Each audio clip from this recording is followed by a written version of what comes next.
Chapter 141 Mr. Hay. Shirley. Shirley can't help it anymore. Shirley. Silence. Silence.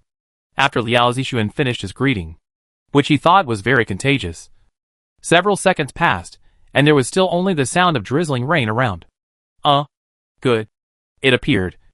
It was a wild, awkward silence. What a fart. Shirley. Please say something. Liao Zixuan was a little panicked in his heart. Because?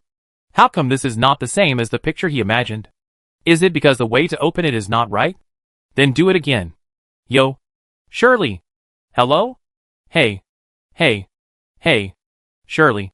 What's wrong with you? Hiss. Did that old woman of the god of fire bully you? Damn it. Just wait. I'm going to fight her now.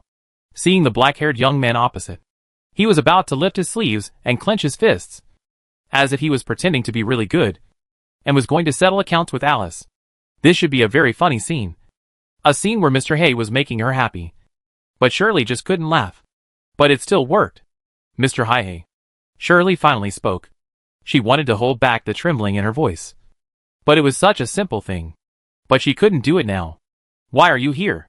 Shirley wiped the rain from the corners of her eyes. She wanted to make herself look more normal and better looking. But the rain just kept falling. And the more she wiped the rain, the more it came. Especially after the next sentence from the black-haired young man opposite. Shirley felt that it was intentional, and began to rain heavily. What are you talking about? Of course I'm waiting for you to go back together. A very puzzled tone. Yes. It was as if he was saying something that was taken for granted. Shirley felt her heart being tugged hard. And the core power furnace began to run uncontrollably at high speed, causing the temperature of her whole body to rise. But didn't you tell Lord Vulcan at that time that you couldn't let Lord Vivian wait and get anxious? You are wasting your time here now. Really, really not. Shirley sniffed after saying 3 words. And Liao Zixuan interrupted her before she finished. Stop! Stop! What the hell? I did tell Alice to hurry up. But it wasn't because of Vivian. She has been safely sent back to Wudian City. And Xiao Xinyan is with her. Compared to her, I'm more worried about you. Shirley. After all, you see? That old woman Alice deliberately did something bad and separated you from us. I just think that if you stay alone for too long, you will definitely feel uneasy. Right? Chu. Liao Zixuan had just finished speaking when he sneezed again. What kind of weather is this? Liao Zixuan used to think that in novels and TV dramas, whenever there was a sentimental place, there would be a light rain, which was quite atmospheric. But when he really went on stage, he was soaked all over. Plus, there's no atmosphere for sneezing. While Liao Zixuan was cursing the weather that changed so suddenly, Shirley felt dizzy. Her fallen flame core was so hot that it seemed to burn her whole body. Now Shirley had only one sentence in her heart. Waiting for me. Waiting for me. It turned out that the she in the fire god's mouth don't let her wait anxiously was not Vivian, but himself. Okay. Okay. Come here quickly. Liao Zixuan ignored Shirley's heart, which had become a mess after his words. Or perhaps, he deliberately didn't go deeper. He pulled the confused white-haired girl to a shade of a tree to take shelter from the rain. At the same time, come on. Shirley. Let me show you something good. Liao Zixuan rubbed his hands excitedly, his face full of eagerness to try. Then, under Shirley's silly gaze, he took out a red feather from his crotch pocket. Here. Blazing feather. I tell you, this is definitely a good thing. Although it looks like a feather. Well, okay. It is actually just a feather. But it doesn't matter. The important thing is that this is from the phoenix. It's the natal feather. There are only 3 feathers on the whole body. Liao Zixuan proudly showed off the red blazing feather in his hand in front of Shirley. This was after he had read Xinyan's skill panel. And after paying a huge price, and giving up Vivian's right to sleep with him for a night. Xinyan, the little lowly, pulled one off from her body, with a painful expression on her face. As for the effect? You don't know? Go back and read the skill description carefully. I asked you to pretend to fight with Vivian before. Well, you know that Vivian doesn't know our plan. She really thinks you are the culprit. So she was a little bit more ruthless. You must have been injured in many places. Right? Liao Zixuan said while looking at Shirley's body. It is not difficult to find that although there are no obvious scars, there are still many places with shallow marks, which are obviously injuries that cannot be cured by simple treatment. He reached out and gently touched the marks on Shirley's body, and then touched Shirley's head. I apologize to you on her behalf. And I knew you couldn't handle these injuries well, so I came to help you. As soon as the words fell, Liao Zixuan activated the blazing feather in his palm. In an instant, the ordinary red feather suddenly burned like a flame, becoming gorgeous and dreamy, and merged into Shirley's body. The 3 blazing feathers have 3 different effects. Liao Zixuan wants the healing feather that symbolizes the powerful life recovery power of the phoenix. In less than half a second, Shirley felt a surge of powerful vitality from her body, and then merged into her organs, muscles, bones, and skin. Whether it was the original battle with Vivian, or the injuries caused by Alice's violent removal of the hidden dangers of the abyss just a few minutes ago, they all recovered at a very fast speed until they disappeared completely in the end. It can even be said that there is a lot of surplus vitality, which is removing the impurities in Shirley's body, making her skin smoother and more delicate, her eyes more piercing, and her silver hair like white snow. I don't know if it's Liao Zixuan's illusion. Even many other parts have become bigger and rounder. Cough cough hiss. This effect seems to be surprisingly good. I have to find time to pull another one from Xinyan and use it on Vivian. Maybe I can see what Liao Zixuan is thinking. I have to say that in some aspects, female intuition is really terrible. But only at this moment. Even if it's only for a short while. Even if it's some despicable means. Shirley just wants to make Hei's mind only her. Master Hai. Shirley feels hot. Why don't you go out and cool down in the rain? Liao Zixuan seemed to have noticed what Shirley was going to do, and he began to quietly distance himself from her. But how could Shirley give Liao Zixuan this opportunity? You know, once a wolf sets its sights on its prey, it will never give up. A rustling sound was heard. This was not the sound of rain, but a more subtle sound of fabric rubbing against skin. Wait a minute. Liao Zixuan turned his head away immediately. But the next second, 2 white arms hugged him from behind. And at the same time, there was a strong sense of squeezing from the back. Mr. Black, Mistress Alice did some weird things on Shirley's belly. Shirley doesn't know why. But Shirley just couldn't help it. What a pity. The higher the virtue, the higher the evil. You, Mr. Black, are still evil. Shirley never expected that Mr. Black would directly unplug the network cable after she had already entered the fountain. Shirley only felt a flash of white light in front of her eyes. And then she was lifted up. Don't get me wrong. She was still holding the other person's waist in the previous second. But in the next second, she left the ground. And then, she lay on a black giant wolf. Chapter 142. The Witch training plan has successfully entered the second stage. Mr. Hai. On the back of the giant wolf. Shirley's ghostly voice sounded. What's the matter? When it comes to pretending to be dead, Liao Zixuan is good at it. Mr. Hai. What are you doing? As you can see, I have been in human form for a long time. So I changed back to my true form and stretched my muscles. Liao Zixuan answered without blushing or blushing. The situation was under his control, and he was not panicked at all for this small scene. On the other side, Shirley's body was pressed against the wolf's back, and every inch of her skin was in contact with Liao Zixuan's soft and shiny fur. And she felt the scorching body temperature from the black giant wolf, like a raging furnace. And she was like a piece of white ice cream baked on it. With every breath of the black giant wolf, and every strong heartbeat, the ice cream seemed to melt a little bit, becoming uncontrollably moist. If it continued like this, it would probably turn into juice and flow out. Oh! Sigh. Shirley's resentment in her heart became heavier. Because the human body is too fragile. It's almost gone even though she secretly hated it. She was even more reluctant, and wanted to lie on it for a while longer.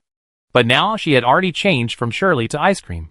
In order to prevent the snow water that was about to turn into, she quickly got off the back of the black giant wolf. The rustling sound came from the rain again. After Shirley was dressed neatly again, her face was no longer flushed and confused. She returned to her normal state. The kind of villain-cold face that Liao Zixuan designed for her at the beginning. Sorry, Lord Hai. Just now Shirley was possessed by the abyss. But don't worry, Lord Hai. Shirley has completely eliminated the evil thoughts that the abyss bewitched her. What does it mean to be honest and talk nonsense? Shirley now knelt on one knee facing the black giant wolf incarnated by Liao Zixuan. Her head drooping slightly. Her eyes looking at the ground. Just like a loyal cadre under the command of the Wolf King. If we only look at the present, No one would associate this silver-haired queen with a cold temperament with the Snowwater girl, who was about to stain the wolf's back a few seconds ago. Again, Shirley is very smart. And she is very clear about her identity and position. Although I don't know whether this is good or bad in the end. In short, Mr. Hay's attitude has already shown everything. She is obviously not qualified now. Or it is not the right time. So, Shirley's first love tip is not to continue to pester after being rejected. Tip 2 is to quickly move the position and shift the focus to other places. For example, career. Mr. Hay. Mistress Kagami once said that she has entrusted a very important task to you and Mistress Vivian. So, can I know what our future plans are? Shirley's light voice sounded in the drizzle. After the fall of the Abyss in Fire Classic City was quelled, her original identity as the leader of villains was also invalidated. So the first thing Shirley has to do now is to find her new identity for Mr. Hay. In fact, Shirley already has a plan in her heart about this. But she still wants to listen to Mr. Hay's thoughts first. Opposite. I originally wanted to talk about it after I went back. But now that Shirley asked, Liao Zixuan told Shirley the details of the task that Alice gave them, as well as the plan to go to Akabane Port in a month, temporarily leave the Flame Domain, and go to the neighboring Water Kingdom Thousand Islands.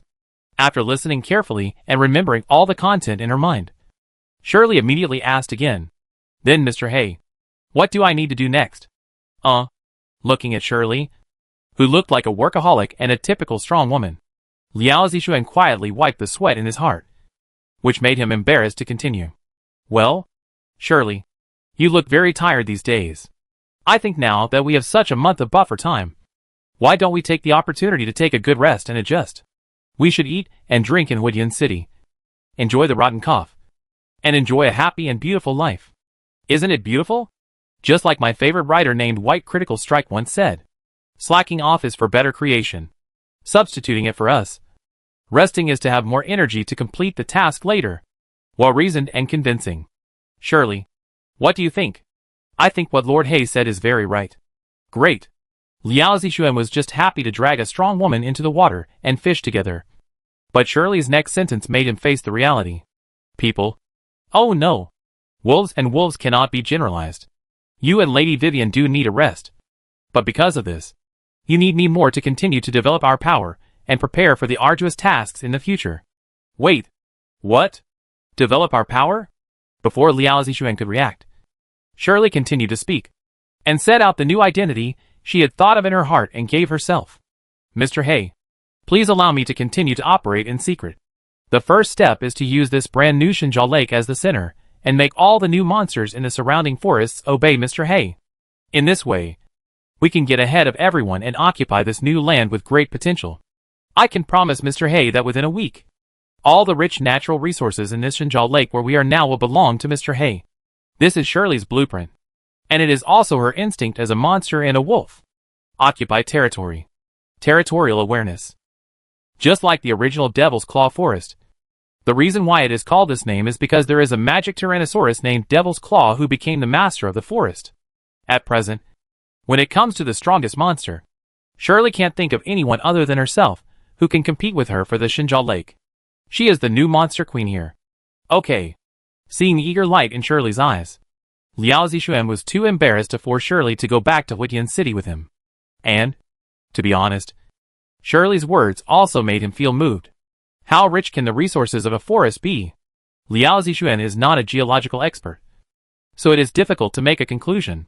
But what he knows is that when the game was first launched in the previous life, the Claw Forest was called a holy place for leveling up by players, in addition to a large number of surrounding novice villages that are fed by the forest, providing a large number of daily tasks, secondary tutors, supply rest areas, and countless low and medium-level monsters that provide experience points.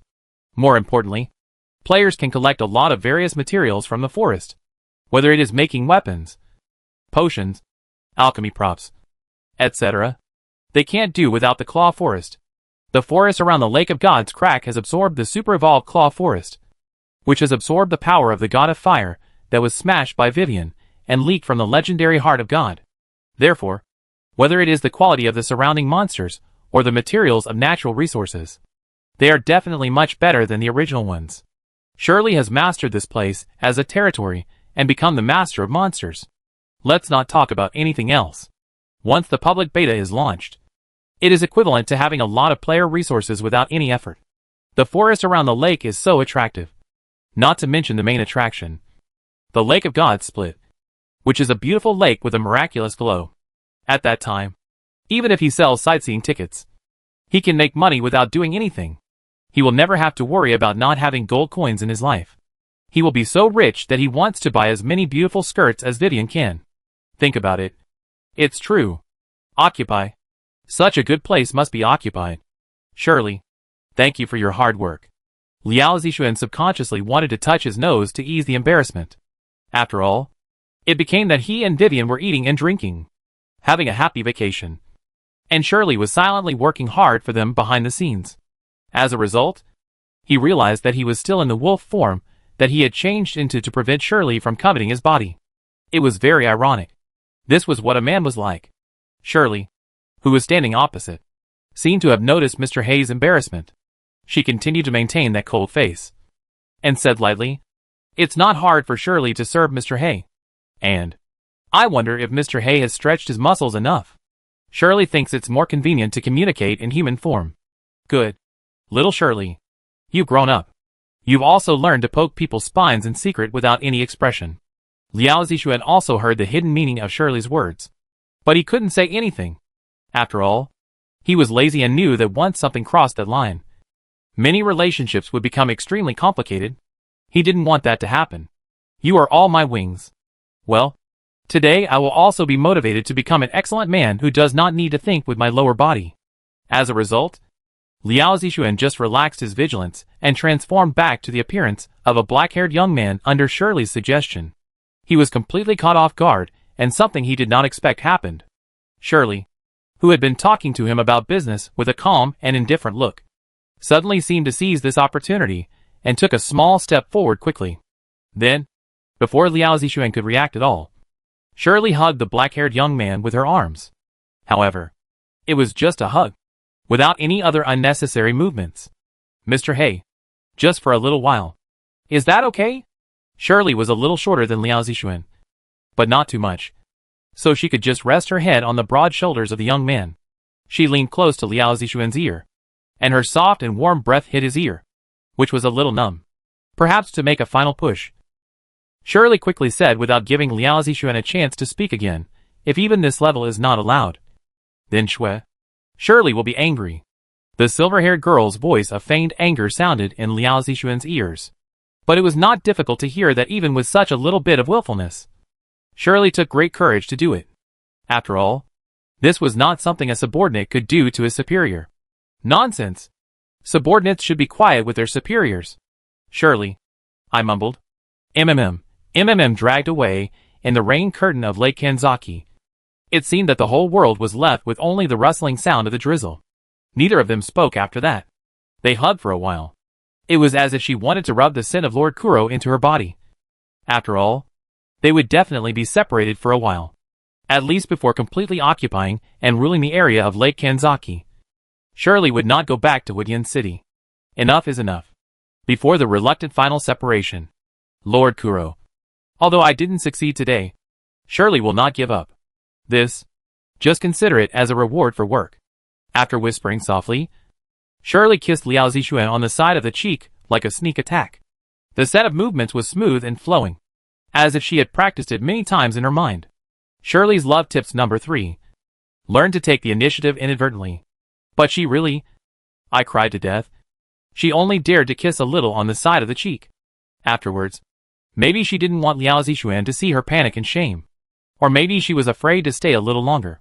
So she couldn't help the desire that she had suppressed with great difficulty in her heart. Shirley changed her body shape directly, turning into a giant black and white wolf. In a few blinks of an eye, she disappeared from Liao Zixuan's sight and sank into the forest by the lake in the distance. He reached out and touched his cheek, where he had felt soft just now. There was still some residual warmth and a little dampness on it. "Okay, then we have to start here too." Patting his face, Liao Zixuan cheered up. Of course, he couldn't really say that Shirley was the only one working hard. The Lake of Gods crack was indeed better than the Forest of Terror claws in the previous life. But there was only one thing that was missing. That was the surrounding human villages and towns that were destroyed in the disaster. Don't underestimate the role of these villagers and towns. They are not only an important part of the novice village in the early stage, which can gather and attract a large number of players, but also a hub of resources, allowing Liao Zixuan to truly transform the natural resources of the Xinli Lake into wealth and put it into his pocket. In simple terms, it is the relationship between the territory and the people, both of which are indispensable. Since this place is regarded as his rear base, the relevant reconstruction work is imperative. As a monster, Shirley can't help much, and still has to rely on Vivian in the Fire Classic City to operate the turnover. You say it's difficult, but it's not difficult. After all, there are so many refugees outside the city. You can't let them live in the refugee camp all the time. The official of the Fire Classic City must also want to rebuild. But who will pay? Who will do the work? And will there be any secret forces eyeing this piece of fat meat and secretly making some small moves? These cannot be solved simply by force. However, it is just right. Just treat it as an experience for the little girl before traveling around the world. Vivian has learned how to deal with monsters. So what awaits her next is how to deal with people. There are all kinds of people. And after this disaster, the Fire Classic City is about to reshuffle the cards. It is simply a treasure land for the little girl to level up. Good. Then I officially announce that the witch training plan has successfully entered the second stage. First, set a small goal. Within this month, let the people of the capital of Yinyu, the Fire Classic City, all bow down to Miss Vivian's pomegranate skirt. It is to tremble under the terror of the witch Vivian. Chapter 143, the first day of a new life. Starting with social death. It was still dawn.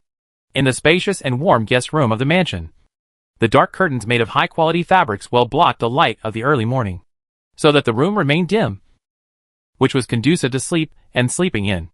Such a design was widely praised by the nobles. Generally speaking, nobles who have high standards for self-cultivation usually get up at 9 or 10 o'clock. But in fact, most of the nobles combined breakfast and lunch, and sometimes afternoon tea. As for the remaining small number of nobles in Huidian City, what? Isn't the daytime used for sleeping? People who can get up at 6 or 7 in the morning are all monsters. Right? Hello. No. There are also hard-working little girls.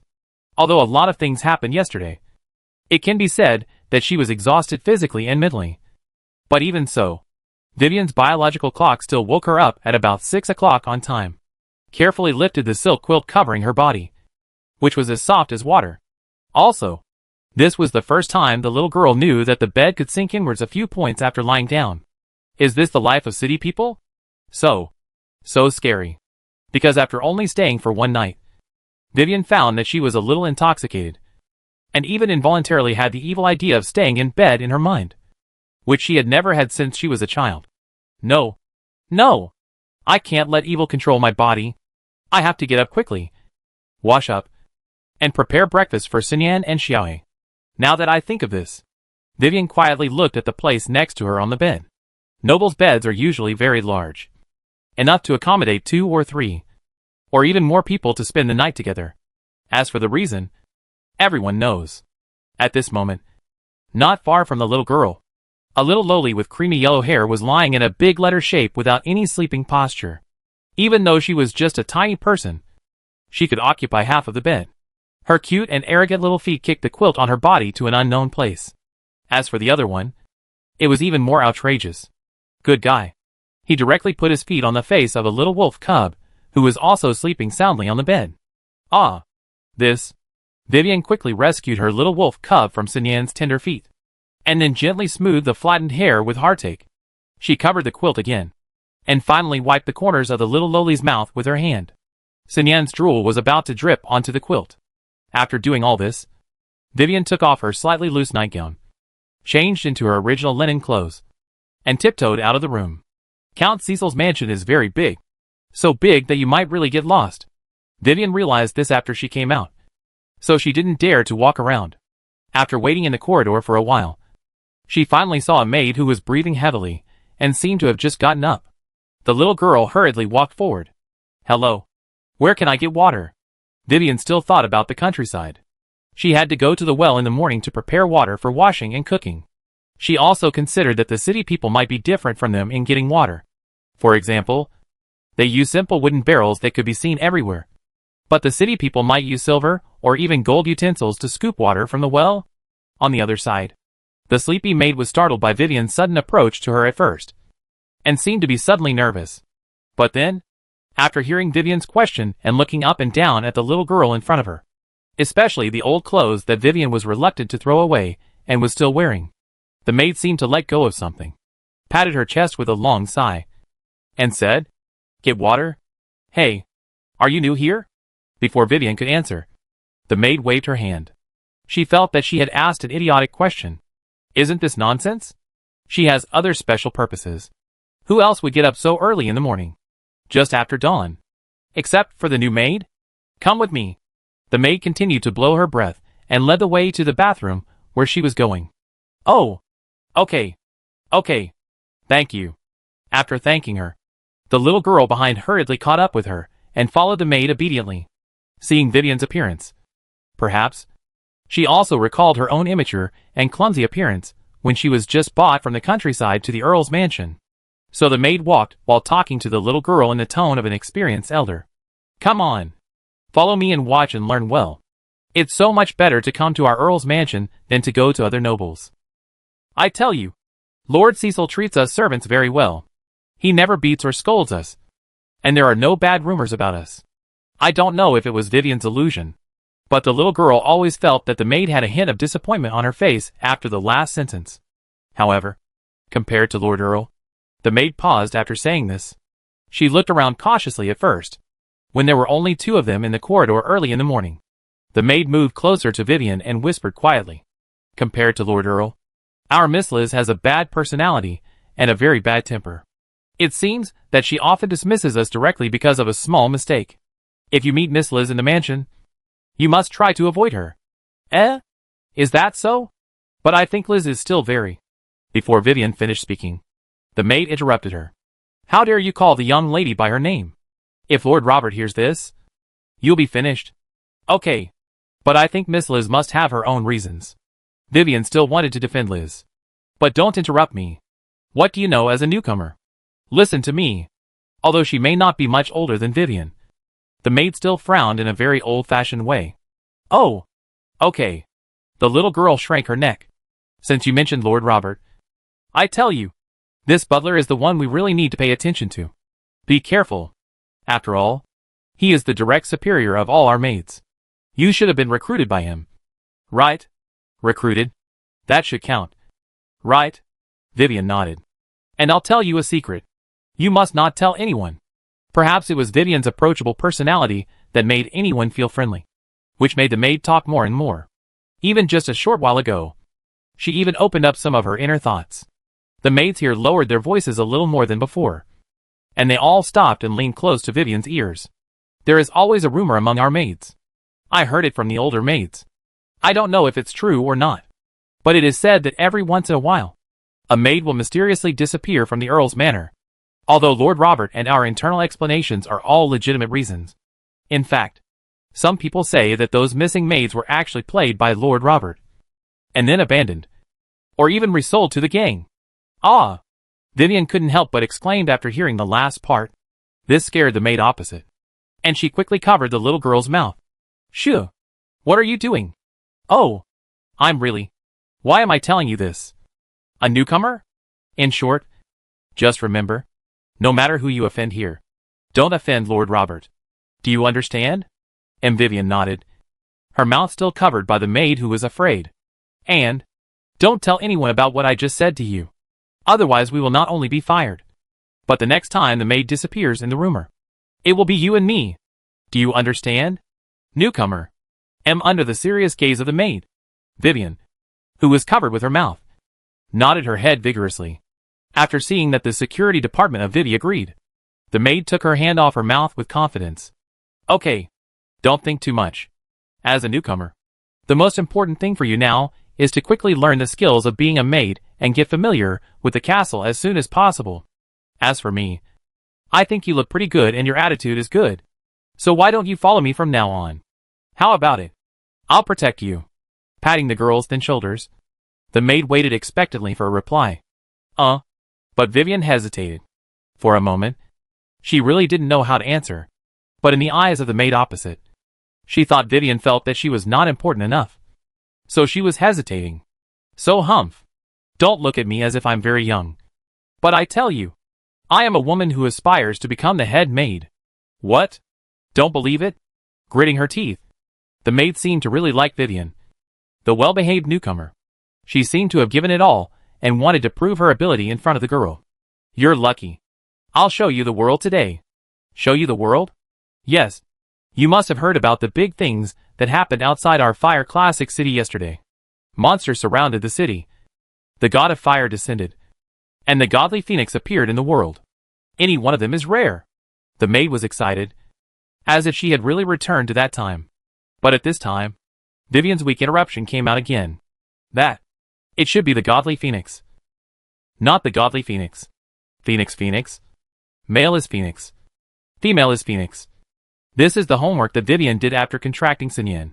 So when she heard that the maid said the wrong gender of Sinyan, the little girl immediately pointed it out. The result? Oh! What difference does it make to us whether it's a phoenix or a phoenix? Besides, you weren't there. So how do you know it's a phoenix or not? I think it's a phoenix. How handsome the phoenix is. Seeing that Vivian was about to argue, the maid quickly reached out to stop her. Stop! That's not the point I want to make. The real point is that before Lord Vulcan came, you must remember the hero who fought against the monsters and demons alone, and even cooperated with his monsters to kill the monster leader and drive back the demons. When the maid said this, her face was full of admiration, and even a little inexplicably flushed. Oh my God! Can you imagine that scene? When everyone was desperate and terrified. It was him. He bravely stood up alone. It was him who saved tens of thousands of refugees outside the city. To be honest, I always thought that this kind of plot would only appear in novels. But I didn't expect that there would be such a person in reality. The maid became more and more excited as she spoke, as if she couldn't help herself and couldn't control herself. As she said herself, it was just like a little girl who had read a night novel. But if it was only here, it wouldn't make the maid so excited. The plot that really made her feel like a dream in a novel was, do you know? Just last night, a distinguished guest came to our Earl's mansion quietly. Guess who it was? Vivian was silent for a while. The little girl had a bad feeling in her heart. Oh! How can you be so stupid? I have laid so much groundwork before. And with your brain. Only I am willing to protect and help you. The maid shook her head at the speechless Vivian in disappointment. But soon, she was overwhelmed by the excitement that followed. It's him. The mysterious hero of the Fire Classic city. Can you believe it? That lord. He actually lives in the same castle as us. Oh! God of fire. My God. I find it unbelievable when I think about it now. Our Lord Earl is really amazing. He can actually invite such an amazing guest. Vivian felt that she could see little stars in the eyes of the maid opposite her. Wait a minute. It seems that there are more than just little stars. And there are some strange heart-shaped patterns in the deeper part. So, what do you mean by seeing the world? Vivian finally understood the bad feeling that had been rising in her heart since just now. You? Can you be smarter? People like us who come from the countryside have no background and no money. If we can't make use of our pretty faces and bodies. When she said halfway about faces and bodies, the maid glanced at Vivian and silently changed her words. If you don't know how to make use of your pretty face, then when will you be able to make it? Do you really want to be an unknown maid for the rest of your life? No. I'm not. I didn't. You? Don't talk nonsense. But it's like some switches are pressed. And there's no going back. Even if Vivian regretted it, and didn't want the maid opposite to continue. It was too late now. Do you know why I got up so early today? Earlier than other maids. It's because I got the information from the oracle. Cough. Cough. As if she almost blurted out something she shouldn't say. The maid quickly covered it up with a cough. This secret of her must not be exposed. In short, I got this great news one step ahead through some channels. It's your luck that you got up so early and met me. Otherwise, you would be like those other maids, who didn't know anything, and were still sleeping in bed. Missing out on what might be the only and biggest chance to turn over in your life. During the conversation, the two finally arrived at the door of the bathroom. The early bird catches the worm. It's true. Okay. We're here. It's right here. Let's hurry up. We'll help each other wash and groom. I'll try to make you look better. Then, we'll wait in the mansion in advance, waiting for that adult to approach us. As if she couldn't wait. Grabbing Vivian, who was hesitant to speak and a little confused about the logic of her words, the maid took the little girl and disappeared into the bathroom. Chapter 144. Isn't this maid just a minor character? The sound of trickling water and the whispers of two young girls continued to sound from an empty bathroom in the manor house in the early morning. At first, the maid showed Vivian the city people's way of drawing water normally, which surprised the little girl for a while. But then, the style began to deviate to strange places. Wow! Newcomer. I didn't pay much attention before. How can your skin be so good? The maid's voice sounded in great surprise. Well, I don't know either. Is it true? Well, it feels too elastic. As if you can squeeze out water. Teach me quickly. How did you do it? How did you do it? If you can also have the strength of the 3rd level, the powerful magic in your body will naturally moisturize your skin. Idiot! So, can you quickly take your dirty hands away from Vivian's body? How can a maid like you touch that? In order to avoid the other side of her, who was furious in the mental space and wanted to come out and beat people, Vivian quickly fled. The maid opposite said that she was going to help her take care of her appearance.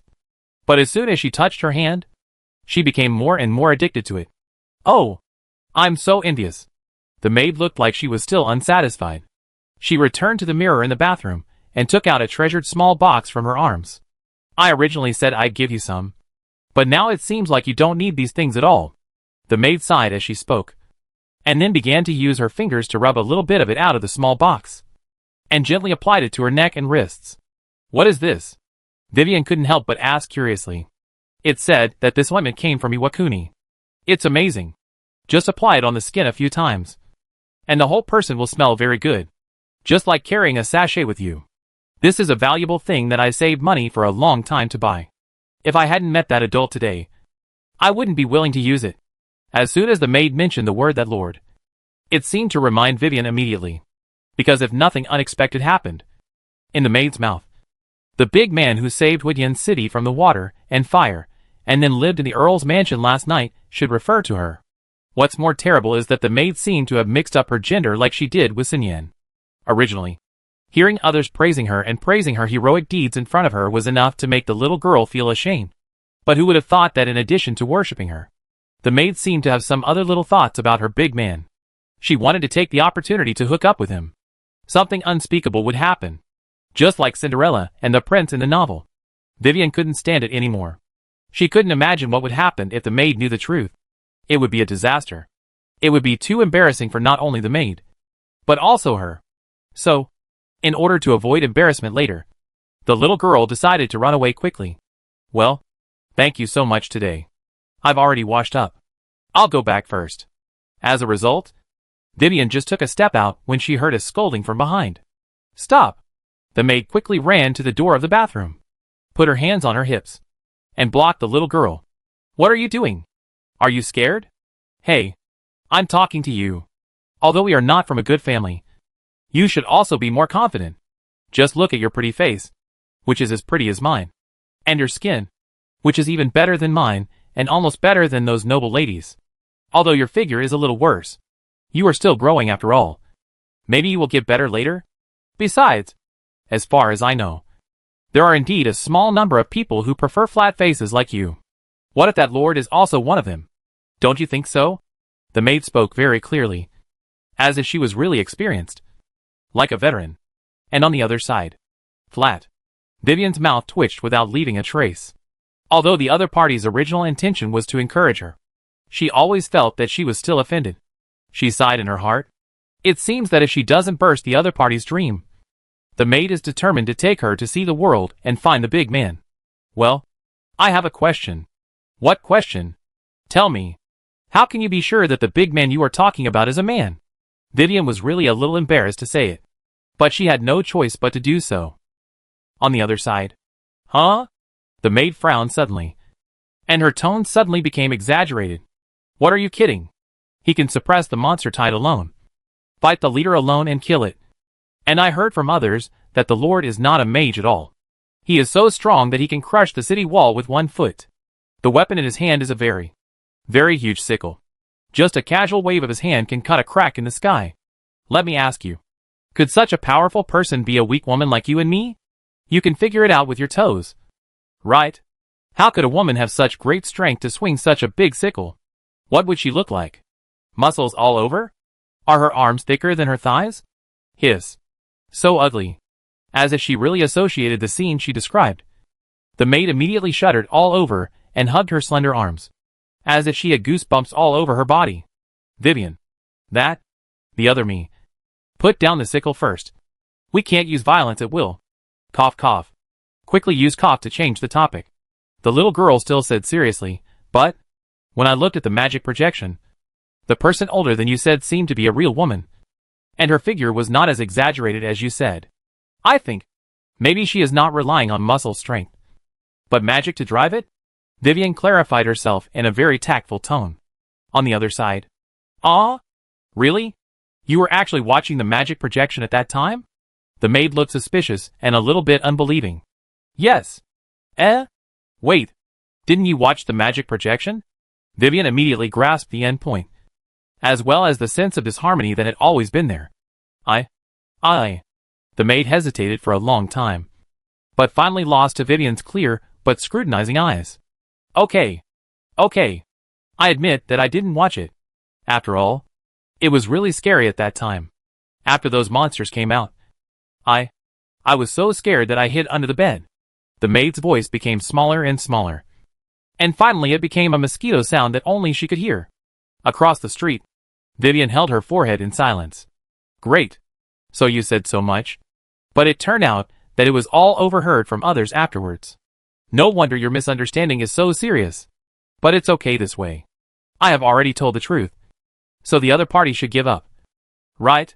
So, believe me, she is really a pretty thin woman. Your previous plan. How to say it? It must not work. Right. So let's go back and do other things. Vivian thought it would end like this. But who would have thought I don't? I don't believe it. You must have seen it wrong. Besides, even if the other person is a woman. So what? Who says that women can't have sex with women? I've heard of such examples. The alarm bells rang in her heart instantly. The little girl looked at the maid in front of her with vigilance, who was blushing and shy because of the taboo topic. Vivian immediately felt dangerous and took a few steps back, keeping a distance from the other person. Oh, okay. I don't care whether the adult is a man or a woman. Even if it's something else, I will accept it, because I will definitely meet the adult.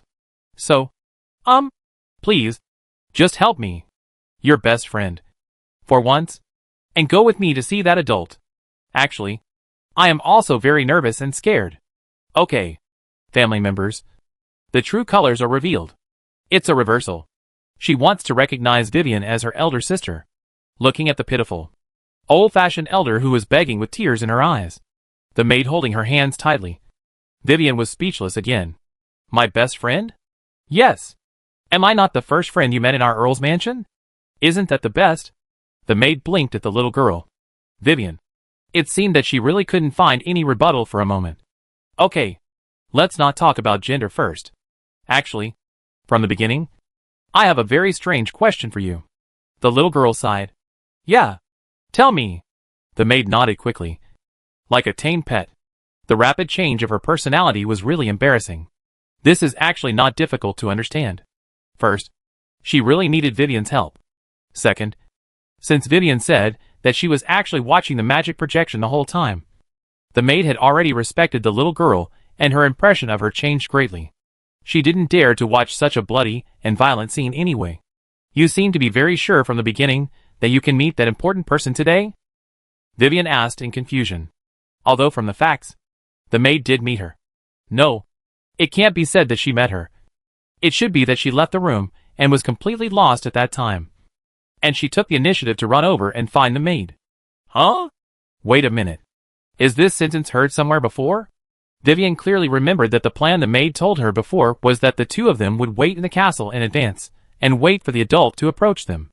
At that time, Vivian was just curious about the maid's logic, because according to normal rules, shouldn't it be the maid of lower status who takes the initiative to find opportunities to approach others? Why is it the other way around?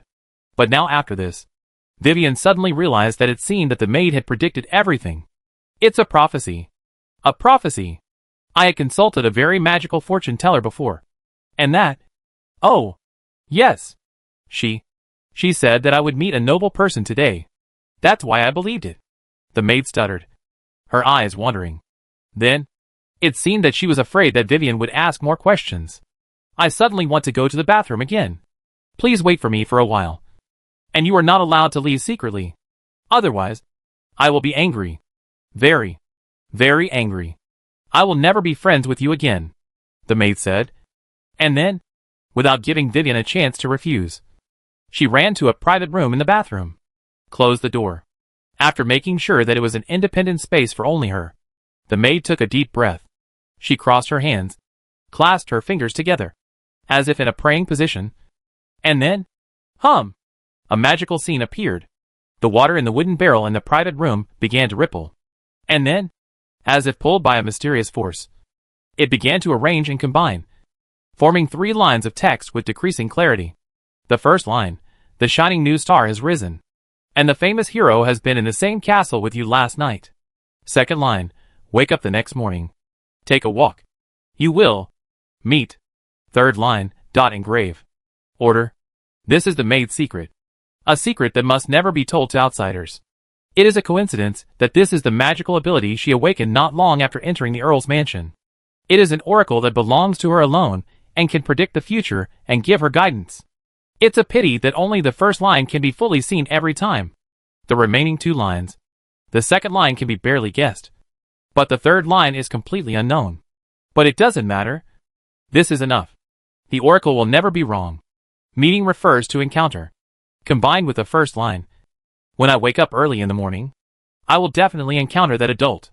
The maid, who was originally shaken by Vivian's words, regained her confidence after looking at the oracle again. After dispersing her power, she pushed open the door of the private room. Then she looked at the empty bathroom door. Where was the shadow of the newcomer from before? You? How could you do this? The maid clenched her fists and stamped her feet in anger. Damn it! Doesn't she care so much about losing her only friend? No. Because Vivian knew that if she didn't take the opportunity to run away, they would not only not be able to be friends, but would be exposed to the public. It's a pity that the maid didn't know. She immediately chased after him angrily. There was no one else in the castle corridor early in the morning, so Vivian's figure running away stood out and was caught by the maid. Hey! You! Stop right there! It turned out that angry women move very fast. And coupled with her familiarity with the castle, the maid caught up with the girl in 2 or 3 steps. But after seeing clearly what the girl was doing, the maid swallowed her words that she was about to ask why she didn't keep her promise. Because now Vivian was opening her room. As a maid in the castle, Alina could of course recognize that the girl was facing the guest room, which was not for servants to use, but only for VIPs invited to the mansion by the Earl. She immediately became anxious. Alina thought that Vivian had just arrived and couldn't tell the rooms apart, so she accidentally went to the wrong place. Although most of the castle's guest rooms were empty, it would be terrible if there were people inside. But just when Alina wanted to speak out to stop them, but a savage voice came from behind the maid, 1 step ahead of her. What are you doing so early in the morning? Why are you so noisy? It's over. There was no need to look back. Just by hearing this extremely familiar voice, Alina knew who was standing behind her. The Earl's daughter. The daughter of the manor. Liz. But just when Alina was scared and wanted to kneel down quickly.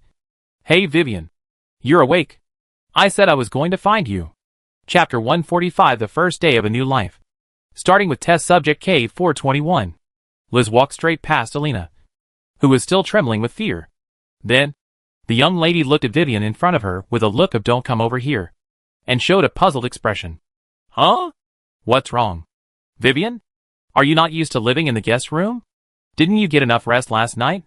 Liz's voice was concerned, and she even took a few steps closer, wanting to touch the little girl's forehead with her hand. After all, she witnessed the whole process of Vivian's performance outside the city yesterday, and was very concerned about Vivian's physical condition. On the other side, there was only one person left at the scene.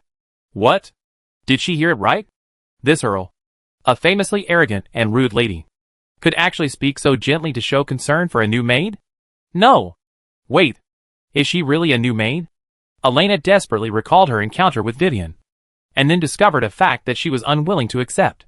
It seemed that from the beginning to the end, the other party had never admitted that she was a new maid, and it was all her wishful thinking. Then, if this guy named Vivian is not a new maid, then her true identity is Black Eyes. In the guest room, Miss Liz's attitude, and the evasive look that the little girl always showed when she talked about that adult before. Elena is not stupid. All the clues seem to be connected at this moment. No! Don't! Elena screamed wildly in her heart. She didn't want to accept the answer that she had already guessed. Unfortunately, reality is always cruel. On the other side, Vivian shook her head as if she had given up struggling, indicating that she was fine. As expected, when Liz was relieved, she inevitably opened her chatterbox. The Earl's daughter was extremely excited and took the girl's hand directly. Vivian, your performance outside the city yesterday was really... I can't even describe it in words. Especially when you were fighting the female monster leader. Well, it was so cool. But this also confused me a little. I remember you said that you were a summoner. I'm just getting started and don't quite understand. Does your profession involve close combat like a warrior?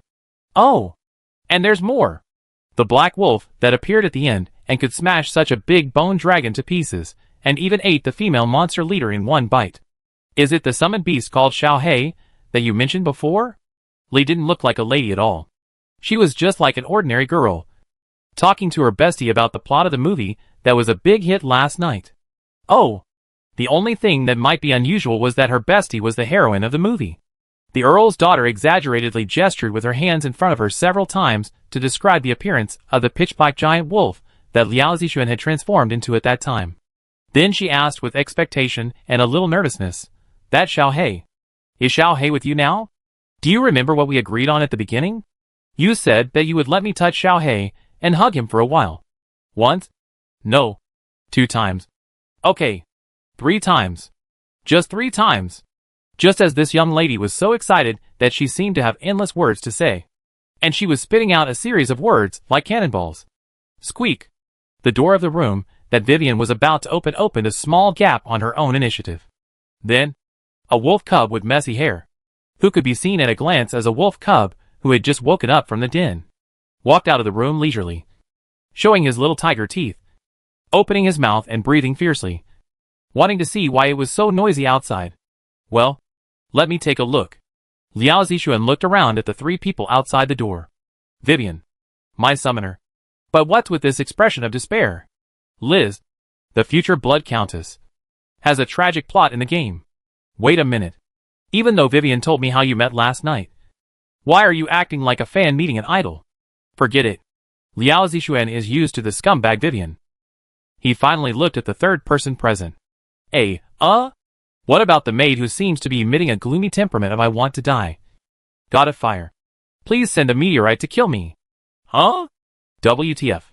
Wait a minute. Because the maid lowered her head and almost buried her face in the crack of the ground. Liao Zixuan didn't recognize her at first, but when he habitually used the in-game detection to scan the other party. Alina? This name seems a little familiar? Liao Zixuan immediately shuddered. After all, there are not many NPCs with names. And there are even fewer whose names he can remember. Even if he only has a vague impression. He quickly searched the memory bank in his mind. Finally, after finding a fragment that was sealed in a small corner, the little wolf cub showed an expression of it turned out to be this guy. Alina. No. No wonder it just sounds familiar. After all, what is more widely known and talked about by players is her other name. That is, test subject K421. As the opening boss of the first level of the Blood Earl Castle dungeon. The reason why she left a deep impression on players is one of the mechanisms of this boss. The attributes of the test subject K421 are not strong. And it can even be said that she ranks last among the bosses. But she has an extremely perverted passive skill, which seems to be called... Oh! Yes. It is an artificial talent called Eye of Revelation.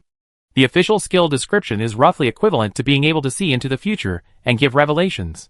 But the actual effect in the game is that all the non-directional skills of the players almost all fail, and cannot hit the opponent at all. To put it simply, it is the official script that comes with it, and is not even installed.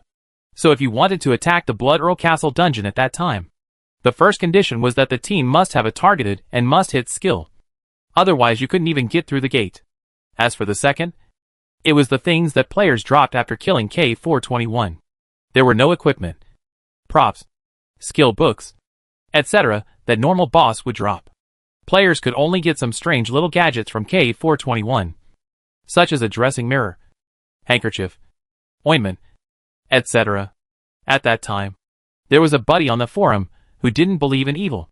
He thought there was definitely something strange. So he brushed this boss nearly 100 times. It is said that this buddy dreamed at night, all of which were the why that the test subject K421 made before his death. He couldn't even say why. One of the top 10 classic lines of boss. In full. Such a discontinuous sound. After paying so much, this guy finally found out that the rarest item among K421's drops was just a broken diary, which seemed to record K421's trivial matters as the head maid of the castle, and a very good friend she made when she was still an ordinary maid.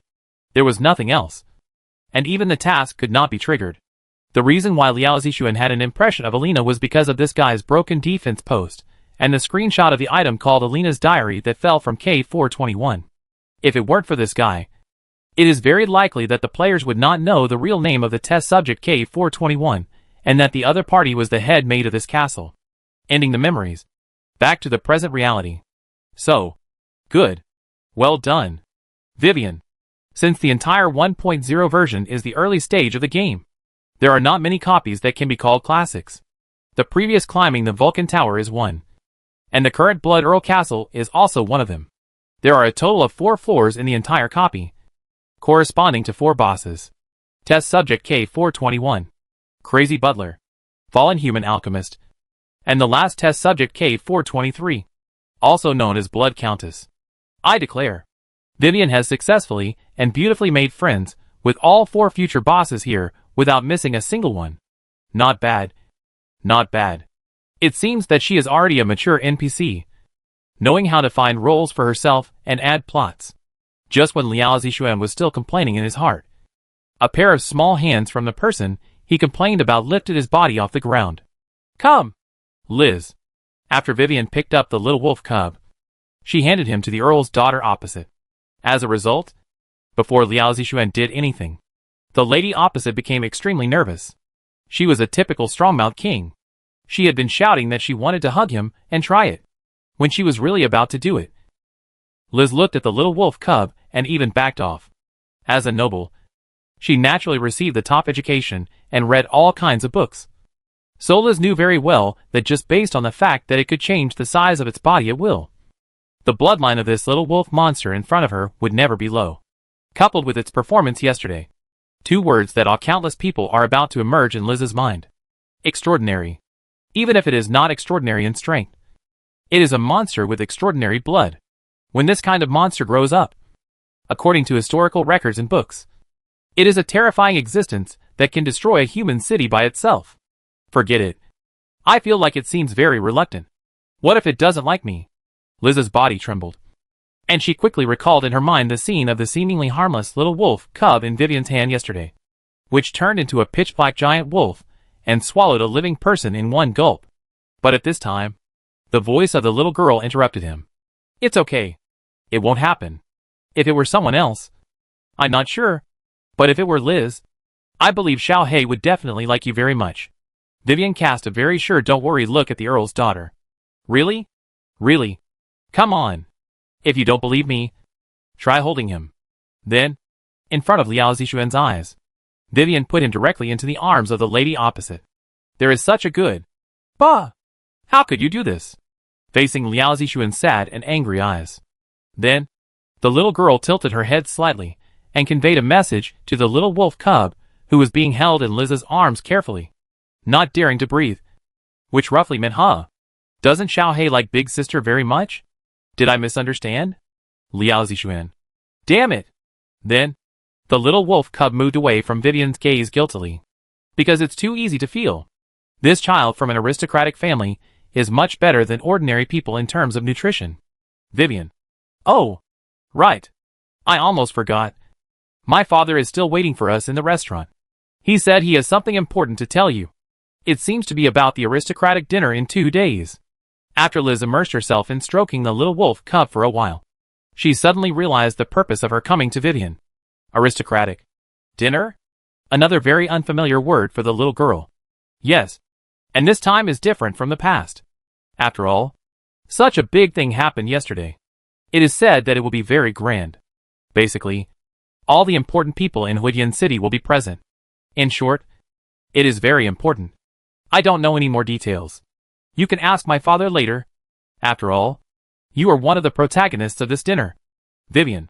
After mentioning the business, Liz reluctantly put the little wolf cub back on the ground, and then wanted to lead Vivian to the restaurant to meet the Count, and continue chatting while eating breakfast. However, she just took a few steps and frowned and stopped again. What are you still doing here? Liz looked ahead and saw the maid who seemed to be talking to Vivian. Ah, sorry, Miss Liz. The voice of the Earl's daughter woke up the maid who was still immersed in the mood of wanting to die. Alina quickly made way, just when Liz saw the maid's strange look and wanted to ask more questions. Liz, let's go quickly. Don't let the Earl wait anxiously. Vivian's voice sounded in time, saving Alina, and in a sense, saving herself. At the end of leaving, when the little girl passed by, Alina seemed very entangled and hesitant, but she still clenched her maid's skirt with both hands, and said in a voice that only the two of them could hear, Thank you. Thank you. Wei. After holding back for a long time, he still couldn't pronounce the little girl's name completely.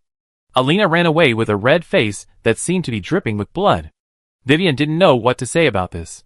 She could only think about reducing the chances of the meeting in the future to avoid such embarrassing situations from happening again. However, originally, the little wolf cub, who had just enjoyed the brand new noble version of human wolf climbing frame, was in a good mood and very comfortable. But he was suddenly stunned by the last words of the maid. Hiss. He took a breath of cold air, and his whole body shuddered, and several hairs stood up. Because wait a minute, doesn't Alina's last sentence sound familiar? The little wolf cub immediately turned around and looked in the direction where the maid's back disappeared. Xiao Hei. What's wrong? Vivian, who was on her way to the restaurant to meet the Count, keenly noticed Liao Zixuan's abnormality. The little girl quickly sent a voice transmission to inquire. It's okay. Let's go. The little wolf cub shook his head and retracted his gaze. Am I overthinking? Or, and Vivi. Chapter 146. Is there such a good thing? The restaurant is located on the second floor of the castle. Count Cecil obviously belongs to the rarest type of nobles. That is, people who have high self-cultivation requirements. The best proof is that the clock on the wall just struck 8 o'clock. And the servants in the mansion were already busy, mainly to prepare breakfast.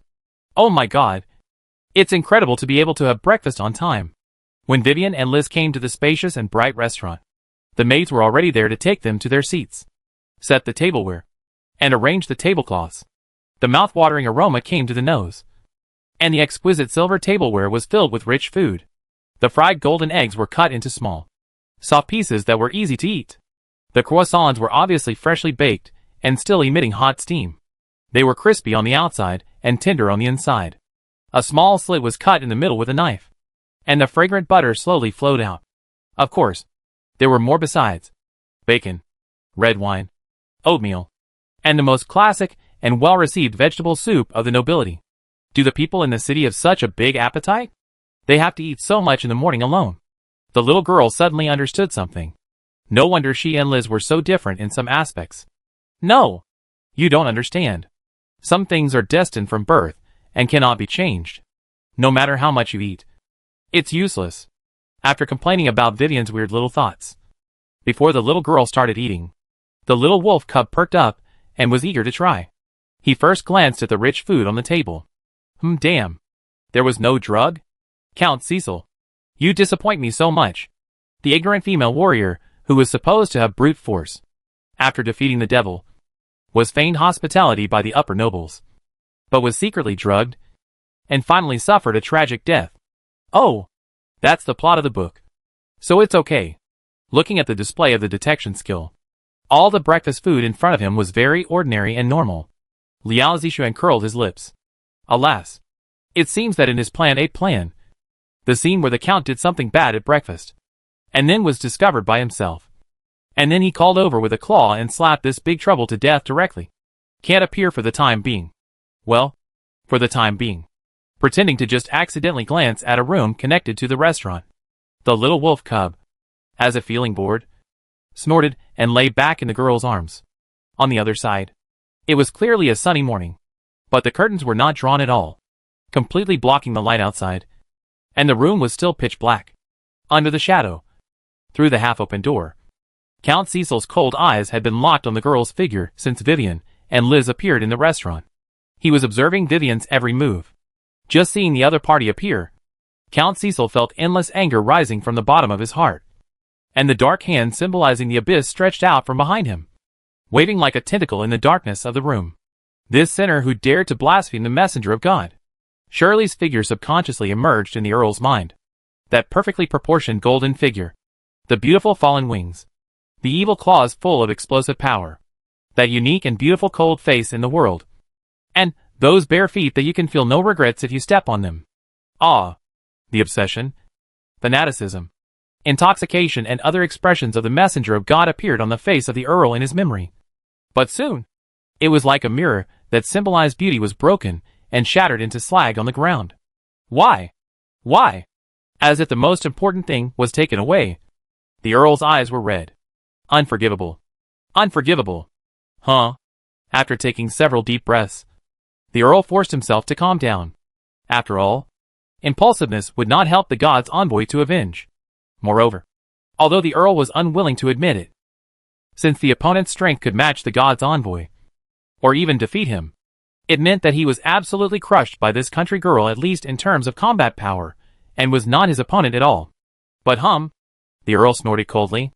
It was just when Vivian had just sat down at the gorgeous dining table, and was surprised by the extremely rich breakfast on the table. What's the use of having a strong power? Outside the city and inside the city are two completely different worlds. In the city, the definition of power is not just a simple amount of magic power or rank. Otherwise, why are most of the nobles ordinary people? But they can control the most resources in the Fire Code City, and can dispatch those who are several times more powerful than them, such as the mages of the Fire God cult, the city guards of the knights, and even the underground forces and thieves of the treasure-stealing group to do things for them? Take this little village girl from the countryside in front of me. She has never seen the world. Look at her disgusting and defenseless kindness. It is no exaggeration to say that dealing with such people is definitely the best thing for the nobles. Count Cecil dares to say that he has 100 ways to play with Vivian. However, it was after he said this in his heart. Just in time, the little wolf cub poked his head out of Vivian's arms and checked the food on the table with expectation. With the Earl's experienced eyesight, how could he not see what Liao Zixuan was doing? Okay. -1. The 100 mentioned before becomes 99. Among them, the noble's usual way of using addictive drugs to control the other party obviously does not work on Vivian. Suddenly, a sense of relief arose in his heart. Fortunately, he was not too disdainful to use such low-level means. And he really didn't know whether these black market drugs would work on Vivian, whose strength was unknown. So he didn't use them. Now it seems that the Earl's forehead is covered with cold sweat. Later, it quickly turned into a cold chill covering most of his back. Because the little wolf cub, who had checked the food, suddenly glanced at the room where he was hiding and secretly observing without any warning, whether by chance or not. In an instant, the dark hand that was behind the Earl before, which was waving and waving with fangs and claws, was frightened all of a sudden, and all of it was retracted into his body, and never dared to come out again. It's impossible to say that he is not afraid. In the eyes of the Earl, Vivian is even secondary. The summoned beast beside the little girl, the little wolf cub, is the real worry. After all, it was a terrifying monster that could swallow the messenger of God in one gulp, which caused a huge psychological shadow to the Earl, who was watching the magic projection at that time. The previous arrogance seemed to be poured with a bucket of cold water. Just a glance from Liao Zixuan made the Earl cautious again, and kept reminding himself in his heart, don't be anxious. Take it step by step. Although the city is his home court, the opponent is also capable of overturning the table. Just follow the plan that he thought about all night last night. The Earl put his eyes on the letters at hand. Then, he quickly adjusted his expression and changed into the upright, open-minded, and approachable Earl Cecil, pushing open the door of the room. Regardless of whether Vivian's summoned creature noticed him or not, he didn't dare to hide here and spy anymore. Indeed, the sharpness of the monsters can distinguish food safety and sense the eyes in the shadows. But can the monsters also transform into humans and understand the calculations of humans? Ha ha! Look who is here! Our great hero of Huidian City! A hearty voice sounded in the restaurant. A handsome blonde man in a tuxedo, who was still graceful and handsome despite being middle-aged, appeared in everyone's sight. Father! Liz immediately greeted him. He touched the head of his most beloved body. Oh, sorry. It was the head of his most beloved daughter. Count Cecil turned around and smiled at Vivian, leaving no doubt that he admired and liked the girl. After the Count sat down, some polite words to create an atmosphere and to bring people closer were not said much. Soon, the topic among the people at the table was guided to the right track as planned. That is, Mr. Count, Liz just mentioned to me about the dinner in 2 days? Vivian couldn't help but ask about this topic. Ah! Oh! Look at my memory. I almost forgot if you didn't say it. Count Cecil slapped his head. Yeah. It's really pretending. I'll give you a score of 1. Please continue your performance. The little wolf cub in Vivian's arms turned over, changed to a more comfortable position, and continued to squint his eyes to see what the Earl was up to. Don't tell me. This feeling is quite interesting. If Liao Zixuan didn't know the script, he would have offered Count Cecil. The annual Oscar is at least a nomination. But it's a pity that there is no if. In the eyes of the little wolf cub, the current Earl is Oscar? No. No. No. Just a clown on the stage. On the other side. Mr. Clown, oh no. Mr. Earl's expression began to become serious. Vivian, I know you are new here. Just came to our Huidian city. And you are not familiar with many things yet. You must not be used to these. But this time is different. You must attend the dinner in 2 days. Count Cecil looked serious. He had just opened his mouth when he blocked Vivian's retreat. Very good. What's the reason? Liao Zixuan pricked up his ears, because the next part was the key point. Afterwards, as expected, although we successfully survived this monster disaster, in fact, the losses of our Fire Classic City were not small. Not only was Archbishop Maggie missing, but there were also tens of thousands of refugees outside the city whose villages and towns were destroyed and who were homeless and in urgent need of resettlement. So to put it bluntly, the reason why I initiated this dinner 2 days later was actually to use the name of a party to bring everyone in the Fire Classic City together and hold a fundraising event. The target of the donation is naturally the refugees outside the city.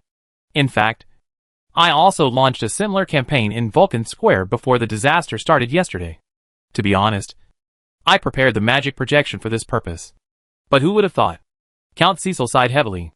Alas, everything was in chaos after the appearance of those terrifying monsters.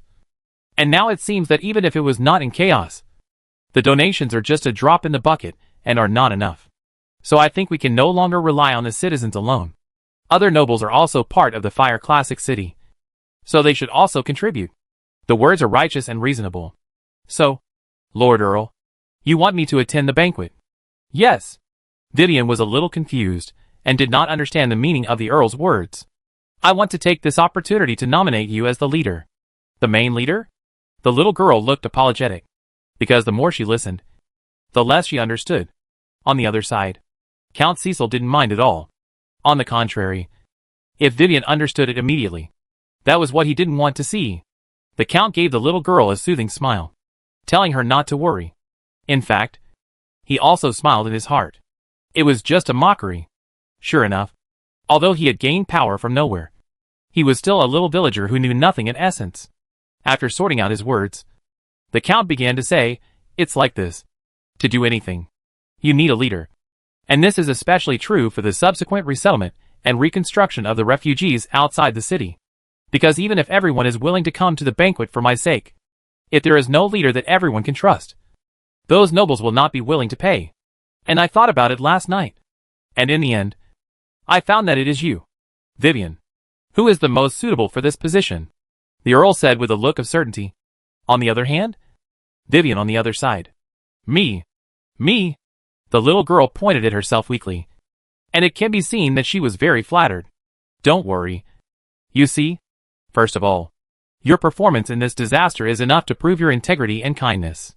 People will feel relieved when they hand the money to you, knowing that it will not be embezzled. Secondly, you happen to have a similar background and origin as the refugees outside the city. And there are even many people from your village inside. I believe that you are the leader, which is what the refugees are most willing to see. Finally, well, to be frank, there is really no one else in Fire City except you. The Fire God Church is in a mess. 3 bishops are dead, missing, and 1 is overseas and has not returned. The knights are also very busy and have no energy to spare. The more Count Cecil spoke, the older he seemed to be. He was not optimistic about the current situation of Fire City. Father, Liz saw this and immediately held the Count's hand distressfully. Then, the young lady also looked at Vivian with a pleading look, as if to say, please support her father this time. Everyone really needs you, whether out of emotion or reason. Vivian had no reason to refuse. After all, as the Earl said, she was originally from the countryside. Even if the Earl did not take the initiative, the little girl would do her best to help rebuild her home within the month before leaving Inu. As for the only thing that made Vivian hesitate, she did not expect that she would be pushed to such a high position by the Earl again. Can she be competent? But all these were melted under Liz's pleading eyes at the end. Okay, then I will try. The little wolf cub held in Vivian's arms could clearly feel that after Vivian's final affirmative answer, the little girl's body straightened a lot, and it was obvious that she was really determined to take on this heavy responsibility. Liz hugged Vivian excitedly, and the beautiful girls hugged each other again. It can be seen that these 2 silly girls are the most silly at the scene. And Count Cecil, our Lord Count, laughed heartily, with a relieved look on his face, as if he was finally relieved and extremely relieved and happy, because it seems that he has tried his best, but it seems that he has only given Vivian more power. But in fact, he is not afraid of Vivian having power, but he is afraid of Vivian having no power, because there is an old saying that only by letting others stand high first, so that when you push down from behind, you can fall more miserably, even to pieces. Do you really think you have such great ability to lead the entire reconstruction of the village? Without connections, where can you find a large number of workers who know how to build? Well, even if you count those ignorant refugees as coolies. But if you don't make connections with underground forces and have no one to protect you, countless thieves and robbers will catch wind of this piece of fat meat. At that time, can you still count on these refugees to work as laborers and guards? As for not to mention, the villages and towns will definitely border the new forests. Right? If you can't hire an excellent regional planner, how to deal with the relationship with the surrounding monsters, waiting for the overlapping conflicts with the monster habitats, there will be endless monster attacks? So, in fact, in the end, what he gave Vivian was just air rights. Maybe there will be nothing left except the money raised. And once Vivian messes up this matter, what awaits the little girl will be endless accusations, criticisms, and debts that are too high to be increased. The more he thought about it, the brighter the smile on the Earl's face became. He seemed to see the scene of himself controlling Vivian and avenging the messenger of God. And finally, the last person present was a wolf. Although Liao Zishuan was not smiling, his eyes were getting brighter and brighter. He even began to doubt himself whether he had wrongly blamed the Earl. After all, there is such a good thing? Send a pillow when you are sleepy? Money? The only thing we lack is money. Chapter 147. The strange development starts from reading the letter. To the beautiful and kind Miss Vivian. Please forgive me for such an abrupt letter, but please allow me to express my most passionate and sincere love to you. When I saw you sweeping the battlefield in the magic projection yesterday, I knew that I had fallen hopelessly in love with you. The light of your whole body is as dazzling as the sun. Your infinite magic power is like the descent of the god of fire. Your beautiful face makes me sleepless at night, and your slim figure crossed out traces. In short, if possible, I hope you can come tonight. I have prepared a sumptuous private dinner at my home, and I look forward to spending an unforgettable, beautiful and dreamy night with you. Writing, I can't help myself from Miss Vivian, and I fell into the drowning man called Love Baron Teddy Diabat. Put down the first letter in the mailbox. Liao Zishuan. Vivian. Little. Vivian had just uttered the first syllable, and the black flame spread from the corner of the letter. Yes, from the signature in the corner, the name of the person who had seen shamelessness, but not so shameless. Then in the blink of an eye, The whole letter was turned into ashes and swallowed up. Just like a dazzling firework. A whistle. And after a bang, there was nothing left. Ah, this. Looking at the letter that was still in her hand in the last second. It disappeared in the next second. As if there had never been such a letter in the world. Vivian was a little hesitant to speak. The little girl thought that this was disrespectful. But why did she secretly feel a sense of satisfaction? Good. Well done. Xiao He. Burn to death this bastard who dared to set his sights on Vivian. The second personality in the mental space applauded. Oh! It was from here. Next. Next. The wolf cub waved his paw, urging Vivian. I almost forgot to explain the origin of this scene. The purpose of getting Vivian to attend the dinner 2 days later was achieved. And this breakfast had no meaning for the Count. Before the end of the event, the Count handed the little girl a few letters, saying that they were all sent to the castle last night. Only the lower class and powerful people could obtain the information about Vivian's residence so quickly overnight. The purpose of their letters was nothing more than to get close to Vivian, the new upstart of Huidian City, to win her over and make her familiar. But obviously, the first sender got 0 points from the little wolf cub because of his too intense expression and left the stage regretfully. Okay, let's invite the second guest next. Vivian opened the second letter in the mailbox. To Wei Weiyan, I heard an interesting story yesterday and want to share it with you. Please read it to the end. Once upon a time, there was a girl who wanted to enter the city, but she accidentally dropped her identity token into the river. When she was anxious, a handsome and powerful river god appeared. The river god asked the girl, "Did you drop this purse?" The girl shook her head. The river god asked again, "Did you drop this noble teacup?" The girl shook her head again. Finally, the river god took out the girl's identity token, and the girl immediately nodded and said that it was this. However, the river god shook his head, just raised 3 fingers to the girl, and then disappeared. To be continued. Note, if you want to know the sequel of the story, please come to the old place to meet me. Signed, Young Man in the Alley. Liao Zixuan. Vivian. This time the little girl knew how to strike first. She immediately looked at her little wolf cub with innocent eyes, then tilted her head and asked, Xiao Xiaohe, do you understand? You don't understand. How can I understand? Liao Zixuan complained speechlessly. No. Don't interrupt. Who is this young man in the alley who signed it? How many women have you been involved with behind my back? And, my goodness, this riddle-like story is still to be continued. It's broken. Right? Can the broken dog die? Burn it! Burn it! Good. Look. Our guest number 2 also won a 0-point evaluation. Successfully received a dark flame meal. And turned into slag with the number 1. Disappearing from this world. Liao Zixuan is a bit depressed now. Because how come these letters are completely different from what he imagined? If this were put in a novel, it would definitely be a waste of words. It can't be a foreshadowing. Right? Can there be something meaningful? Maybe he really heard the little wolf's voice. And the next few letters were back to normal. Among them is an invitation letter from the Adventurer Association, hoping that Vivian can register with them as soon as possible. There is also a letter of appointment from the Vulcan Law School, hoping that Vivian will become the professional mentor of the summoning department newly opened in their school. Of course, there is also a letter from an old friend Demir. The letter mentioned that he seemed to have dreamed of his mentor Archbishop Maggie last night.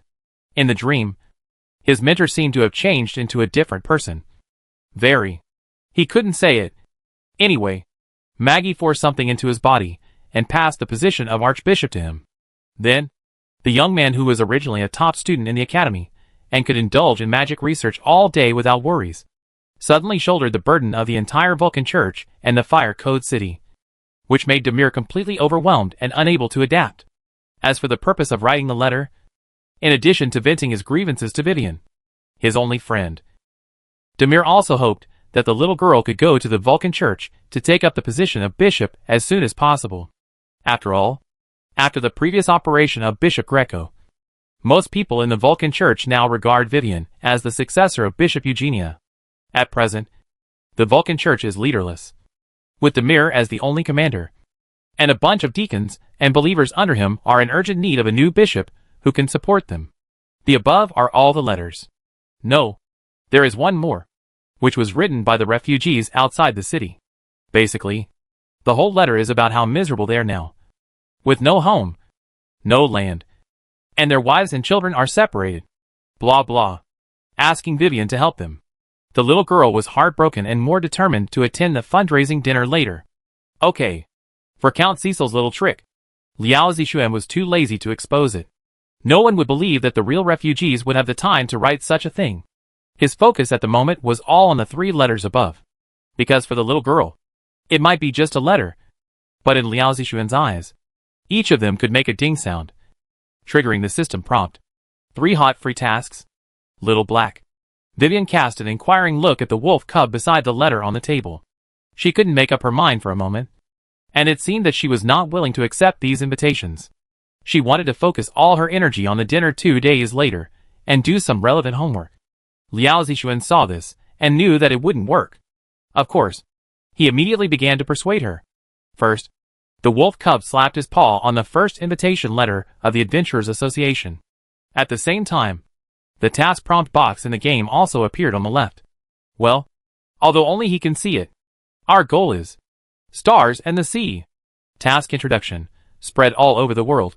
Almost household names. Everyone knows that there are branches in the 9 countries. The Adventurers Association, one of the largest forces on the continent, has taken the initiative to invite you and hopes that you can become one of them. This is both an honor and an opportunity. Once you pass the certification, all your achievements and deeds will be recorded by the association. The information you want to make public can be seen and learned by everyone in any association in the world, not only in your country. Mission target: go to the Adventurers Association located west of Fire Code City and talk to the front desk staff. Mission reward: title Platinum Level Adventurer. Platinum Level Adventurer. Type: title. Quality: Epic. Wearing Effect 1. Automatically increase the favorability of all forces affiliated with the Adventurers Association to the revered level. Wearing Effect 2. Regional Reputation plus 60. Wearing Effect 3. Legend plus 3. Good guy. I can only say that they are worthy of being the natives of the world. The treatment is simply a world apart from the players. Liao Zixuan clearly remembers that the levels of the Adventurer Association are Black Iron, Bronze, Silver, Gold, Platinum and Star Glory from top to bottom. In addition, there are rumors that above the Star Glory, there are higher level title level adventurers. But I don't know whether it is true or not, so I won't mention it for now. In the previous life, the game was launched for nearly 3 years and had already opened to the 3rd country. Among the players, even those who were most focused on brushing the title of adventurer could only be platinum at most. But Vivian only spent 1 day. No, to be precise, only half a day, to get the platinum title, and the Adventurers Association took the initiative to invite the girl to come and get it. By the way, the upper limit of most ordinary natives in the world is between bronze and silver. They are actually stuck in the same place as the players. That is, the so-called influence. Reflected on the game panel, regional reputation and legend are definitely the 2 rarest attributes that are the most difficult to improve. This is why Liao Zixuan now wants Vivian to go to the Adventurers Association and get the title. Let's not talk about anything else. The 3rd wearing effect, Legend plus 3, is enough to make him drool. This will greatly affect Vivian's system rating as an NPC, and then unlock more functions that belong to NPCs, including but not limited to higher task rewards, copy production rights, and even have their own power system. Xiao Hei, wipe it. It's almost tripping. Vivian wiped it with her little hand, and didn't dislike the traces on the mouth of the little wolf cub, who was looking forward to the future. Damn! It's sour. No, it's even more sour. Liao Zixuan had just prepared the next guiding speech, ready to give a long speech to explain to the little girl the various benefits of joining the Adventurers Association. But Vivian took the initiative to speak first. Then let's go now. The little girl began to pack her luggage. Huh? Where are we going? Liao Zixuan was interrupted for a moment and couldn't react. To the Adventurers Association, Vivian said in a matter-of-fact tone. Since Xiao Hei likes to see me become an adventurer so much, then of course, I have to satisfy you for a while. After saying this, as if she was a little ashamed, she didn't dare to look at the little wolf cub anymore. The little girl's ears were slightly red, and she left the room first, looking at Vivian's fleeing figure. The little wolf cub was stupid. No! Can this car be driven? It's obviously a very serious conversation. But can you not show it? As if you want to satisfy the uniform temptation and professional dress-up that your boyfriend wants in some improper plot. Hiss. Speaking of which, since they are all platinum-level adventurers, the association will definitely give them uniforms. Right? Of course. His eyes lit up instantly. The little wolf cub left the room at the speed of light with a whoosh. Finally, the room was occupied by the remaining person. Yes, that's right. A little girl who was still sleeping on the bed scratched her butt, then turned over and continued to make a faint snoring sound. What part? What plot? How can it be more important than sleeping? Outside the Earl's manor, in a place with a better view, you can clearly see the hidden position of everyone entering and leaving the manor. A group of people hid here. The young man in the lead stretched his neck all the time, not feeling tired, like a giraffe, staring at the door of the Earl's manor without stopping. Boss, we have been waiting from morning to noon. Do you think the big sister will really come out? Xiaoqi, who has the best relationship with Chris, was the first to ask their boss on behalf of the rear, and a group of younger brothers who were all suspicious. In fact, the faces of these younger brothers at the beginning were not like this, but excited and excited. Why? Because they were all personal experiencers outside the city yesterday. After knowing that their boss could actually know their savior Vivian, almost all of them opened their mouths wide. Unbelievable.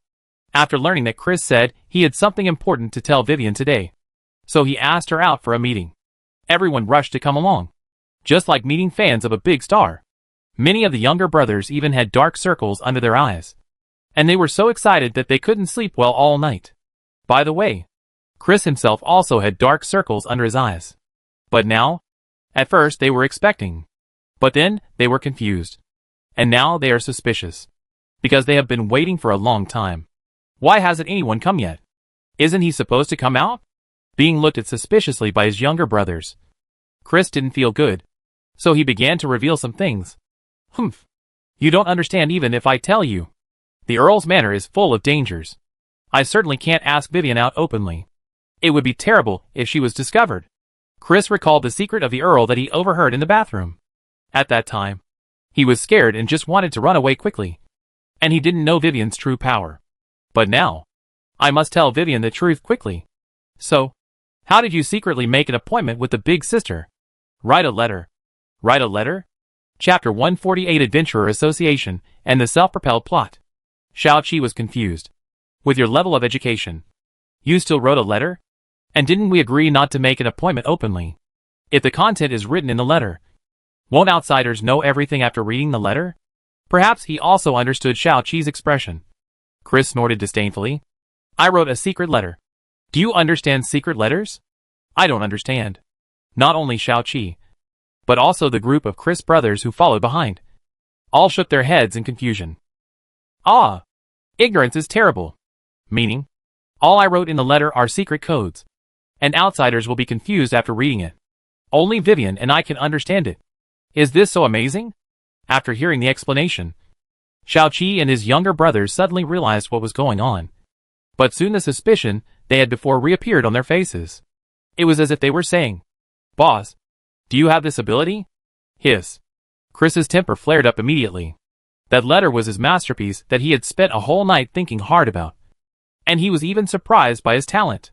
The story was so fascinating, and the code words were so cleverly conceived that it was simply amazing.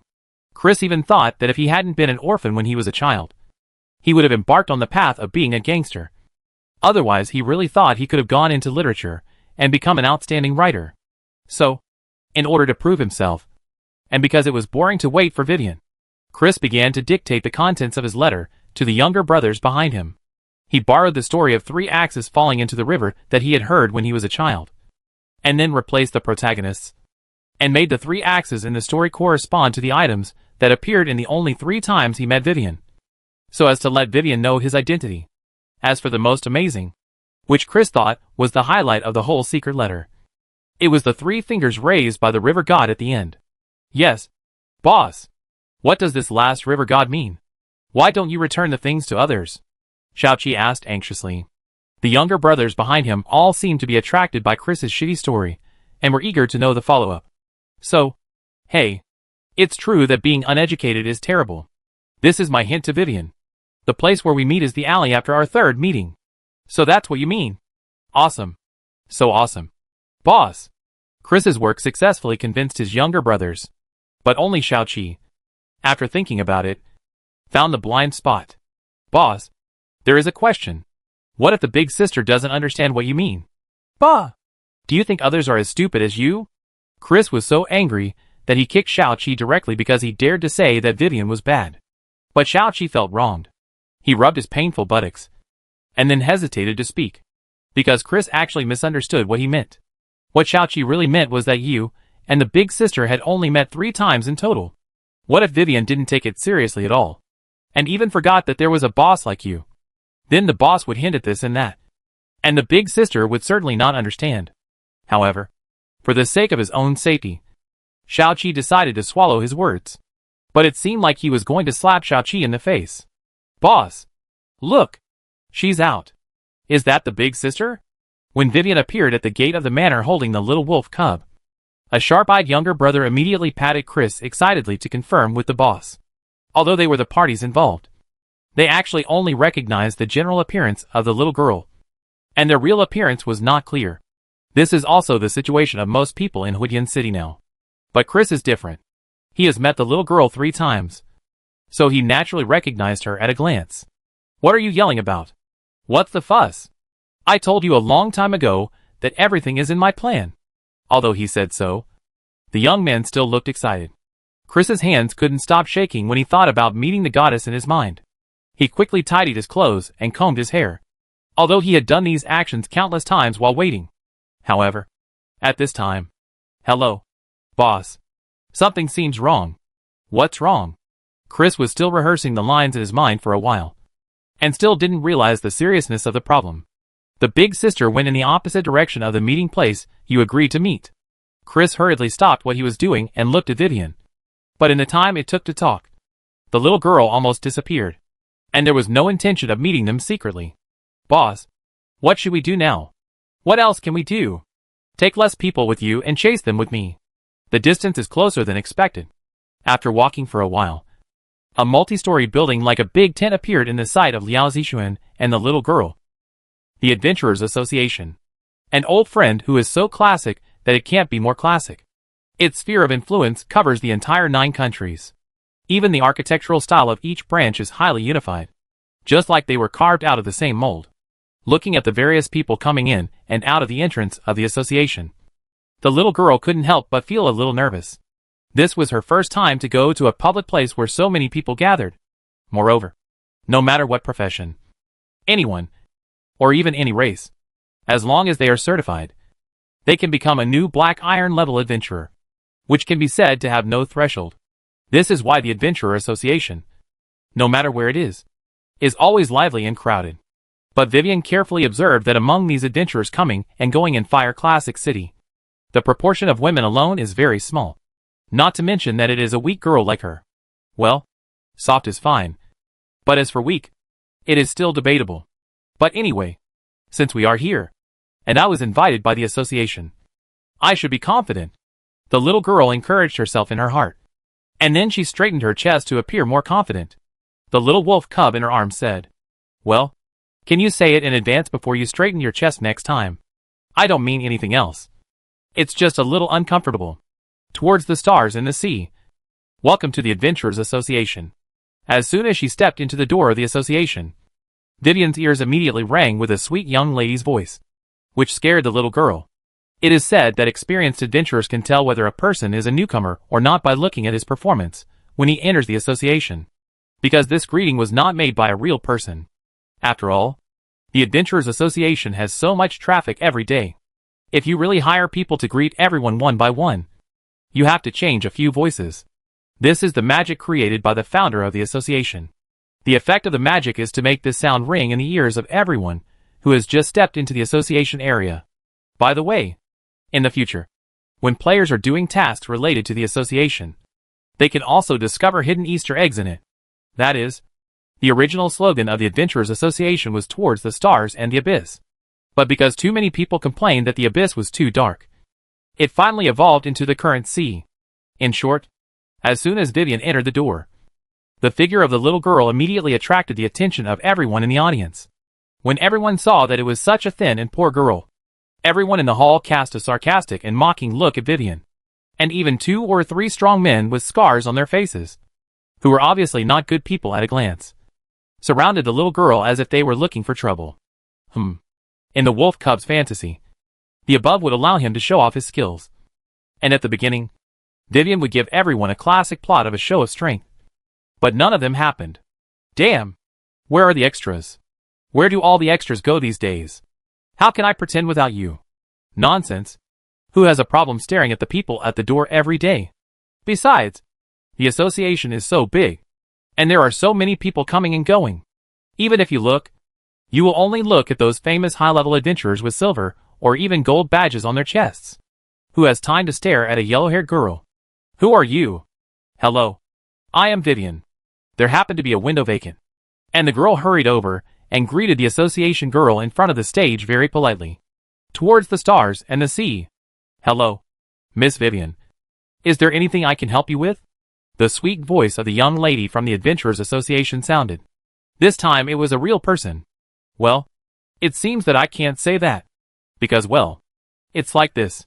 Today I received a letter from the association, Vivian said while trying to take out the previous letter. This familiar scene, also holding a token, made the little girl subconsciously recall the first time she took the fire god order to the Fire Code City. However, it is obvious that the Adventurers Association, as a world-class force, is far ahead of the Fire God cult. Before Vivian took out the letter, abnormal data detected in face recognition. Recognition successful.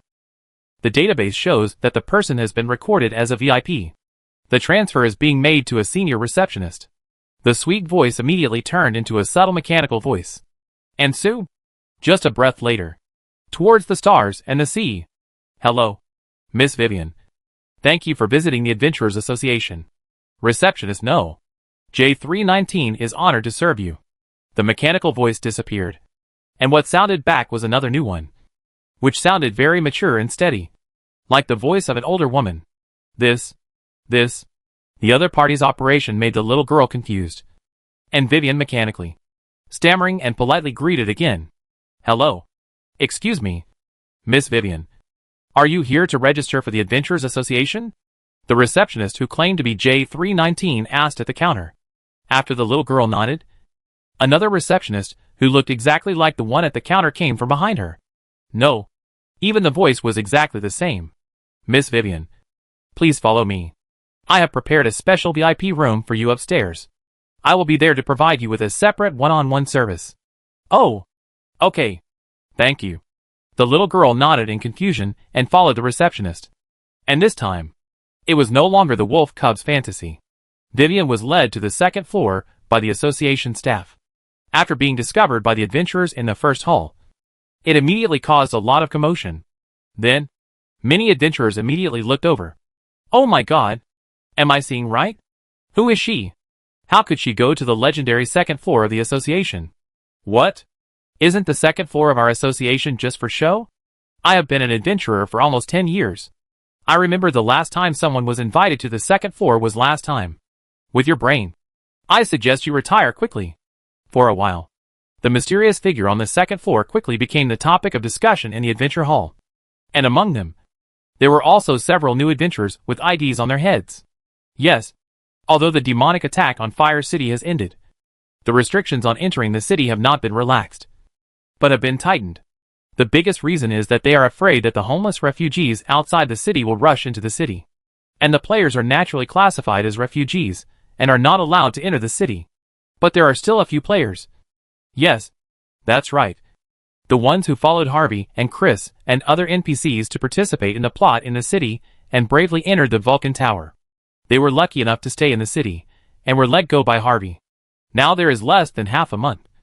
2 weeks before the end of the internal test. It's not too much. But it's not too little either. Now the most annoying thing for them is that they don't know what to do. The Fire City is too big. Exploring aimlessly is something that only newbies would do. Those who can sneak in are all veterans. Everyone knows that the best way to get familiar with the city and obtain information is to find new branches as soon as possible under the guidance of NPCs. So naturally, they came to the Adventurers Association. In terms of where there are more tasks, It must be here. But obviously they got an unexpected surprise. Hey! Did you see clearly? Changliman poked Luochan next to him. Girl. Flat chest. Cloth clothes. And holding a little wolf in her arms. Luochan has a sophisticated eye. Grasped the details. And nodded with great certainty. That's right. It must be Vivian. Vivian. Our light. Oh. No. Let's start over again. Vivian. The designated plot NPC for our internal test. Sister. Don't forget us. It seems that we haven't appeared for too long. And I really forgot a little. In short, the players here are all old acquaintances. In addition to the two above, there are also the high-quality leaks, the melee magic god, and the big watermelon who have been following Vivian from the beginning. What should we do now? Do these tasks we just accepted? The melee magician asked weakly. Do it? Do it for nothing. They are all worthless characters. It's not as comfortable as hugging Vivian's thighs. If you want to do it, go ahead. Anyway, I'm going to wait for her downstairs. As Vivian's most loyal fan, Changliman was the first to tear up the task he just received, and then found a chair in the hall and sat down, as if he was going to defend Vivian to the death. What he said was true. As new adventurers of Black Iron level, the most that players can get is to find lost pets, or send messages, watch the store, etc. Indeed, Vivian is more attractive. Although I guess the inside will not give us more plot content. But what if? As he spoke, Luochan also sat down next to Changliman, and the rest of the players followed suit and started waiting downstairs. It was quite funny to say that at this time. Another group of people also hurried to the adventurer hall. Chris found out after a little inquiry that the person who went up to the second floor just now must be Vivian. Yes. We have to wait. They are not qualified to go to the second floor. So, Chris and his group happened to sit opposite the players. Then, the two groups looked at each other. Chris recognized them at a glance. Aren't these strangers the cannon fodder who climbed the Vulcan Tower with him before? What are they doing here? And it seems that they are not here to take on quests, but more like waiting for someone. Wait! Waiting for someone. Chris immediately became alert. On the other side, the players were completely different. They naturally recognized Chris, an important NPC on the internal test NPC rhythm list newly released by Biwei Rongrong. Of course, this is only secondary. The real reason why the players are getting excited now is that Chris seems to be waiting for someone. And as for who he is waiting for, is there any need to ask? Luochan and Iko Daxigwa looked at each other. The slightly inferior Chanlu Manman and the melee mage had not reacted yet. But these two genuine high-level players saw excitement in each other's eyes. Because as the saying goes, it takes two to tango. But two hands together can make a big difference. Something big is going to happen again. Sure enough, it's absolutely right to follow Vivian closely. It's only been a short time since the main storyline of the Tide of Demons before. And there's something new so soon. This is more than just a main storyline NPC. This is simply a self-propelled plot girl in human form. Chapter 149 Unlocking New NPC Abilities. On the second floor of the Adventurers Association. VIP room. On a large and comfortable sofa. With legs together. Toes touching. Hands on knees. And a straight waist. She looked like she was getting her report card in elementary school. Miss Vivian. This is the Platinum Level Adventurer Badge awarded to you by the Association. Receptionist J319 said, placing an exquisite and beautiful red-brown wooden box on the table in front of the little girl. When Vivian opened it, she saw a breastplate pendant lying quietly in the box, half wrapped in soft silk satin, shining with silver light under the reflection of the lights in the VIP room. Some people often say that they confuse the silver and platinum badges because the colors are similar. Both are silver. But in fact, once you have really seen the platinum badge, it is impossible to say such a ridiculous statement. Whether it is texture or gloss, the difference between the two is not a bit. Not to mention the functions of the badge. All the precautions of the association and the rights and interests you can get based on your adventure rating are engraved on your badge with magic. Miss Vivian only needs to inject magic into it, and you can check it at any time. If you don't want to carry the badge at ordinary times, or it is inconvenient for you to carry it, you can also infuse magic into it to change the shape of the badge and attach it to any part of your body. Huh? Can it be like this? The receptionist's words touched Vivian's heart. She felt that if she really wore such a thing, It would be too conspicuous. The little girl didn't like to attract attention.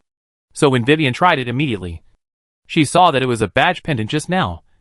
But it turned into a silver thread and wrapped around her wrist. If you didn't look carefully, no one would notice it. Wow. Great. The little girl liked it a little bit. Excuse me, Miss Vivian. Is there anything else you need or have any questions? No. Thank you. Vivian waved her hand quickly.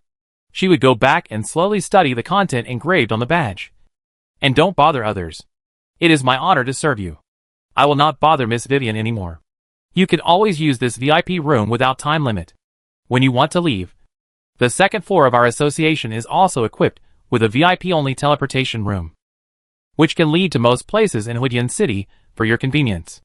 If you have any other needs later, you can also ring the bell in the room, and I will rush to serve you immediately. After bowing slightly to the girl, the receptionist turned around and left the room, gently closing the door. The whole process was silent and smooth, which fully reflected what professionalism is. Huh? Without the outsiders, only Xiaohei and herself were left in the room. Vivian's straight back finally relaxed, and she let out a long sigh. But soon, it was covered by a wave of excitement. Vivian put the wolf cub that had been placed next to the sofa back on her legs. After finding the familiar and comfortable position, the little girl immediately shared the function of the badge with Liao Zixuan excitedly. Wow! Xiaohei's is really amazing. Just use a little bit of magic to display the current time, the location of the nearest association, and the tasks in the area. And, as Vivian discovered more and more functions of the badges, the little girl's exclamations became more and more. However, after recovering from the novelty, Vivian seemed to finally realize something, and hurriedly asked cautiously, Xiaohei, you said this little sign? It shouldn't be very expensive, right? In response, the little wolf waved his paw. Not expensive. Then Liao Zixuan gave his strong testimony. Didn't you notice that basically every adventurer in the association hall has one on his chest? And there are so many. How could it be very expensive? After her little wolf sent a message, Vivian recalled that it seemed to be true. As long as you join the association, everyone can have a small sign like this. The only difference seems to be the color. However, it's just a change of color, so it shouldn't be that different. Right? When she thought of this, Vivian felt relieved. Since everyone has it, and it's not expensive, she didn't have any burden. The little girl immediately laughed again. Obviously she loved her multifunctional badge and could change the style at will. Well, it's better to be a little silly, so it's easier to feed. Seeing Vivian like this, Liao Zixuan sighed in his heart. Of course, he couldn't tell the little girl that the badge in her hand was probably the only one in Huidian City, and it was a genuine magic prop. As for the other adventurers, what a joke. How could others get this treatment? The association would have gone bankrupt long ago. The gold level can only be used as a watch at best, and those below the gold level can probably be used to crack walnuts? But Liao Zixuan was afraid that if he really told Vivian about this, the little girl might do something outrageous. For example, she would worship this badge as a family heirloom when she returned home? Ignore it. The little girl who is still playing with the badge with sparkling eyes and full of curiosity. The benefits brought by this platinum-level adventurer badge are far more than these. The benefits here naturally refer to the improvement under the framework of the NPC system. After putting the title of Platinum Adventurer on Vivian's panel, the girl's legend level immediately soared by 3 points. Don't underestimate these 3 points. For players, legend level is the ultimate task to accept all and jump out of the letter rating. That is, epic, legendary, world and even legendary tasks. A threshold that cannot be crossed. Without enough legend level, players cannot even trigger the above tasks. For NPCs, legend level is even more useful. The most intuitive manifestation is the surge in the score of NPC rating. After all, legend level is placed in the last independent multiplication area, which means that it will not be diluted by any other attributes. The reaction to Vivian is that the girl's score was tripled, from the original S level directly to the SS level. As for YS multiplied by 3 should not be 3S. Your math is not correct. It can only be said that the higher the score range, the larger it is. Even if it is tripled, it is still a little bit away from the edge of the SSS level. Not to mention the higher letter ratings. Let's take the simplest example. In addition to the Vulcan, who has long jumped out of the rating. The highest rated NPC they have encountered so far should be the witch Bella. Look at what they have. More than 60 levels of horror levels. All over the world. All over the 9 countries have my sister's clones. And countless forces derived from the clones. But this is just an epic NPC. Okay, Ms. Bella. I will modify only. So can I move the knife away? In short, it can be seen that the revolution is not yet successful to become the great legendary witch Vivian. And the wolf cub still needs to work hard. But after all the talk, what kind of substantial improvement has been achieved after the NPC rating has reached SS level? The little wolf cub carefully studied the panel. After all, this thing was not accessible to him as a player in his previous life. After roughly understanding it, in addition to some regular task reward increases, what attracted Liao Zixuan's attention the most were the 2 NPC modules newly unlocked by Vivian. That is, character advent card and copy production rights. Let's talk about them one by one. First, the character advent card system. At first glance, Liao Zixuan is very familiar with it, because when he was playing a game called Super Ghost Mechanic, the protagonist he controlled often used this prop to cheat. The principle is that the ability of an extremely powerful character can be borrowed for a period of time. That is, it can be brought to oneself, commonly known as the wall-hanging experience card. Just when he was excited and thought that the little girl had another cheat. Why did he say again? As a result, Liao Zixuan was surprised to find that the character advent card here was not the same as the one in the Super Ghost Mechanic game, because the advent card system on Vivian was not for her own use. She could only make advent cards and then give them to players. Or the natives? Liao Zixuan was not sure about this, and planned to try it later. After all, if he guessed correctly, there should be several waves of people waiting for Vivian. Right? What? Ask him how he knew? If he didn't even notice that someone was following the little girl, then Liao Zixuan could just save himself to death. As for the specific method of trying at that time, since I was able to transform, a certain evil idea has been accumulated in the little wolf cub's heart for a long time. Hold it.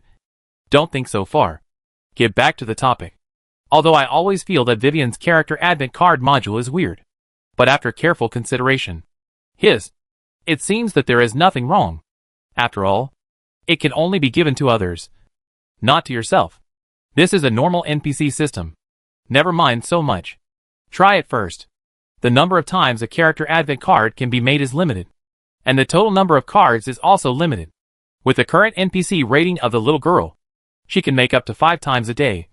And then, the total number of character advent cards in the card library, including the number of character advent cards given out, cannot exceed 3. Of course, the biggest limiting factor is actually the last one. It has nothing to do with the NPC rating, but the little girl can only use her power network as a template, and then choose the characters in it to make a certain ability advent card. In other words, Vivian can't just meet a person and copy the other person's ability to make her own character advent card. If you really want to get a person's advent card, you must first date him or her and make him or her shy. Cough. It's weird. Start over. Then you must include the other person in your power network. It doesn't seem to make any difference? Liao Zixuan will continue to look at what character advent cards Vivian can make so far. First of all, the first one is undoubtedly the girl herself. That is, Vivian's advent card. And then it is shown that one of the girl's abilities can be randomly copied to the card. These include Intermediate Tailor, Lucky Aura, Magic Affinity, Quick Learning, Please Another Me, Little Black, Fire Summoning. It can be seen that the randomly copied ability pool is not necessarily only combat type, and there are high and low levels. Among them, Intermediate Tailor is definitely the worst. There is no doubt about this. And secondly, Liao Zixuan thinks that Quick Learning is relatively bad. This Quick Learning should refer to Vivian's ability to learn magic very quickly just by watching the other party release magic, known as Vivian Cashin. You say this is weak, but it doesn't seem to be. But if compared with the other ones, it seems to be a little bit worse. It's like it seems very difficult to get into a 211. But looking back, everyone is either Tsinghua or Peking University. And the last one is even Harvard. Yes, that's right. Especially the one who went to Harvard. The most invincible skill. As for which one, do you still need to ask? The skill is as good as the name. Xiao Hei. Good guy. This means that Vivian's ability to summon herself can be copied? Incredible. What else can the opponent do? Just surrender. By the way, to prevent misunderstandings, all the borrowed abilities of character advent card are just mirror images. A poor imitation. It will not have any impact or relationship with Vivian and the little wolf cub as the original body. However, even if it is just a poor imitation, the starting point is too high. Although the real effect has yet to be tested, Liao Zixuan can already imagine how attractive and powerful it will be. It is already a wall-hanging prop. I understand. The little wolf cub finally understood. Other people's character advent cards are to borrow the ability of hanging on the wall. But for him and the little girl, they are already hanging on the wall. There is no need to borrow others. It is others who need to borrow their props. So that's it. I don't know whether to cry or laugh. Anyway, continue to go down. In addition to Vivian's advent card, there is also White advent card that appears in his own human form, and Shirley advent card that is automatically included in Vivian's sphere of influence under his command, and the last Sinyan advent card. Well, one by one, Liao Zixuan looked at it and found that they were all hanging on the wall. Very good. The only problem now is that he only has 5 production opportunities every day, and he doesn't know if he can randomly get the character skills he wants. It's useless to think so much. Liao Zixuan has always followed only one word for this kind of luck drawing card. Reckless. Hesitation will lead to defeat. My turn. Draw a card. Ding. You successfully obtain the Vivian Advent card Intermediate Tailor. Liao Zixuan. Tear it up directly. The next one. Sacrifice Demir's 10 years of Peach Blossom luck. Draw a card. Ding. You successfully obtain the Vivian Advent card Lucky Aura. It's okay. Keep it first. There are still 2 shares. Continue. Sacrifice Chris's 100 years of Peach Blossom luck. Change white as the object. Draw a card. Ding. You successfully obtain Bai's Advent card Forbidden Demon Body. Fuck. This 100 years is different. Sacrifice Demir's 100 years of women's luck. Change Shirley as the target. And draw a card. Ding. You successfully obtain Shirley Advent card Cute Pet. Asshole. I knew you had no luck with women at all. Liao Zixuan was furious. In short, after retaining the 2 Advent skills of Lucky Aura and Forbidden Demon Body, he finally drew it for the last time. Shirley's Fallen Abyss Affinity Advent card. Although it is not the best. But there is no other way. Today's 5 times have been used up. Looking at the 3 floating and rotating cards in the card library. Although I can't use these. Isn't this nonsense? I descended on myself? But they greatly enhance the overall strength of my own forces. Liao Zixuan seemed to have seen 3 temporary hanging walls rising up. Then, the next question he should consider is, who should this hanging be given to in order to maximize the benefits in the next situation? Chapter 150 Master. Vivian. Xiao Hei. Then I'll go to the fire god cult first? Vivian looked at the little wolf cub, who seemed to like the snacks prepared by the association in the VIP room. The little girl asked for sure for the last time. This came from the fact that after Vivian obtained the platinum level badge, she automatically became a member of the adventurer, and was included in the association's unified member list. Any adventurer who holds a gold level badge will receive such a message in the Fire Code City area. And Demir is one of them. Before Maggie passed the throne to him, this kid was very idle every day. In addition to studying magic, he occasionally needed practical experience. So after a few times, he unknowingly got the gold level adventure certificate badge, which ordinary people may have to spend a lifetime of hard work to hope to reach. This may be what people often say. Often, your end is just the beginning for others. Genius is so unreasonable. Of course, everything is afraid of comparison. Demir seems to be very powerful. But if you compare him with Vivian, Demir, talent? I think this talent called the most rare talent in the flame domain. The first magician is useless. Can you give me a whole wolf? A cat is fine. And it's better to be a cat girl. I really don't want to work hard anymore. He tui. The little wolf cub broke a bite. What a broken peach. But there is no way. He has to find a reason to separate from Vivian first and continue to stay here. Otherwise his big things will not be able to proceed. The excuse Liao Zixuan made was what I said at the beginning. He set his eyes on the fruit snacks in the room and pretended to like them. As a result, the fruits here seemed to be very good. There was even a poison peach just now, which was so sour. Okay. Let's go! The people of the Vulcan Church are still waiting for their Bishop Vivian. In order to save himself from suffering, Liao Zixuan waved his claws, indicating that he didn't need to worry about us, and urged the little girl to set off quickly. Oh, right. Remember to ask them for the bishop's uniform. Robe. The kind that Eugenia wore before. When I go over, I must see Bishop Vivian, who has changed her clothes. Liao Zixuan added this sentence in telepathy. Although Vivian still couldn't hear the whole sentence, the little girl could certainly understand what her wolf cub meant just by sensing the key words such as uniform, robes, Eugenia. He immediately fled the room with an expression of "I'm not paying attention to you." Looking at the little girl's figure disappearing in the association's portal, the little wolf cub shook his head in a very mature manner. So immature. Too immature. With this look, she is far from being a witch. So, watch me. After confirming that Vivian had completely left the Adventurers Association, the little wolf cub's eyes suddenly lit up. This idea that had been buried in his heart since he mastered the transformation was finally realized. So, swish. A brief white light flashed in the VIP room. And then, after the light faded, hum! A proud hum sounded. I saw that the little girl who had just left the Adventurers Association, at this moment, appeared in the room again like magic. What's going on? Could Vivian teleport? Okay. TSK. I'm so beautiful. Walking to a large mirror in the room, Liao Zixuan looked at the image of Vivian that he transformed into in the mirror opposite, and smacked his lips with satisfaction. Suddenly, his brows furrowed. Because it's not right. I always feel like something is missing.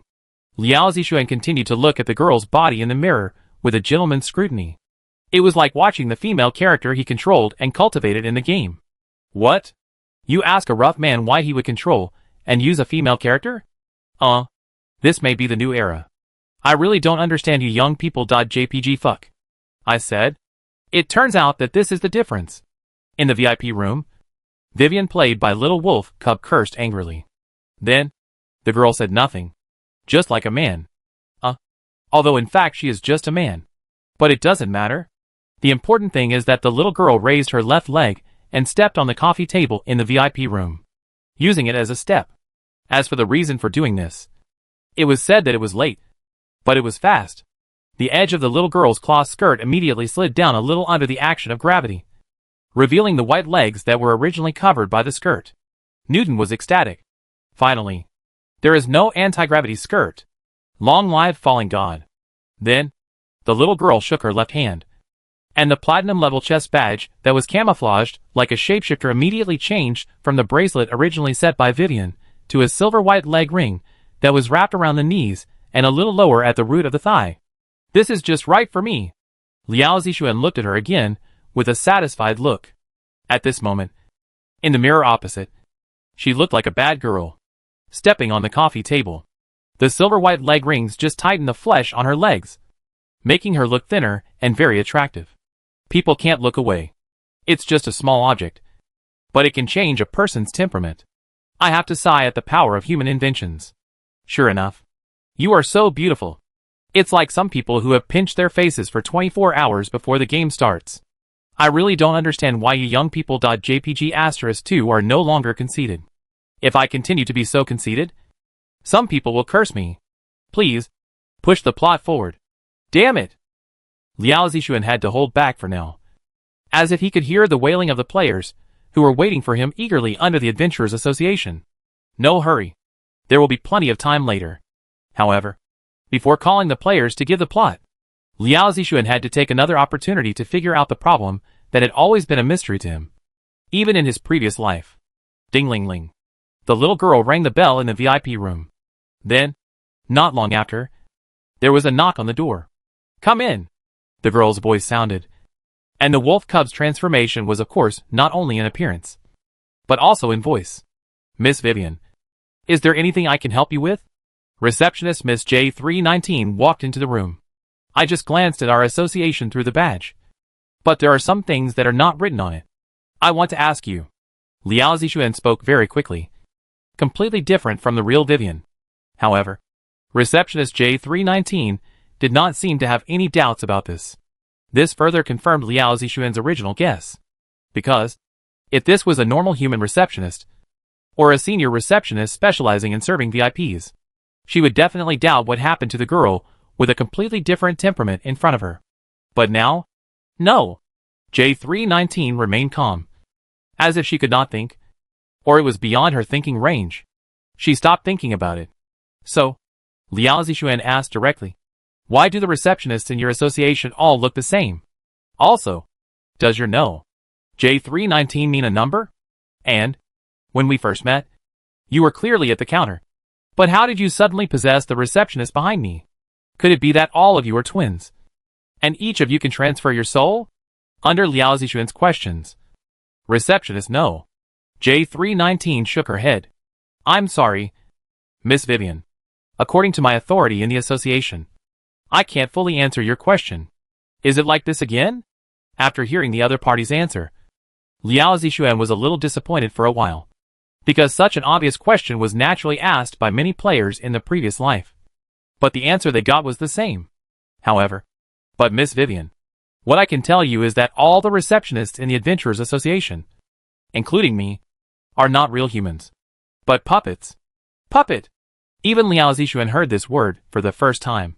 As for the soul transfer you mentioned just now, Miss Vivian, this is a unique magic network system installed in the unified puppets of our association. We have no souls, and the way we exist is just a consciousness stored in the magic network system. Magic network system? No soul. Consciousness? What does that mean? More and more new words appeared. Liao Zixuan asked hurriedly. It seems that Vivian's platinum level adventure level is really put to good use, and she can really get some inside information. However, it's just a little bit. That's all. Under Liao Zixuan's questioning, receptionist J319 shook his head and repeated the previous no authority again. Okay. It's already a profit to be able to ask a little. Liao Zixuan then ordered J319 to help him invite the group of players downstairs to his VIP room. After the receptionist lady, oh no. Now it should be said that the puppet receptionist left. Liao Zixuan showed a thoughtful expression. Puppet? The reason why he specifically asked this was not because he had nothing to do after eating, nor was it because of curiosity. Okay. In the end, this was somewhat true. But the real reason was actually from the maid who got up in the morning and somehow got mixed up with Vivian in the Earl's mansion. Alina, test subject K421, and Liz, the bloody countess, was also test subject K423. Doesn't it look familiar? Yes. The numbering method is very similar to that of receptionist J319. Liao Zixuan had reason to suspect whether there was any connection between the two parties, and there was a deeper reason why he was so concerned. We have test subject K421, and we have test subject K423.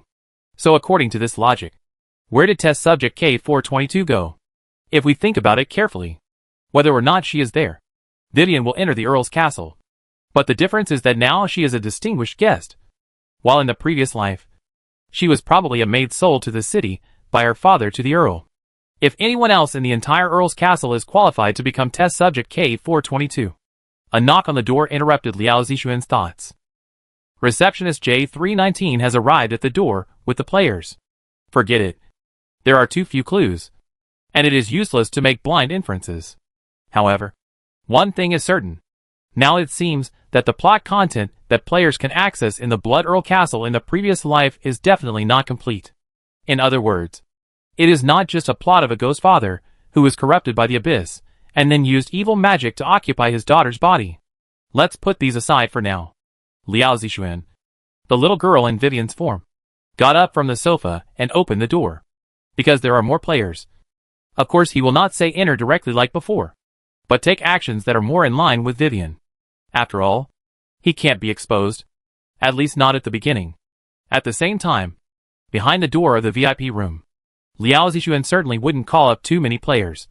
He only named a few familiar ones. Chunlu Manman rubbed his hands expectantly, with a silly expression on his face.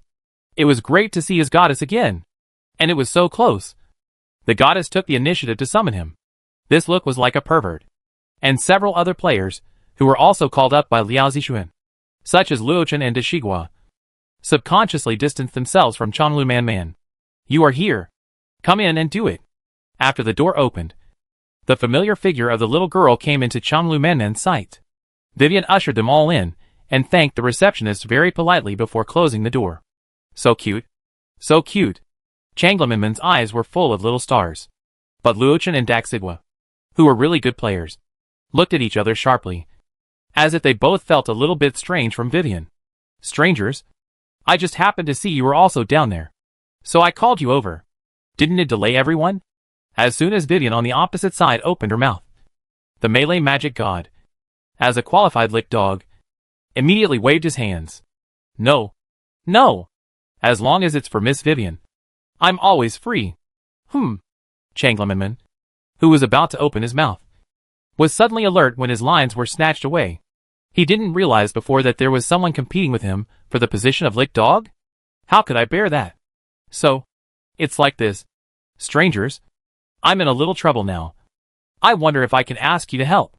In the room, Vivian's second sentence had just fallen, and Changlamenman predicted it and immediately shouted, No problem.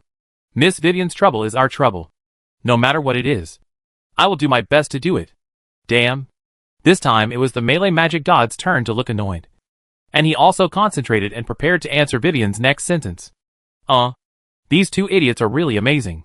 Perhaps only Luochen and Daxigwa have a stronger and stronger feeling about Vivian. Then immediately, I saw this great hero who saved the Fire Code City. A kind and pure country girl. Seeing Changlamenman patting his chest and swearing, Vivian once again showed an extremely sweet smile. She slowly said, Huh? Really? That's great. Strangers, if that's the case, can you help me kill the Earl? Okay. No problem. Congratulations. It was the melee magic god who answered successfully. However, before he cast a proud look at Changlamenman, he noticed the stupid expressions of the three remaining players in the room. Wait a minute. What did Vivian, the main NPC, ask us to do just now? Chapter 151. The witch's career is beginning to show its prowess. Miss Vivian, maybe I didn't hear you clearly. Can you say it again? The melee magic god asked carefully. On the sofa opposite, she was sitting with her hands on her knees and legs together. She looked like a well-behaved and quiet girl. And this little girl said huh at first. And then she immediately showed an apologetic expression, as if she was sorry for not letting the melee magic god hear clearly. Back. This is the normal feeling of Vivian. Seeing the little girl's appearance, the melee magic god felt more and more that there must be something wrong just now. Could it be that she had guided too much last night? Did she have hallucinations? But soon after that, what I want to say is, can you please help me kill the Earl? She raised her voice, as if to make sure that they could all hear clearly this time. But her tone remained the same. Still the kind of shy girl you could tell at first glance. And what she said was indeed very appropriate. But what the hell? Who would be so shy and ask others to kill someone in broad daylight? The melee mage was going crazy. It was all normal before. Why did it suddenly change when it came to her? As a result, Vivian on the sofa opposite seemed to be unaware of it, as if she had said something very ordinary and serious. Even after she finished speaking, she blinked her big watery eyes and looked at them expectantly. Melee mage. Facing Vivian's expectant gaze, melee mage sweated like a rain of water. Just like he successfully answered the question, but found that he couldn't do it. So, he immediately cast his eyes on the other three players in the room. Where are your teammates? Save them. Changlamenman, okay. As long as the opponent dares to show his health bar. Even if it's a god. Vivian, if you are willing, I will kill him for you to see. Brainless fans. Insane. The current situation is obviously not something that Changlamenman and melee mage can handle. After coming back to their senses from the shock, Luochen and Daxigwa, the two real masters, looked at each other. No. I have tolerated you many times. How many times have you two looked at each other from the beginning to now? Non-tung. Right?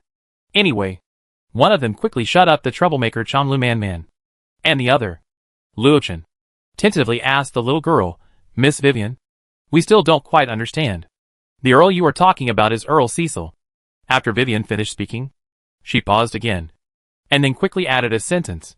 It is the owner of the noble manor and castle mansion where I am invited to stay temporarily. Luochen. Good fellow. Living in someone else's house. And hiring someone to kill the owner of the house. Is this plot so exciting? Can we hear the reason? Luo Chen asked quickly with excitement in his eyes. He was not one of the first to contact Vivian, but followed the trend after the little girl had already made her mark. However, Luo Chen now feels that following Vivian is absolutely right. The title of personal self-propelled plot princess is so valuable. It throws out such exciting content right at the beginning. It is not worse than the random tasks issued by other NPCs in the Adventurers Association. Indeed, for players, the more outrageous the story, the more it can stimulate their desire. After all, the purpose of the game is to satisfy people who can't do things in real life. In terms of the player's mentality, a little wolf, in the guise of a little girl, has really grasped it firmly. But in fact, this is just the beginning of the routine. Yes, it is like this.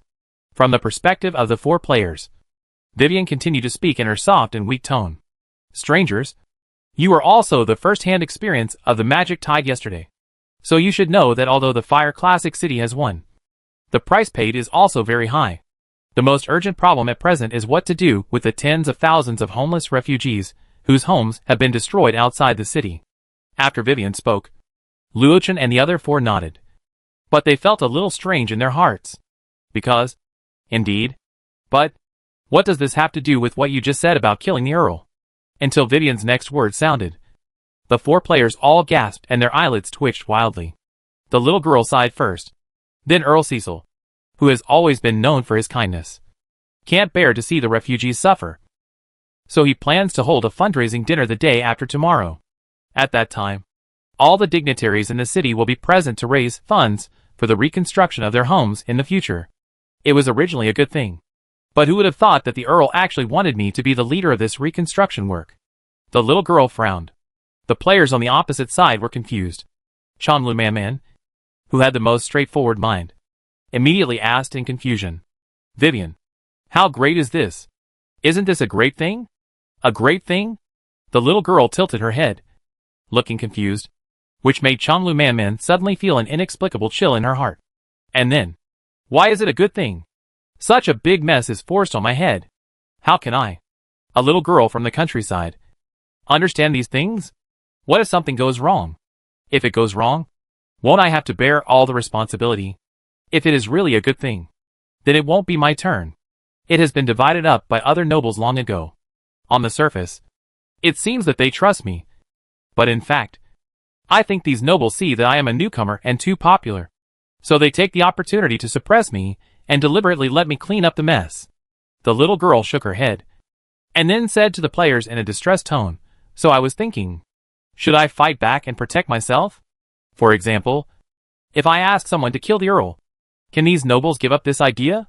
From the player's perspective, Vivian seemed to be thinking seriously about the problem. And even after she finished speaking, she was still looking at them with a look of what do you think of this suggestion? Now, do you understand what I said at the beginning? Foreigners, can you help me again? Players, I don't understand. I don't understand at all. Is your way to solve the problem to solve it? The heroic image of Vivian who killed all the enemies outside the Fire Codex city and fought against the demons alone seemed to melt away in their hearts. Instead, a witch who was almost forgotten by the players. Even the first one to contact Vivian, who should know the essence of this NPC best. Yes, apart from the witch, there is no one else who can say the most cruel words with the appearance of a weak little girl like Vivian now. The great contrast made Luo Chen, who was talking to the little girl, feel a chill on his back. And the temperature of the whole room seemed to drop a few degrees. And wait! Does that mean that everything before yesterday was just Luo Chen suddenly remembering that someone on the forum had released screenshots of Vivian secretly posting hidden villain missions? So there were some analysis posts.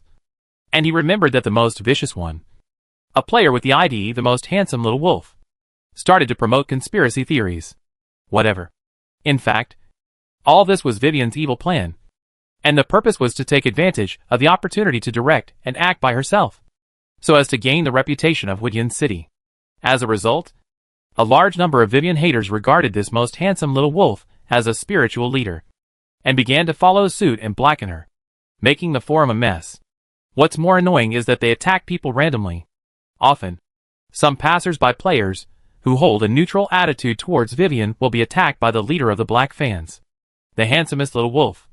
As long as they say something good about Vivian, it is conceivable that the passers-by players can still tolerate it.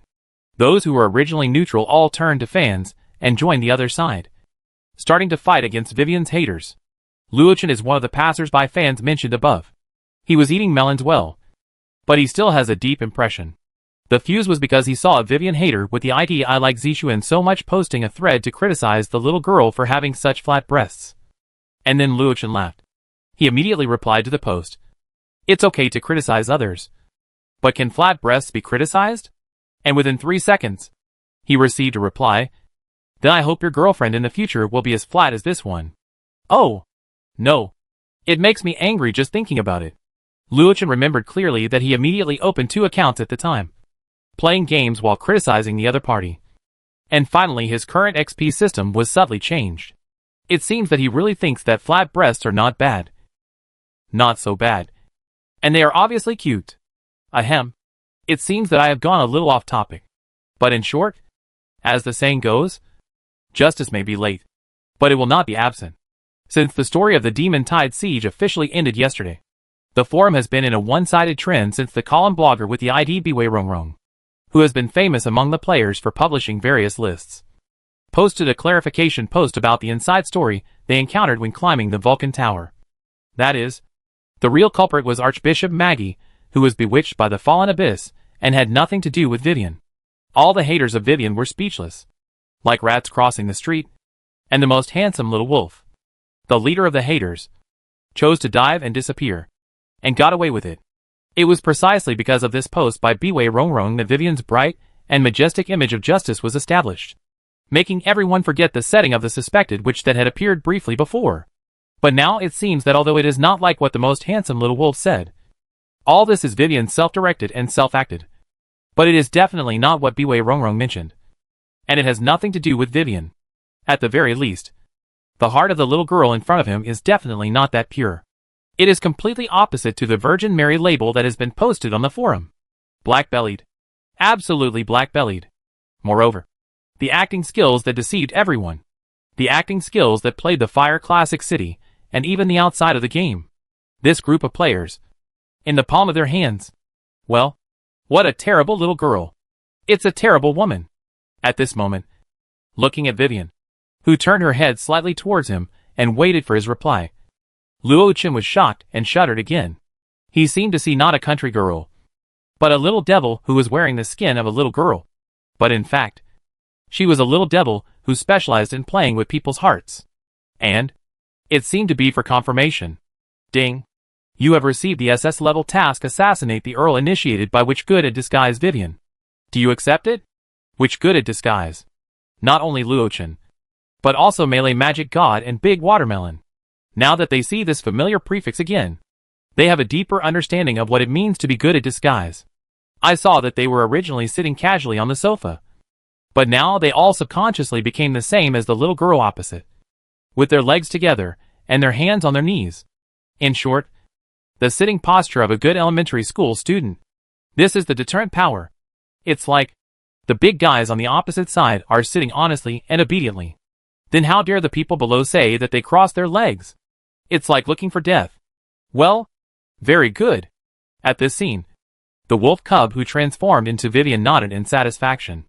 Indeed, he couldn't change his obedient attitude towards the little girl quickly. Since he couldn't change the little girl, Liao Zixuan had to let everyone else, one by one, sit down and be obedient. All of them. Of course. In addition to this, what surprised Liao Zixuan even more was the system prompt sound that suddenly sounded in his mind. Ding. Your witch seed absorbed nutrients and gained imperceptible growth. Witch seed. The residual soul of Witch Bella, who was devoured by the fallen abyss bone dragon, left him the key prop that could transform him into the absolute top extraordinary profession which Liao Zixuan originally wanted to let Vivian take the opportunity to change her job on the battlefield yesterday. But the prompt at that time was unavailable. But now it seems, Liao Zixuan suddenly remembered the hint that Vulcan Alice mentioned to him, that if you want to activate the witch seed, collecting negative emotions is the core element. Because he is still talking to this group of players, Liao Zixuan has no time to check the specific situation of the witch seed. However, as a test, I saw that the players on the opposite side were scared by me mentally. But their hands were still very honest. After seeing that it was an SS level task, I didn't think about whether I had the ability to assassinate the Earl, and whether I should assassinate the Earl. Anyway, I accepted it immediately. But in reality, Liao Zixuan would never really let this group of players, whose strength might not be as strong as the Earl's little finger, do such a task. If the Earl fails to be assassinated, it will make people suspicious. Of course, he has other plans for this group of players, and the assassination of the Earl is just a trigger. So, back to the player's perspective. Well, that. Although I am very grateful that everyone can accept my commission, if it fails, I will be a little angry. What do you mean? Luo Chen was instantly alert to the little girl's words, and a creepy feeling came to his mind. And then, the source was found. Ding! The SS-level mission assassination of the Count you accepted has been modified, and a new mission failure penalty mechanism has been added. Due to the change in the mission, you have one chance to choose whether to continue to accept/give up. WTF. Luo Chen quickly clicked in to take a look. Then mission failure penalty. Vivian will remember your appearance and grant you death until you are resurrected 99 times. 4 players. Looking at the embarrassed look of the girl opposite, recalling Vivian's words just now, I might be a little angry. At this moment, Liao Zixuan's mind. Ding. Your witch seed has absorbed nutrients and has grown slightly. Chapter 152 Copy Crystal. Wife, can you wear this tonight? Bah! You are dreaming. Then wife, can you buy me a new game release today? I have already rejected him once. It is not good to reject him again. Oh, forget it. So the man happily got a 3A masterpiece for free, and was secretly happy in his heart. He was fooled. Women are not as fun as games. This shows. In the negotiation process, deliberately let others reject you, so that they feel indebted, and then throw out the real purpose after you occupy the high ground of reason. It will be easier to succeed. From a certain scumbag wolf cub who does not want to leave his name. The collection of works negotiation skills. About the fact that adding dashes and quotation marks will make it look very grand. Adventurers Association. 2nd floor. VIP room. Under such a horrible mission failure penalty mechanism, the 4 players in the room dared not accept Vivian's mission, and they gave up faster than anyone else. Then, Luo Chen and the others saw that after they rejected the mission of assassinating the Earl, the little girl sitting opposite them immediately changed her face, and began to look a little gloomy and disappointed. This immediately made several players jump in their hearts. It's bad. Could it be that the favorability has dropped? But compared to the former being chased by Vivian 99 times, they would rather lose some favorability. Just when they were getting anxious and wanted to do something to remedy the situation. Just like when they were about to fall asleep. Someone brought them a pillow. Then let's do this. Strangers. The little girl spoke again. Since assassinating the Earl is not a good idea, it seems that for the time being, the reconstruction of the refugee homes will still fall on my shoulders. But you also know that I am a newcomer and have no friends in Huidian City. The only people I can rely on right now are you. Strangers. So, are you willing to help me and go with me outside the city to rebuild those homes destroyed by monsters? After Vivian's words, Luo Chen breathed a sigh of relief. He was really afraid that the other party would propose something else, which they would definitely not be able to complete with their current situation. And then their favorability would drop rapidly. If it was just about construction, then they were really good at it. This task could be accepted. However, unlike the 2 guys, Melee Mage and Changlamanman, who agreed immediately without thinking, Luo Chen and Daxigwa hesitated, because they all noticed that the prerequisite for this task was to leave the city, which meant that they had to go back to Huidian City after they had finally entered. You know, it's easy to leave the city, but if you want to come in again, it's very difficult. Didn't you see that at this moment? A bunch of other players were mixed with the refugees outside the city, and they were crowded. In fact, the focus of the internal test will still be outside the city. Luo Chen can guess this. After all, the majority of players are still outside the city, and the plot must follow them, not the small group of people who enter the city. So the only thing Luo Chen is struggling with now is whether to give up the rare opportunity to stay in Huidian City for Vivian's mission. But, although it is said to be entangled, it actually took only a few seconds, and Luo Chen decisively chose to accept it. Because firstly, even if they enter Huidian City, they are considered to be the lowest level little people, without the guidance of NPCs. They will only fly around like a headless fly. As for the second reason, which is also the main reason, Luo Chen really doesn't dare to refuse Vivian for the second time. Who knows? If you reject this seemingly harmless girl twice in a row, will she give you a slightly angry prompt again? And then you will die without knowing how. Ah! Really? Great. Thank you. Helpful and enthusiastic strangers. After they all accepted the task. As expected, the girl on the other side immediately showed a happy expression of relief. And then, what surprised the four players even more was that Vivian took out a crystal-like object from somewhere like a magic trick and placed it on the table. Miss Vivian. What is this? Luo Chen couldn't help but wonder, when he subconsciously used the detection skill to scan it. The system gave a prompt of copy crystal. Copy. Copy crystal.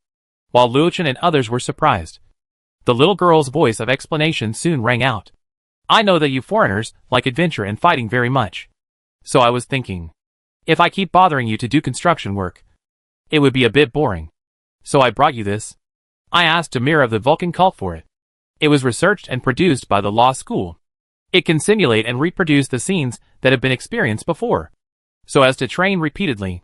I made up a source casually to make the copy crystal more high-end. How about it? Do you want to try it now? Okay. Luo Chen and others had excitement in their eyes. After all, this was the first dungeon that they had encountered in the game that could be repeatedly refreshed. What does a dungeon that can be repeatedly refreshed mean? It means equipment, props, experience, gold coins, a variety of massive resources. Although it is now a closed beta test, most things will be recycled. But this still does not affect the player's enthusiasm for dungeons at all. After all, in addition to resources, dungeons have many other more precious things. Teamwork, striving for the excitement and tension of first pass, voice spraying, masters leading girls, and pretending to be handsome are the key game functions that turn players from individuals into groups and closely connect with each other. If bags are women's love, then dungeons are the romance that belongs only to men. Just like taking drugs, the four players in the room immediately formed a team on the spot and entered the dungeon crystal that Vivian took out. Is this the Vulcan Tower? After Luo Chen and the others came in, they immediately recognized the tall mage tower in front of them, which was second only to the Vulcan statue in the Fire Classic City. So, this is a replay of the plot they participated in yesterday, bravely breaking into the Vulcan Tower to awaken Maggie, who was controlled by the fallen abyss. Luo Chen immediately sighed in his heart, because it is really good to use this as a copy of the 1.0 version internal test plot. After all, only a few of them who were selected by Harvey participated in it and learned the truth, while most players could only know this inside story through the post of Biwei Rong. At that time, many players protested on the forum. They also wanted to experience this content. Unexpectedly, the official attached so much importance to it. The next day, they used this as a template to make a copy crystal, and then gave it to them through Vivian. Huh? Wait. So does this mean that Vivian is the official daughter, and has obviously become the official main NPC? Good guy. Before Luo Chen finished his analysis, the prompt sound from the dungeon sounded, pulling his imagination back. Huh? We can actually choose different camps. The melee magic god looked at the dungeon prompt with some surprise. Players can choose to join the Harvey camp of the Fire Classic City, which belonged to the righteous side in the original plot. But they can also choose to join the Fallen Abyss Maggie camp, which belongs to the evil side. We have experienced the Harvey camp once. Why don't we try the villain camp this time? Follow the Fallen Abyss Maggie? Big Watermelon suggested. Second, I want to see bad women. Melee Mage was the first to agree. Second, I want to see bad women too. Luo Chen nodded. Second, but I'm not going for corrupted Maggie. I'm devoted to Vivian. Chumlu Man finally spoke with difficulty. The other three players immediately looked down on Chumlu Man, because he had said the same thing when he was fighting against Bishop Eugenia. But he was more excited than anyone else to see the bishop's long legs. After choosing a camp, the next step is to choose the difficulty, regardless of whether it is the good or bad camp. The options for difficulty are the same, but they are just reversed. Now that they have joined the Fallen Abyss Maggie's camp, the highest difficulty is the Harvey camp, which reproduces the original plot, with Harvey, Chris and Bai, 3 NPCs. The second intermediate difficulty is that Bai is missing, with only Harvey and Chris. The lowest difficulty is when there is only Harvey alone. If you choose the righteous camp, it is just the opposite. When you choose to let NPC by join, it is the easiest difficulty. And only Harvey is the highest difficulty. It's the first time. Or should I choose the lowest one first? Dashigwa asked again. No need. The highest difficulty is the first pass. Of course we are going for the first pass. Let's go with the highest difficulty. Luo-chan waved his hand, not caring at all. After all, what kind of joke is this? He is a high-level player. Do high-level players know what they are like? Then, after everything was ready, the few people originally thought that they could meet the fallen Abyss Magi. But they found that their bodies had all turned into fire elements wandering in the tower. At the same time, as a condition for passing the level, it was not to kill all the NPCs in the Harvey camp, but to survive for half an hour. WTF, is the villain so shameless? Then wouldn't this be easy? Except for the more experienced and steady Big Watermelon. Even Luo-chan thought it was easy. As a result, 5 minutes later your team has been completely wiped out. The copy challenge failed. Your challenge times have been exhausted. And you will be returned soon. As Liao Zixuan expected. It was even faster than he thought. After the white light in the VIP room flashed, the 4 players who were sucked into the copy crystal returned to the room again. And everyone's face was still in a trance. As if they hadn't figured out what happened. Seeing them like this, Liao Zixuan sneered in his heart. Because you can tell at a glance that if you can die so quickly, you must have chosen the villain camp. And then chose the highest difficulty. Then, as expected, fuck. What happened? I don't know. I was about to kill Harvey. And then suddenly my eyes blurred. And then it showed that I was dead. I saw it from the side. The fire element you played was blown up by someone else's punch. It looked miserable. And the slag was scattered all over the ground. Big Watermelon spread his hands. He was the most experienced. He chose to watch secretly and figure out the tricks of the dungeon first, so that the other 3 knew how they died. Of course, Big Watermelon was also beaten to death by Bai later. No way. It won't really be based on the combat power of the mysterious NPC named Bai in the original plot. I thought it would be weakened. Then our villain camp will have no chance to play. After a long rant, the melee magic god immediately nodded and was a little speechless. Before, they were in Harvey's camp, so that Bai was a friendly party. So he might not have felt it so obviously. But after he really chose to play the villain fire element, he really experienced what horror and powerlessness were. Blast it. Blast it. The melee magic god touched his chest in fear. Although he played the role of the fire element in the dungeon, the tragic scene of Bai punching through his chest and causing his body to explode seemed to still echo in his mind. Don't be so pessimistic. The game will not give us a dungeon that we cannot pass. Besides, I finally understand why the condition for passing the villain camp is just to survive. It seems that it is because of the plot-killing NPC Bai. As long as he makes a move, the game is over. So, if we want to conquer this dungeon, we have to think about how to avoid fighting with Bai and what the trigger mechanism is for Bai to make a move. Listening to the players' enthusiastic and excited discussion. And at the end, the top player named Luo-chan made a sharp and insightful strategy speech. Liao Zixuan was very pleased. The dungeon crystal was indeed very attractive to the players.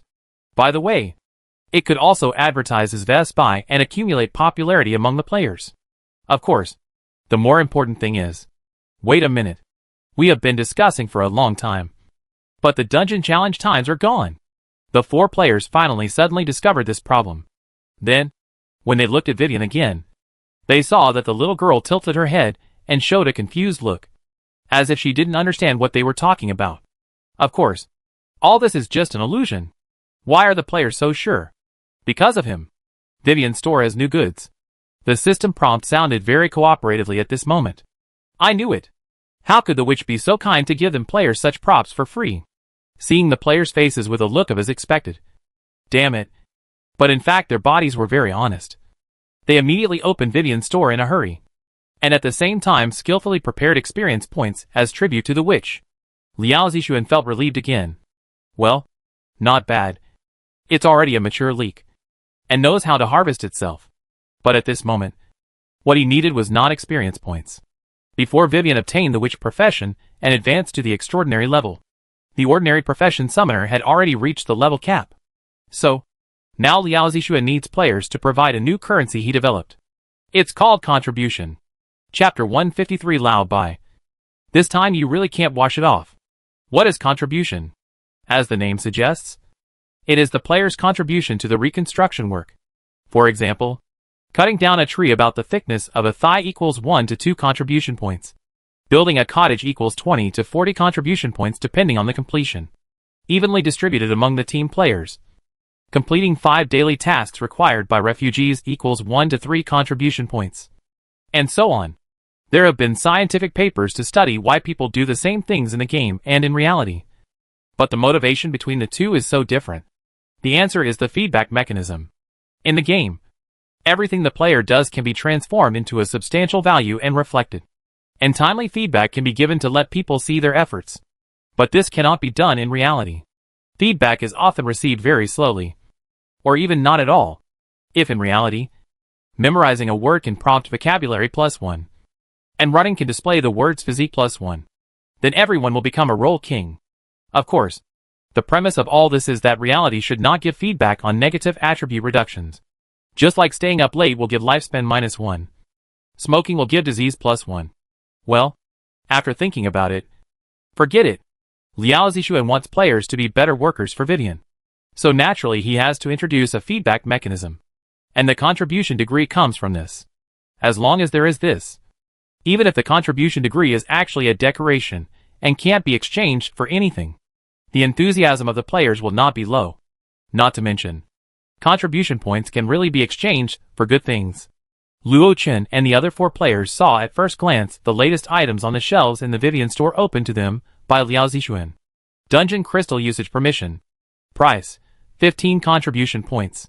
Description, after purchase, you will get an extra chance to enter the dungeon climb the Vulcan Tower. Rubbing hands. A little impatient? Now Luo Chen and others can't wait to run out of the city immediately. Find a tree and start to dig. Don't think too much. This is definitely not to race against time. Involving the first pass of the only dungeon in the internal test. They just think that the homeless refugees outside the city are really too miserable. And they must be rescued immediately. But unfortunately, this reconstruction task can only be officially started 2 days later when Vivian attends the fundraising dinner. And naturally the contribution points will be counted 2 days later. However, at this time, there is a clever ghost who thought of a way that even Liao Zixuan had never imagined. Oh! You are so stupid.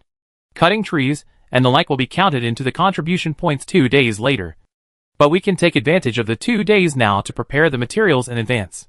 When the work starts, others will still be cutting trees. And we will have ready-made materials to build the cottage. Won't the contribution points earn more than cutting trees? The long road awakened the dreamer. Luo Chen and the others' eyes lit up. As if what he said made sense. Then, with his brain as a high-level player, he instantly guessed that this might be the welfare compensation given by the game to the players who entered the city. So that they could get this information before other players outside the city. Liao Zixuan. Is this the 4th disaster? It is really so terrifying. They took the initiative to advance the construction period. Love it. Everything that should be explained was explained. And soon, the players were invited out by Liao Zixuan. After leaving the VIP room, Luo Chen and the others went downstairs and chatted with each other. They felt that Vivian, the NPC, was good in every way. Except for this witch attribute, which was too oppressive. How is it, brother? After seeing the true face of your goddess, do you feel like your dream is shattered? The melee magic god asked Changlin jokingly. But we can only say that the old ones are still the best. Or that people's XP potential is always infinite? Broken? Why? Isn't this double happiness? No. It's triple. There is both a weak little girl form that makes people want to protect her, and a scheming witch form that makes people feel afraid and obedient. The most amazing thing is that the two can be combined into one. Ah! This unparalleled sense of distortion. Changlin became more and more excited as he spoke, and his body twisted like a bug. After all, a witch who can shyly ask you can I kill you is really great. Ah! I really want to be killed by Vivian once. Melee magic god. He ran away from Changlin as if he was running away. After seeing a few people go downstairs, the remaining players in the Adventurer Association Hall immediately surrounded him. After Luo Chen briefly explained the task assigned by Vivian in the room, Everyone's reaction was basically the same, and they shouted to leave the city quickly. But there was only one player who was depressed and looked a little unhappy. After seeing this, Luochen walked to the celebrity on the forum. The player with the 4 words Biwei Rongrong on his head. He naturally knew why Biwei Rongrong was so unhappy. After all, she had just used a whitewashing post to prove Vivian's innocence in yesterday's Magic Tide incident. But in the blink of an eye, such a thing happened again. The fact that Vivian was a bad witch was basically set in stone. A complete slap in the face. When he thought about the haters of Vivian in the future, especially the leader of the haters named the most handsome little wolf, they would definitely take the opportunity to make a comeback. Luochen felt distressed, and put his arm on Bai Weiringrong's shoulder like a good brother, and then patted her comfortingly with his hand. Hey, Lao Bai. This time it's really impossible to wash it. As a result, before he finished speaking, Bai Weiringrong seemed to be electrocuted, and quickly slapped his stinky hand away, took 2 steps back, and cautiously distanced himself. Just talk. Why are you touching me? Bai Weiringrong rolled his eyes at Luochen. No way. Ha ha. Lao Bai. Why are you like a woman? Isn't this normal between us men? Could it be that you are a girl who created a male account? Luochen's last sentence was purely a joke, because Fallen God is almost completely immersive, so it does not support the creation of opposite-sex accounts. I don't know how many male players are crying because they can't create female accounts. Ignoring Luochen's ridicule, Bai Weiringrong talked about business, and he stubbornly retorted, I think that to see how a person is, we can't look at what she says, but what she does. Vivian, although she called the refugees outside the city a mess, in the end, didn't she decide to take on this mess, and even took out the dungeon crystal, gave us players tasks, and asked us to help the refugees? Bai Weiringrong argued that Vivian belonged to the justice camp, even if she was not kind and lawful. She was kind and neutral. He was not afraid of being laughed at. He felt that he had telepathy since he was a child. He could tell whether a person was good or bad just by looking at him. When Bai Weiringrong saw Vivian for the first time, the first feeling in his mind was how could there be such a girl who was like a blank sheet of paper and had no evil thoughts. In response, Luochen was about to sigh and pat her shoulder. But when he thought that she seemed to be very resistant to physical contact, he took it back. Then old Bai, how do you explain the task that Vivian gave us at the beginning to assassinate the Earl? If she is really as kind-hearted as you say, why would she kill Count Cecil, who is also a good man? Just because of this? Because? Bai Weiringrong was speechless for a moment, as if she really couldn't find any reason to refute, seeing the other party's anxious defense. But not knowing what to say, Luochen felt amused in his heart. So he quickly teased again, because this can hold a fundraising dinner for refugees outside the city. And the magic projection that spoke for the refugees yesterday was also made by this Earl. Such a good noble. You can't say that because he is actually a very hidden villain behind the scenes. Vivian wants to get rid of him. Right? Chapter 154, I didn't have a chance before. But now I want to be a good person. That's right. Count Cecil is a bad guy. Absolutely a bad guy. Adventurers Association 2nd floor. VIP room. A familiar place, but the people sitting there are different this time. Looking at the young man opposite him, who was excited and made all kinds of body movements, just to explain to him that Count Cecil had a big problem, and was very likely related to yesterday's Magic Tide. Calm down. Chris. I know everything you said. No. Could it be that? Vivian. You have already. The girl's words made Chris' voice stop abruptly, full of surprise. Yes. That's what you think. From Chris's perspective, the girl on the other side nodded. Then why are you still here? Chris asked in confusion. In his opinion, since he knew that the Earl was problematic and dangerous, he should have quickly gotten away and run far away. That's why he was so anxious, writing secret letters and tracking her, because he was afraid that the unsuspecting Vivian would be tricked by the Earl. But at this time, the calm voice of Vivian on the other side sounded again. It should be said that because of this, I need to live in the Earl's mansion even more. After all, only in this way can I better collect evidence and completely eliminate the hidden dangers of this fire code city. The little girl smiled and looked at the young man opposite, who looked even more shocked than before. Then, Vivian walked to the window of the room. She looked down from the 2nd floor, looking at the fire city, which had recovered quickly despite the disaster. and was bustling with people and vehicles, exuding a thriving, peaceful, and tranquil atmosphere. Yes, it was the kind of classic, very cool characters in TV dramas or animations, who always like to say something cool, then stand with their hands behind their backs, facing away from others, and looking into the distance. But this is not over yet. Then, facing the window, with her back to Chris, who had not yet recovered from his days on the sofa, the little girl used the legendary 45-degree angle of the new house in a very pretentious way, and asked a question. Isn't that so, Chris? Even if I will be in danger, if this can bring peace to the entire Fire City and the hard-won peace, then I must go. The bright sunshine outside the window just sprinkled on the side of Vivian's face, making the girl at this moment so bright and majestic in the eyes of this young gangster. So much so that Chris felt that under the shining light of the other party, he was like a rat in the gutter. The two sides not only had a huge gap in strength, but also in personality. Critical hit. It was a critical hit. Vivian, played by Little Wolf Cub, successfully hit Chris, although the 45-degree action of Xin Fang has been ridiculed. The reason why it has become a classic is that it has an unparalleled ability to kill at first sight, especially for a young boy like Chris, who is still ignorant. Oh, the premise is that the emotions are rendered in place, and the emotions at this moment are rendered well. At least, the heart of this local gangster was shaken severely. So that's it. No. It should be said that it's like this again. Chris clenched his fists. When he faced bad guys and dangers, he always thought of running and escaping. Just like yesterday. He didn't have the courage to go out of the city to save his brothers outside the city from the terrifying monsters. The girl opposite, this thin and simple-looking girl, Vivian, was thinking about how to deal with the bad guys and face the danger. She never thought of running away. I know. Chris lowered his head bitterly. Sorry. I disturbed you without permission. Sorry, the young man said, and was about to get up from the sofa dejectedly, wanting to escape from this room quickly, just like a mouse exposed to the sun, wanting to run back to his own stinky ditch. After all, that's where people like him should stay.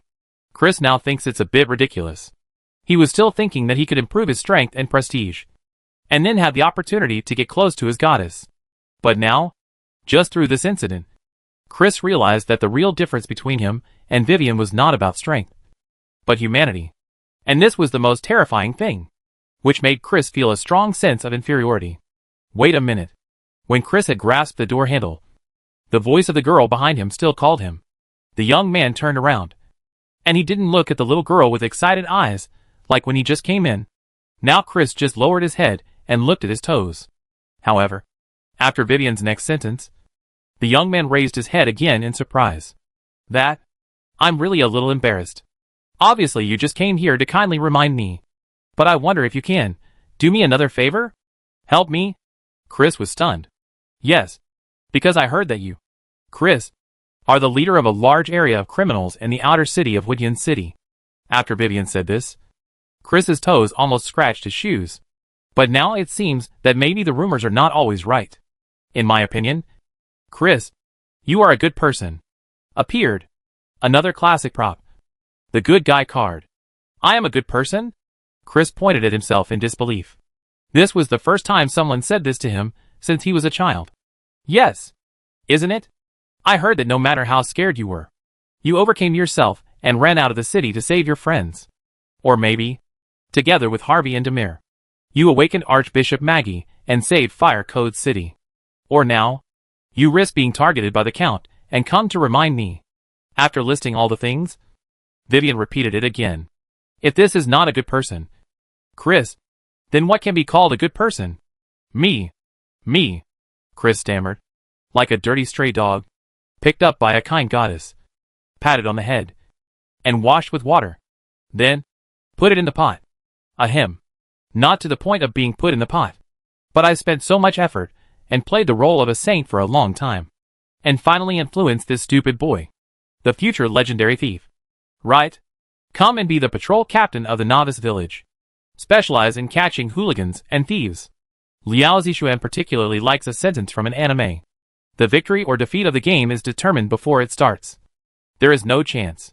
The Earl's dinner party has not yet begun, and the plan to use the huge and cumbersome reconstruction mess to harm The little girl has not yet started. The little wolf cub behind Vivian has already started to lay out in advance. Lack of workers? Players will take over. Using despicable means to cause trouble and harass? I have moved the future boss of the treasure-stealing group here. Chris, there is something outside the city that I want to hand over to you. Huh? Chris, who looked like he was going to reform and was full of fighting spirit, left. Vivian fell on the sofa. And then her true colors were revealed in an instant. The little wolf cub Guyu lay on the ground, slumped into the sofa. Liao Zixuan was thinking about one thing in his heart now. In the future, don't have a daughter. Raising a daughter is really too tiring. However, Liao Zixuan knew that he couldn't rest yet, because the real highlight was all tonight. The little wolf cub flipped his paw and saw a small grass with a crystal clear purple light appear in his palm. He remembered that the location of the underground black market for stealing treasures was. Chapter 155, The World Line Converges. Elena? Aren't you going to the hall? At dusk, two maids were cleaning in a utility room of the Earl's mansion.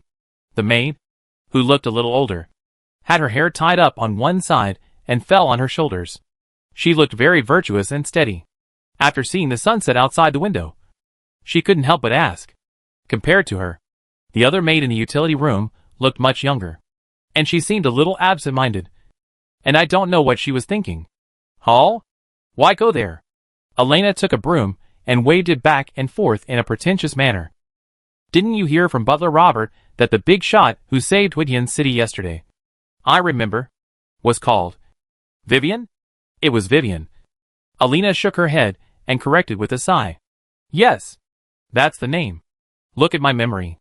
I'm not as good as you young people when I'm old. Don't be ridiculous. Sister Qing, you are only 2 years older than me. We maids are not really old. That's because some people pretend not to know, but they actually care more about it than I do. After the maid called Sister Qing said this, Elena pouted. She walked to the utility room, to the bucket used for cleaning, and then looked at the water in the bucket. Under her gaze, it began to fluctuate, and then a few words appeared. Go to the hall to choose a maid. Nina cuts clothes in the evening white. Go to the hall. You want me to go to the hall too? How dare you? You didn't say anything complete. And you messed up everything in the morning? Now you want me to go over and be a maid for others. How can I do that? When Elena saw the words in the water, she seemed to think of what happened earlier, and she was so angry that she looked away. After that, the water in the bucket seemed to lose its power and quickly returned to normal. Coincidentally, at this time, Sister Qing's voice came again. This is not like you. Elena, haven't you always been aspiring to be the head maid? If you are lucky enough to be selected by such a big shot and become an exclusive maid for a period of time, you will be much closer to your goal. Humph. I don't want to rely on this method. Elena pretended to be very ambitious. In fact, she had already taken the initiative. But she failed. You are so beautiful and your breasts are so big. Why don't you try it? Don't make a fuss. That big shot is also a woman. And I heard that she is only about the same age as our eldest lady. What's wrong with being a woman? I am very greedy for your body. Sister Qing. If I were her, I would definitely choose you. Sister Qing. Then at night. Hee. Seeing that Elena was getting more and more frivolous, Sister Qing rolled her eyes helplessly. It can be seen that she is also used to Elena's personality. Okay. I am not as carefree as you. Have you forgotten that I have a boyfriend outside? I plan to work for a while, save more money, and then quit my job and go home to get married. Ah, really? Elena was startled, threw the broom in her hand and ran to Sister Qing. Sister Qing, when did you have a boyfriend? How come I didn't know? You definitely didn't tell me. Tell me quickly. What's the name of your boyfriend outside? And what does he do? Faced with Elena, who was pestering her like a curious baby, the maid who called Sister Qing just wanted to speak, but suddenly couldn't make a sound. And in Elena's view, Sister Qing's appearance was like hesitating to speak, and she seemed reluctant to tell her too much details. Although Elena's personality is usually quite eccentric, her emotional intelligence is still quite high. After seeing this, she immediately stopped asking questions and changed the subject casually. Oh, forget it. Sister Qing, did you see that girl in today? How come I haven't seen her in the mansion for a whole day? Elena asked in confusion. Lin is a very good friend of hers. The two of them were born in the same village. Although they were not in the same batch. They were selected by Butler Robert and bought into the Earl's castle. This is quite rare among maids.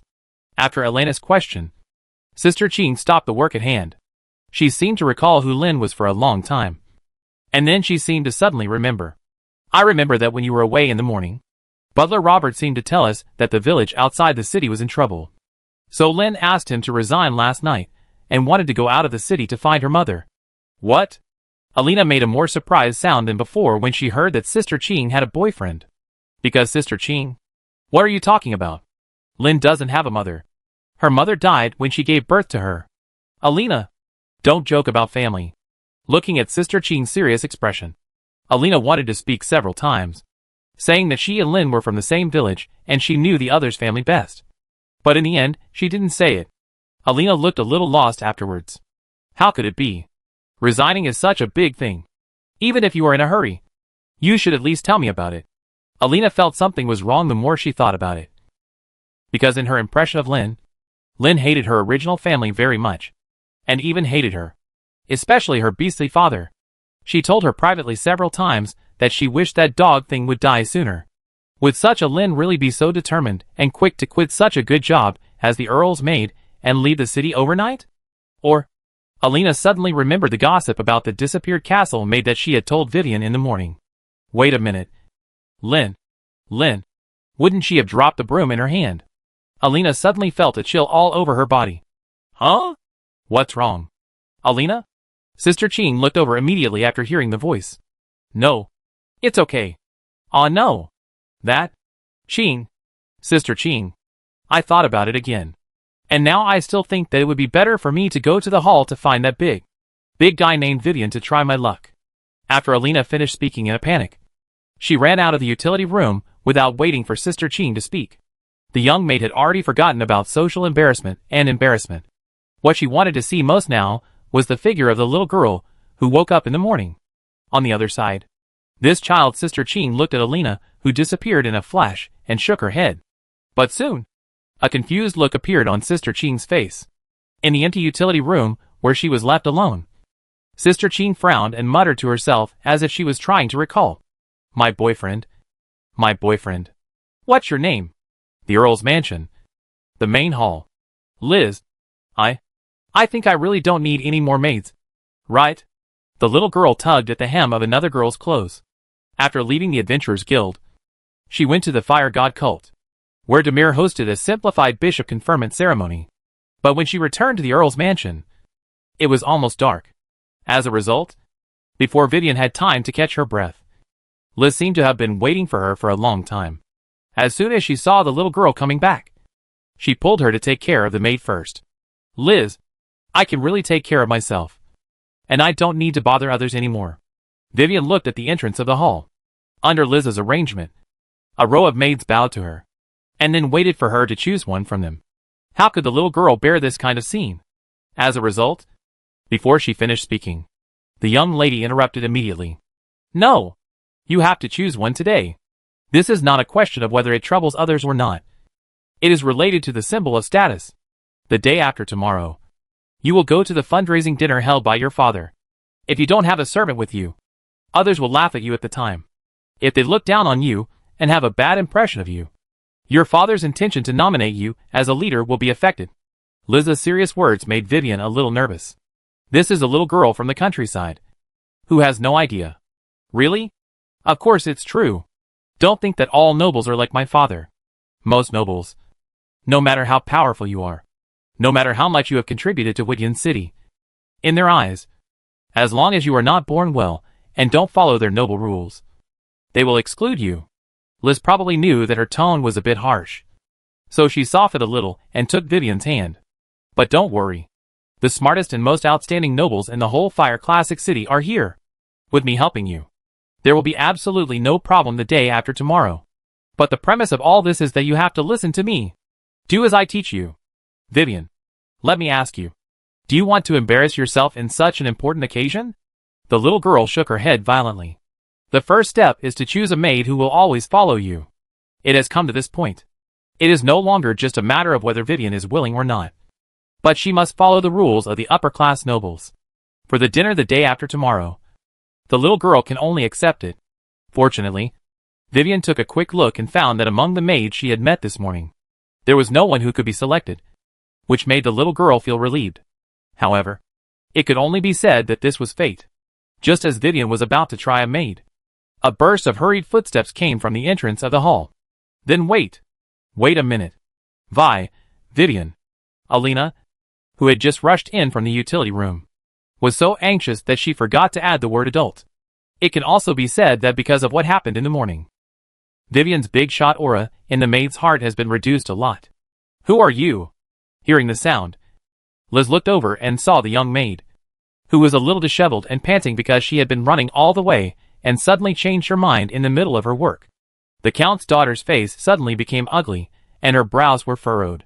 The only reason Liz could hold back and not get angry was that she recognized that this maid was the one she met at Vivian's door when she got up in the morning. Could it be that they knew each other? Vivian's behavior afterwards confirmed Liz's guess. Why are you here too? You can't be. Alina nodded her head fiercely at Vivian, who had a tangled expression on her face, and almost wrote the words choose me on her face. She really tried her best this time.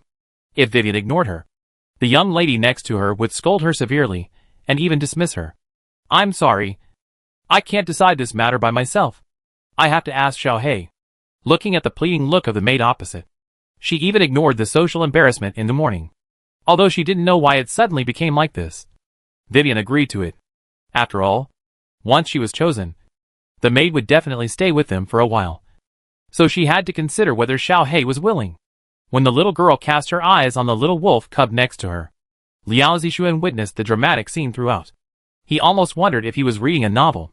For some reason, Liao Zixuan suddenly recalled the 4 words that the god of fire Alice had said to him. Fate is set. Okay. Then he wanted to see what the so-called fate was. How did this maid named Alina become the test subject K421? And what role did Vivian play in it? Liao Zixuan felt that this would be a key point to unlock the secret clues of whereabouts of Vivian in the previous life that were no longer about the Count of the Fallen Abyss.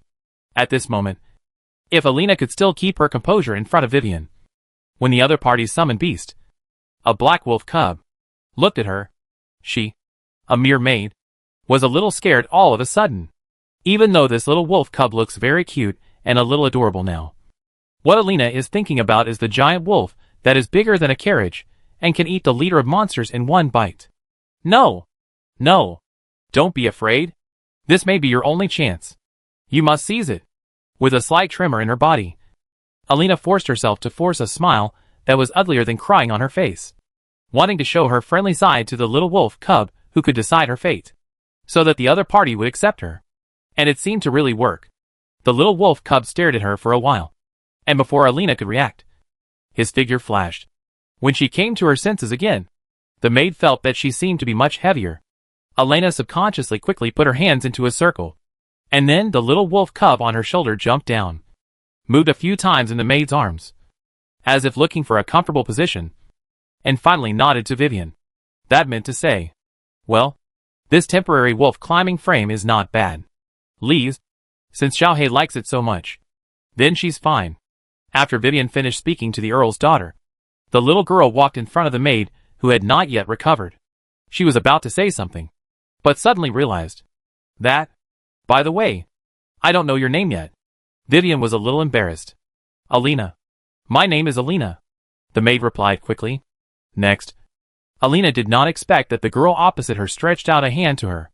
Although we have already met once and you know my name, I think since we will be together for a while, I should introduce myself again. Hello Alina. My name is Vivian, and I am glad to meet you. Looking at Vivian's hand stretched out in front of her, and the words she said, although everyone would be so polite out of courtesy, Alina felt that the girl opposite her was sincere. No, that's nonsense. Courtesy is based on the premise that both parties are equal. No big shot would be polite to a lowly maid. Knowing this, Alina was excited. She really didn't make a mistake. Carefully put the little wolf cub in her arms down, and then stretched out a hand. The maid took a deep breath and held it tightly. Me too. Vivian. I'm glad to meet you. Chapter 156 Dark Alley. At night, after hearing the little girl's faint snoring while sleeping. The little wolf cub tiptoed and used his little paw to move away one of Vivian's arms that was holding him. He jumped off the bed nimbly and opened the door quietly. The candlelight outside the corridor of the mansion immediately shone into the house through the small gap that was opened.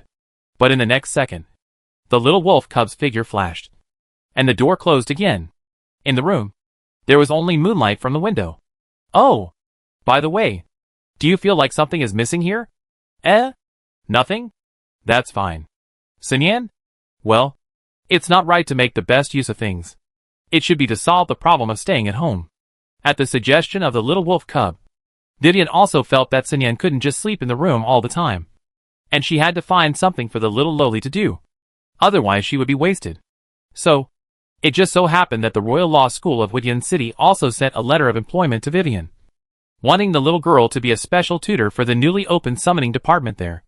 Then Liao Zixuan asked Vivian to take this as an opportunity to agree to give the college a face, and go there to register a name.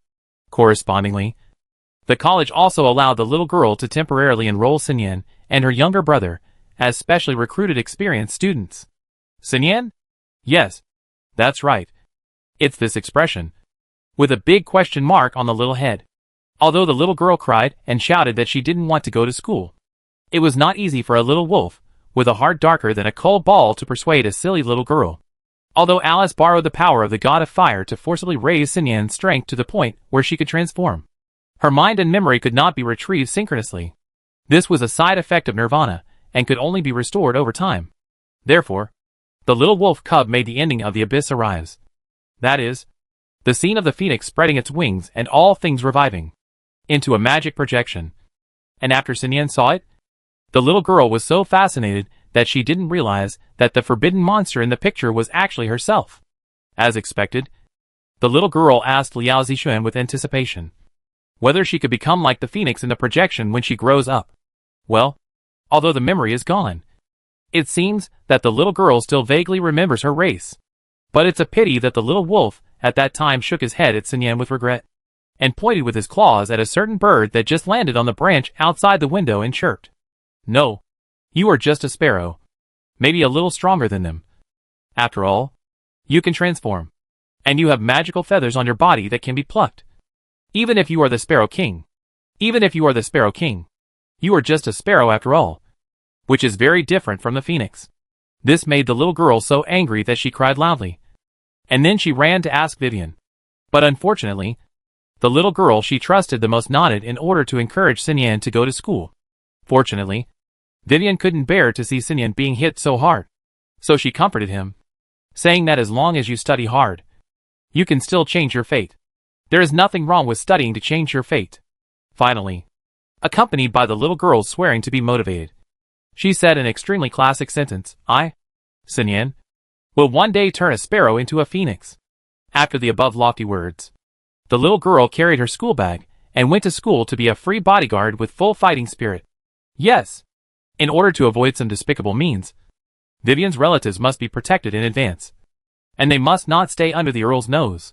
The little girl's alcoholic and gambler father has been sent out of the city again, and he will probably be the village chief of the novice village in the future. Since Vivian's brother has a talent for magic, he will go to law school, while being a companion to Sinyan. He can also let Sinyan protect him, killing two birds with one stone. Oh, so what about the setting that the protagonists are all orphans? Why is it so troublesome? After sneaking out of the room, the little wolf sighed in the quiet and empty castle corridor at night. Back to the present. The Fire Classic City is one way during the day and another at night. Just like no one would look for fireflies during the day. The same is true for what Liao Zixuan is going to do overtime. The only difference is that in addition to fireflies, there are cockroaches, mice, and various reptiles at night. However, before leaving the Earl's mansion, there was a small episode that surprised Liao Zixuan. I saw a group of sneaky figures who were also awake at night.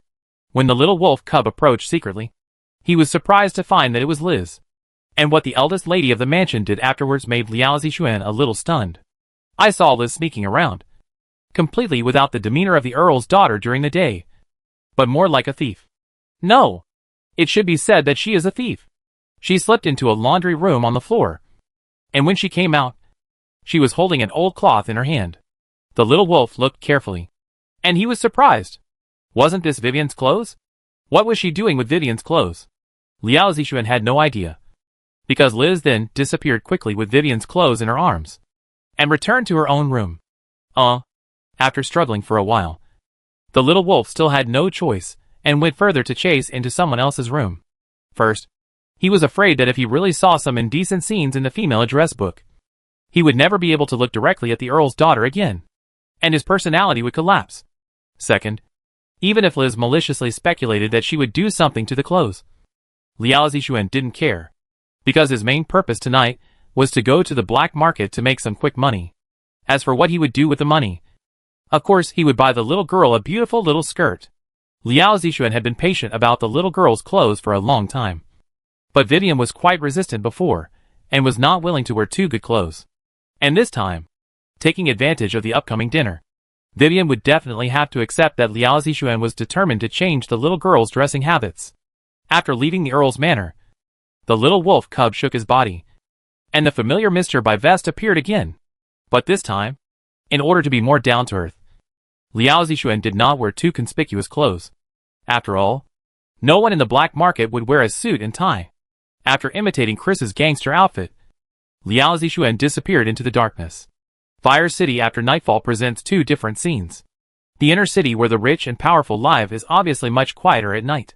After all, the buildings here are all things like the Vulcan Tower, the Noble Law School, the Adventurer Association, and even the Knight's office. The security is strict. Not to mention the city guards patrolling back and forth. Even if you want to have fun, there are few places in the inner city that can provide entertainment. Except for private places.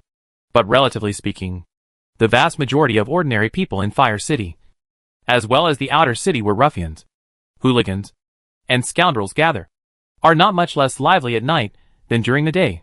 When Liao Zixuan arrived at the outer city, he could clearly feel that the streets on the ground were no longer bright and clean, but returned to the familiar ones, with potholes and water from time to time. This situation was even more so when Liao Zixuan twisted and turned, looking at the map of Wudian City on the system, and walked towards the black alley area established by the treasure-stealing group according to his memory. It was as if there was some kind of rule. Like if it was called a snack street, it would be full of snacks, and all the other things would be moved away. The underground black market in Wudian City, using a more professional term here, is called Black Alley. As we got closer to this area, the few legitimate stores that were open at night in the outer city became fewer and fewer, until they disappeared. Instead, there are noisy bars with a mix of people and unknown clubs with a pink hue. The bricks used for paving the road are getting older and older, and it is estimated that they have never been renovated. Some of them have even cracked. Some unknown small plants have taken the opportunity to grow and emerge, seeking to survive in the cracks of the bricks. Just like the people who appeared in front of Liao Zixuan. Hey, you guy. What are you doing here? When Liao Zixuan approached an inconspicuous alley, suddenly, 4 young men came out from the shadows. At first glance, you can tell that they are definitely not good people. The leader of them turned a small knife in his palm, then frowned and asked the strange young man opposite him. I have a batch of goods and want to sell them here. Liao Zixuan answered honestly. Selling goods? Haha. Do you think this place is a place for selling goods? The leading thug laughed loudly. But then, the thug's laughter stopped quickly. He stared at Liao Zixuan, who had not left yet, and continued to interrogate after a snort. Tell me, how did you know this place? There are many entrances to the Black Alley, and the trading areas are also divided into levels. So naturally there are some VIP channels, which are specially for those old hands. Liao Zixuan has found such a channel now. A friend introduced me here. He shrugged his shoulders, not afraid of others' suspicion, and made up the most perfunctory reason. As expected, the thug guarding the entrance of the passage frowned more tightly. But he did not ask more questions, but asked another question. What do you want to sell in the Black Alley? Amethyst grass. Liao Zixuan answered honestly again. This time, it is not difficult to find that when the 3 words amethyst grass were said by him, the expressions of the 4 thugs on the opposite side immediately changed. After they exchanged glances secretly, the leading thug paused the rotating knife in his hand, and then suddenly thrust it into a gap in the stone bricks of the alley wall behind him. Click. Triggered some kind of mechanism. and a dark door leading to the underground slowly opened from behind. Several thugs blocking the road made way for Liao Zixuan. Go in. Thank you.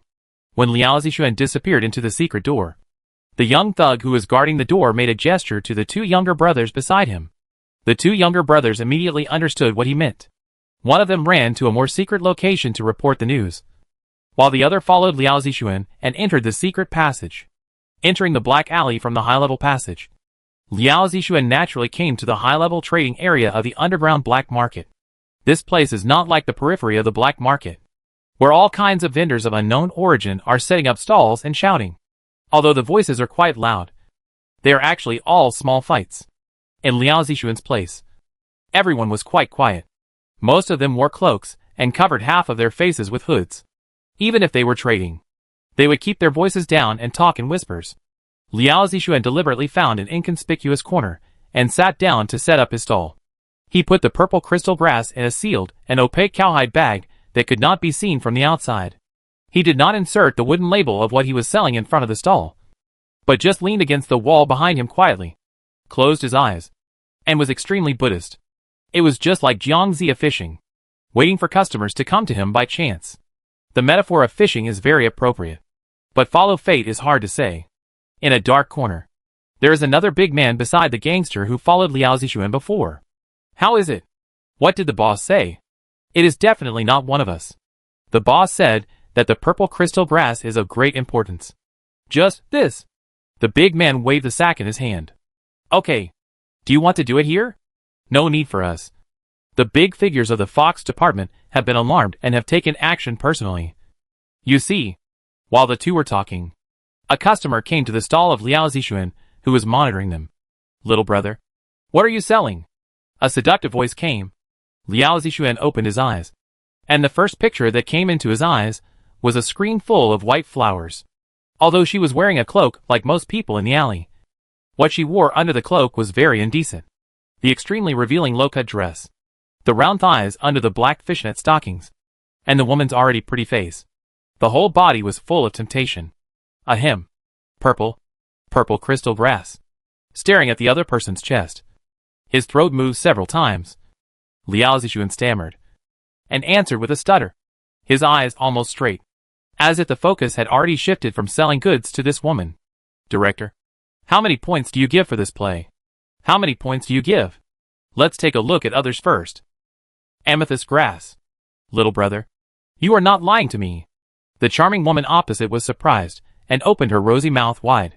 She was not inferior in acting ability. She hurriedly asked, this thing is said to be very rare. Even in our dark alley, it is in short supply. Can I take a look and check the goods? While talking, the charming woman intentionally or unintentionally moved her body closer to Liao Zixuan. Liao Zixuan could already smell the faint fragrance emanating from the other party. If he were a normal man at this time, he would have been distracted and restless. Unfortunately, he was not. Ding. According to the special constitution of your summoned beast Xiaohei, the effect of this enchanting fragrance is judged to have failed. But since the other party acted so professionally, Liao Zixuan naturally couldn't be careless. He pretended to be bewitched and opened the cloth bag in a hurry. When the charming woman on the opposite side saw the purple halo in the cowhide bag and confirmed that it was the extremely rare purple crystal grass, she laughed even happier. It really is. Little brother, you must have more than this one. Right? Humph. Of course. I have a lot more. But I'm worried that if I take out too many at once, I might be targeted by others. So I only take out one or two every time I'm short of money. Liao Zixuan seemed to be showing off, but he revealed his secret without realizing it. Oh, are you short of money? Little brother? Yes. Very short. Liao Zixuan nodded honestly for the third time. In that case, well, it should be about time. I will take you to a place where you can make a lot of money. The seductive woman suddenly changed her tone, and the smile on her face disappeared instantly, replaced by a look of disdain and sarcasm as if she was looking at a fool. What? Plop. Liao Zixuan fell unconscious to the ground. Exactly. Humph.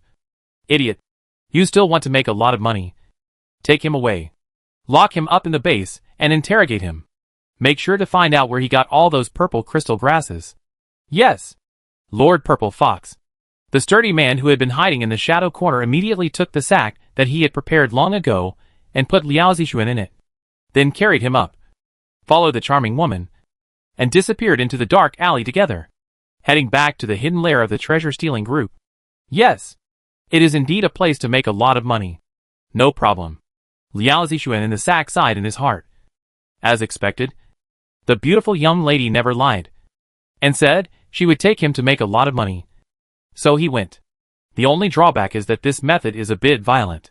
Go to the black market to sell purple crystal grass? Too low. Too inefficient. Since you want to do it, then do it big. Question: how to make money the fastest? Of course, it is to confiscate the house. Immediate answer. Chapter 157 on the importance of building a good relationship with the protagonist. Is anyone there? Is anyone there? Let me out. I'm warning you guys from the treasure-stealing group.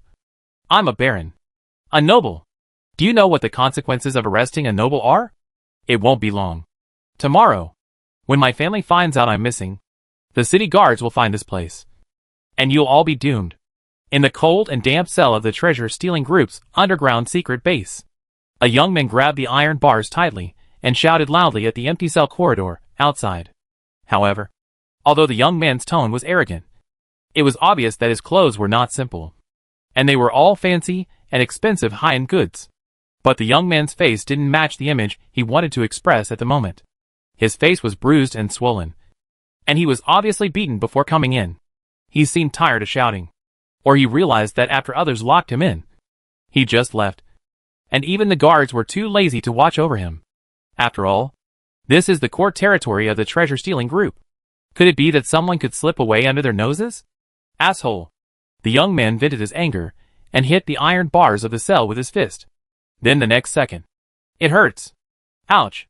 It hurts.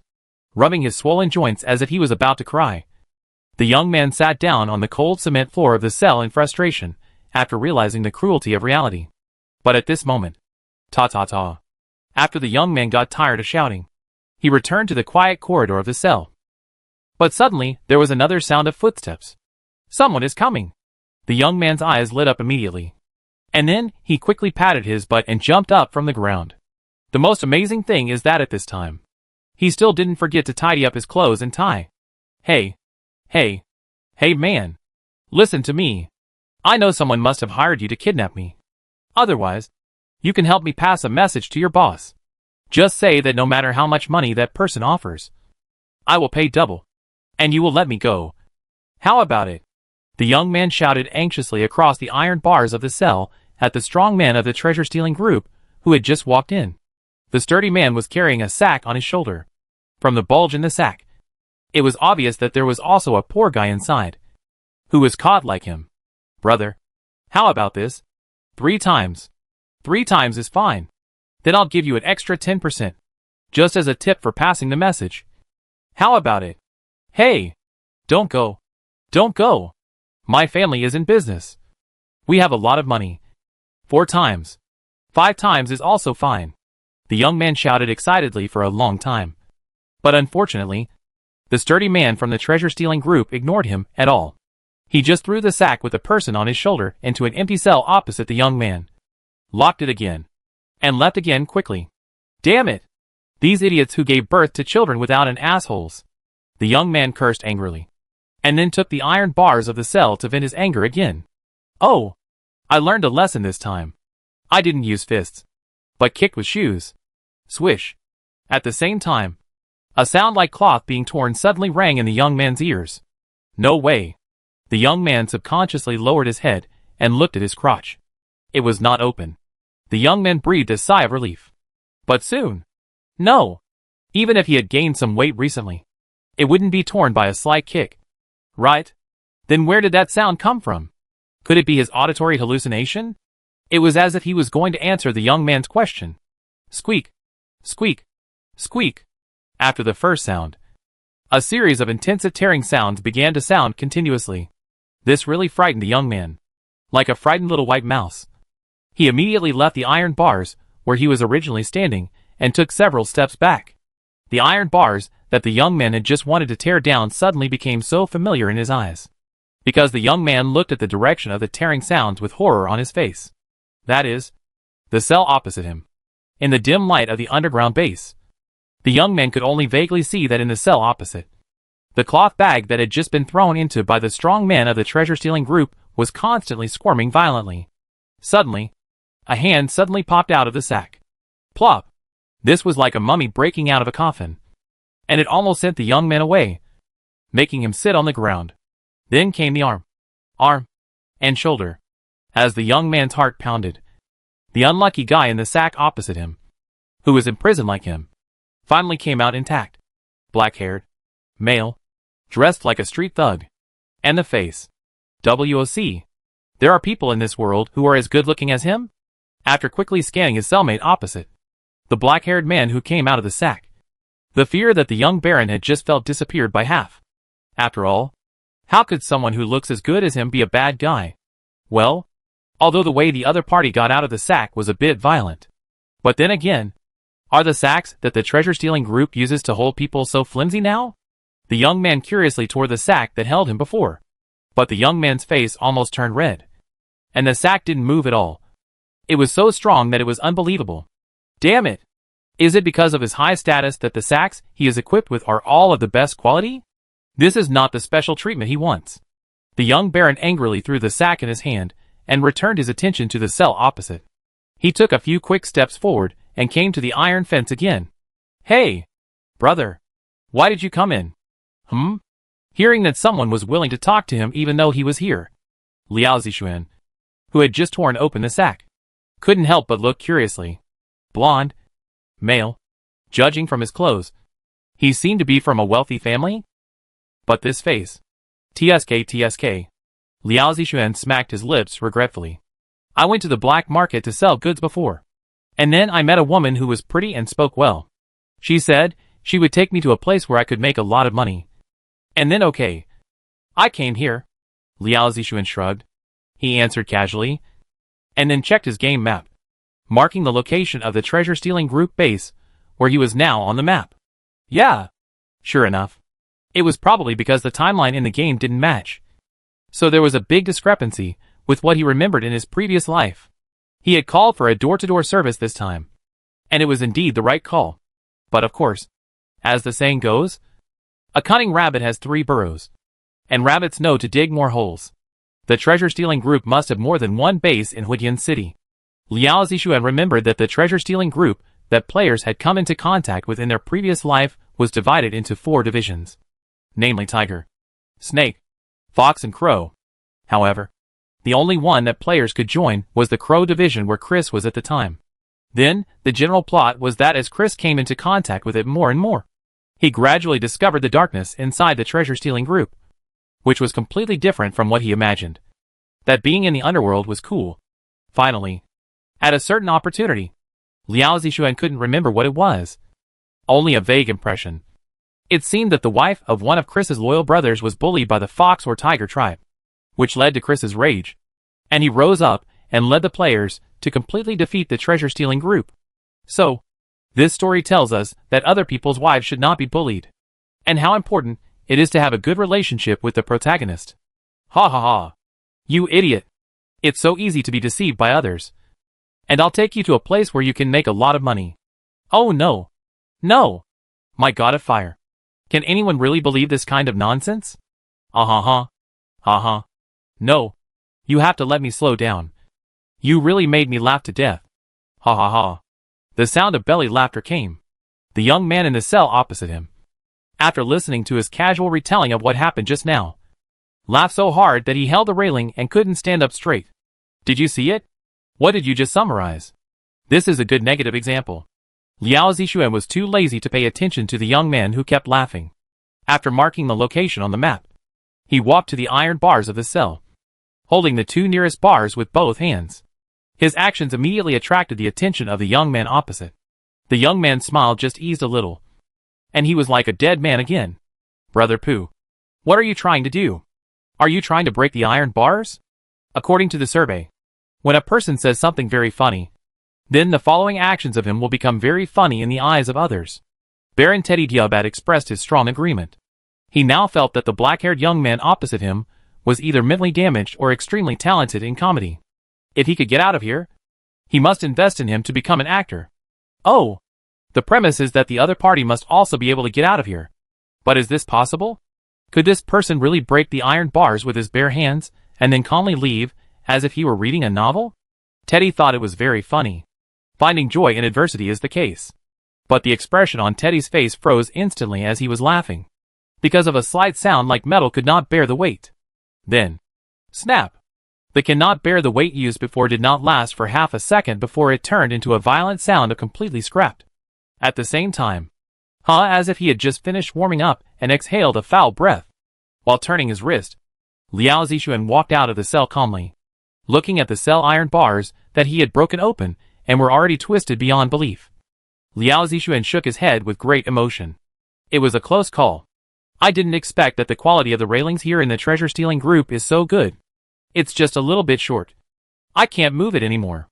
Otherwise, being trapped in this dark and broken place, not knowing whether you will live or die, it will be too miserable. After saying that, Liao Zixuan sighed again and was about to walk out. It was not until this time that the young baron was startled when he saw Liao Zixuan's back disappearing. And Teddy shouted hurriedly, "Hey! Buddy! No! Good brother! No! Big brother! Dad! Dad! Wait a minute. I have to admit it. When a person is shameless to a certain level, it is really amazing." Liao Zixuan slowly returned to the young man's cell. "Huh? Why don't you smile? Are you well?" he asked in surprise. "Wow, brother. You are amazing. You can tell my rare disease at a glance? To be honest, I have intermittent mental illness. Once I get sick, I like to talk nonsense and talk nonsense. In serious cases, I will also have epileptic laughter." Teddy looked sad. "If I was sick just now, please don't mind it. I usually suffer from this disease. I live in pain every day, wanting to die, but not to live. Hey, brother, big brother, dad, don't go. Don't go. Let's discuss something. Can you help me open this iron fence?" Seeing that Liao Zixuan was about to turn around and leave because of his nonsense, Teddy didn't dare to say it anymore. He begged Liao Zixuan directly in a pitiful voice, almost crying. But this time Liao Zixuan didn't even look back, and he couldn't stop sneering in his heart. Now he knows how to cry. What did you do before? Do you understand the value of having a good relationship with the protagonist? Obviously, if there is a favorability for Liao Zixuan, then Teddy is definitely a negative. However, brother, please. By the way, didn't you say you were short of money? I have money here. My name is Teddy. I am a baron, a genuine noble of Wudian City, and my family is in business. I have nothing else but a lot of money. Looking at Liao Zixuan's back that is getting farther and farther away, Teddy now wants to slap himself a few minutes ago. No. Two, he cried and begged, hoping that the other party would turn back. But Teddy knew that this was unlikely, because he had offended such a mysterious and powerful person, and he still expected him to come to save him. Is this a novel, Teddy? So, when the black-haired young man paused, then returned to his cell and asked his name in confusion, Teddy felt like he was dreaming. Then, he shuddered all over for the nth time, and nodded frantically, speaking his full name at the fastest speed in his life. Yes, that's right. Teddy Dabat, the Baron Noble, is me. Through the iron bars, the young man pointed his finger at his face that was beaten into a pig's head. Liao Zixuan. Liao Zixuan was very impressed by this name. I mean the bad one, because he still clearly remembered that the first letter he and Vivian read this morning was the one that made people want to hit someone. The confession letter to the little girl. And the name at the end was Baron Teddy Diabat. Tell me, how did you get in? He sighed helplessly. Although he asked this, Liao Zixuan could probably guess it in his heart.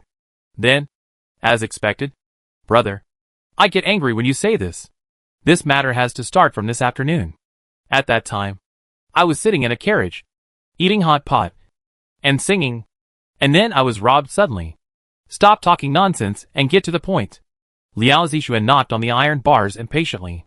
A group of nobles want to frame Vivian the day after tomorrow. As a gentleman, I don't want to go along with them. I wrote a letter to Vivian to remind her, but I got beaten up. And that's it. Without even taking a breath, Teddy quickly summarized it. Liao Zixuan raised his eyebrows. So, can't you talk properly? Click. Click. Come out. He casually threw the broken iron bars aside, making a crisp sound. Liao Zixuan turned and walked towards the exit, leaving Teddy, who hadn't recovered yet, although he had known it before. Seeing it again at such a close distance still gave Teddy an extremely strong sense of shock. He didn't believe it. So he took the remaining iron bars next to him and tried it. Then brother, wait for me. Chapter 158 The Art of Stealth. The lights in the gloomy prison corridor were dim, and from time to time, there were faint moans of pain from some unknown corner of the dark room. An indescribable stench filled the air, as if it was rotten, or something disgusting that had never been cleaned up, causing it to ferment. Teddy had been put in a sack and carried directly here just like Liao Zixuan had been. So the scene outside the cell was the first time he had seen it. Maybe because of the psychological effect of escaping prison. Teddy was getting more and more nervous. He covered his nose and waved his hands to drive away the stench. He quickened his pace and got closer to the mysterious young inmate who was leading the way in front of him. It is said that people tend to talk to relieve tension, and Teddy is no exception. I am really impressed by this group of treasure robbers. Don't they know how to clean? It would be nice to hire a housekeeping company. Liao Zixuan glanced at Teddy, who was complaining, and said nothing. So the Baron gentleman quickly changed the subject. By the way, brother, since you are so powerful that you can bend metal with your hands, I don't quite understand how you evaluate your strength. But you must be at least 1 or 2 levels. Right? I know that Commander Harvey of the famous Knights of the Fire Code in our Fire Code city is only at the 3rd level. You are already half as powerful as Harvey. You should be considered a squad leader. Right? It can be heard that Teddy compared Harvey with Liao Zixuan, and even said half Harvey. He was definitely trying to flatter him. After all, not only ordinary people, but even most nobles have a vague concept of strength.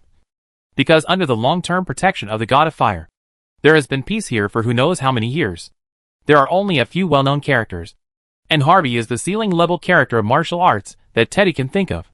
Because of this, Teddy was even more puzzled. Brother, are those treasure-stealing gangs really that powerful? Even you could be caught by them? Do you remember what I said at the beginning? Liao Zixuan asked. You said you met a chick on the black market, with big breasts and a nice butt. Beautiful and sweet. Teddy answered immediately.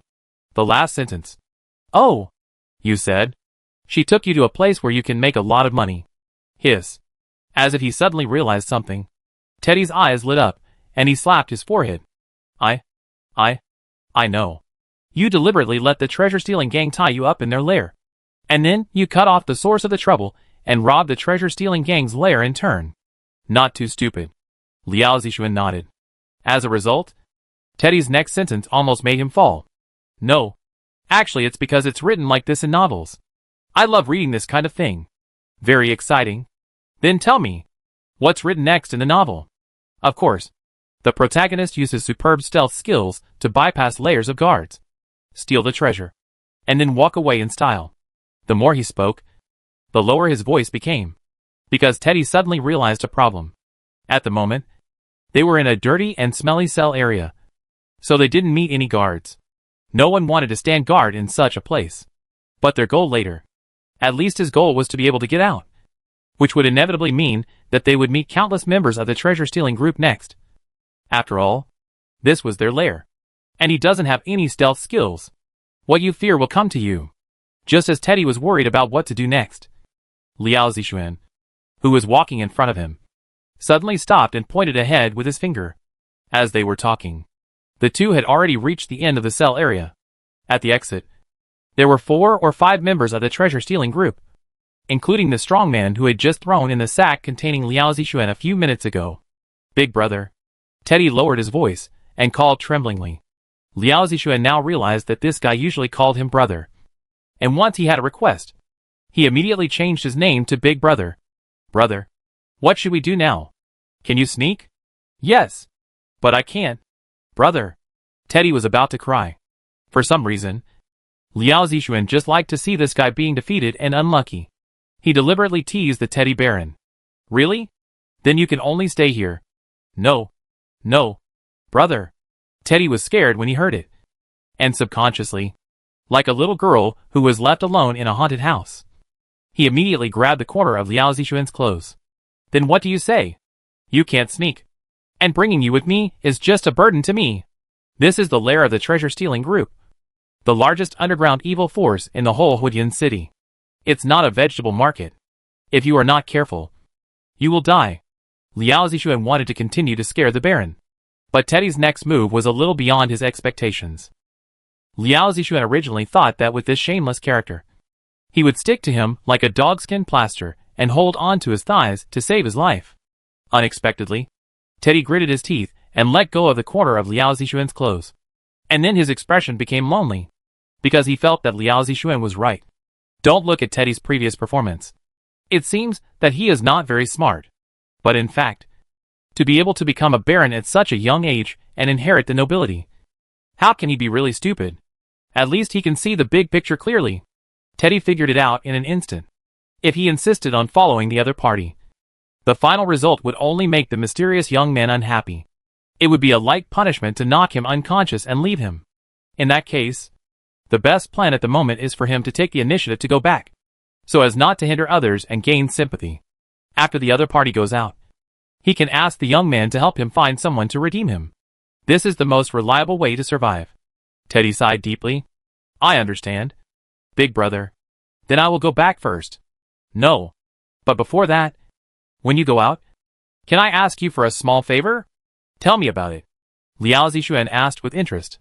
Can you please go to my house and tell them that I've been kidnapped by the treasure-stealing gang and ask them to find a way to rescue me? Teddy's face suddenly changed when he was halfway through his words. Hey! Wait! No. No! I absolutely cannot let my mother, who is almost 90 years old and sitting in a wheelchair, know about this.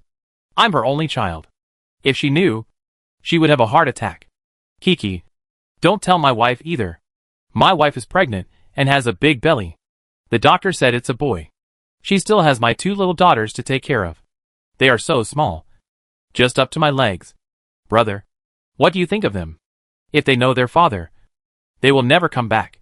Teddy was in tears, and the more he spoke, the more miserable he became. Liao Zixuan. Liao Zixuan's mouth twitched. If he hadn't read the love letter this guy wrote to Vivian, he would have almost believed it. Wait.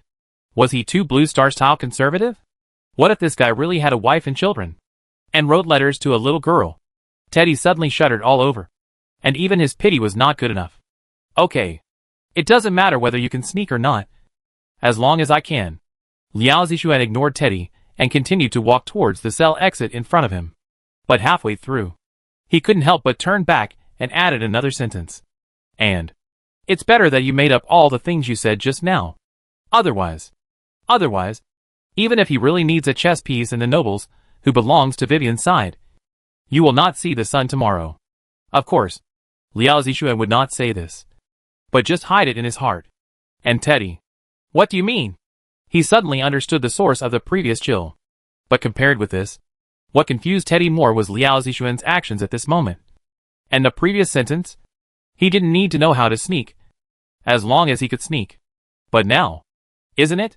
Where is the sneak? Just walk over there. How can you be considered a stealth fighter? Teddy saw Liao Zixuan getting closer and closer to the members of the treasure-stealing group guarding the cell door. Some guards even heard the footsteps and immediately stopped chatting and held their weapons vigilantly. Teddy immediately hid in the shadow corner, cursing in his heart that it was bad, because if they fought and made a noise, they would all be finished. But then, what? Before he could even utter the last word person, a member of the treasure-stealing group guarding the cell area felt a flash in front of his eyes. And then, the world spun around in the next second. As for his companion, he was even worse. He didn't even see Liao Zixuan's figure, and was hit hard by his companion's flying body. Both of them fainted. Seeing that the situation was not good, the remaining 2 or 3 guards immediately wanted to escape and report. But there was still a distance of dozens of meters between them. But it seemed that the other party had reached them in the blink of an eye. Then, like being lifted up like a chicken, one on the left and one on the right, the heads of the 2 members of the treasure-stealing group came into close contact. When Liao Zixuan put them down again, they were already unconscious. You are? The last person left by Liao Zixuan was the strong man who sent him in. considering that he was a courier. He probably did this kind of work a lot. And I don't know how many goods he delivered here. When he thought of this, Liao Zixuan gave the other party's strong chest a small punch. If you don't want to be left behind, follow closely. After shouting to the corner where Teddy was hiding, Liao Zixuan continued to walk leisurely towards the core of the underground base of the treasure-stealing group without stopping. When Teddy heard this, he dared not neglect it and ran out quickly, especially when he passed by the sturdy freightman and saw the deep depression on his chest, which looked like he was hit hard by a carriage and died tragically. His heart was beating non-stop. I'm on his side. We are in the same group. We are in the same group. Teddy kept repeating this sentence in his heart to comfort himself. After carefully stepping over the sturdy man's body, he followed Liao Zixuan's footsteps closely. Then, for the first time, the young baron had a new understanding of the meaning of the word stealth. What is stealth? Answer: to accomplish one's goal without being discovered by others. Teddy followed all the way, and watched all the way, whether it was the guards or those who accidentally passed by. As long as they were blocking the way, they discovered their treasure-stealing team members. At this moment, all of them were twisted and lying on the cold ground at his feet. When Teddy had no obstacles all the way, just following the mysterious young man in front, and then stopped in front of the vault door of the treasure-stealing team, Teddy was a little dizzy. It is no exaggeration to say that they did not alarm anyone along the way, and were not discovered by any member of the treasure-stealing team. Why? Because those who were alarmed and discovered them were all eliminated. That naturally meant that there was no one left. Now that Teddy had come to his senses, he finally understood what Liao Zixuan said to him at the beginning. That you don't need to know how to sneak. You just need to know how to do it. Yeah. It's just a textbook-level sneak. In front of the underground vault door, Liao Zixuan clapped his hands, very satisfied. It's broken. Big brother. I know this kind of door. I have one at home. It's not an ordinary iron door. It was like he had finally found his place. After seeing the vault door of the treasure-stealing group, Teddy immediately explained it to Liao Zixuan. This kind of door is expensive because it is enchanted and strengthened. It is not only several times harder than ordinary metal, but also can't be opened with a key. It can only be opened by the person himself. Brother, if you really want to open it, I'm afraid you can only tie up the leader of the other party. Teddy didn't mean to persuade Liao Zixuan to give up. If it was a few minutes ago, Teddy thought that he must be crazy to say such a thing. But now it seems as if it is a matter of course. It's just a small matter. Don't bother others. I can do it myself. Liao Zixuan turned his shoulders. Brother, you? Teddy was about to say that it was impossible to open this kind of enchanted vault door by brute force. But experience told him that it was better to swallow it. Every time he said such a thing, he would be slapped in the face. Wait a minute. Why does this sound so familiar? Isn't this what the supporting characters in the night novels he often read do? It's the kind of thing where the protagonists do things that are done by the supporting characters who are used to set off the protagonists. Oh no. This is impossible. That is impossible. But the protagonist can easily handle it all. Oh no. I'm a supporting character. Teddy used to read novels with great interest. After all, he was the protagonist. But when reality really happened and he found that the clown was actually himself, he immediately felt bad. Humph. When have I, Teddy Dabat, ever suffered such grievances? So, he changed his tone. Since there is always someone who wants to be the protagonist, why not me? Brother, although the Vulcan cult's magicians claimed that this enchanted door was extremely strong and could not be opened by brute force, I think that's all bullshit. In my opinion, as long as you want, you can open it easily without even using 10% of your strength. Am I right, brother? He looked at Teddy strangely, who suddenly changed his style. But what he said was true, accompanied by a familiar click. It was no different from breaking open the iron bars at that time. Liao Zixuan forcibly moved the vault door out of the groove, like lifting a manhole cover. Teddy's eyelids twitched. Next, there was the golden light in the vault. Not all the money from the underground business of the treasure-stealing group was stored here, but more than half of it. Teddy only took a quick glance and knew how much money this shady business could make. My goodness, this vault alone is almost as rich as a small noble's. Of course, it's still far from his family's. However, looking at the vulgar people of the stolen treasure group, who piled up the vault like a mountain of gold with evil taste, Teddy immediately realized a problem. how to take so many gold coins out. But he thought so in his heart. But when it came to Teddy's mouth, he changed his words. Brother, you are definitely rich this time. After taking these out, you won't have to worry about food and clothing for the rest of your life. No, you won't even have to worry about your next life. How can you be so sure that I will take all of these out? This time it was Liao Zixuan's turn to ask. Because according to normal people's logic, it must be as much as possible to pack as many gold coins as possible. But when Teddy heard it, he immediately replied, Oh, brother, don't joke. I don't believe that you can leave soup for others after you take action. What's more, I can tell with my toes that you must have prepared some advanced magic props a long time ago. The kind that can suck everything in front of you in a flash after waving your hands.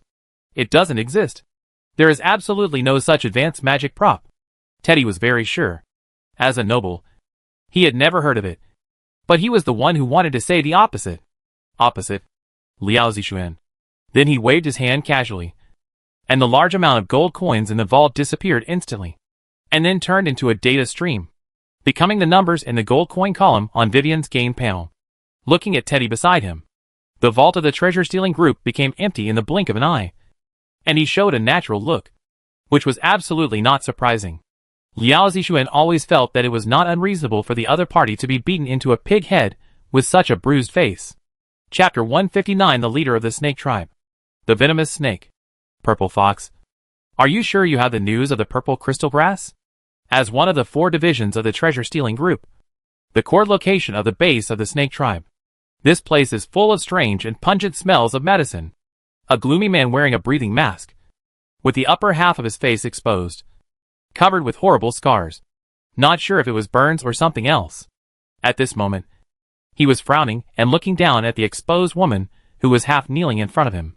The exposed woman did not reply, but directly chose to offer a cloth bag with both hands.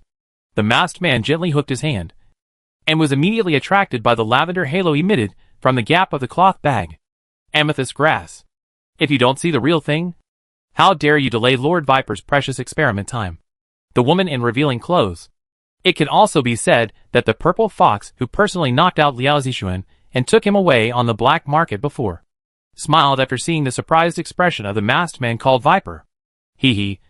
I didn't expect that even the crow department didn't know about it. But your fox department was the first to discover it. After Viper put away the amethyst grass, his tone was a little surprised.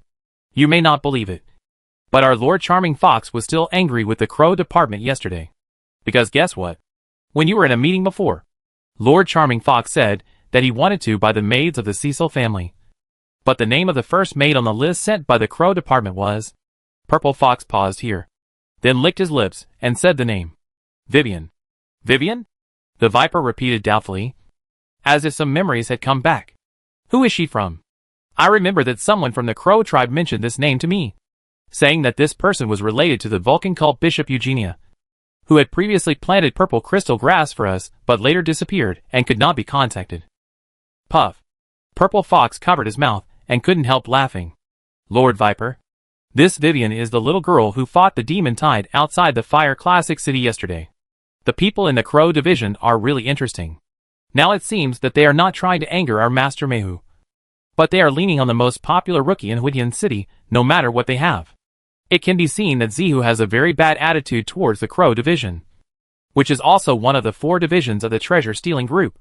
It can be said that he is a little contemptuous. This is actually the internal situation of the treasure-stealing group. After all, among the other 3 divisions, the Tiger division has a large number of thugs. The Snake division is responsible for preparing various medicines, and the Fox division is engaged in the extremely profitable population business. And each family has an industry. But the Crow division is the only one that has no industry, and is mysterious all day long. Although it is an intelligence department, many members of the treasure-stealing group actually think that the Crow division has no need to exist. In their opinion, intelligence? Isn't it just a piece of paper with a few broken words written on it? They can do it if they go up there. What's so great about it? It's not worth the other 3 departments to support it. Waved his hand. Viper didn't respond to Zihu's words, obviously not wanting to discuss the Crow department too much. Okay. Hurry up. I still have a new batch of medicine experiments to do. Tell me, what do you want from me? Through the breathing mask, Viper's unique low and hoarse voice rang in Zihu's ears. He was able to become the leader of the snake department. In addition to his ability to make medicine and alchemy, he was naturally smart. Now that Zihu didn't bring people directly to him, he must want to negotiate with him. This is understandable.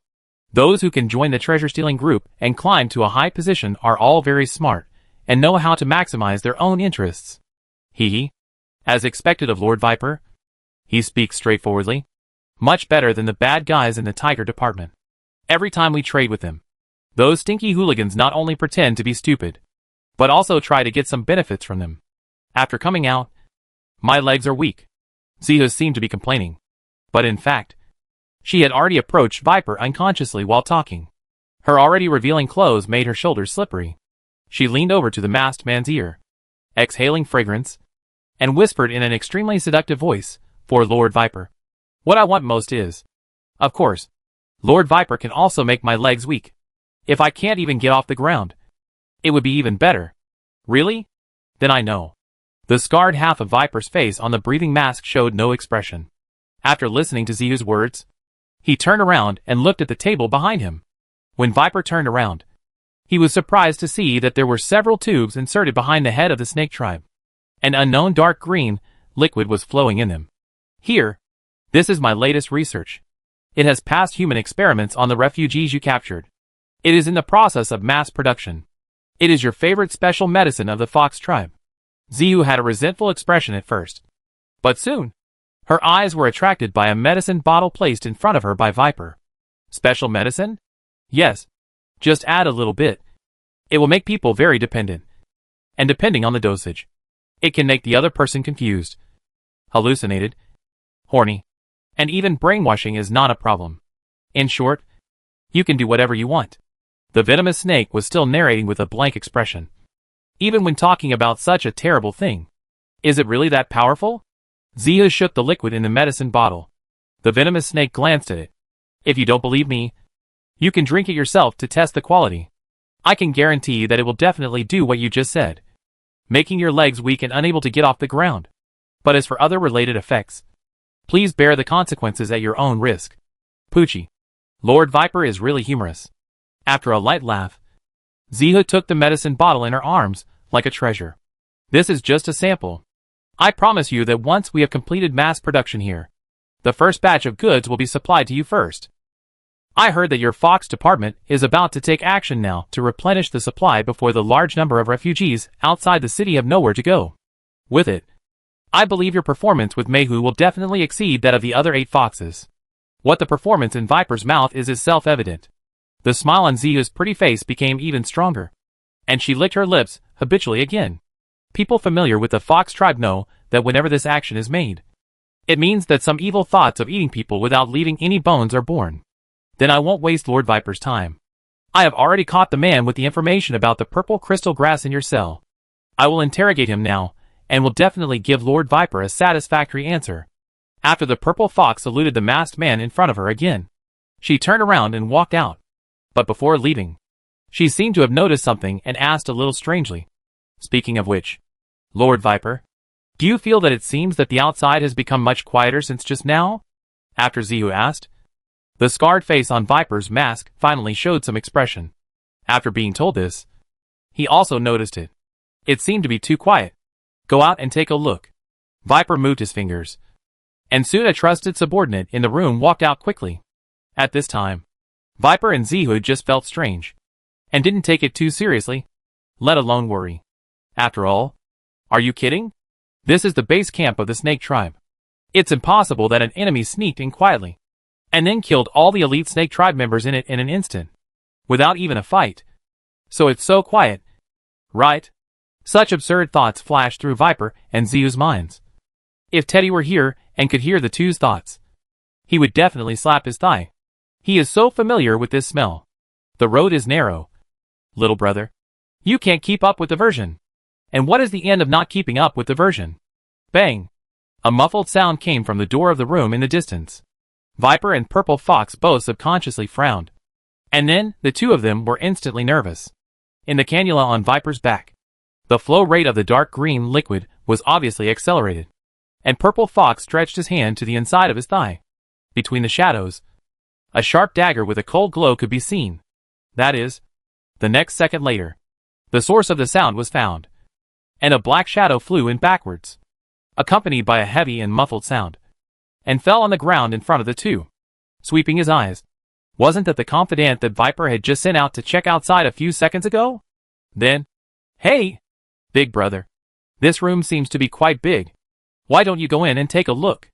Maybe there are treasures? But, ugh, what a strange smell. From the door, a mean voice came to the ears of Viper and Purple Fox. Oh, I'll change what I said before. Teddy is indeed here. As the saying goes, the fox borrows the power of the tiger. Teddy is not a weak fox. He is Teddy. Okay, so the joke doesn't seem funny. Secondly, the one following him is not a tiger, but a dinosaur. As a result, Teddy no longer has the fear he had before. What jailbreak? What in the notorious treasure-stealing group's lair? He was like shopping in a market now. He had to go into any house he saw. After all, this opportunity was rare. It was exciting to visit the headquarters of the treasure-stealing group. In short, in 2 words, he was bold. Wow! Why are there so many bottles and jars here? It looks disgusting. Brother, don't you think this place is? Teddy wanted to say that this place didn't look simple and was different from the previous rooms. Could it be that this was where the big shots in the treasure-stealing group stayed? But he stopped halfway through his words and thought to himself that it was a close call. He almost fell into the cliché again. As the protagonist, at least as someone who has the burden of being the protagonist, it is obvious that he should say, hey, brother, we are in the right place. It is obvious that this is the room of the leader of the treasure-stealing group. Why do you say as expected? Liao Zixuan looked at the blood-red mark on the map, which symbolized the location of the battle with the leader boss. Huh? Didn't you come here on purpose? Teddy looked like you should stop pretending. I know everything. For someone like you, money is nothing to you. Brother, your real purpose is to be a hero. Just like the one in the novel I read, called Dilu. Oh, in short, you are an unknown dark knight, and you come to wipe out this evil den of the treasure-stealing group. Am I right? Big brother. Teddy looked like he understood me completely, but in his heart, he was actually thinking, huh?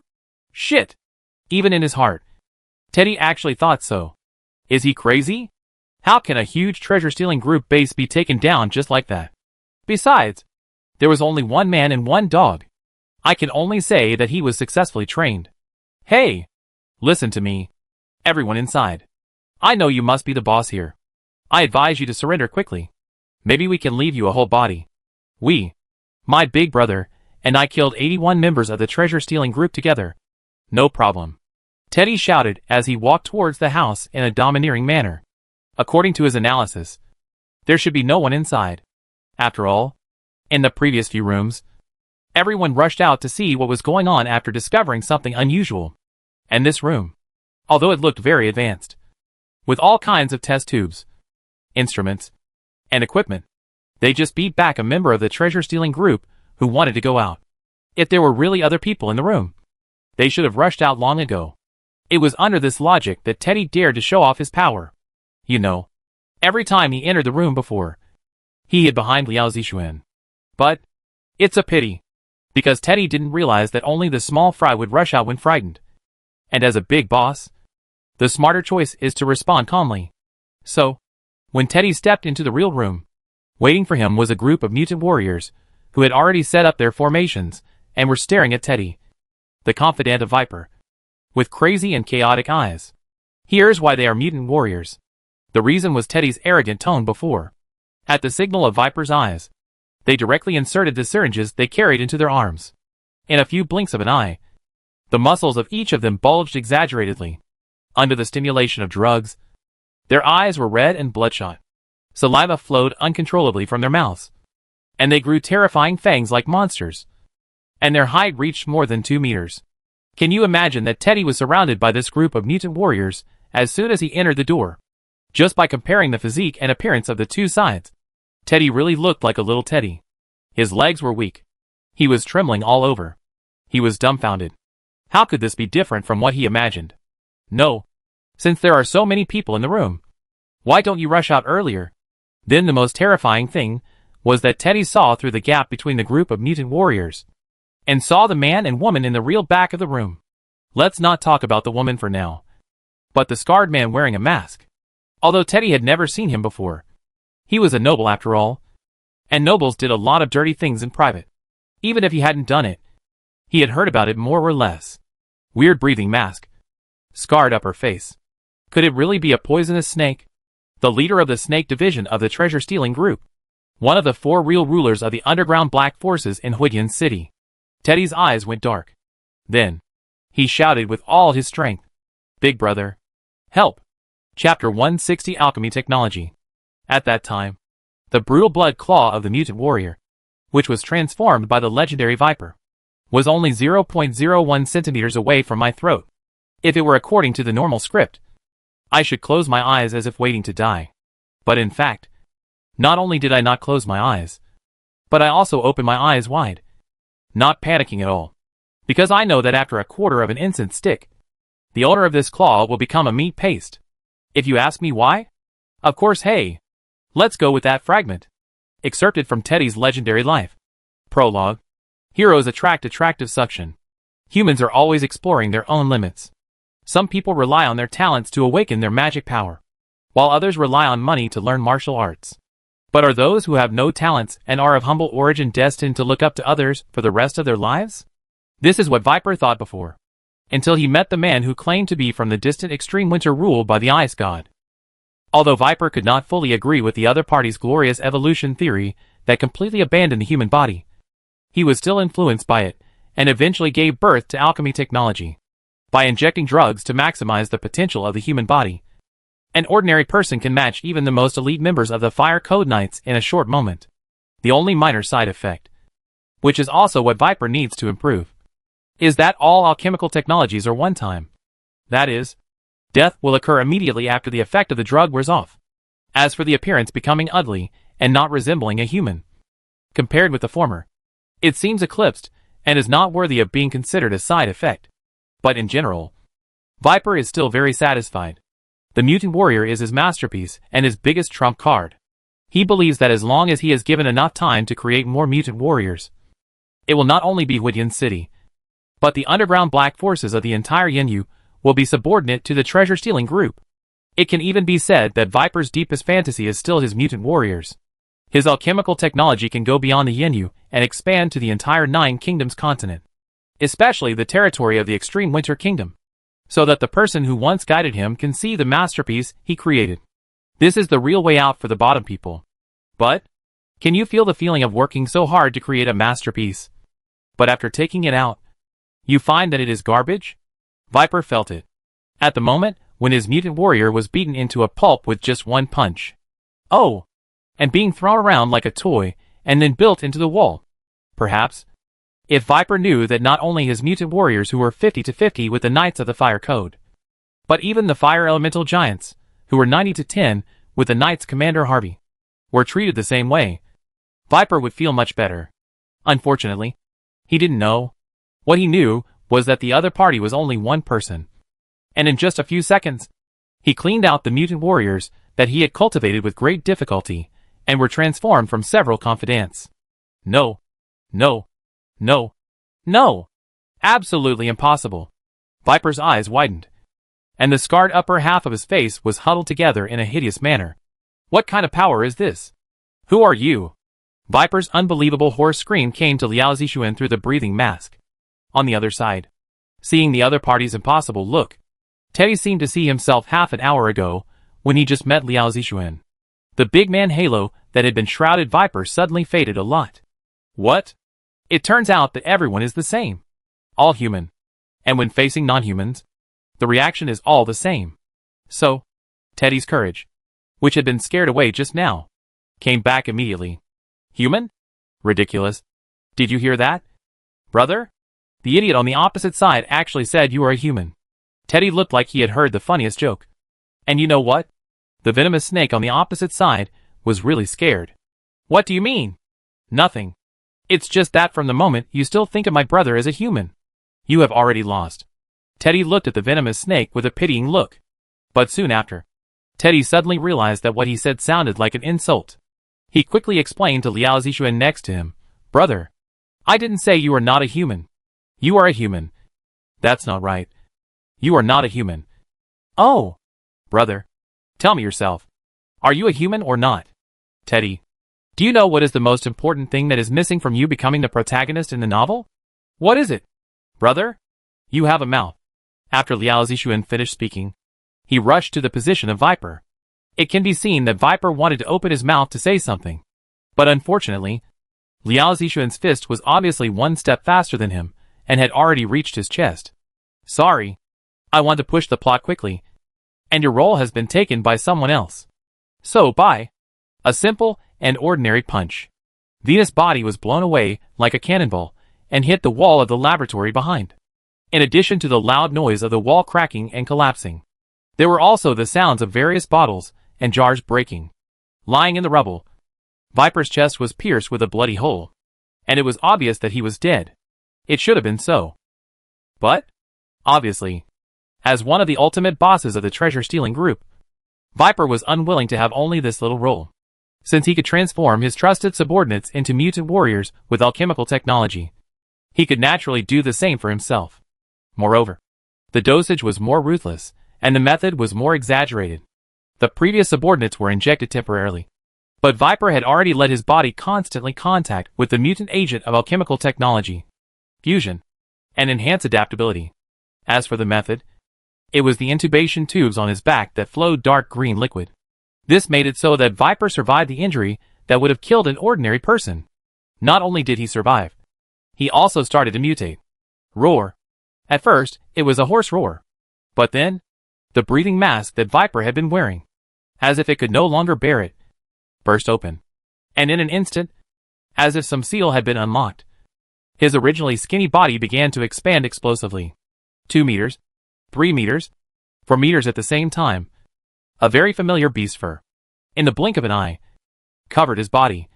And when Viper's head also changed shape with the mutation, Liao Zixuan finally understood the source of this familiar feeling. Aho!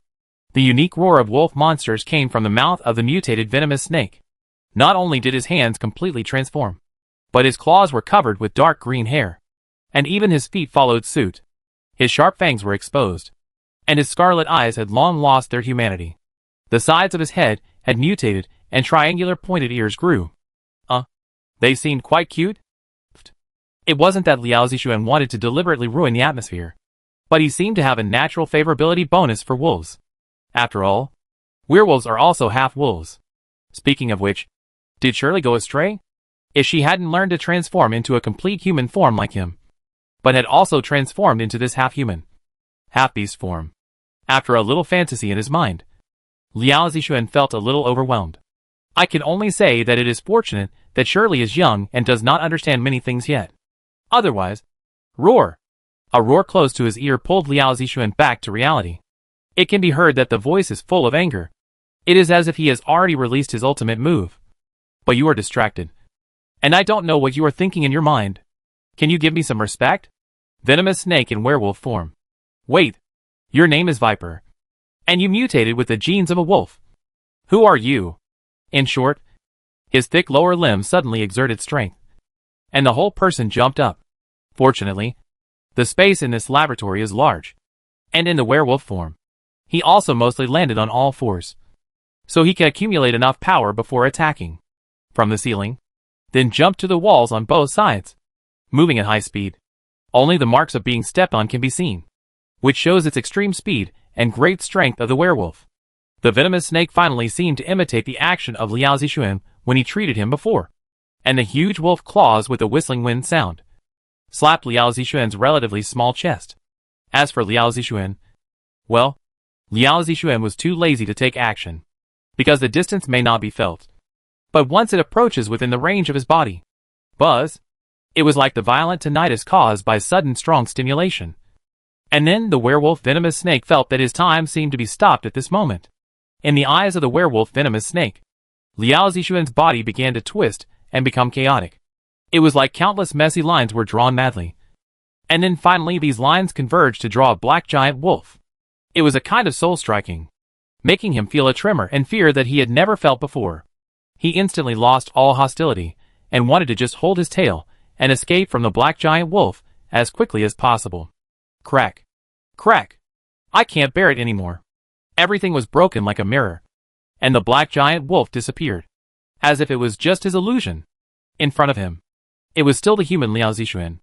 It was the same from the perspective of others. Liao Zixuan didn't move at all, but the expression of the venomous snake changed wildly one after another. After that, it was even more astonishing. Even the venomous snake had never thought of a scene, or it was something he had always dreamed of and had been studying and improving. It was seen that the venomous snake, who had been irreversibly transformed into a werewolf by the alchemical technology potion, had all his wolf characteristics disappear at the speed of light. It felt as if the wolf mutation factor in his body was escaping from his body frantically. In a few seconds, the venomous snake returned to its original appearance. This means that Liao Zixuan had opened a big bloody hole in his chest. But even so, this is definitely a miracle. At least in the field of alchemical technology, it has broken through the so-called irreversible one-time limitation. Ha ha ha. So, I understand. It's clear. The venomous snake was spitting blood wildly, but he was still trying to laugh wildly. Without the support of mutation, the breath of life quickly drained from the body of the venomous snake. His pupils began to dissipate, and his breathing became less and less. But before dying, the venomous snake kept staring at Liao Zixuan, and used his last bit of strength to say you really, no, not. Before even saying the word human, the body of the venomous snake completely died. It's hard to imagine. One of the 4 leaders of the treasure-stealing group died suddenly overnight. And in this way, while Liao Zixuan sighed, he suddenly felt as if something was missing. At this time, it stands to reason that Teddy's mouth should not be idle. Right? When Liao Zixuan shifted his attention away from the dead venomous snake. Good guy. He finally understood why Teddy had been silent. Hello. It looks like we meet again. Liao Zixuan greeted the charming woman who was holding a gleaming dagger against Teddy's neck not far away. By the way, I almost forgot to thank you. You really didn't lie to me. This is indeed a good place to make a lot of money. Liao Zixuan tried to chat with the other party, but it was obvious that Zihu on the opposite side was not in the mood for this. Since Liao Zixuan easily beat the group of mutant warriors of Viper into a meat paste, Ziha knew that something was wrong. So, when Liao Zixuan and Viper started fighting, she waited for an opportunity to lurk. With Zihu's sharp eyes, how could she not see that although Liao Zixuan was a monster, his companion was an absolute rookie? Originally, in Zihu's plan, Lord Viper would hold Liao Zixuan back, and then she would hold him hostage and threaten him. But who could have thought that Lord Viper would be defeated so thoroughly? No, it can't even be called a defeat, because this was not a battle at all. From beginning to end, Lord Viper didn't even touch the other party. Damn it! If she had known, she should have just run away. And what kind of monster did she provoke? It's already now. How could Zihu still not understand that it was obvious that she was fooled, thinking that she was fishing for others? But in fact, she was the stupid fish. However, now Zihu no longer has the energy to think about what the other party's purpose is, which side they're on, and when did this terrifying monster appear in Huidian City. She was racking her brains, thinking of one thing. How is she going to survive? Damn it! Damn it! Damn it! Zihu cursed nervously and frantically in her heart. But on the surface, she had to try to pretend to be calm and even strong. I know you are very strong, and it's as easy as killing an ant to kill me. But, your good brother doesn't seem to be as strong as you. As long as you let me go, I promise that I will definitely let your brother go. Otherwise, Zihu pushed the blade against Teddy's neck again, and the meaning was obvious. As for Liao Zixuan, he first estimated the distance between the two sides, and then found that he seemed to have no way out, and was faster than the other party's knife against Teddy's neck. So this is the legendary forgetting about teammates after fighting? It is indeed a problem. I have to pay attention to it in the future. After self-reflection, Liao Zixuan was not panicked. Since he could not save him, he had to give Teddy a break, just as the reward for him to become Vivian's tool in the future. A thought came to his mind. Then, 3 crystal-clear cards appeared in front of Liao Zixuan under the NPC system that belonged to Vivian. The next thing to consider is, which one should I choose? Chapter 161 Killing with Sister-in-Arms. Vivian currently has 3 character advent cards. According to the current situation, This one is the most suitable. Among the 3 cards, the 2 cards with Silver Wolf wrapped in evil thorns and Little Girl rolling dice faded away. The last card left by Liao Zixuan was a monster in chains and cages patterned on the card. The whole process didn't take much time. After choosing the Advent card, Liao Zixuan continued to walk towards the purple fox, who was holding Teddy hostage. I warn you. Don't get close again.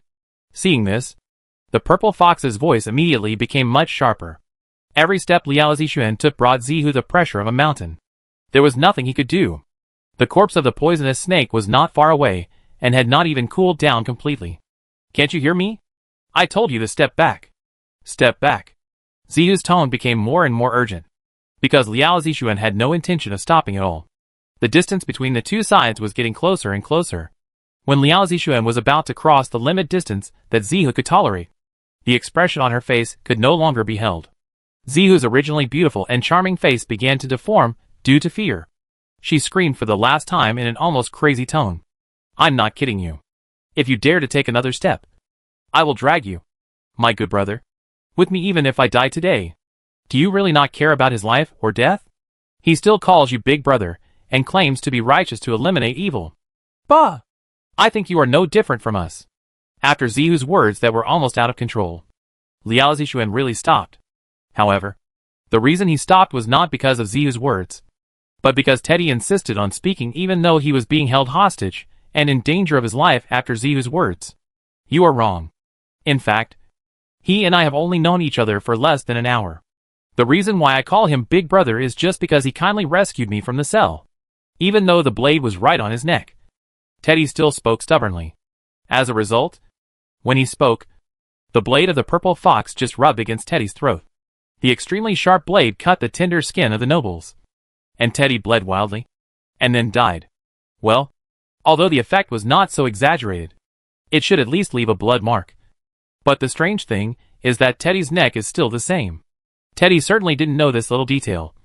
And the purple fox, because his attention was all focused on Liao Zixuan, didn't notice it at all. Oh! Change it. The purple fox is now also paying attention to Teddy's words. After all, what did you say? Teddy's words were like a bucket of cold water, pouring on Zihu, making her last hope of survival disappear. She kept shaking her head. Impossible. You must be lying to me. But in fact, when Liao Zixuan ignored her warning and kept approaching, Zihu had this feeling in her heart. And Teddy's next words gave her the last straw that broke the camel's back. Alas, it seems that the old saying is really true. You have such big breasts, but your brain is not working well. Don't you think about it? As someone like me, can I be a brother to someone like him? Maybe he expected his own ending. Why not say more now? After all, there may be no chance in the future. As a result, Teddy got stuck as soon as he opened his mouth. Fuck. I just realized that he hasn't even told me his name yet. He cursed in great frustration. Teddy sighed. This is the situation. Would you care about the life and death of a stranger who doesn't even know your name? So face the reality. And don't always say it's impossible in the future. According to my experience, every time you say this in front of that person, the next thing will come true.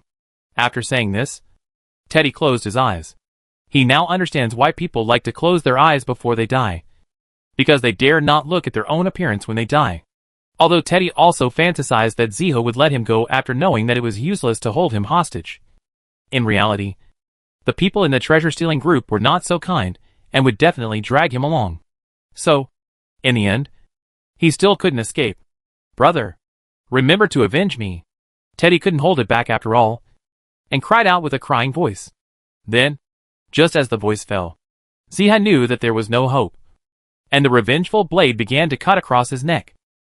In the last second before his death, Teddy was still thinking in his mind, remembering his encounter with Liao Zixuan an hour ago, and the various miracles that opened his eyes even though the time was short.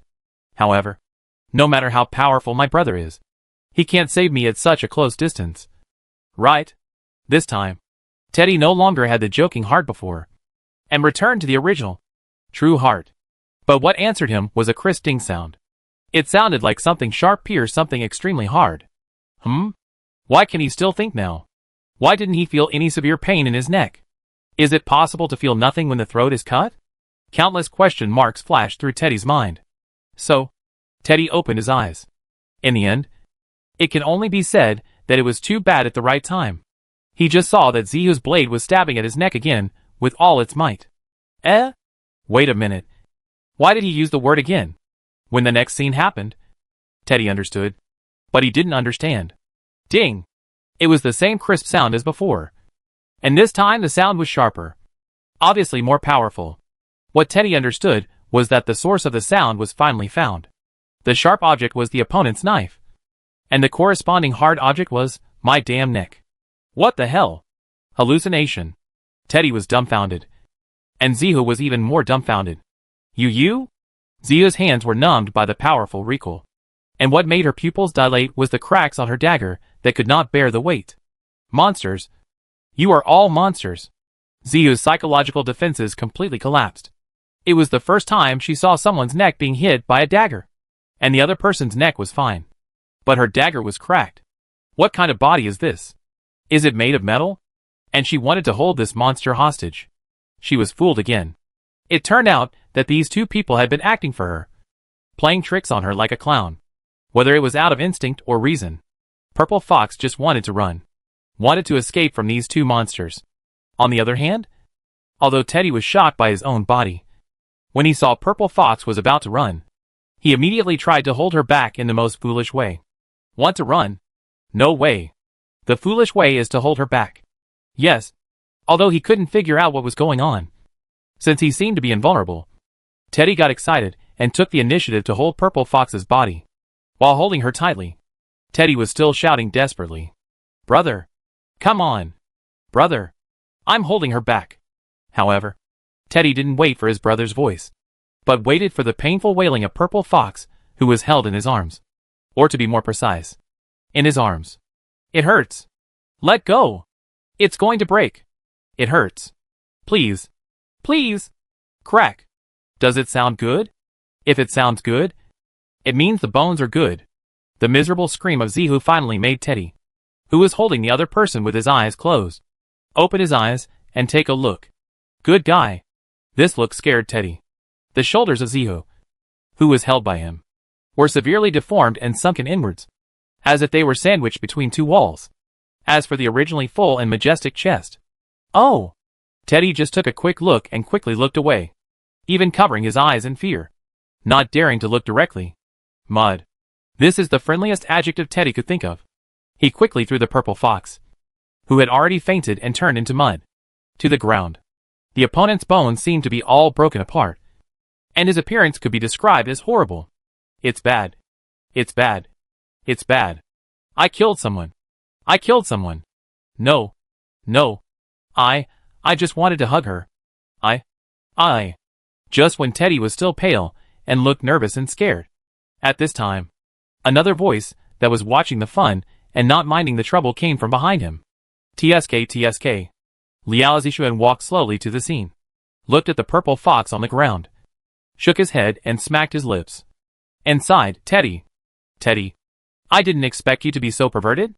Without a word, he held such a beautiful girl in his arms, and then squeezed her body to the point of deformity and fracture. No, these are all broken bones. Right? Liao Zixuan looked at the Purple Fox whose flesh and blood were mixed up. The powerful force squeezed the originally beautiful and seductive body into the current state. Just looking at it made him feel sick. Is this the legendary holding a girl in your arms to kill? Liao Zixuan patted Teddy's shoulder. He looked like he had learned something. At this time, Teddy, who was frightened by himself, seemed to have finally come to his senses and found the source. Big brother. It's you? Teddy stared at Liao Zixuan with his eyes wide open. What do you mean by me? Don't talk nonsense. I didn't even touch him. It's you? It's you? Looking at Teddy's expression of a little girl who was about to cry. Why is it a little girl? Liao Zixuan finally stopped teasing others. Indeed, if it is for a noble who probably has never killed a chicken, strangling a person alive and deformed with his own hands, it is indeed a bit scary and hard to accept. Then wait a minute. Why did you beat so many people into a pulp so calmly? Who are you? The case is solved. Liao Zixuan's previous profession was definitely a master assassin. referring to a berserker. Oh no. Look. More than that. He must be a Gal game veteran. Didn't you always seem to understand me before? Why don't you understand me this time? Do you think I can't save you and can only watch you die? Looking at Teddy's expression of surviving a disaster and nodding vigorously, Liao Zixuan felt that all the pretense he had not been able to put on this guy before was now back. As for the price, it's nothing more than a white character advent card taboo demon body. Character advent cards can be randomly made 5 times a day, but the inventory can only keep 3 cards at all times. Liao Zixuan used one here, which just left a space for refreshing a new random card tomorrow. I think what you said just now is very right. Don't say the word impossible in front of me. Anyway, I'm using a pseudonym. Liao Zixuan said this without blushing, and he even added to Teddy, whose eyes were full of stars. Because of me, I can do anything. By the way, you can call me Bai. He remembered what I said. He told me his name. He has me in his heart. Teddy wiped his tears and snot, and couldn't help but ask weakly, brother, are you really omnipotent? Then tell me, what color are the shorts I'm wearing today? If you're right, I'll believe you. The atmosphere suddenly stopped. Liao Zixuan tilted his head and glanced at Teddy with a death stare. Red? But Teddy obviously didn't understand Liao Zixuan's eyes. He first breathed a sigh of relief, then laughed. Ha ha ha. Brother, you're wrong. I'm not wearing that at all. Before he finished speaking, even if the time for the Forbidden Demon Body Advent card has not ended. But one is an experience card, and the other is the original body. The difference can be imagined. Teddy's body drew a beautiful parabola in the air and flew straight upside down. Boom! This laboratory of Viper is really miserable. The wall had already cracked and collapsed because of the battle with Liao Zixuan. Let's just say it was a battle. But now it was hit by Teddy's body, and a big hole was smashed. After all, Teddy's body is almost equivalent to a big metal block. Walking into the hole smashed by Teddy in the laboratory. Looking at Teddy, who was coughing in the smoke and dust and staggering to get up, Liao Zixuan asked again, what now? Red? Cough. Cough. It's red. Big brother is awesome. You know this? As expected. You can do anything. Teddy quickly raised his thumb and nodded continuously. But at this moment, he suddenly found that Liao Zixuan's expression began to change and frowned. Scared. Did he say the wrong thing again? Teddy's heart jumped. He didn't want to be punched again. But soon, when he followed Liao Zixuan's sight and looked around him, that is, around the hole that was accidentally knocked away by him, Teddy's expression gradually solidified. It can be seen that this should be a more hidden secret room behind the Viper laboratory. And here, it is no longer those bottles, jars, and experimental instruments that were exposed in the laboratory before. Instead, it is a pair of dull eyes. Even though they made such a big noise, there was still no reaction, and the eyes were filled with dead silence. Yes, you can guess it if you think about it. How could there be no mice in the laboratory? However, there were no mice here. Instead, they were replaced by people with chains on their limbs, naked bodies, and ulcerated skin full of pinholes. Many of them had already been tested by poisonous snakes, and were no longer human. Chapter 162. Let the flame purify everything. Alchemy technology. Liao Zixuan's mind involuntarily reappeared these 4 words. In the game, the impression of players, including Liao Zixuan, is that this is a means of using drugs to mutate the body, and thus obtain temporary powerful attributes. Later, players can also join the treasure-stealing group camp and complete a series of tasks to transfer to the rare alchemist profession under the technology tree. Because there was only the content of the Flame Domain country at the time of the server opening, the alchemist profession at that time caused a lot of discussion on the forum once it was discovered. After all, a rare and hidden profession is quite attractive. At that time, Liao Zixuan remembered that he also paid attention to it. But like most players, he focused on the professional skill set and development potential. Even if there were a few background party players who wanted to explore the background of alchemy technology, they only focused on the founder Viper. However, this was not the most popular time for alchemy technology. It was the ring match of Thousand Islands in the water country that really brought it into the public eye. Liao Zixuan clearly remembered that in the semifinals, a master player of the alchemist profession, who relied on potions, actually eliminated the favorite to win the championship at that time. the so-called Western Land Mage. This really made the alchemist popular for a while, and set off a wave of job transfers among players. But of course, after all, it is still an unpopular profession that needs to deal with a lot of bottles and jars. The strength of the profession also depends on the player's ability to make potions, so the popularity soon subsided. In my mind, the past and present of alchemy technology went through like a revolving lantern. The past and present in the eyes of players. But at this moment, Liao Zixuan separated from the identity of a player. When he looked at it again from the perspective of an indigenous person, he no longer saw a novel skill set or a rare hidden job icon. Instead, his organs were cruelly removed and replaced with alchemical intubation solution. He was twitching in pain, but was kept alive by the alchemical potion and continued to the next experiment. If you look deeper into the secret room, you can hear Teddy's retching sound, because they are so crazy that they start to sew people and monsters together and exchange various parts to try to study the mutant potion. These bastards. Beasts. Scum. How can they do such a thing? Teddy punched the wall angrily, with such force that his fingers, which had returned to his original noble physique after the effect of the Advent card, became red and swollen. But Teddy seemed to be unaware of it this time. As for Liao Zixuan, it is obvious that from the perspective of indigenous people, he saw more than as a player. It was for this reason that he suddenly wanted to change his original plan at this moment. And a new temporary decision began to emerge. It was not a big deal, just to set the entire Snake Tribe base on fire. But it was not a small deal either. Not to mention that the Snake Tribe underground base was so large. If there was an explosion and a big fire, the entire Huidian city, at least the dark night of the outer city, would be lit up. But what Liao Zixuan was more concerned about was that if he really did this, would it be equivalent to strangling the future alchemy technology in the cradle? After all, judging from the plot of the previous life, this should be its original birthplace. For this world, the lower class people have lost a strong upward channel. It must be said that the saying the rich rely on technology and the poor rely on mutation is really quite reasonable. The more mature and complete alchemy technology in the future will indeed improve the lives of many lower class people. For the players, there is no longer the profession of alchemist. And perhaps the ending of the princess competition in the Thousand Islands plot will also change. For a while, it seemed to be a little hesitant. But at this time, a faint dragging feeling suddenly came from the side of the trouser legs. Liao Zixuan looked down and found that it was a middle-aged woman, so to speak. If you don't look at the holes drilled in her head, and her face was unrecognizable, as if it had been burned by sulfuric acid. At first, Liao Zixuan thought that the other party wanted to ask for help from him. But he was powerless to do such things. Perhaps Sun Yan, who was in charge of the power of life, could do it in his heyday. But soon, Liao Zixuan found out that he was wrong. It seemed that the other party was still somewhat conscious because the brain was being studied. And he was also fully dressed.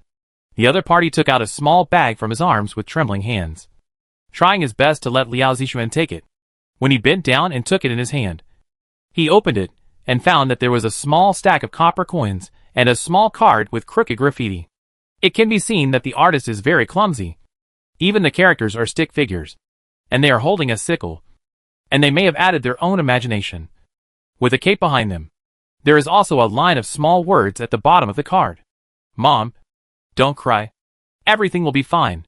The name signed is Love You, G.I.'s. Okay, I'll try my best. After putting the card back into the purse, Liao Zixuan nodded to the person on the ground at his feet. The other party's meaning was obvious. He wanted to take the purse out and give it to this person named G.I.'s. Loosening the trouser legs, she crawled back into the shadow of the corner and immersed her ugly and deformed body in the darkness, as if this was her destination. Let's go! Teddy wanted to flee this place as soon as possible without Liao Zixuan's words. After they went out, they returned to the laboratory room, looking at the purple fox on the ground, who was killed by Teddy's sister in his arms before, and still had a breath left. Liao Zixuan suddenly walked towards her. After groping in the other's arms, Liao Zixuan soon found a small bottle of potion. After that, he opened it and poured it down the purple fox's mouth. Ah. The reaction came quickly, and a vague and inarticulate sound sounded. Here, we have to sigh again at the power of the alchemy potion. Even though the purple fox's body was so severely deformed and twisted, It still stimulated its greatest potential under the effect of the potion. Her body squirmed. The fractured parts quickly patched together, and the squeezed shoulders were stretched again. After just a few seconds, at first glance, it seemed to have returned to the original purple fox. Of course. In fact, the internal injuries of the purple fox were not healed at all. This was just a last-minute revival brought by the potion. What's more, her current mind became blurred and demented under the effect of the potion. She looked at the half bottle of potion left in Liao Zixuan's hand with extremely eager eyes. Tell me, where did those people in the laboratory come from? Of course they are all refugees from outside the city. Hee hee. Those people are short of everything now. If you give them a little benefit, they will rush to be the source of goods. The good-looking ones will be sent to our fox department, and the rest will be sold to the snake department for experiments. Medicine. I want medicine. Give it to me. After answering Liao Zixuan's question, Zihu stretched out his hand to grab the medicine bottle in Liao Zixuan's hand, but was dodged. Don't worry. Tell me again. How many people have you captured now? As for the other foxes, I don't know, but there are only a little over 100 under my command. But don't underestimate me. It's only been one night. As long as there is medicine, my performance will definitely catch up with other foxes. Really?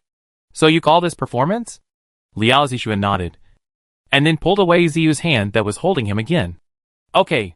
Seeing that you are so anxious, I will ask you one last question, and then give you the medicine. Liao Zixuan took out the map of Huidian City that he had bought before from his game backpack. He spread the map in front of Zihu. Look out the entrance to the secret passage for your treasure-stealing group to transport people in and out of the city. Oh, and mark the location of your fox tribe. Don't think too much. I don't mean anything else. I just think that someone will definitely come to visit us in the future. Of course. Don't worry.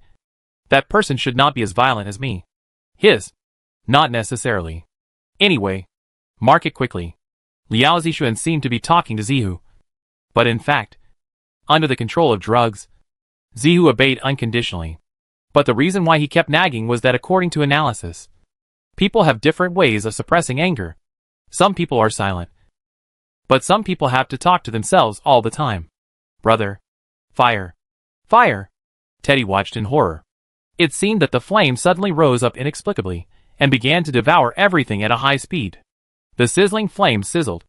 In just 1 or 2 breaths, the entire laboratory had turned red, and the red was still spreading. The test subjects in the secret room at the back who were living in a state worse than death and could only hide in the shadows were devoured by the flames. But there was no pain on their faces. When their gray eyes were wrapped in red, it seemed as if they were relieved. The raging fire was still spreading, raging in the base of the snake tribe, with Liao Zixuan and his team as the core, surging towards the periphery. Boom! Boom! Boom! A series of terrifying loud noises began to ring in Teddy's ears. It was as if the base's structural system could not withstand the flames and was constantly collapsing, or as if some secret medicine factory was baptized by the flames, and all the mutant medicines, whether in production or completed, disappeared in the fireworks. This laboratory of Viper was no exception. However, a second before the collapse, after collecting the map marked by Zihu for him, Liao Zixuan touched Zihu's face and threw the remaining half bottle of medicine in his hand to her. Go. This is what you deserve. Unfortunately, Liao Zixuan's throws seemed to have a slight deviation, and it just happened to be thrown into the sea of fire. Zihu only had half a bottle of medicine in his eyes, and nothing else. Naturally, he followed the bottle thrown by Liao Zixuan and jumped into the sea of fire without hesitation. Brother. Fire. It's all fire. We are trapped. Teddy's nervous voice hadn't finished yet. And then, he was stunned. Because after solving Zihu, Liao Zixuan had no reason to stay here. So he started to walk out, and all the flames burning in the base. After he approached, as if they had seen a ghost, they took the initiative to separate. If you want to stay here and watch the fireworks, I don't mind. Hey! Big brother. Wait a minute. Wait for me. Finally, they left the underground base of the snake tribe, which can be described as dirty in every sense. The two came to a taller building. Below, the flame shot up to the sky. It illuminated the dark night of Huidian City, turning black into red, like a small sun. Of course, it was actually the snake tribe of the treasure-stealing group that was trapped in the sea of fire, and the ground collapsed. Although the incident happened suddenly, the noise soon came up, and more people in the outer city discovered the abnormality. No, even if they didn't want to discover it, it would be difficult, because the movement was too loud. However, the inner city area was still immersed in the tranquility of the night, and the good years were in stark contrast to the chaos of the outer city area. But in short, this night in Huidian City, at least the outer city area, would not be peaceful. The only good thing was that the fire was well controlled within a certain range, because he was at a high place. Teddy could see clearly that it was as if there was an invisible wall. As long as he left the snake base, the flames would automatically go out. In Teddy's eyes, it was as if all the flames formed a strange circle, and the center of the circle was the place they had just left. Brother, this is what you did. Teddy swallowed. It was still a little hard for him to imagine how Liao Zixuan did it. What level of magic must this be? No, the point is not just this. Right? So, Big Brother is also a mage. A mage who can beat others into a pulp with one punch. He quickly shook his head. Teddy still had to get down to business. Big Brother, you really made a big fuss this time. You simply offended all three parties at once. Teddy sighed, but Liao Zixuan was a little curious. Tell me, why three parties? Don't mention the treasure-stealing group. They must be crazy looking for the culprit. Big Brother, you set such a big fire in the outer city. The city guards are not vegetarians. They will definitely join forces with the fire god cult to catch the criminals together. Well, the treasure-stealing group. The official. What else is missing? It's the nobles. Teddy pointed at himself. Brother, you don't know that many nobles have close ties with the snake tribe and rely on their medicine. Brother, you may not know that in our Fire Classic City, a strange disease is spreading. But now? Teddy hesitated. Don't forget the reason why Fire Classic City restricted entry and exit in the first place, because of yesterday's monster tide. It was from the poison of the abyss fire. The product of the fire gods fall into the abyss. But Liao Zixuan laughed. The reason why he burned the entire snake tribe to ashes was one of the reasons. Teddy said. How can we monopolize? Answer, kill all competitors. Chapter 163. May I ask who the Big Brother is? So, I helped Huidian City get rid of the scourge of the treasure-stealing group. But I ended up being hostile to the whole city? Liao Zixuan asked in a playful way. Yes and no. Teddy nodded first, then quickly shook his head, looking very mysterious, leaving the den of thieves and breathing the beautiful air of the outside world. Teddy suddenly became energetic. In terms of force, he may be a rookie, and the word maybe can be removed, but in terms of situation analysis and brains, Teddy is full of confidence. This is his home court. After coughing twice in a pretentious manner, Teddy began his talk. That's right, brother. There's nothing wrong with punishing evil and promoting good. But you're wrong in the method. In Huidian City, you have to abide by the rules of Huidian City. You can't use violence to solve everything like outside the city. As long as you abuse violence, no matter what it's used for, you will become the target of hostility in the whole city. Teddy was earnest, like a wise military strategist teaching a warrior with only brute force. I know you're very powerful, but no matter how powerful you are, can you be more powerful than the old woman, the god of fire?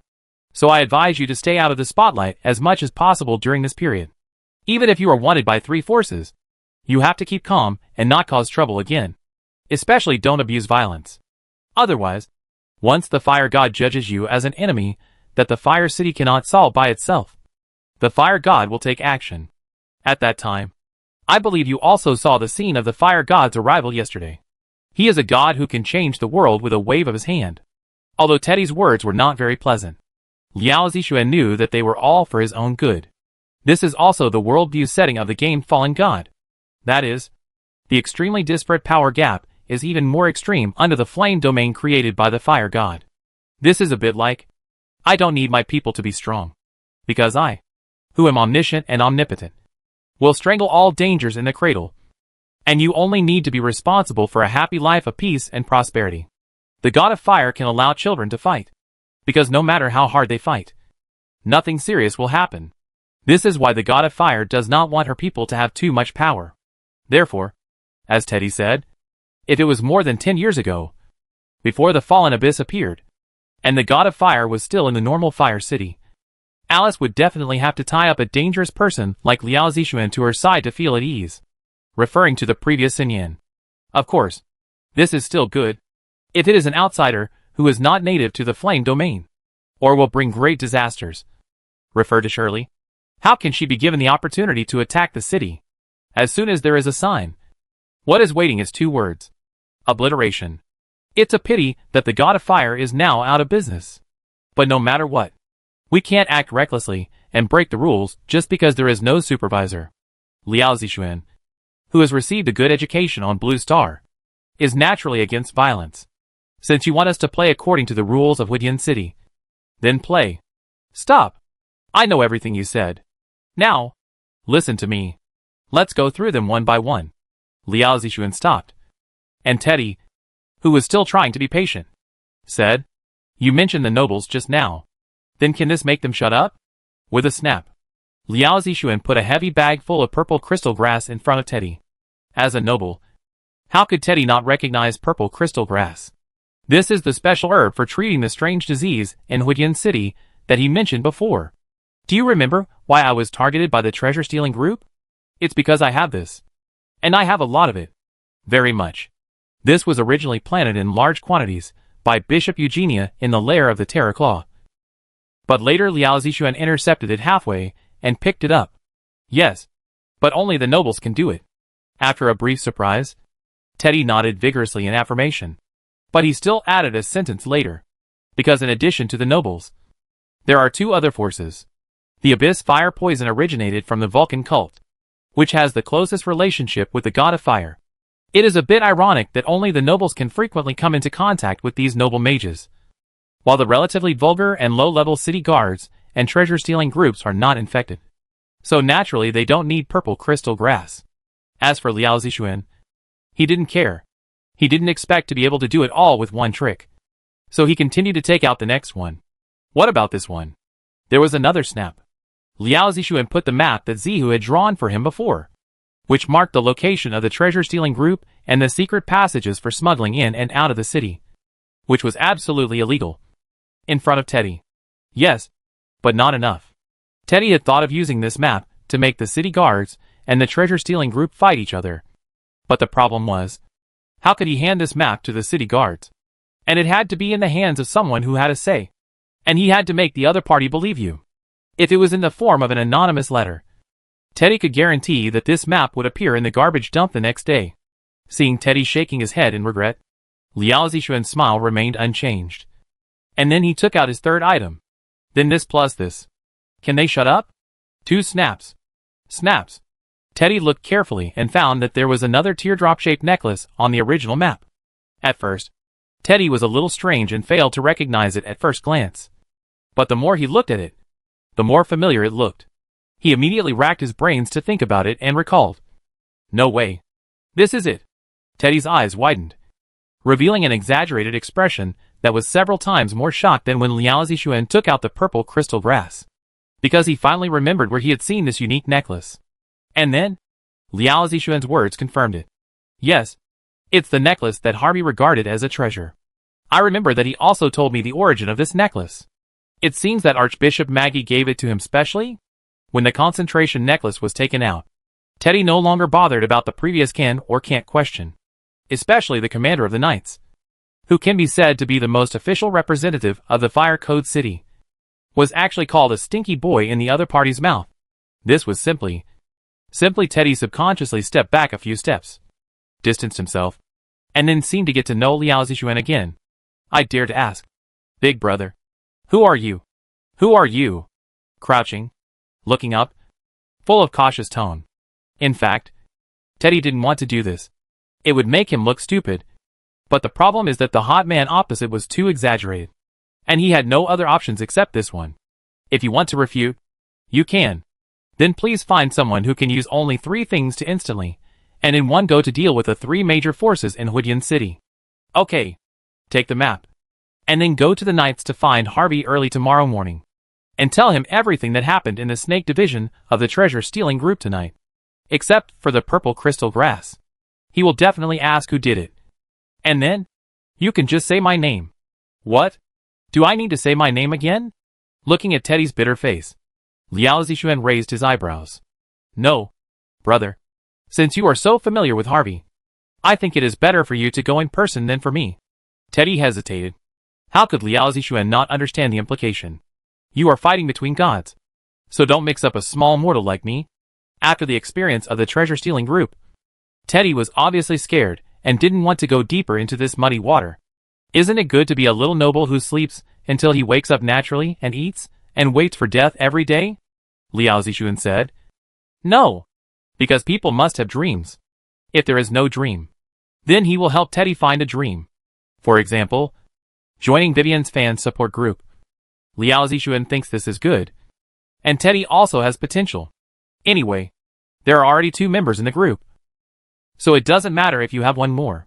Looking at Teddy, who still had a pure and innocent look of rejection, Liao Zixuan began to persuade him like the wolf grandmother in Little Red Riding Hood. Teddy, do you know why I saved you? Ah, sure enough. Who asked someone else to save his life? Just when Teddy sighed in his heart and thought that Liao Zixuan wanted to use the excuse of saving himself to order him around. Because you mentioned Vivian. Liao Zixuan began to show his true colors. On the other hand, Teddy was stunned at first, and didn't understand why Liao Zixuan suddenly mentioned Vivian at this time. Until you said you wrote a letter to her and wanted to ask her out. No. The point is not to make an appointment. I want to remind her not to fall for those nobles. They are teaming up and want to threaten and control her in the name of donations. Oh, it turns out that they are using the kindness of the heroine to lead her into the abyss. What a classic plot. Sure enough. The book and Xiao Huang, you are not deceiving me. I thought the Earl was planning something, but I didn't expect it to be just this. Liao Zixuan was a little disappointed in his heart. He had long been tired of this type. After complaining in his heart, Liao Zixuan continued to focus on Teddy, who looked flustered and seemed to be eager to cover up something. For such people who dare to do but not admit, Liao Zixuan has only one attitude. So, you wrote her a love letter? He glanced at Teddy, who seemed to be petrified after he said this. I know that everyone has the right to pursue beautiful things. How about this? Let's make a deal. You help me complete a few things, and then I will give you a chance to meet Vivian one-on-one. What do you think? What? Liao Zixuan had just finished speaking when Teddy almost jumped up. He rushed to Liao Zixuan like a monkey, and then asked nervously and uncertainly, Brother, are you serious? Can you really help me ask Vivian out? Of course. I'm quite familiar with her. Liao Zixuan nodded. Very sure. However, he was sneering in his heart. You still want to date her in person? Look how happy you are. A wolf version of Vivian is good enough to show you something. Since he transformed into Vivian in the Adventurers Association to deceive players and idiots, Liao Zixuan felt as if he had opened up a new world. He rejected the aura of a philandering protagonist like Vivian. But if it was him, pretending to be a little girl to pick up idiots for Vivian, it would feel much more exciting. Even a little bit crazy. Okay. Leave it to me. Brother. Isn't it just going to find Harvey to explain what happened? It's not a big deal, compared with you saving my life. It's nothing. Teddy patted his chest and agreed without hesitation. It is said that women have no brains when they fall in love. Let me clarify. Men are the same. Otherwise, where would there be so many bad women? Yes, that's right. Sir, it's the bad woman Vivian. Since she has this title, Liao Zixuan must not live up to it. It's not enough to arrange this matter for Teddy. So, he took out the mother's purse that he was begged to entrust to him in the secret room of the Viper Laboratory, and then showed a distressed look. After seeing this, Teddy didn't need to ask. Of course he understood what Liao Zixuan meant. He gritted his teeth, and for the opportunity to meet the goddess, he directly asked for the purse. Don't bother me with this little thing. Brother, leave it to me. With our noble network, it's easy to find a refugee. Don't worry.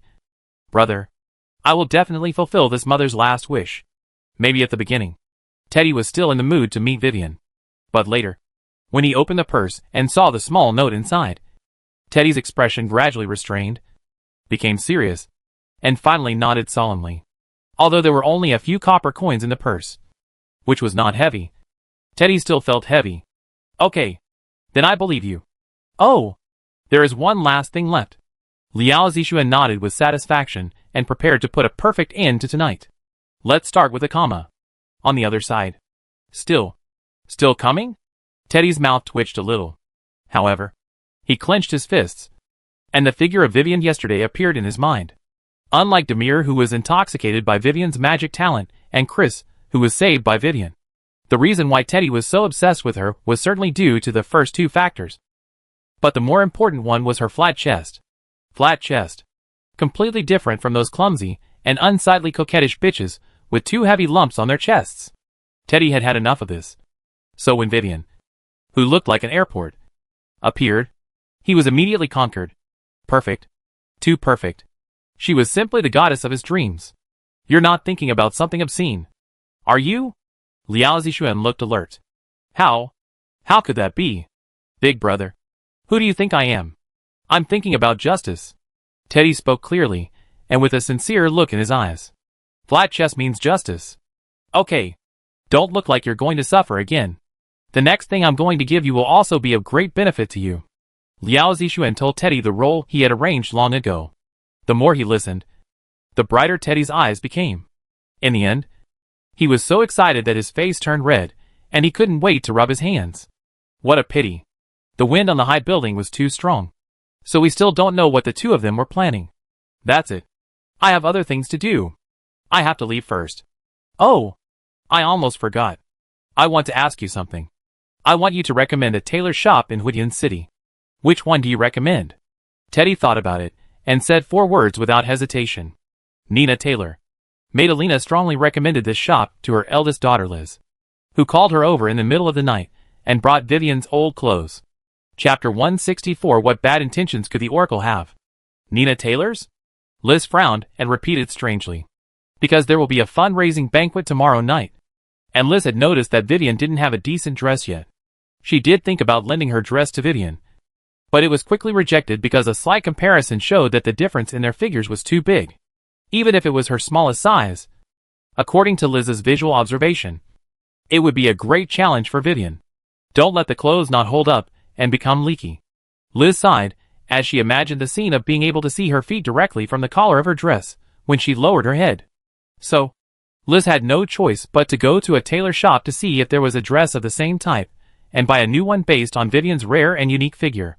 Since she had decided to buy a new one, she had to choose the one that fit her best. Liz had to know Vivian's specific size and figure data. But then, the problem arose again. Liz was not a professional and could not tell these details just by looking. But Liz could not take the initiative to ask Vivian. The burden of the Earl's daughter still exists. So, Liz used her clever little brain to come up with such a wonderful plan. That is, when it was late at night, she would quietly borrow the clothes that Vivian wore during the day and took off at night from the laundry room on the floor, and then use this as the size standard to go to the tailor's shop, and it would be done. At present, the most difficult first step of the whole plan has been successfully completed by Liz. The old clothes she is holding in her hand now are the best proof. After that, it will be much simpler.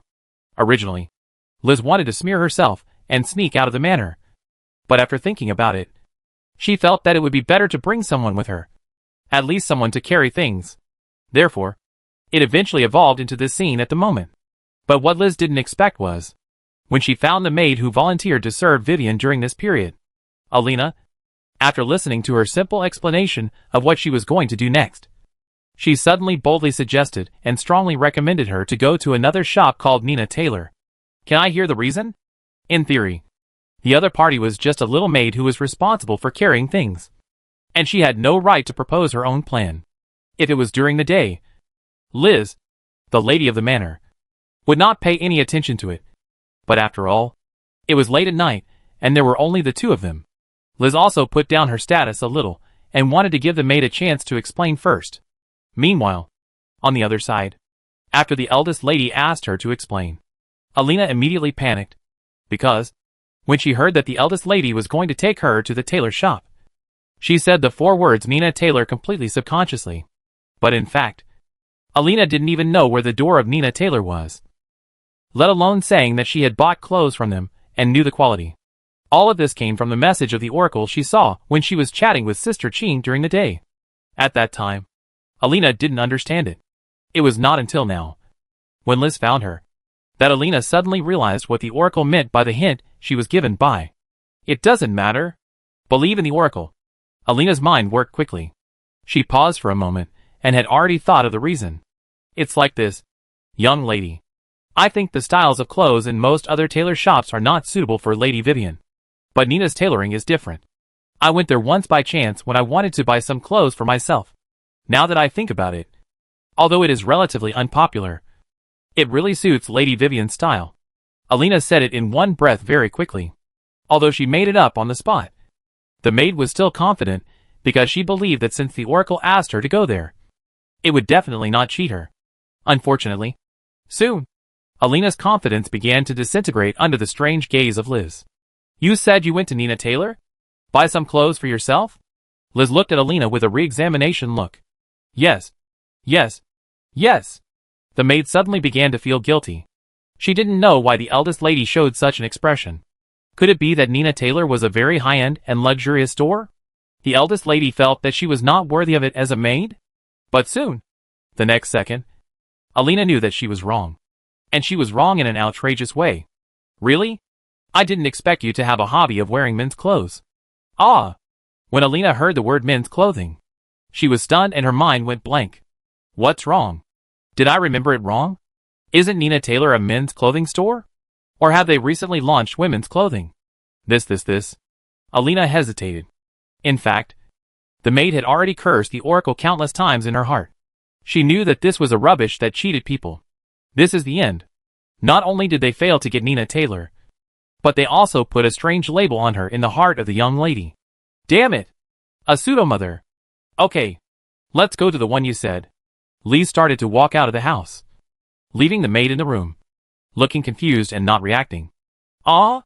Miss, are we really going there? Alina couldn't believe her ears.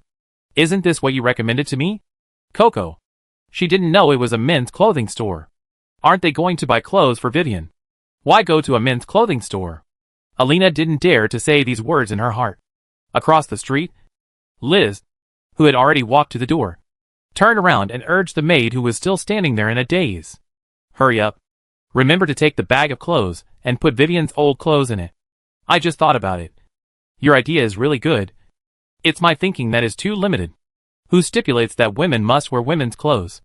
I think maybe the style of men's clothing is really more suitable for Vivian.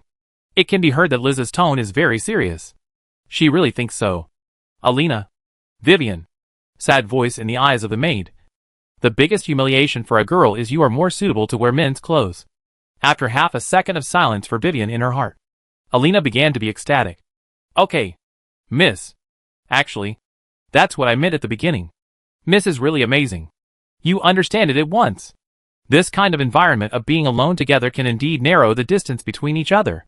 If it were normal during the day, even if she, a little maid, had 100 courage, she would not dare to talk to Liz like this. Of course, the more important reason is that she has completed the guidance of the oracle very well, and changed their itinerary to the place Nina Taylor. Then, Alina recalled the third line of her oracle. The number of words would decrease with each line. And as the last line, Alina was left with only one word.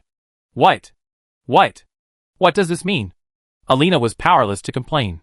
She had already figured out that there was a causal relationship between each line of the oracle, and often the next line would be closely related to the previous line. For example, now, if there had not been the first line of the oracle, which had asked her to run to the hall and take the initiative to become Vivian's maid, then the person the young lady came to see tonight would definitely not be herself. Then, in reverse, the oracle would have asked her to go to this place called Nina Tailoring for the third line. That is, for the word white. But this is just one word. Who could understand it? Can't you reveal a little more to her? At least give her a name. I can't figure it out no matter how hard I think. Alina simply gave up. Anyway, we will know when the time comes. Although the oracle looks unreliable, the maid knows that one thing will never change. That is, the oracle will never harm her. That's enough. After packing Vivian's old clothes and carrying a package, Alina followed Liz closely. Bypassing the castle guards and not being discovered by anyone, the two quietly walked out of the manor. Huh? When they came out and walked on the street at night, Liz suddenly stopped. She saw the young lady raised her head, frowning, looking up at the night sky far away from them, which should be in the outer city. This time, Alina didn't need to ask, because she also made the same action. After all, anyone with eyes can see it. The huge sea of fire that dyed the night sky red. Miss, what is this? Alina's voice trembled a little. She had never seen such a scene before. Fire? Explosion? Or magic? What happened in the outer city? I don't know. Liz shook her head. Then are we still going? Miss, I think we should go back and don't go out. Although the sea of fire was far away from the inner city where they were, Alina felt scared just by looking at it from a distance. It's okay. Nina's tailor shop is not far from us. Also in the inner city. Okay. Stop looking. No matter what happens. The city guards are here. I believe they can control the fire, and it won't burn us. Let's go. After watching the eldest lady wave her hand nonchalantly, she started to move again. Alina was hesitant to speak. The maid actually wanted to say that what she was afraid of was not that the fire would spread, but that the chaos caused by the fire would cause people in the outer city to run to the inner city.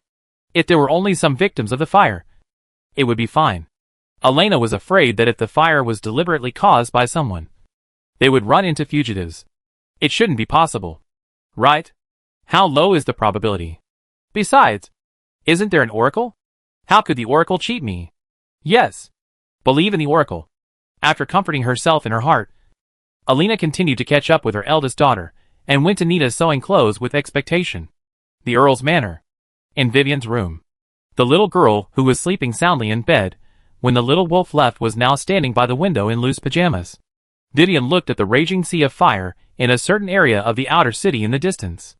The red light of the flames was reflected in the little girl's pupils. Vivian's hand hooked on the curtains, and she clenched it a little bit unconsciously. Xiaohei. The little girl's lonely whisper echoed in the dark and silent room. In the mental space, the second personality saw Vivian's depressed look and couldn't stand it anymore. In the darkness behind the little girl, a vague shadow slowly appeared. Okay. Think about it. Maybe Xiaohei is just, out foraging? It's not that. Many monsters have the habit of moving at night. The second personality tried to comfort. Although she and Vivian actually felt in their hearts that the raging fire in the outer city in the distance must a Xiaohei shadow. And it could even be said that it was Xiaohei who said it. After all, with Xiaohei's ability, this is really nothing. It can be seen from this how destructive Xiaohei is. And this is actually the reason why Vivian is depressed. She doesn't want to see Xiaohei abuse his ability. And she doesn't want Xiaohei to become a dangerous person. Or even a disaster. But Vivian's powerlessness and loss is that she, the summoner who should be the guide of the summoned beast, has no ability to educate Xiaohei. Don't think too much. Vivian. What's the old saying? Right. What kind of summoner there is? What kind of summoned beast there will be? Vivian. You are so kind. I believe that Xiaohei must be the same. Or do you not even trust him? The second personality deliberately used provocation. And the simple and naive little girl immediately fell into the trap. How could it be? Of course I trust Xiaohei the most. Vivian raised her voice a little anxiously and refuted. I just hope that he can sue next time. What can he do? Vivian. I know you like Xiaohei very much. But you also have to leave some personal space for each other. This is really important. People can't be together forever. Even me.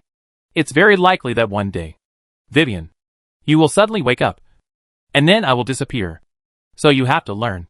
The second personality's earnest persuasion was not finished yet, and was interrupted by the little girl. Stop. I understand what you mean. The other me. So I won't blame Xiaohei or expose him. I just grumbled a little bit. Ah. It's bad. I have to go back to sleep. Tomorrow night is the party. If I'm not in a good mental state, it will be troublesome. Vivian loosened the curtains and returned to bed. But before going to bed, the little girl whispered, also, the other me, don't allow you to say anything. You will disappear. I will never let this happen. Even if one day you disappear, I will do my best to find you back. I promise. After saying that, it might be too embarrassing. Vivian closed her eyes, as if to say, I'm already asleep. Don't talk to me anymore. The shadow of the second personality smiled dumbly, then floated to the bedside with a gentle face, dragging his cheek. quietly watching the sweet sleeping face of the little girl, under this beautiful tranquility. But at this moment, in another place in the Earl's castle, the maid's rest room, a completely opposite scene was being played out. It might be a bit scary to say, but it was like a corpse. On the bed, in a dream, Sister Ching, who was still talking and laughing with Alina during the day, suddenly, at a weird angle, straightened her waist and sat up from the bed. Chapter 165 packed them all up. Abnormal. Abnormal detected. Special test subject. Out of range. Execute the first emergency plan. No. Determine the cause. Special test subject. Class A. Autonomy. Start the second emergency plan. Program loading to protect the special test subject. Cannot be damaged. Mechanical whispers continued from the mouth of the maid named Sister Ching. Her eyes were dull, as if she had no consciousness. But there was a faint light flashing, as if she was interacting with a huge information flow from some distant place. But after just a few seconds, the light in Sister Ching's eyes stabilized until it returned to normal. But the mechanical voice in her mouth did not stop. Test subject number H981. Which transformation progress? Failed soul residual rate. 57%. Remarks. Inferior test product.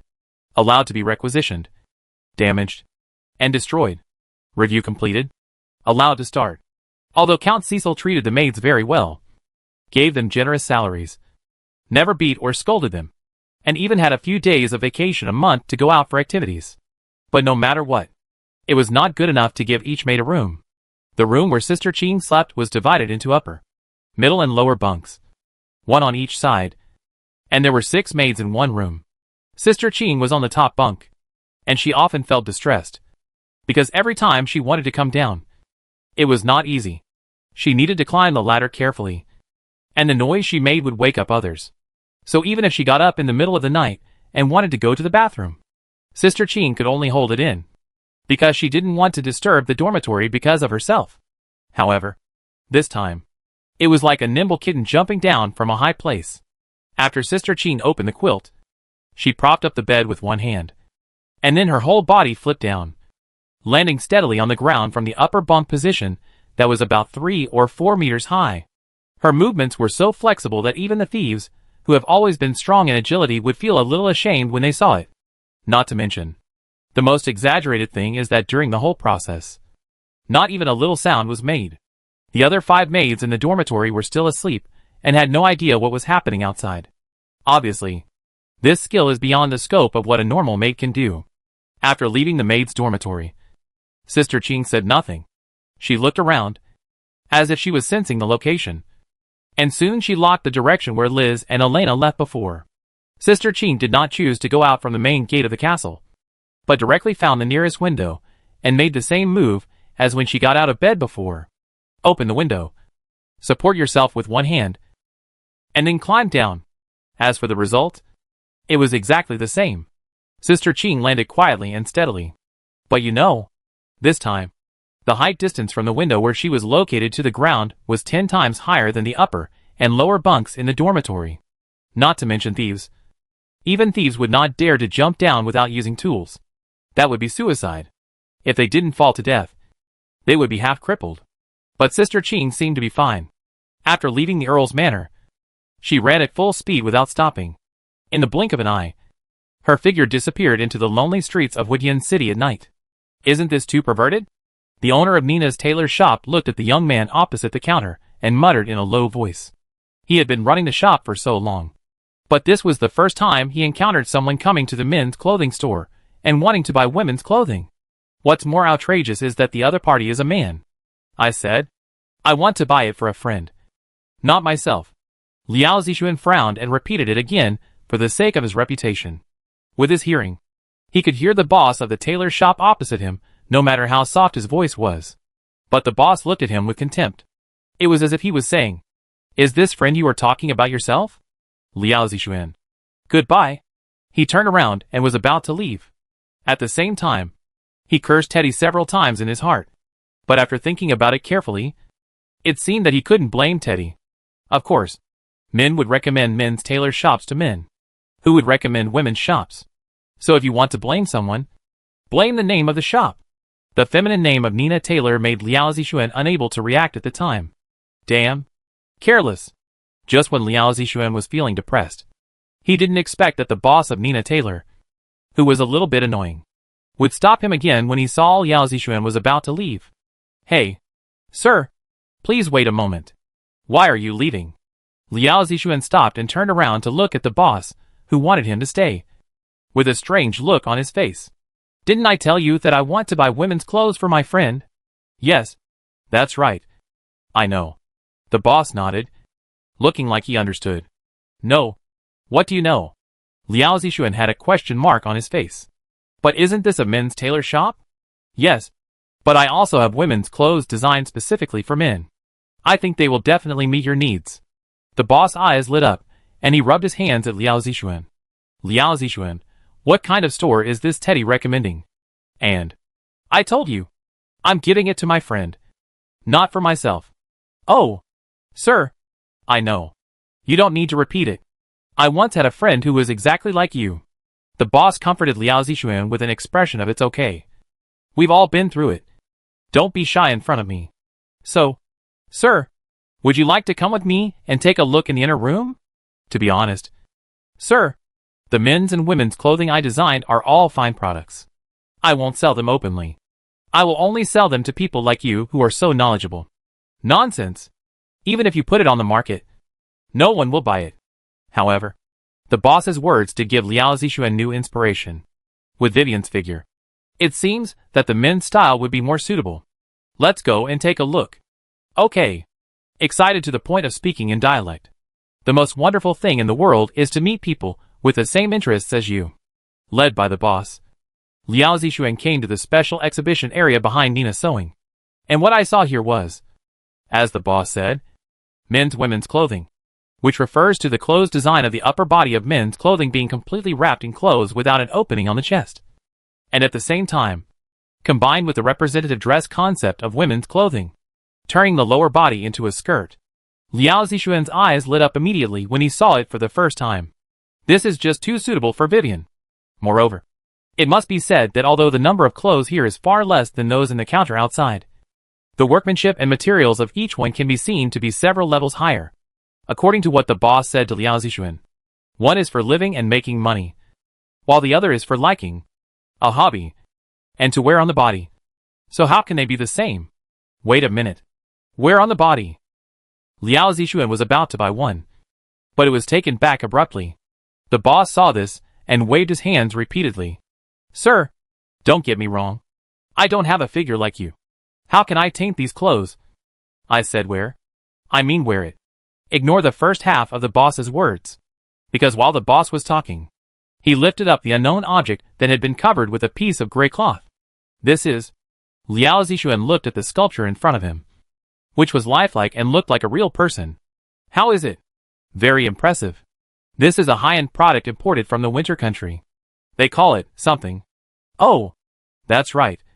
A puppet. Liao Zixuan got closer and carefully observed the puppet the boss was talking about. He was surprised to find that the word lifelike was probably not enough to describe it, because even the texture as small as the fingertips was exactly the same. And what was even more amazing was that there was almost no sense of disobedience. It was as if, except that it couldn't move, Liao Zixuan would believe it was a real person. Isn't it amazing? I was fascinated by it the first time I saw it. But this is still a defective product. It is said that real puppets can move and talk, just like real people. Liao Zixuan looked at the boss while fiddling with his beloved puppet model. In his mind, the experience in the Adventurers Association during the day suddenly emerged. Winter Kingdom of Puppet. In the game, players use the Flame Domain as their birth point to open up the world.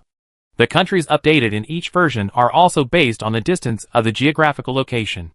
Therefore, even Liao Zixuan rarely heard of the distant winter country. Don't you think that puppets are scary? Scary? Sir, are you kidding?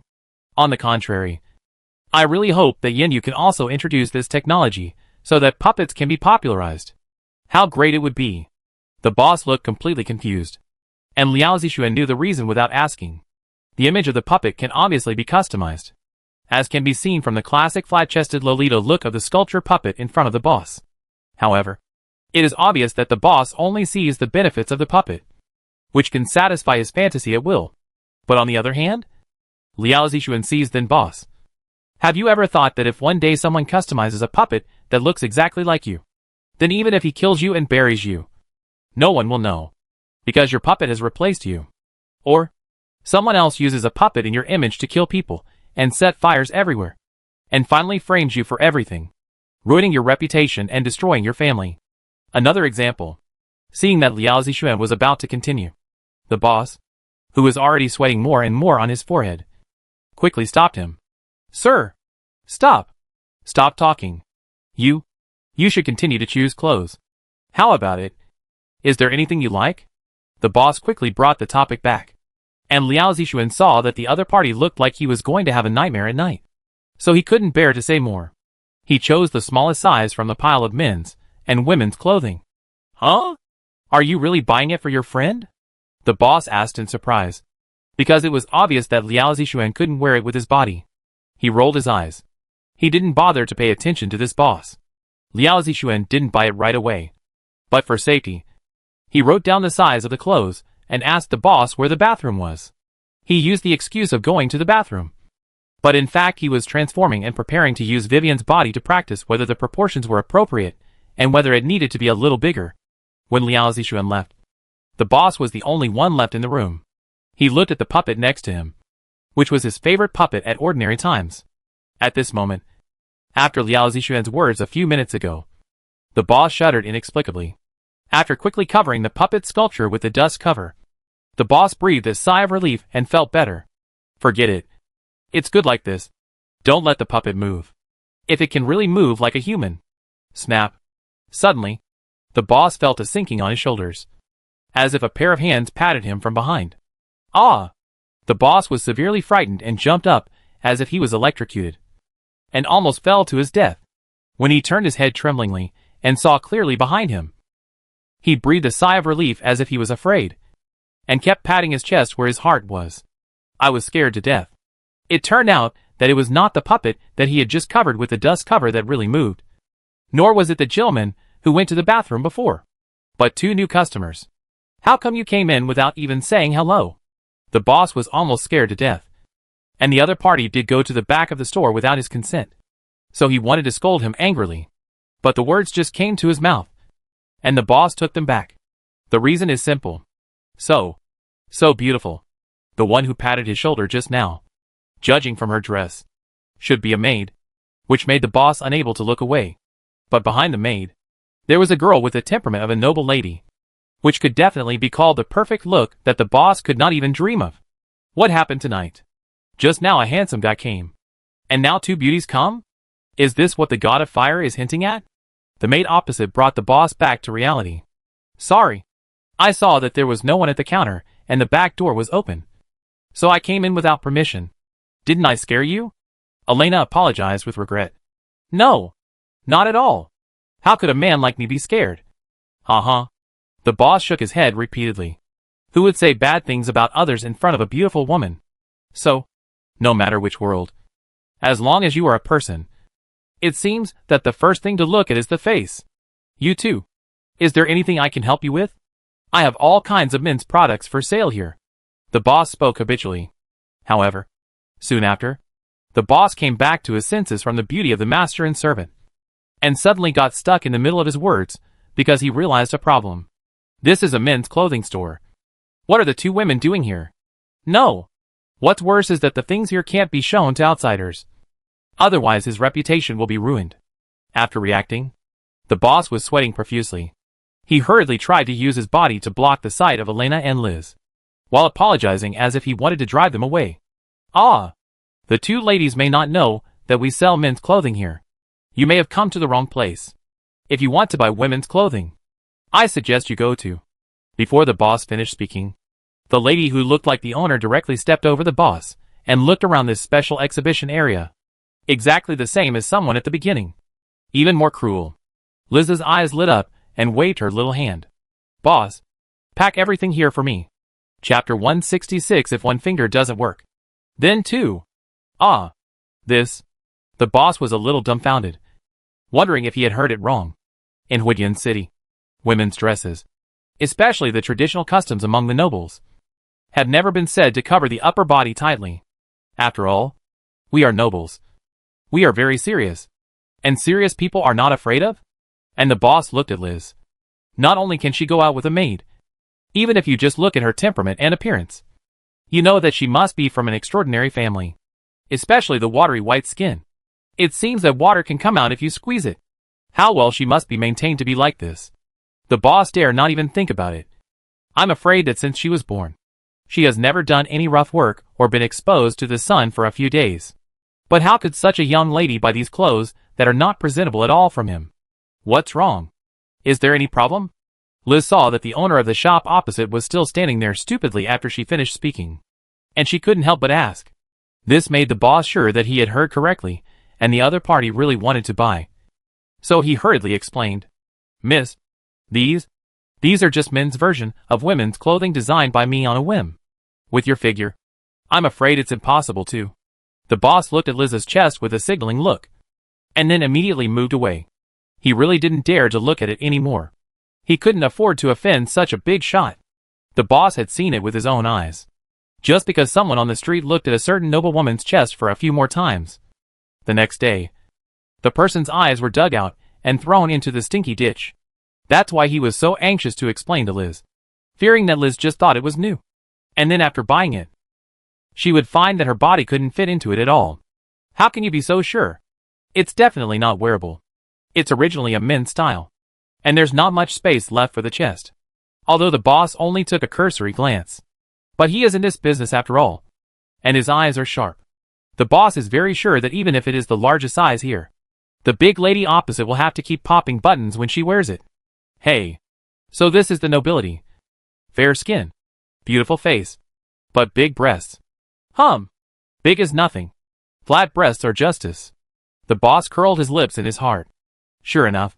If you are not from the same family, you will not enter the same door. It is worthy of being a store strongly recommended by Teddy. Nothing wrong. But who knows? The above sentence will be used again soon. Of course, I won't wear it myself. As soon as Liz opened her mouth, the boss suddenly felt a sense of familiarity. As if someone had just said the same thing to him a few minutes ago. Then, the next sentence should be, I'm buying it for a friend. Liz explained to the boss. You also have a friend? The boss almost made the decision on the spot. Wow. A man came to buy women's clothes for his friend. And now a lady came to buy men's clothes for her friend. This can't be said to be similar. It can only be said to be exactly the same as the gentleman just now. The boss of Nina Taylor only felt a dull pain in his temple at this moment, and began to doubt whether there was something wrong with him, or he couldn't keep up with the trend. On the other side. What? Liz frowned. She repeated the boss's words. I also have a friend. Can't I have friends? Or do you have a rule here that you can only buy clothes of your own? Liz raised her voice a little, and her tone gradually became dissatisfied. This scared the boss, knowing that he had said something wrong. The boss shook his head repeatedly. No, there is definitely no such rule, but, seeing the boss's hesitation, Liz's eyebrows frowned even more tightly. Say, yes, it's like this, miss. Before you, almost at the same time, a gentleman also came here to choose clothes, and he had already reserved the innermost one. So, you can take the rest, except this one. In fact, the best thing to do now is to do whatever the lady opposite says. But, as a tailor shop manager and a businessman, the boss still has his own bottom line. At least he must be honest. Therefore, even if it is at the risk of offending the other party, the boss also gritted his teeth and resolutely helped Liao Zixuan to keep the smallest size of clothes he had agreed to buy from Liz. This kind of trustworthy mentality even moved the boss himself. Until reservation. That means he hasn't paid yet. Right? Liz asked. She glanced at the clothes that the boss said were reserved. If it was something that obviously didn't fit Vivian, it would be fine. But it was the smallest size. At a glance, Liz liked this one the most. She must take it. That's right. But the gentleman is just going to the bathroom now, and should be back soon. The boss was interrupted by Liz before he finished speaking. How much do you sell this piece of clothing for? The boss was stunned. Logically, someone who wants to buy everything should not care about the price. But he quickly said, Miss, The price of these clothes here is probably much higher than outside. After all, these are designed by me with great effort. And the fabrics and sewing are even more expensive. I don't want to hear this. Just tell me the price. Liz waved her hand impatiently to interrupt. She knew that these businessmen liked to do this. 20 silver apiece. The boss raised 2 fingers and said cautiously that this price was already very expensive for just buying a piece of clothing. But then, I'll give you 40 silver apiece. Sell it to me. Liz doubled the price as soon as she opened her mouth. Humph. So this is what you mean by asking about the price? Do you really think he is the kind of person who would fall under the pomegranate skirt of a noble for money? Don't be like this. Miss, I can't do this. The boss shook his head firmly. 1 gold coin apiece. Liz raised her white and smooth finger to the boss. Her breathing was a little faster. No. No. I am a trustworthy person. That gentleman came first. 10 gold coins per piece. Liz still had that little finger. But in the eyes of the boss opposite, the young lady's fingers seemed to be infinitely larger. And then pressed him like an ant on the fingertips. What is the concept of 10 gold coins? That is equivalent to 1,000 silver coins. And the original price has increased by 50 times. No, the boss said with trembling lips. But before he could say the word okay. 20 gold coins per piece. Excuse me.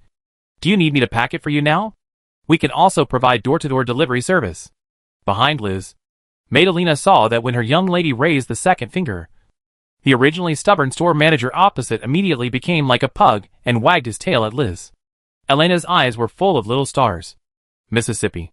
So handsome. Is this the famous saying of a great novelist? If one finger can't satisfy you, use 2. After a few seconds, Elena's face suddenly turned red for no reason. It's not because she thought of something improper. Chapter 167. Where are the 2 ladies going? Why did it become like this? I was here first. I was here first. Under Liao Zixuan's angry voice, the boss of Nina Taylor hid behind the counter and shrank his neck, taking advantage of Liao Zixuan's time to catch his breath after scolding him. He dared to interrupt.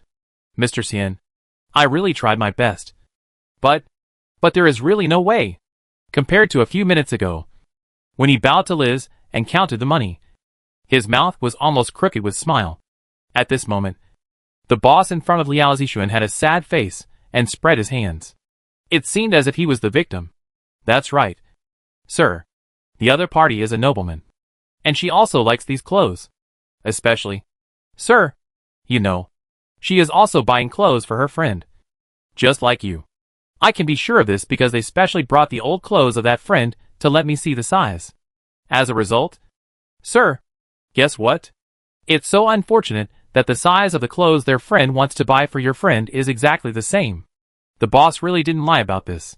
Because of this, a bold idea came into the boss's mind. Sir, do you think that the friend you 2 are talking about is actually one person? First of all, there are not many people who can fit this style of clothing. Secondly, even the sizes are the same. So it is not surprising that the boss would have such an idea. Liao Zixuan was also stunned. Bringing old clothes?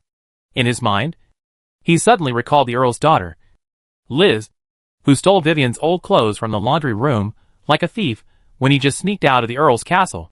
Could it be her? But the boss said they. So who is the other one following? Wait, it can't be Alina. Liao Zixuan thought about it, and it was really possible. After all, Liz is a big lady. It is impossible for her to go out alone at night. She always has a servant maid with her. Alina, who rushed to be Vivian's maid during the day, should naturally be Liz's first choice. From the boss's brief information, Liao Zixuan quickly figured out what happened. Then, a sense of wonder arose from the bottom of his heart. First, he sighed that this Earl's daughter, who seemed quite arrogant on the surface, was actually a proud person. She could do this to secretly buy clothes for her bestie. Second, he sighed that there were so many tailor shops in Huidian City, but they happened to find the same one as himself. Was it really just a coincidence? Or, when Liao Zixuan thought of this, an evil idea immediately popped up in his heart. He had so many random thoughts. So he might as well go and ask them directly. It's just that this is an asking method.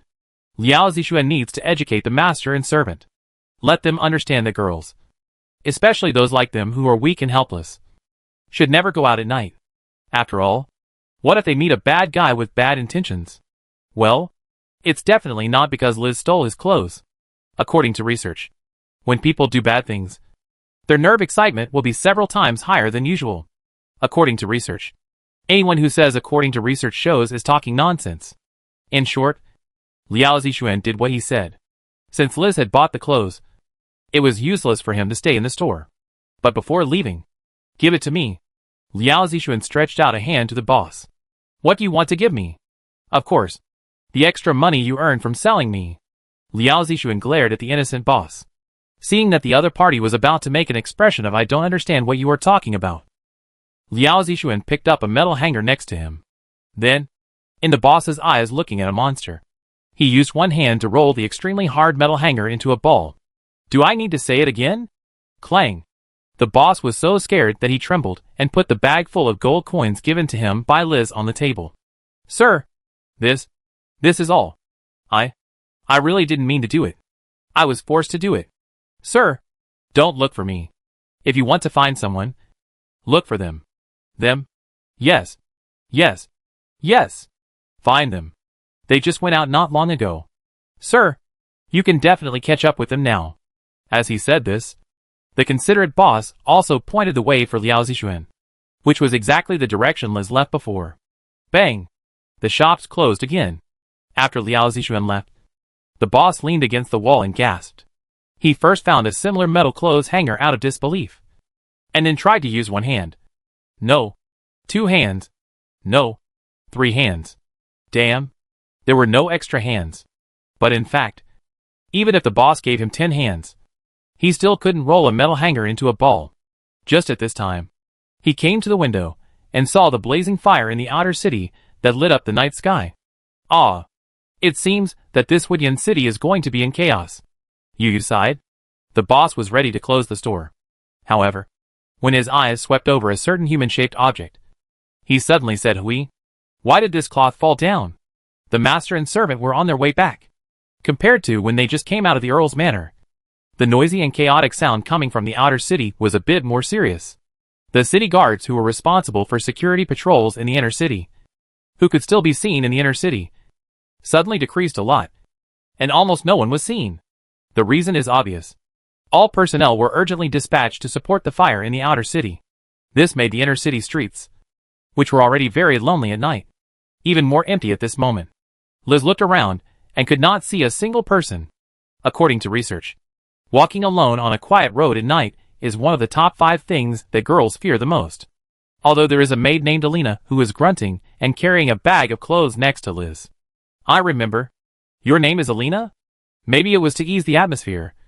Or maybe Liz was really satisfied with the action tonight. On the way back to the manor at night, the young lady took the initiative to speak. "Aiku. Anyway, the store you recommended is very good. You can keep the remaining money from buying clothes tonight. You don't have to pay me back. Just consider it as a reward for you." Liz originally wanted to use the maid's name, but in the end, she changed it to the habitual you as the subject. However, this was enough to make Alina excited. "Thank you, young lady." The little maid's eyes had turned into the shape of gold coins. She quickly estimated in her heart that even if there was not much left, there were more than a dozen gold coins, which could cover her salary for several months. This time, she really made a lot of money. As a maid, Alina really has the mentality of a little woman. Just a few gold coins can make her very happy. She is so happy. Sure enough, the oracle will not cheat you. Follow the oracle. It is definitely right. With the unexpected windfall, Alina praised the oracle in her heart. But at the same time, the little maid was also a little confused. So, what does the word "buy" in the last line mean? Oh! She understood. The oracle must have meant to her that it was free.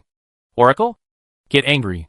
So, this story tells us that as a person, we must not always think about getting something for free, because retribution will come soon. Alina, who was still immersed in the pleasure of free sex, suddenly found that the eldest lady, Liz, who was walking in front of her, stopped. When the maid looked ahead in confusion, Alina suddenly shuddered all over. On the road they had to pass, there was a man blocking the way. "Yo! Where are you 2 ladies going?" Chapter 168. A perfect ending. Flirty tone. Meaningless conversation. In addition, the other party had no intention of moving. Alina's heart began to beat faster and faster. The thing she was most worried about happened. Could they be targeted by bad guys? Big. The maid was about to speak nervously in a low voice, but was stopped by Liz with her eyes. Compared with Alina's panic and blank mind, Liz, the daughter of the Earl, reacted very quickly. The young lady chose to remain silent, and then took Alina, and the two quickly turned in another direction and changed another way. The maid discovered that this road was not the road to the Earl's manor. However, Alina quickly realized it.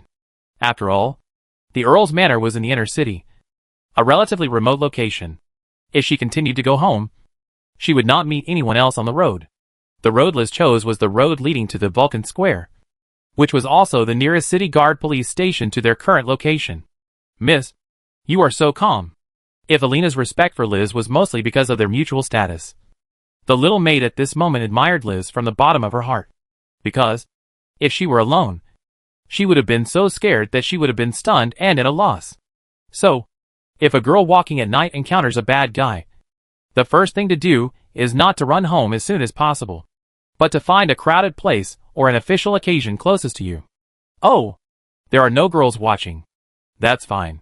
Theoretically, under normal circumstances, Liz and the others should be able to meet patrolling city guards soon, or at least meet pedestrians. But the premise is normal circumstances. The current Huidian city is obviously in an abnormal situation. Under the sudden huge explosion and raging fire in the outer city, not only the city guards were transferred in large numbers, but even if there were people in the inner city who had nothing to do at night and went out for a walk, they were all scared back home. Therefore, even though Liz had tried her best to change the route, they still didn't meet anyone who could ask for help. But fortunately, the maid Alina couldn't help but secretly glance behind them. Huh? She breathed a sigh of relief and patted her chest in fear. There was no sign of the man from before. The other party didn't follow. Great. Just when the maid was extremely grateful in her heart, suddenly, a familiar scene was staged again. Liz, who was leading the way in front of Alina, stopped again. And this time, Alina could clearly feel that the eldest lady's body was not only tense, but even the hands hidden in the sleeves were so nervous that they shrank into fists and trembled faintly. Could it be that a bad premonition was rising? No. It's impossible. They clearly chose to walk in almost the opposite direction of the frivolous man before, and Alina could be very sure that she definitely didn't see him following them. According to normal logic, there should be no reason for the other party to be faster than them, let alone appear in front of them and continue to block the road. But then, reality ruthlessly slapped Alina in the face. This may be the reason why even Liz, the previously calm and composed lady, began to get nervous. The male voice that just rang in Alina's ears a few minutes ago appeared again. Hey! Where are you two going? Looking at the man who seemed to have wings and appeared out of thin air in front of them like a ghost, Liz's expression became solemn. Her beautiful eyebrows were tightly hugged at this moment. There was no exaggeration in Liz's description. She was walking in front and saw more than the maid behind her, especially when she was already very focused. This young lady was very sure. There was definitely no man in front of her a second ago. But in the blink of an eye, the other party suddenly appeared from nowhere. Magic? Martial arts? Or something else? Liz didn't know. But she was sure that the other party was definitely not a hooligan who was just trying to flirt with her. However, the next second, come on, girl. Smile for me. I don't know why. Seeing the usually majestic lady opposite, now nervous in front of him, Liao Zixuan suddenly popped up this line in his mind. Liz. Okay. She took back what she said before. The other party might just be a hooligan who was extraordinary and powerful. He just wanted to flirt with her. Ahem. Cleared his throat. Anyway, his prestige was all lost by the words he just thought of. Liao Zixuan stopped pretending. Hey, I'm laying my cards on the table. He announced that from now on, the title will be temporarily changed to I Train the Villainess to Become XXXX. Please use your imagination to fill in the blanks about the X-word content according to your own situation. Who are you? What is your purpose in stopping us? Liz asked in a deep voice. As for Liao Zixuan, the more cautious Liz was, the more he wanted to be more unserious, to distort the atmosphere, and then see how the Earl's daughter would react. So miss, is this a bit too much? As the saying goes, if you are destined to meet, you will meet even if you are thousands of miles apart. But if you are not destined to meet, you will not meet even if you are facing each other. Shaking his head, the scholarly air of a scholar came to his face. What a pity. Liz, Elena. They knew every word the man blocking their way said. But they just couldn't understand. On the other side, Liao Zixuan curled his lips. TSK. Foreign girls are just uneducated. What I mean is, since you are so lucky to meet each other in the middle of the night, why don't you go to my house for a drink? Don't look at me like this. But my house is still quite big. Liao Zixuan's voice had just fallen. No. Thank you. After a cold and direct refusal, Liz took Elena and turned around and left again. But this time, Liao Zixuan would not let them leave. It's okay to play cat and mouse once. It's boring to play more. No. No. No. Ladies, don't be so anxious. The master and the servant only felt a flash in front of their eyes.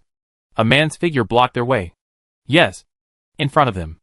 Before, it was just blocking the road, and there was a certain distance between the two sides. But now, they are almost face to face with each other. The distance was shortened rapidly, and the two of them couldn't see how Liao Zixuan got here. The pupils suddenly contracted. Lise hurriedly pulled the frightened maid, and the two of them immediately took several steps back, and the high heels stepped densely on the street, echoing in the silent night. Young ladies, look! It's dark, and there's no one on the street. What if you run into a bad guy? Liao Zixuan looked concerned. It just so happens that my home is nearby. I think it would be safer for you two young ladies to stay at my home tonight and go back tomorrow morning when it's light. Liz regretted Liao Zixuan's well-reasoned suggestion. She didn't regret going out to buy clothes for Vivian tonight.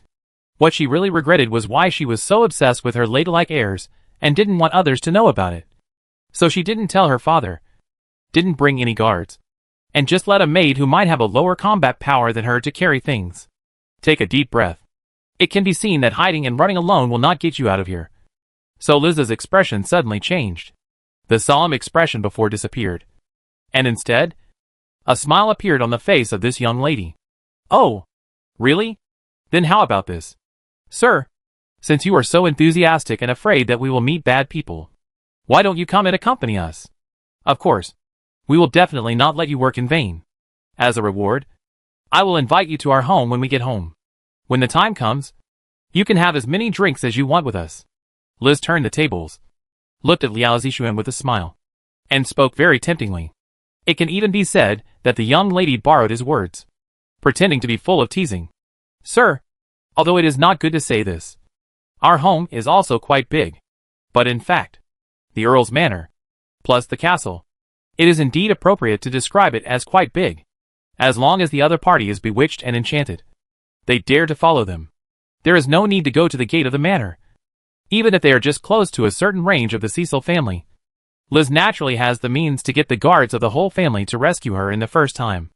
At that time, no matter how powerful the other party is, can he still compete with an entire ancient noble family? Not to mention, Vivian is still living in the castle. That was a genuine third-level expert. Looking around, there were only a few of them in the entire Huidian city. How could Liao Zixuan not understand what Liz was thinking? TSK. Miss, look at your outfit. And the maid following you. You must be a noble from a wealthy family. Right? How dare someone like me go to your noble mansion? Huh? By the way, miss, you guys just came out of Nina's tailoring? Liao Zixuan's eyes were on the bag of clothes carried by the maid. Before Liz could react, the topic suddenly changed. Liao Zixuan sighed again. Miss, look, I said we are destined to be together. But you still don't believe it. To be honest, I just came out of Nina tailoring not long ago. But miss, guess why I don't have a bag of clothes in my hands like you guys? After a short silence, it must be that there are no clothes that can satisfy the gentleman, Li said without blushing or beating her heart.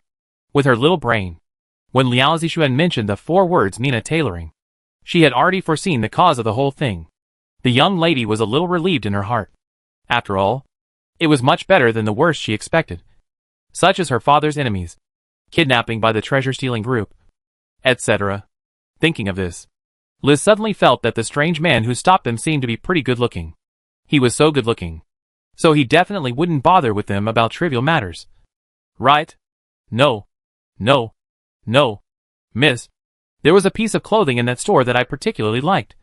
But who knew that I just felt uncomfortable in my stomach? And when I went to the bathroom, the boss told me that the clothing I reserved was snatched away by someone else. Liao Zixuan sighed deeply and sadly. Really? That's really unfortunate. Liz made a sympathetic voice. I haven't finished talking yet. Miss, if someone snatched my clothes, I certainly can't let it go. So I asked the boss for the other party's specific information. And then the boss told me that the two people who snatched my clothes were together. Both women. And one of them was dressed as a maid. I wonder if you ladies have ever met before.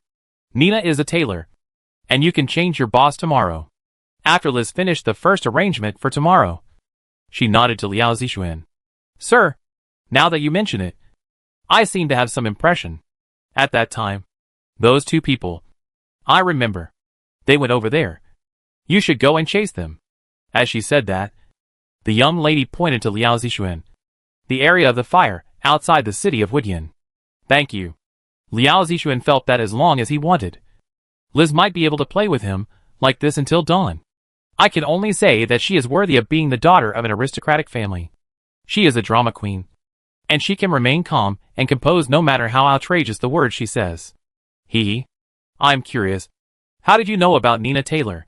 The expression on Liao Zixuan's face gradually subsided, and he no longer used the previous joking tone, but asked seriously. I happened to pass by and went to take a look. After Liz answered, Liao Zixuan stopped talking and started to move. He approached the master and servant step by step. Distance is the most stressful. The atmosphere that had just eased a little immediately became tense again. Finally, Don't get closer. It's all my fault. It was me who recommended Nina Taylor to the young lady. And it was me who said that the young lady was going to steal your clothes. If you want to vent your anger, take me. Let the young lady go. The maid, Alina, rushed out from behind Liz, holding a bag of clothes, and stood between the eldest lady and Liao Zixuan. Even though her legs and black stockings were shaking uncontrollably, she was obviously too scared. But she still stood up. Alina, Liz blurted out and called the maid's real name for the first time. In a certain anime that Liao Zixuan liked, a certain teacher once said that the best way to reshape interpersonal relationships is fear. Looking at Alina and Liz, they held hands together without knowing when. Liao Zixuan was very satisfied. Very good. Just go and have sex with Ji. Don't harm my Vivian. Having dealt with two potential threat opponents, Liao Zixuan was very satisfied with this trip, and could put a perfect end to it. The warning from danger made a picture appear in Liao Zixuan's mind. That was a person wearing the same maid outfit as Elena, approaching them at a high speed with murderous intent. Hey, the guards of Count Cecil's family? They came so quickly. But is this a combat maid? Originally, Liao Zixuan had time to complain. But soon, his brows suddenly frowned. Because as the opponent got closer and closer, Liao Zixuan's perception became more and more subtle, and he found that the maid's murderous target was not him, but it was her. Chapter 169, the tip of the iceberg behind the scenes. No time to think too much, since the opponent's attack is aimed at Liz and Alina. Liao Zixuan held one on each side with his arms. Pick them up? No. Straight men always choose the most efficient way. Throw them out. So, Liz and Alina, before they could react at all, felt their bodies start to take off uncontrollably and float in the air. And then, they turned into parabolas and flew backwards at a very fast speed. Whoosh! Boom! Boom! After the sound of breaking through the air, there were two sounds of landing one after the other. The next was awe. The scream of pain came from the maid's mouth. The buttocks of the two people came into close contact with the ground. In fact, Alina was a little exaggerated here, mostly imaginative. Just like when getting an injection, the needle tip hasn't been inserted yet, but the person has already started to scream. Beside her, compared with the maid who had no image, Liz, as a big lady, was also in pain. This can be seen from her indecent sitting posture and her clenched lips. But Liz knew better, judging from the distance of dozens of meters they had just flown. If they really landed completely, Alina would not be able to scream, but would be directly broken apart and fainted. Obviously, there was an invisible force that supported the two of them when they finally landed. However, compared to this, what made Liz gasp was, boom! Almost in the blink of an eye, The huge explosion like thunder instantly drowned out the voice of the maid, who was still screaming in pain. Alina was so scared that she shuddered all over. The pain in her, but seemed to disappear. When the smoke and dust dissipated, the master and servant looked over again. They saw that a huge hole was smashed on the ground of the street where they had just been. It is not difficult to imagine what would happen if they had stayed there. Alina's face turned pale, and Liz did not dare to think about that scene. If she had to compare it, it was like being hit hard by a big hammer. This is not over yet. When she looked again, above the unknown hole that was smashed, under the night, Liz couldn't see clearly. She could only vaguely judge that there seemed to be a female outline. This time, it was Alina who noticed more than Liz. Although it was just a blurry back, the maid still felt a sense of familiarity in her heart, as if they had met many times. However, before the maid could search for the source of this familiarity, the next second, Alina's idea of acquaintance was immediately extinguished. Buzz! It seemed to be the sound of some kind of equipment being turned on, low and deep.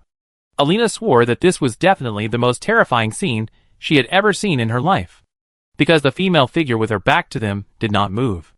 But the head on her neck began to rotate 180 degrees. At an extremely strange angle. It was aimed at the two people. In the darkness, Liz and Alina could not see each other's faces, but could only see each other's two eyes flashing scarlet light. Error. Error, self-cognition, disorder, destruction. Stuttering. As if there was a malfunction. Intermittent mechanical sound. The master and servant, who were thrown away by themselves, could not hear it. But Liao Zixuan, who was very close to them, could clearly hear the maid. Let's call her maid for the time being. After all, the clothes on the other party were exactly the same as Alina before. But obviously a normal maid would not fall from the sky, smash a big hole, and then turn around. She would turn her head first, and then her body. Seeing that this murderous maid was going to Liz and Alina, Liao Zixuan certainly would not sit idly by. It was like an eagle holding a chick. He stretched out his hand and grabbed the collar of the maid's clothes at the back of her neck. Feeling the strong resistance, the maid finally stopped, ignoring Liao Zixuan, who was also present. Her head turned 180 degrees again, and this time her eyes, flashing red light, were aimed at Liao Zixuan, who was pulling her. Unknown enemy target priority detected. Transfer. Destruction. When the last two words came out of her mouth, the maid's body suddenly exerted force backwards. Tear. After the tearing sound, Liao Zixuan looked at the maid's collar in his hand, which was only half of it, and the price of getting rid of his control was a big tear on the back of the clothes, revealing the maid's white back. She threw away the rags of clothes. It seems that at least the maid's clothes on the other party are very ordinary clothes. She shouldn't let me pay for it. Right? After muttering, Liao Zixuan didn't have time to complain for the second time, and the maid on the opposite side rushed towards him. It seems to be just an ordinary maid's fist, but in fact it is quite powerful. Although Liao Zixuan dodged it easily, the wall of the shop behind him was directly dented by the maid's punch. Of course, it was not only strength, but also speed. Taking advantage of the dust splashing from the wall, the maid hit her figure, and flashed in front of Liao Zixuan a moment after the last blow. And this time it was no longer a fist, but a more powerful sweeping kick. Bang! A heavy muffled sound. Because the two people moved too loudly. Dust was flying everywhere, and it was pitch black in the middle of the night. So Liz and Alina in the distance could not see the scene clearly. They only saw that after the muffled sound ended, one of the figures was thrown out like a cannonball. Poor street shops behind. The whole house collapsed. Big Mississippi. Alina's voice trembled, and the maid was so scared that she curled up behind Liz. She had never seen such a scene before. The maid's voice brought Liz back to reality. She realized that the most important thing to do at this moment was not to understand what happened, but to run, before the battle in the distance ended. Let's go! Finally, she took a deep look at the distant place where the sound of horrible fighting continued. The Earl's daughter pulled up her little maid's hand and ran quickly towards the manor. The two disappeared into the night. Target. Out of range. Attempt to track failed. Reason. Serious damage to the machine. In the ruins of the building on the street, the maid, covered with scars from the fight, collapsed in the rubble, making the same mechanical sound as at the beginning. In fact, if Liz and Alina had run a little later, they might have waited until the battle was over. After all, Although it seemed to be very violent, it was actually just thunder with little rain. With Liao Zixuan's mentality of testing the strength of this abnormal maid, he finally concluded that the fighting power of this maid was about equal to 0.5 Harvey. Yes, Harvey, who is known as the strongest knight in Huidian City, has become a measurement unit of Liao Zixuan's excellent combat power. Now that the test is over, Liao Zixuan is not just passively beaten. So soon, the current scene appeared. Lying in the ruins, the maid's original maid uniform is hard to see. The maid's bones and limbs are all twisted to varying degrees. Some of the serious ones have been deformed to the point of being unable to bear the weight, which shows how much damage they have suffered. They must have been grabbed by the ankles and thrown around like sandbags. Opposite such a pitiful scene of the maid's miserable defeat and injury, the man who was the culprit, at this moment, he had no mercy on the maid. Liao Zixuan even squatted in front of the weak and powerless maid, observing her every move with a curious expression. To be honest, from the beginning, Liao Zixuan felt familiar. Unlike Alina's familiarity, his was familiar with the mechanical voice of the maid. Many familiar names related to it immediately emerged from his mind. Adventurer Association, Winter Country, and the puppets that both the receptionist and the owner of the tailor's shop mentioned to him. Liao Zixuan used the game's built-in detection to scan the maid. Then the information he got was test subject H981. Does your name start with H? Liao Zixuan touched his chin, in front of the maid who was still making a mechanical error sound, as if he was talking to her, or talking to himself. By the way, he currently knows that there are 3 different codes starting with J, H and K. Well, in this way, the clues can be connected. It seems that behind Count Cecil, it is not just as simple as the abyss. In the end, it was a bit strange from the beginning. How could a good count be targeted by the abyss and infected? It seems now. Liao Zixuan pointed at the gravel around him. Is there still the shadow of Winter Country behind this? At present, it seems that among the 9 countries on the continent, the puppet technology originated from Winter Country, and only Winter Country has it. Liao Zixuan has been looking for the power hidden behind Count Cecil. Unexpectedly, through this maid tonight, there has been a breakthrough. But speaking of it, what are you doing here? Why are you chasing Liz? No, it should be to protect Liz. After all, Liz is a precious test subject. I believe that before the experiment begins, they will not let Liz have an accident. Look at you again. It looks like there is a bug in the program, and it crashes and becomes chaotic. Well, maybe something happened in the middle that caused the abnormality? Liao Zixuan followed the clues, but he was tracing back from the known ending of Liz. It is not difficult to reverse the conclusion. The only strange thing is, what happened to this maid in the middle that caused her to become so confused? Liao Zixuan frowned slightly, because this may be a loophole and weakness of the magic puppet? In his mind, the events related to Liz tonight were played like a slideshow.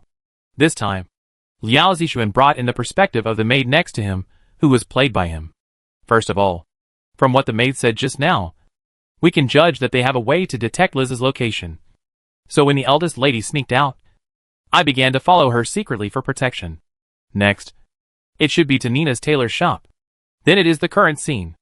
After all the calculations, Liao Zixuan found that the maid's mistake could only happen here at Nina's tailor. But what can that broken tailor shop have to do with the puppet? His thoughts stopped abruptly, and Liao Zixuan grasped the connection. But before he could think about it more deeply, the maid next to him kept reporting the error repeatedly, as if it was finally over. But then the mechanical voice in her mouth changed to encountered. Unpredictable strong enemy. Judged as unmatched. Self-destruct activated. Request. Permission to pass. The 2 words self-destruct in her ears directly brought Liao Zixuan back to reality from reasoning. What the hell? No! Wait a minute. What is scum? Scum is saying no. Wait a minute. In fact, she continued to squat beside him with an expectant look, and did not stop him, just watching him charge up his big move. The red light in the maid's eyes, which had been extinguished, flickered again, and this time, it flickered very quickly. And then, Liao Zixuan's martial virtue of respecting his opponent and not interrupting the reading bar when he was in danger also paid off handsomely. According to the authority, search for low-level witch factor inventory. Judge. Loading factor types. Damage self-check.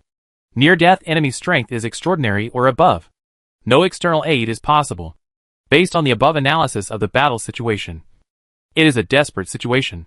Best witch factor. Matching search completed. I saw that the maid seemed to be in a distant place. After completing the information exchange, test subject H981 witch factor serial number K287 code name flame witch ability raging fire lotus. Loading factor. Completed. Fierce raging fire lotus. Start. The last two words uttered by the maid. Liao Zixuan's expression was no longer so relaxed because of the maid's series of words, and became more and more serious. It was the first time that he felt the hidden sense of crisis from the body's instinct, even if it was not very strong. But you have to know that since he entered the growth period as a taboo monster, he never had this feeling even when facing the snake leader, the venomous snake. But it was on such a maid who was beaten to death and unable to move by him. For the sake of safety, Liao Zixuan directly revealed his monster body for the first time. Next, the facts proved that Liao Zixuan's judgment was not wrong. It was like the fire of red lotus, gushing out from all parts of the maid's body, mouth, eyes, ears, and skin. In the space of a breath, it condensed into a huge and terrifying unstable energy. They finally gathered and turned into a bunch of lotus-shaped, blazing daylight. And after a certain critical point, the maid's body was stretched into countless pieces. The lotus exploded, and the accumulated violent red lotus fire burst out. Boom! This is definitely not something that ordinary extraordinary power can do. This is the power of the witch. Chapter 170 Artificial Witch. A small mushroom cloud rose, with the maid as the center. The streets in the inner city within 100 meters were already horrible. The floor tiles were blown away, leaving a large area of charred black pits. The shop glass was smashed to pieces by the strong airflow, and the shards were all over the floor. The goods displayed in the window were tilted and shattered all over the floor, not to mention the flames that could be seen everywhere, and the high temperature that even distorted the air. However, these were just the aftermath of the fiery lotus of fury, which was probably less than half. If Liao Zixuan hadn't absorbed most of it, if this mushroom cloud had really exploded completely, then it wouldn't be the floor that was blown away, but the house. A gray wolf slowly emerged from the center of the explosion. Why a gray wolf? Liao Zixuan shook his body, shaking off the thick layer of ash powder from various explosions on his dark hair. Next, the wolf head looked at the original position of the maid. But there was no figure of the other party. He had already been the first to be turned into nothingness by the terrifying power under the self-explosion. To be honest, even though he had changed back to a monster body with extremely high resistance to various elements, especially fire resistance, Liao Zixuan still saw that his health bar on the game panel had dropped by a small section. About 5%. That's why, the moment Liao Zixuan felt the opponent's power, he was sure that this was definitely not an ordinary extraordinary power. Don't look at it as only 5%. It seems not much, but it is the difference between 0 and 1. It can break his defense and hurt him, especially with the fire attribute attack in his best field, which is definitely not much. Combined with the maid's mechanical mumbling before self-destruction, the answer is obvious. The extraordinary among the extraordinary. The witch. One of the top and most mysterious professional powers in the continent. Only the power of the witch is worthy of penetrating the armor of a forbidden monster. When the maid started to talk about witch, Liao Zixuan was still skeptical. But now, he believed it.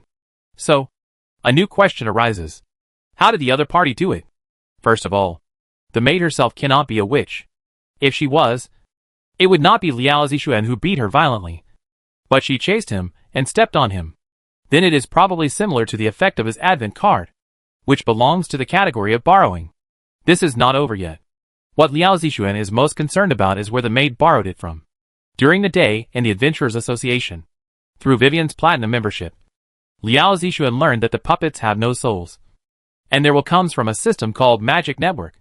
So, this magic network can provide the puppets with the data of witches and enable the puppets to load the abilities of witches in a short time? It looks like this now. Liao Zixuan suddenly noticed a detail. He had never noticed it before. Or he could say that he had noticed it but hadn't thought deeply about it. But now thinking about it again, it seems that he has never seen a male puppet. A flash of white light from the monster form. It turned back into a more convenient human form. In Liao Zixuan's palm, a box emitting a strange purple light appeared. Witch seed. The thousand-faced witch Bella left it to him. To be more precise, it was left to Vivian. Liao Zixuan read the system's introduction, to which see carefully again. Especially the sentence.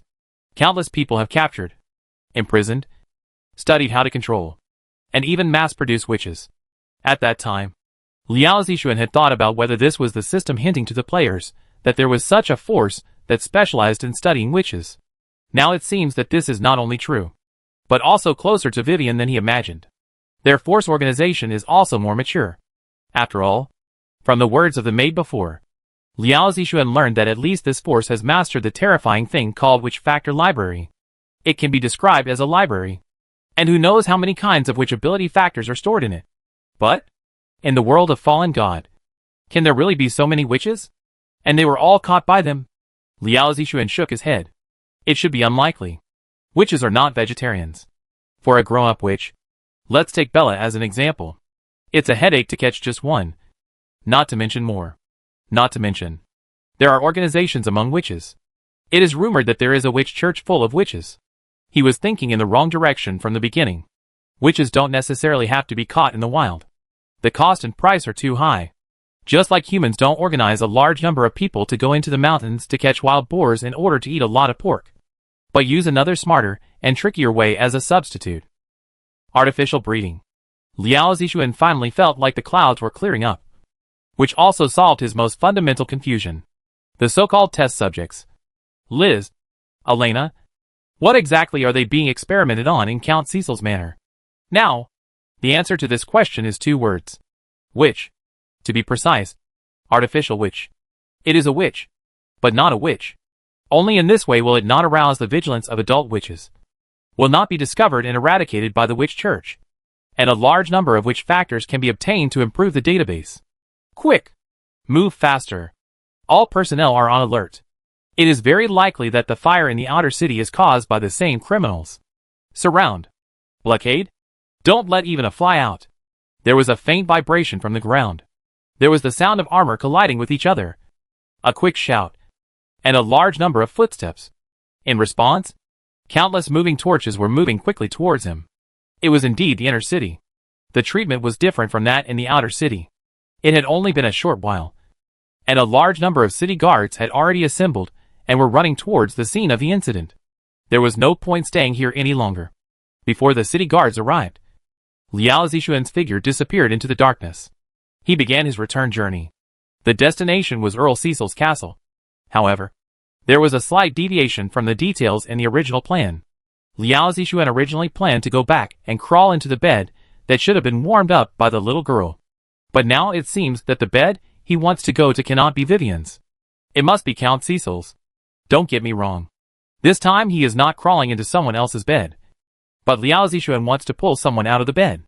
Out of respect for the god of fire and Vivian, Liao Zixuan will not use violence directly. This is also the reason why Count Cecil can still jump around. But Liao Zixuan has a bottom line. That is not to threaten Vivian's safety. If it was just the Earl who was seduced and corrupted by the abyss before, Liao Zixuan could still turn a blind eye and play with him slowly. However, now that he knew that there was another bigger and more imminent threat behind Count Cecil, Liao Zixuan could no longer sit still. He wanted to use violence to force the Count to tell him more. What if the other party didn't want to say it? Liao Zixuan never worried about this. You have to know that as a dark flame wolf, the power he holds is not only fire, but also soul. Let Liao Zixuan wait and see whether there is anyone who can withstand the soul torture. Once he entered the state of doing business, he would naturally go full throttle. No more speed. Even though Liz and Elena, the master and servant, ran home very early, Liao Zixuan was almost at the same time as them, and was suspended above the Count's castle. Below, the maid and the young lady were still in shock. The guards who were discovered immediately surrounded them, protected them, and escorted them into the castle. It is worth mentioning that even so, Elena still held a bag of clothes in her arms tightly. I don't know if she forgot it, or it was really that important. It's a pity that all this will end tonight. The Earl's soul was extracted by himself, so there is definitely no hope of returning it. Once the Earl fell, the ancient nobleman Cecil would probably also usher in a drastic change. Liao Zixuan didn't know what the fate of Liz and Elena would be, and what would become of this master and servant. After sighing, he flew to the top floor of the Earl's castle, which was the bedroom of the owner of the manor. Count Cecil. Maybe there is no need to do anything. Violence or anything. Just open the soul vision. And then? Liao Zixuan suddenly paused. Soon. He rubbed his eyes. Then he closed the soul vision and quickly reopened it again. However, the result given to Liao Zixuan by the soul vision was exactly the same. It was gray. Nothing. How could it be? Liao Zixuan frowned. Because his keen perception from the monster told him that the Count was definitely sleeping in the room at this moment. But why? There was nothing in the soul vision? I wonder if there was something wrong with my ability. Liao Zixuan took Liz, Elena and the guards under the gate and experimented. Above each person's head, a corresponding transparent little spirit-like person floated out. This is the normal vision of the soul. It seems that it is not a problem on his side. Retracting his gaze, Liao Zixuan looked at the Earl's room again. It was still gray and empty. A famous detective once said that when you eliminate all wrong options, the remaining one, no matter how impossible it is the answer. Then, there is only one possibility that will lead to the current situation. Liao Zixuan narrowed his eyes. Earl Cecil. Originally. No. It should be said that at least the current Earl is soulless. And to say that the representative of the characteristic of no soul. The two words that had appeared many times today suddenly popped up in Liao Zixuan's mind again. Magic puppet? The man wearing a black crow mask asked. The object of his question was a body in front of him, which was soaked in a container filled with dark green viscous liquid. Upon closer inspection, he found that the body looked familiar, because it was the snake leader, Viper, who was punched in the chest by Liao Zixuan and should have been completely dead. Of course, it was definitely not the original body. That body had turned to ashes in the sea of fire. Perhaps it was because of this that the crow-masked man subconsciously blurted out the word magic puppet when he saw another brand new and identical body. After all, only puppets can do this. It is worth mentioning that the crow-masked man is holding a small container in his arms. This container is a bit similar to the one soaked in flesh on the opposite side, and it is filled with the iconic dark green liquid of alchemy technology. But the difference is that the one in the crow-masked man's hand is not soaked in flesh, but in the brain. It is not difficult to find that next to the larger container holding the flesh, there is a small empty interface. The size is just right for the brain container held in the crow-masked man's arms.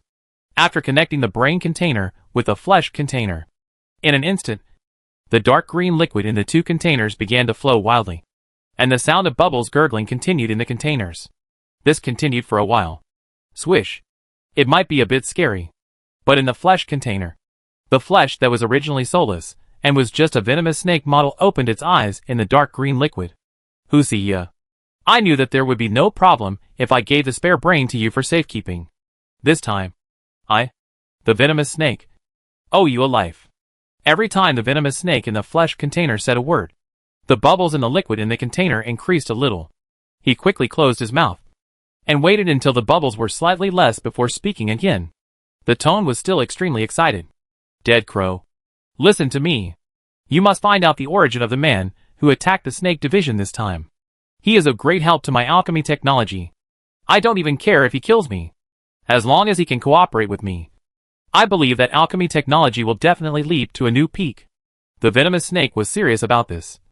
But after the dead crow on the opposite side supplemented it, the corners of his mouth twitched several times.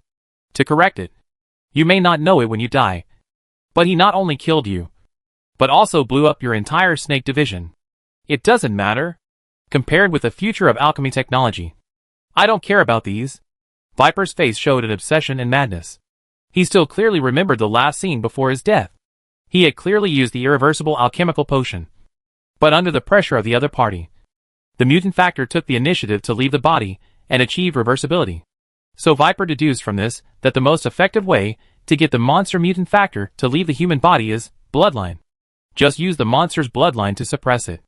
The biggest drawback of alchemical technology now is that it is disposable. The monster factor cannot be separated from humans.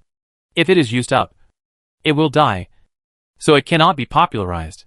But what can really make the bottom people rise must be recyclable. That person can help him. Viper, I can tell you the information of that person. To be precise, I have actually been paying attention to him for a long time. But before that, shouldn't you explain to me first? Where did you get this puppet from now? As he said, Unknowingly, Dead Crow put his hand on the container containing Viper's brain. Chapter 171 Soul Ascension. Doctor Who. You? The venomous snake in the flesh container widened his eyes. And the dark green liquid that soaked his body was bubbling wildly. He never thought that the Dead Crow, who had always been selfless and only worked for the treasure-stealing team, would suddenly do such an extreme act. The funeral of Countess Cecil. It was that time. You still remember it? The venomous snake said anxiously.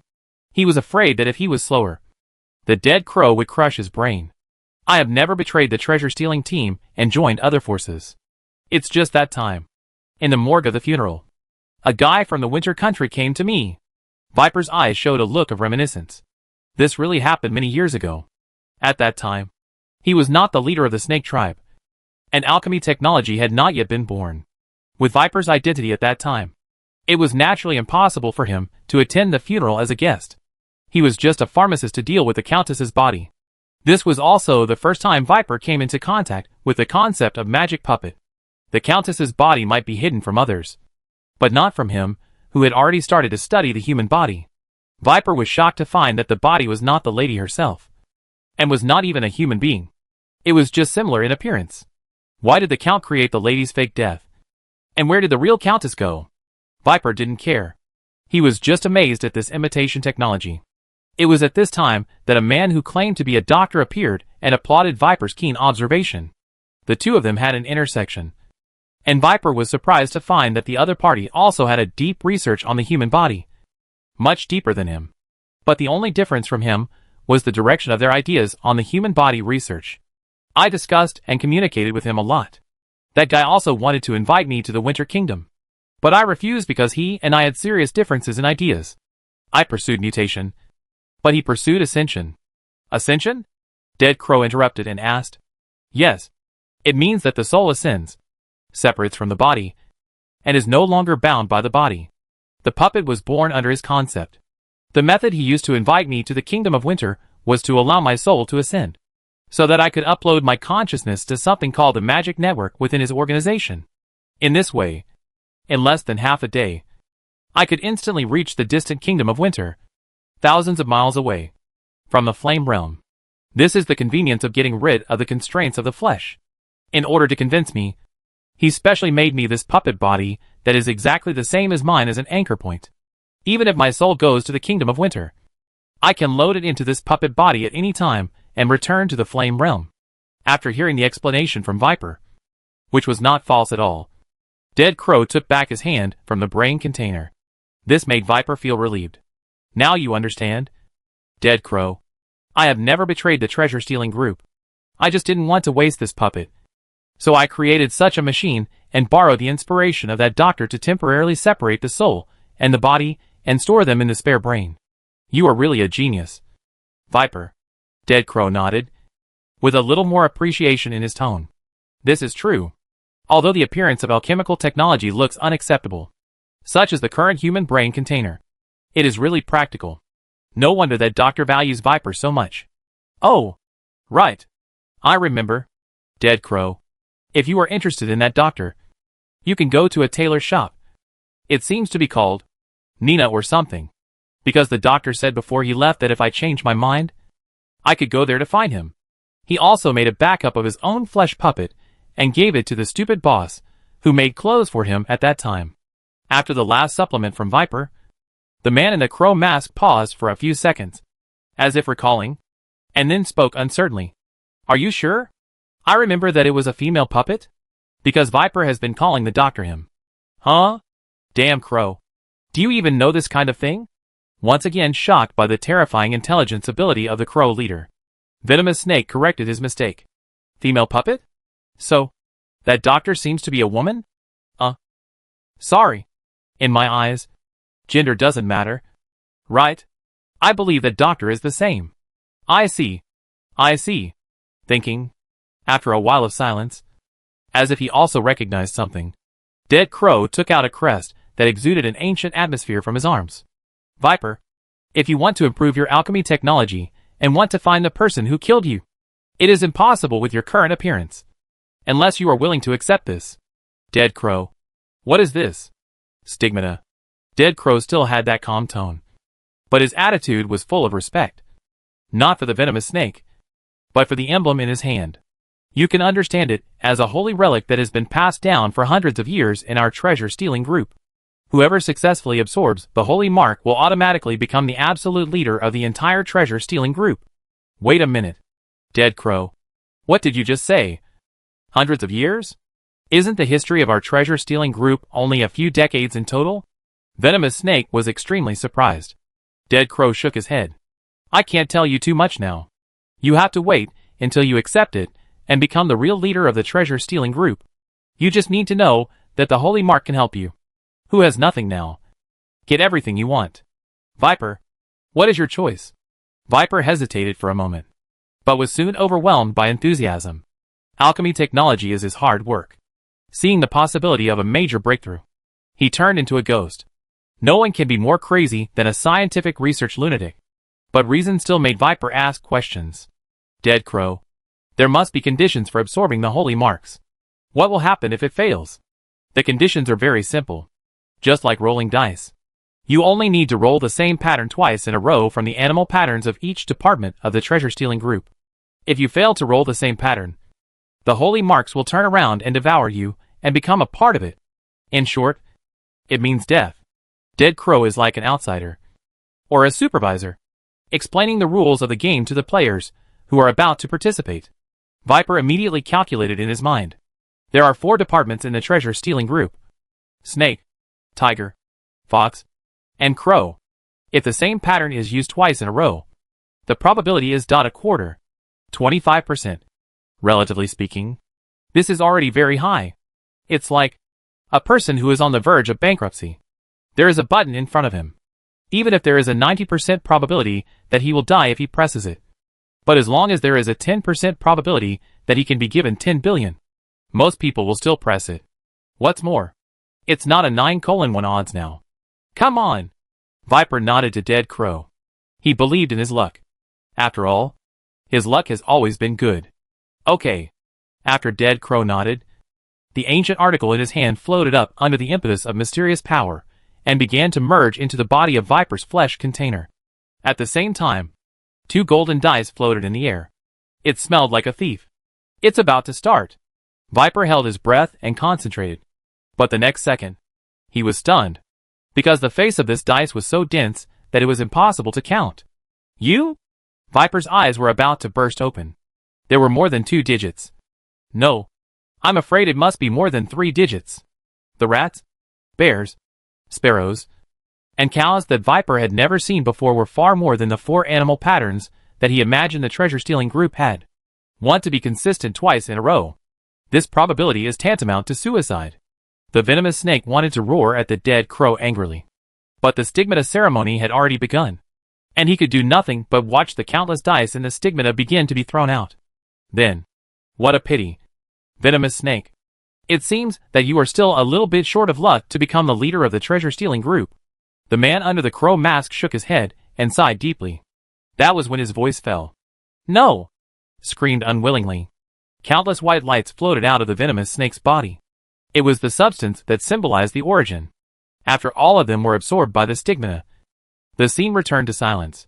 The liquid in the flesh container, which was still bubbling, stabilized.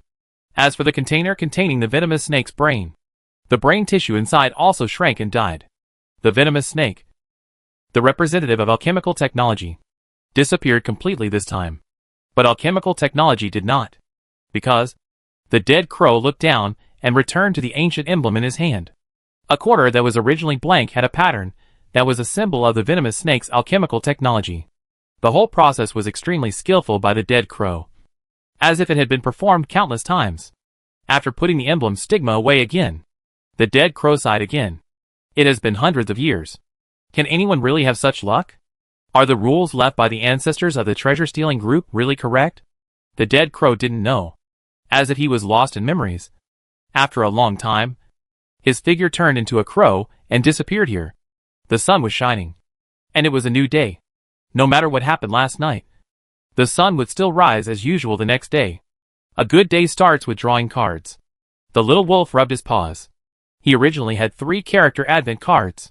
Last night, He used up Bai's Forbidden Demon Body Advent card, leaving Vivian's Lucky Aura Advent card and Shirley's Fallen Affinity Advent card. My turn. Draw a card. Ding. You got Sinyan's Advent card Nirvana. Card effect. When your health drops to 1%, clear all your negative states and restore 50% of your health. Fuck. A card with a fiery phoenix egg and hot lava pattern on it floated in front of the little wolf cub. This feeling is like getting an SSR by just drawing it. There are 5 card draw opportunities every day, and Liao Zixuan didn't expect that he would get one in the first draw. Looking at the remaining 4 times, he felt a little sorry. There was no way. There was no remaining card space, and the maximum number of cards could be stored was 3. In fact, Liao Zixuan had thought about whether to reset Vivian's Lucky Aura card. After all, it seemed that it was not as effective as the others. It's a pity that the character Advent card can't be used on himself. It's better for him to directly add a Lucky Aura buff to draw cards, which would definitely take off. As for Shirley's Fallen Abyss Affinity card, originally, Liao Zixuan was still worried about where to use it. But after last night, especially after discovering the amazing secret of Count Cecil, Liao Zixuan felt that he had found the most suitable candidate. He had to change his strategy, play the long game, and catch the big fish. And since he wanted to fish, he naturally had to have bait. Just as the little wolf cub on the bed was still thinking, suddenly, a voice came out from behind him, almost making Liao Zixuan explode. Xiao Hei. A lot of things happened last night. Vivian's faint voice came, instantly alert. But fortunately, after breakfast, Vivian held a Morning Express in her hand. What the little girl told him was obviously an event in the newspaper. Ahem. After Vivian cleared her throat, continued to read, a huge explosion occurred in the outer city area. The cause is suspected to be a prohibited drug factory privately built by a certain organization underground, which was caused by non-standard safety. The city guard military said that the fire disaster has been controlled, and a full investigation has been launched. Xiao Hei. What do you think? Vivian held her wolf cub on her lap. The little girl pointed at the news in the newspaper and asked with blinking eyes. These illegal pharmaceutical factories are so wicked. They deserve the explosion.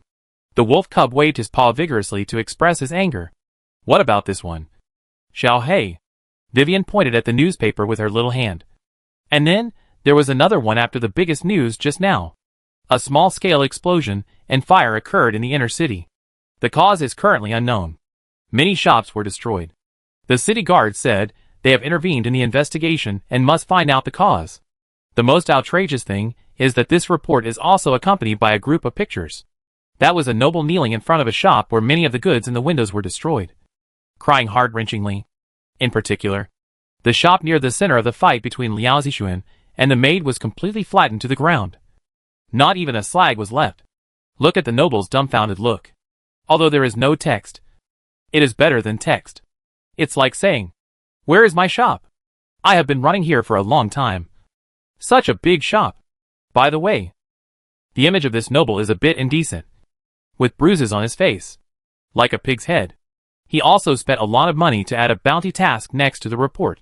The general meaning is that whoever can find the real culprit who destroyed his shop, even if he only provides clues, he will give a large sum of money as a reward.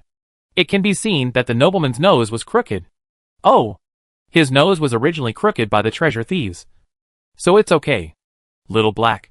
Vivian held the wolf cub, who looked like I don't know anything, up in front of her with her front paws. Next, we have to work hard to make money to pay off our debts before leaving Huidian City. Chapter 172. Miss Liz also wants to summon. Vivian looked at a small skirt on the bed in front of her. I'm going to attend the banquet tonight. This is the dress I wore when I was a child. I found it by accident when I tried on clothes this morning. I thought it would suit you, Vivian, so I brought it here. Liz brushed her golden hair with her palm and explained casually.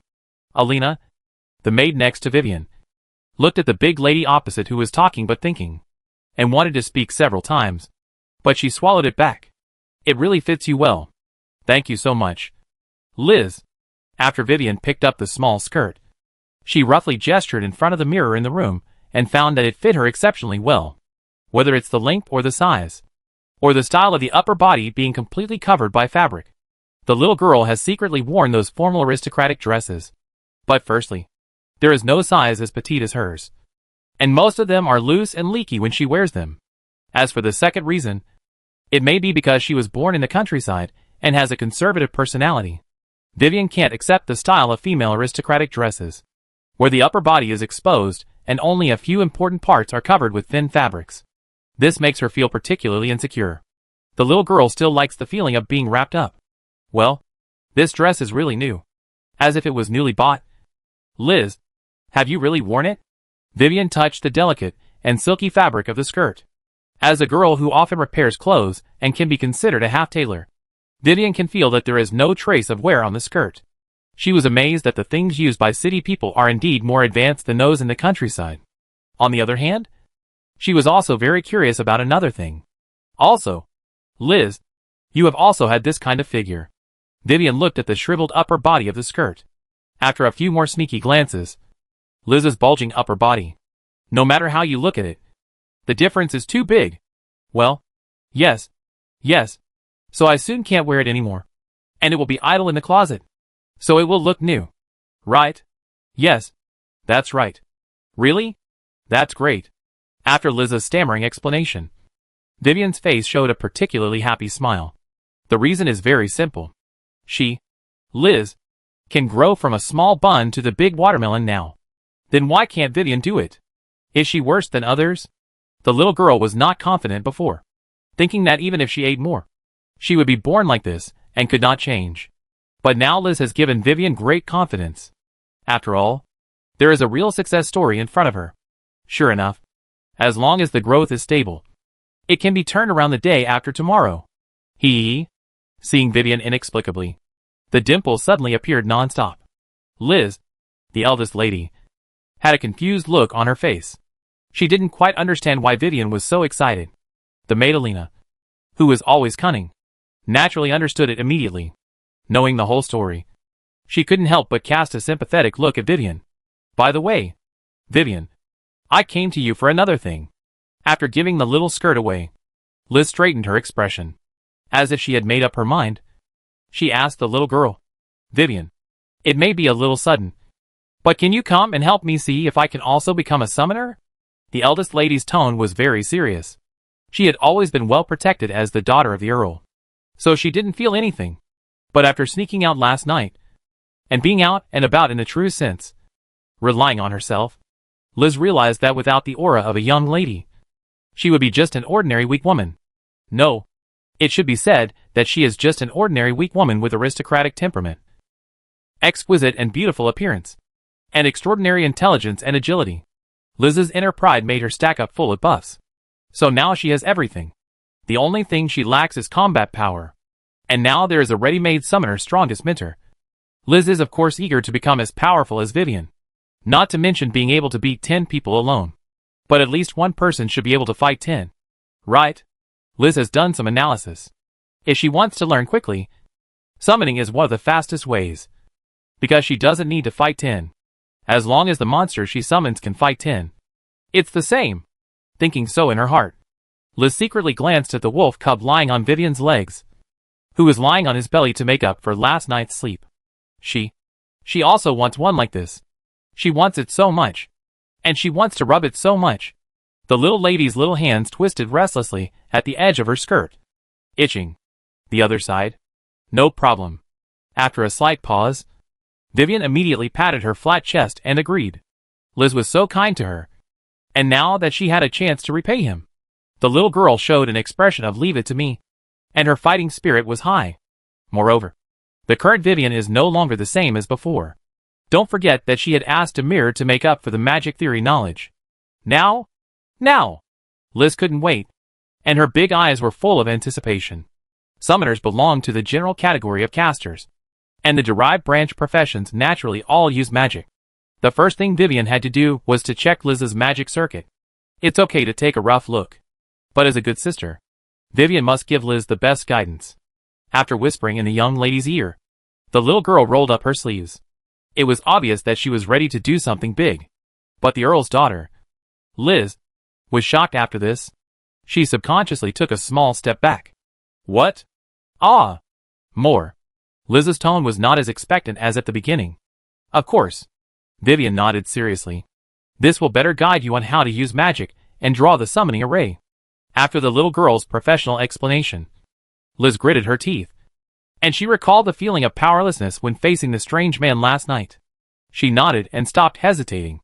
Compared to improving her own strength, this is nothing. Swish. After Liz nodded, two pairs of eyes lit up in unison. One of them was the little wolf cub who had been sleeping on the little girl's lap before. If you guys talk about this, then he won't be sleepy. The second one is the maid Alina. This is something Liao Zixuan didn't expect. There are actually people of the same kind. Look at the little maid's mouth grinning like a gentleman, and you can vaguely see the sparkling saliva. Although Liao Zixuan can't read minds, but just from Alina's silly expression, you can know what she is thinking. Female address book. You are? Maybe it's because gentlemen are attracted to each other. The wolf cub and Alina's eyes soon met, and they understood each other's thoughts in seconds, full of joy and expectation. Until Alina. Liz's cold voice broke the little maid's dream. What's wrong, miss? Alina's heart sank, and she wanted to struggle, showing a confused expression. Since last night, thanks to someone, or a wolf, her relationship with Liz has warmed up a lot. Although they are still master and servant, they have become more like friends. But unfortunately, Liz obviously doesn't regard her as a friend. At least that's the case in this matter. Get out. Liz pointed at the door with her finger. Do you really think that her eyes as a young lady are for venting? Didn't you see your expression? Oh. Okay. Dejected, walked outside pitifully, and opened the door. Alina was very unwilling. Why? Why even the little maid was on guard. Through the crack in the door, Alina saw the little wolf cub of Vivian and cast a sympathetic look on her. Of course, more of it was gloating. In the end, Liao Zixuan conveyed the spirit of a revolutionary comrade to the little maid outside the door with a wronged expression. As if to say, go with peace of mind. I will inherit your sacrifice and take in the beautiful scene that you cannot see. After Elena was driven out and the door was closed again, just when Liz was about to receive guidance for her own summoner career, suddenly, it seemed as if she also realized something. Ah! I almost forgot. Xiao Hei, you go out first. Just help us guard the door. Vivian made up an excuse. What? Even the little wolf cub is guarded. Liz also had the same doubts. The Earl's daughter has a good impression of the little wolf cub. She looked at the pitiful little wolf cub, who seemed to have broken the defense after Vivian's order to expel him. And Liz asked with some heartache. Xiao Hei. He doesn't need it. Right? He doesn't know anything. Yes. Yes. Blinking her innocent eyes, tilting her furry head, scratching her head with her little paws. She was just a cute little wolf cub. How could she have any bad intentions? But Vivian didn't buy it. She might have been shy towards Liao Zixuan before, but now they are an old couple, and they know each other well. Xiao Hei, humph. He has a lot of bad intentions. Ignoring the ruthless protests of her own little wolf cub, who kicked his legs randomly, the little girl directly picked up the little wolf cub, then opened the door and put it in the corridor. Facing Xiao Hei, Vivian made a fork shape with her hands. It seemed to mean, to me, this kind of thing is too early for a child. Bang! The door closed. The maid and the wolf cub were left staring at each other outside the corridor. After a rustling sound, Vivian's exclamation came through the door. It can be heard that Liz, who was no longer restrained and in her complete form, really shocked the little girl for 100 years. The wolf cub and Alina, who were eavesdropping outside the house, chased each other, blushing, and only hated that they could not see through. About a quarter of an hour later, sweat dripped. Several strands of the originally smooth and shiny golden hair now stuck to Liz's white sweat-stained forehead. After changing clothes, she managed to do it. Vivian opened the door, and the wolf cub and Alina outside the house were finally able to come in again. She pretended to ignore the resentful eyes of the wolf and the servant. The little girl's face was also tired. The multiplayer action in the house was not only exhausting for Liz, but also exhausting for her as the guide. But it was obviously worth it. Because come on, Liz, are you ready?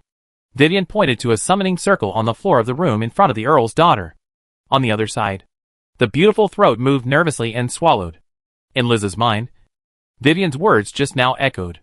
Although the quality of the summoned beast depends largely on luck, the will of the summoner himself is also very important. To put it simply, The face is born from the heart, and the beast is born from the life. To some extent, the summoned beast can also be regarded as the embodiment of the summoner himself. So, what will your own summoned beast look like? Miss Liz took a deep breath. The waves were so turbulent that it was dizzying. After she slowly raised her hand, the silent summoning array in front of her immediately flashed with dazzling light. Is it a unicorn that symbolizes purity and nobility? Or a lonely and unruly snow wolf? Or is it a fiery peacock that coexists with wisdom and beauty? When the light of the array gradually dissipated, Liz's excited expression froze. Because in front of everyone, as the daughter of an earl, the first summoned beast in the life of the eldest lady is an extremely long metacarpal bone and phalange. A thin layer, not even wings, can only be said to be a wing membrane that covers all the limbs. Fangs, pointy and erect ears, oval narrow head, all black. At first glance, it might be a little scary. But if it's at night, then you can remove the word maybe.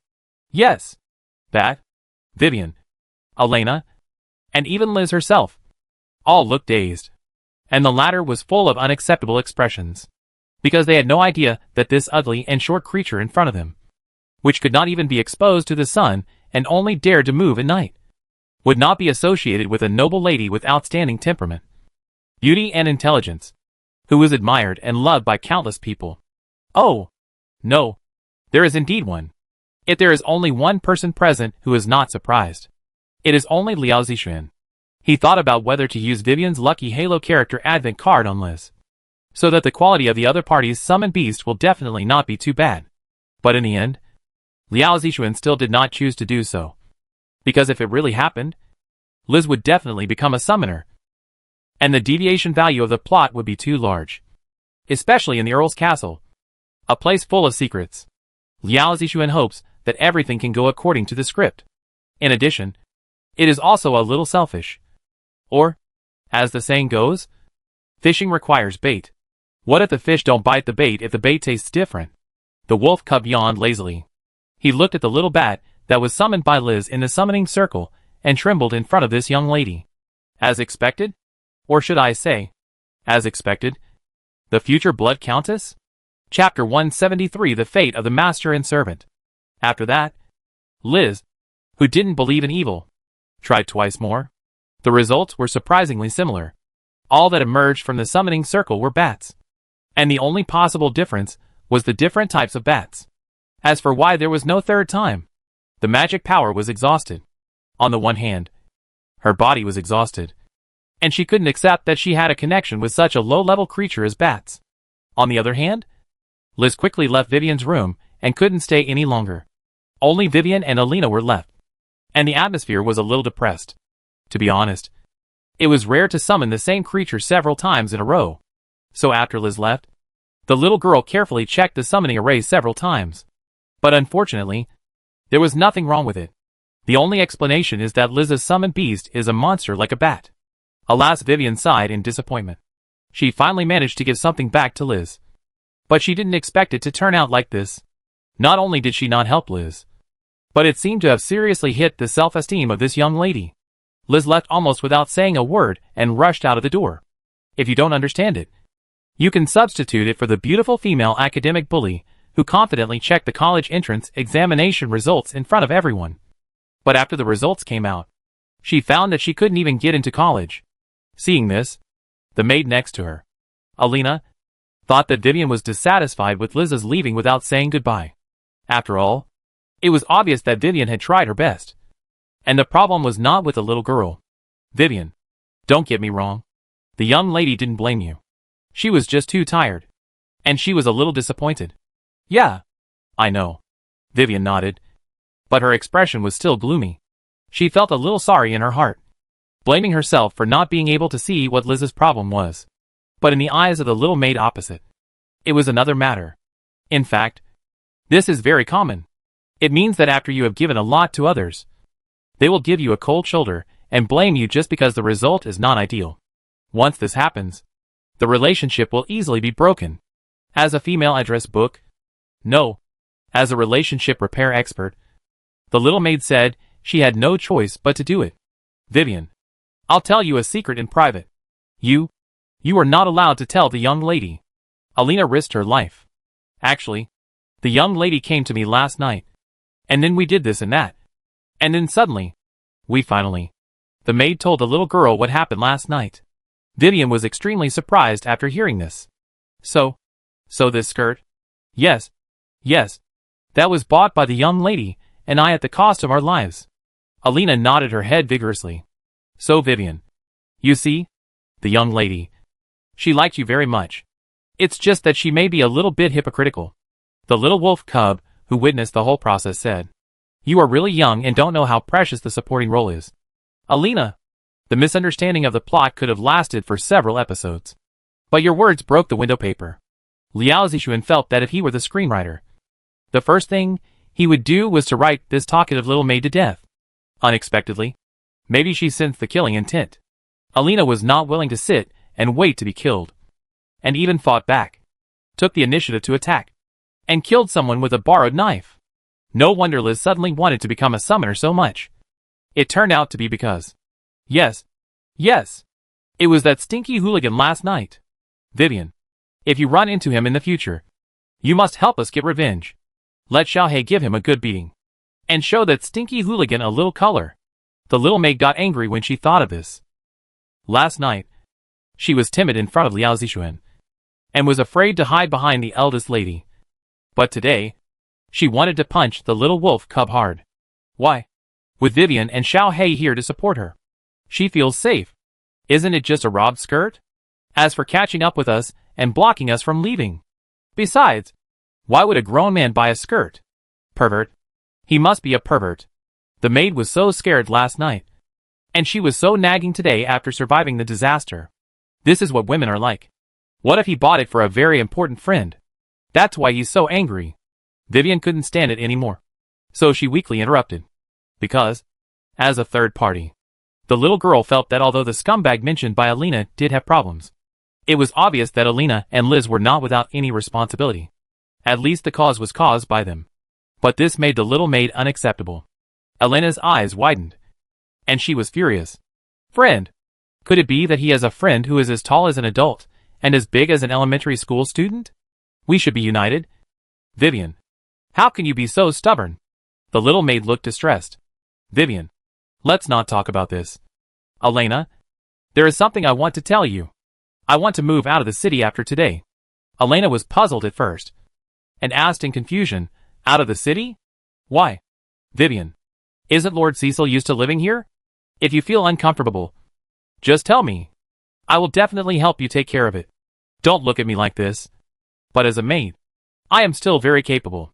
Vivian shook her head after Alina said that. No. The Earl's castle is very good. But it's too good that I feel uneasy living here. I think that since I will take over the construction tasks of the refugees in the future, how can I, as the leader, still enjoy it in the city? So I decided to move out of the city and go through this difficult period with everyone. The little girl's tone was firm, and it was obvious that she had thought about it for a long time and was determined to leave. Her meaning of asking Alina was also very clear. After all, Alina was nominally Vivian's personal maid during this period. Since Vivian was going out of the city, Alina had to go with her. But life outside the city and inside the city, especially in the noble castle, is very different. You have to endure a lot of hardships, which is far from being as superior as in the manor. That's why Vivian wanted to know what the maid meant, whether she was willing to continue to go with her. Opposite, Alina did hesitate for a moment. Although she was born in the countryside, as the saying goes, it is easy to go from frugality to luxury, but it is difficult to go from luxury to frugality. The reason why she wanted to climb up was to not return to the poor and simple countryside, but to live a high-quality life like the people in the Great Wall. However, this thought only lasted for a moment. The next second, Alina showed an expression of getting it. Well, no problem. Then Vivian, you pack your luggage first. I will go to report to Lord Robert. And by the way, apply for more supplies and daily necessities for us. Let me think about it. Bed sheets, toiletries, change of clothes, cleaning supplies, and... Alina counted on her fingers and started to talk. She had already shown the style of being promoted from maid to housekeeper. Alina, do you want to reconsider it? I don't think it's necessary for you to. Vivian was about to say something, but was soon interrupted by the little maid. Alina looked like "I will follow you wherever you go," and didn't give Vivian a chance to say more. She ran out of the room and started the intense preparations. Look at the back of this little maid who seems to have no special features. Liao Zixuan suddenly understood why Alina could break through the siege of many Earl maids and become a boss-level character in the future. Let's not talk about anything else. Just the ability to clearly recognize the thigh and hold it tightly is absolutely first class. Huh? Why didn't I see Sister Qing today? On the way to find Butler Robert, Alina looked up and muttered in a reminiscence. When he arrived at the butler's room, he found that many maids had been summoned here. What happened? Alina was a little curious, because this kind of situation usually occurs when the castle maids are regularly trained or there are important notices. Alina, you came at the right time. Lord Robert said he would send someone to find you. After one of the maids found Alina, she hurriedly greeted her and pulled her in. Looking for me? Why? Great news.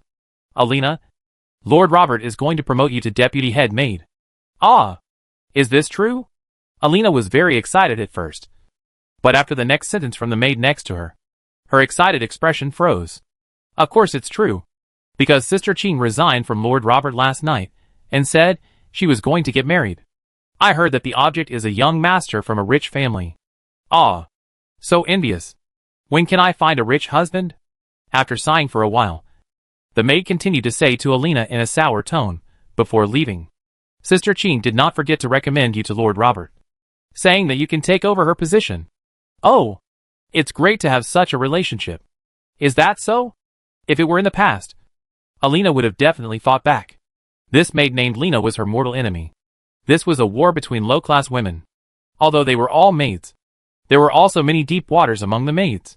It was not good to be without some scheming. But now, Alina just forced a smile. In fact, her heart began to fluctuate violently. Sister Qing. Qing is gone. How could it be? Didn't she tell me yesterday that she had to save enough money before finding a boyfriend to marry? How could it be a rich son-in-law? Speaking of which, what was Sister Qing's boyfriend called? Damn it! Alina stamped her feet secretly, regretting what she did yesterday, because she thought it was a private matter. She didn't ask Sister Qing any further. There is something fishy. There is definitely something fishy. Thinking in her heart, Alina has already walked into the room of housekeeper Robert. You are here. I heard that Vivian chose you as her personal maid. You should be ready to hand it over to someone else. You should also know the news that Sister Qing has left. I plan to hand over her position as deputy head maid to you. Alina. Although the tone of housekeeper Robert was very calm, it was full of unquestionable flavor. Many maids in the room cast envious eyes at Alina. If Vivian was a man, then this deal would be a loss in the eyes of the maids. But the problem is that Vivian is not. Without the opportunity to climb up the ladder, the position of deputy head maid is still very tempting. It's not about how much higher the salary and treatment are, but the power. You can command the former sisters and let others do the dirty work. This is what many maids dream of. This is what the little people pursue. Alina used to be like this. But now, Lord Robert, I have to accompany Lady Vivian to the dinner tonight. If I hand over the work now, I'm afraid, then tomorrow. No, there's more. Alina could see that the butler Robert on the opposite side had frowned, obviously dissatisfied with her talking so much. But the maid still gritted her teeth and bit the bullet to tell Vivian that she wanted to live outside the city. There was a little bit of private talk in the middle, which was to hint to butler Robert that Vivian specifically asked for her to accompany her outside the city, so she could not take over Sister Qing's original position as deputy head maid. The room was silent, and the maids around did not dare to speak. Although Alina's behavior was not called contradictory, it was also against butler Robert's intention. Got it. After a period of silence, Robert nodded. This butler is a typical type. Extremely strict with his subordinates, but very respectful and cautious to people of the same level or upper class, and very clear about his identity. Then Lena, you will take over Sister Qing's position. After Robert finished speaking, he walked out and was busy with other things. The pressure in the room suddenly dropped, and the maids all breathed a sigh of relief. The maid named Lena was even more ecstatic. She was so happy that she took Alina's hand and said with gratitude, "Thank you so much. Alina, love you." In fact, there was some contempt in her heart, mocking Alina for not being able to distinguish between the primary and the secondary. letting go of such a good opportunity just to accompany a little girl out of the city. Yes, Vivian's status is very high now. But what's the use of being high? Can she still marry you? No. It's okay. Then I'll go and make preparations to go out of the city first. Everyone continue to be busy. And I won't disturb you. Leave here in a hurry. Walking out of the room, looking at the Earl's castle. This place where she has been for several years. It should be very familiar. But inexplicably, there is still a strong sense of strangeness at this moment, which arises from the bottom of Alina's heart. Leave here quickly. If Alina was a little bit regretful about going out of the city with Vivian, now, she is definitely rushing to go out with her. Father, am I really that bad? In the room of Count Cecil, Liz, who was crying, rested her head on her father's legs, and clenched the Earl's clothes with her fingers. In front of her relatives, Liz lost all the temperament of a young lady, and was just an ordinary aggrieved little girl who wanted to talk to her parents. It's okay, Liz. This doesn't mean you're bad. The Count gently stroked his daughter's soft golden hair. A distant memory appeared in his eyes. Did you know that the animal your mother kept the most before she was young was bats? Ah? Really? Why would Mom? Liz sat up suddenly, showing a surprised and confused expression. Yes. Why? I think it may not be your mother who likes bats. But bats who like your mother? Father, I don't understand. It doesn't matter. You will understand when you grow up. Liz. The Count's eyes were full of doting. Well, there's a dinner tonight, so you should go and make some preparations. Vivian will definitely not be able to adapt to our noble ways. When the time comes, you will need Liz to help her a lot. And don't let those nobles make things difficult for her. Well, don't worry.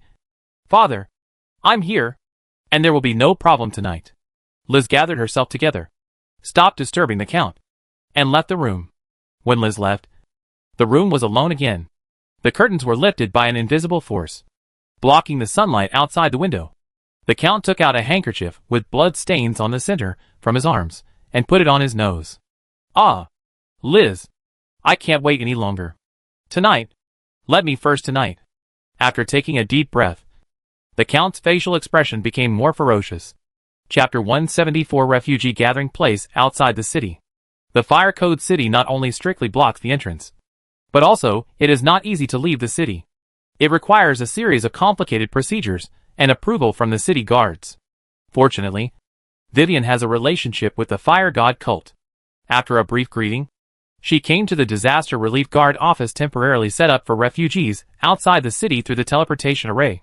After the silver-gray light symbolizing the transmission flashed, Vivian, holding the little wolf cub, followed by Alina dressed in a maid outfit, appeared in front of Thorin. I was wondering who was a big shot who would use the teleportation array to come to our broken place. It turned out to be you. Vivian. Thorin waved his hand, and several guards in the temporary office, who were startled by the sudden appearance of a figure and were holding weapons with a nervous and alert look on their faces, put down their swords. Little girl, do you still remember this old thing of mine? Mayor Thorin. We were saved in Qian town thanks to you. How could I forget you? Vivian answered quickly, with a sincere tone. This immediately made the middle-aged uncle opposite, who looked haggard and whose hair seemed to have turned a lot white overnight, finally smile a little. I knew I was right. Mayor Thorin opened his arms and hugged Vivian warmly. Tear, I almost forgot about you. Little guy. Oh no. After seeing the scene the day before yesterday, I can't call you a little guy now. The middle-aged uncle's palm was about to touch the head of the little wolf cub in Vivian's arms affectionately. But unfortunately, it failed. The little wolf cub showed a very human expression of disgust. After twisting its furry head and avoiding the palm of the middle-aged greasy uncle, it was even more afraid that the other party was still unwilling to give up. So Liao Zixuan used his hind legs to choose to increase the distance and directly move from Vivian's body to another wolf climbing frame on the scene. Ah! The little maid exclaimed. The little wolf cub was so fast that Alina didn't react at all, and she felt her chest sink. After she came to her senses, the little maid quickly held it with both hands and adjusted her posture, carefully fearing that the little wolf cub would feel uncomfortable. This wolf climbing frame is really almost ready. It was also because of this opportunity that Mayor Thorin realized that there was someone following the little girl. Vivian. Who is next to you? Hello. Mayor, my name is Alina, and I am a maid from the Cecil family. The Earl ordered me to assist and take care of all the daily life of Lady Vivian in the Fire Code City. Is that so? I almost forgot. Vivian, you are now a big figure in our Fire Code City. No, Mayor Thorin. Please don't do that. Ah. Stop calling me Mayor Thorin. There is no Chi in town now. Little girl, if you don't mind, just call me Uncle. When this was mentioned, the expression on Thorin's face quickly dimmed. The person with the highest status among the refugees outside the city is probably the former mayor of Qian Town. Therefore, the nobles of Wudian City unanimously agreed that before the official decision on how to deal with the refugees came out, Thorin should be the director of the temporary disaster relief office outside the city. But to put it bluntly, it's just a title, and there are not many resources to divert. The so-called disaster relief office was originally just for reputation, to show off to the residents in the city. No one wanted to be the sucker who paid for the refugees. Later, it was said that it was Harvey who made a scene at the noble meeting and forced every noble family to squeeze out some money and share it together, so that there was a pitiful amount of materials to be distributed, so that the refugees would at least not starve to death. This is also the reason why Mayor Thorin looked so haggard when Vivian first saw him. Uncle Thorin, it's okay. I came here for this matter. How are the people outside the city now? After the greetings, Vivian quickly got to the point. Sighed. Thorin shook his head tiredly. Alas, no matter how much I say, it's better for you to see it with your own eyes. Come with me. Thorin and Harvey are old acquaintances, so he is also a man of action. And he will go as soon as he says he will. In the office, the guards brought from Qian Town immediately got ready to go. Ready to be bodyguards. And lined up on Thorin's left and right. There is a reason why they are so nervous. If you use one word to describe the current situation outside the city, it is chaos. Robbery, kidnapping, fighting and other vicious incidents are merging in an endless stream, which is very unsafe.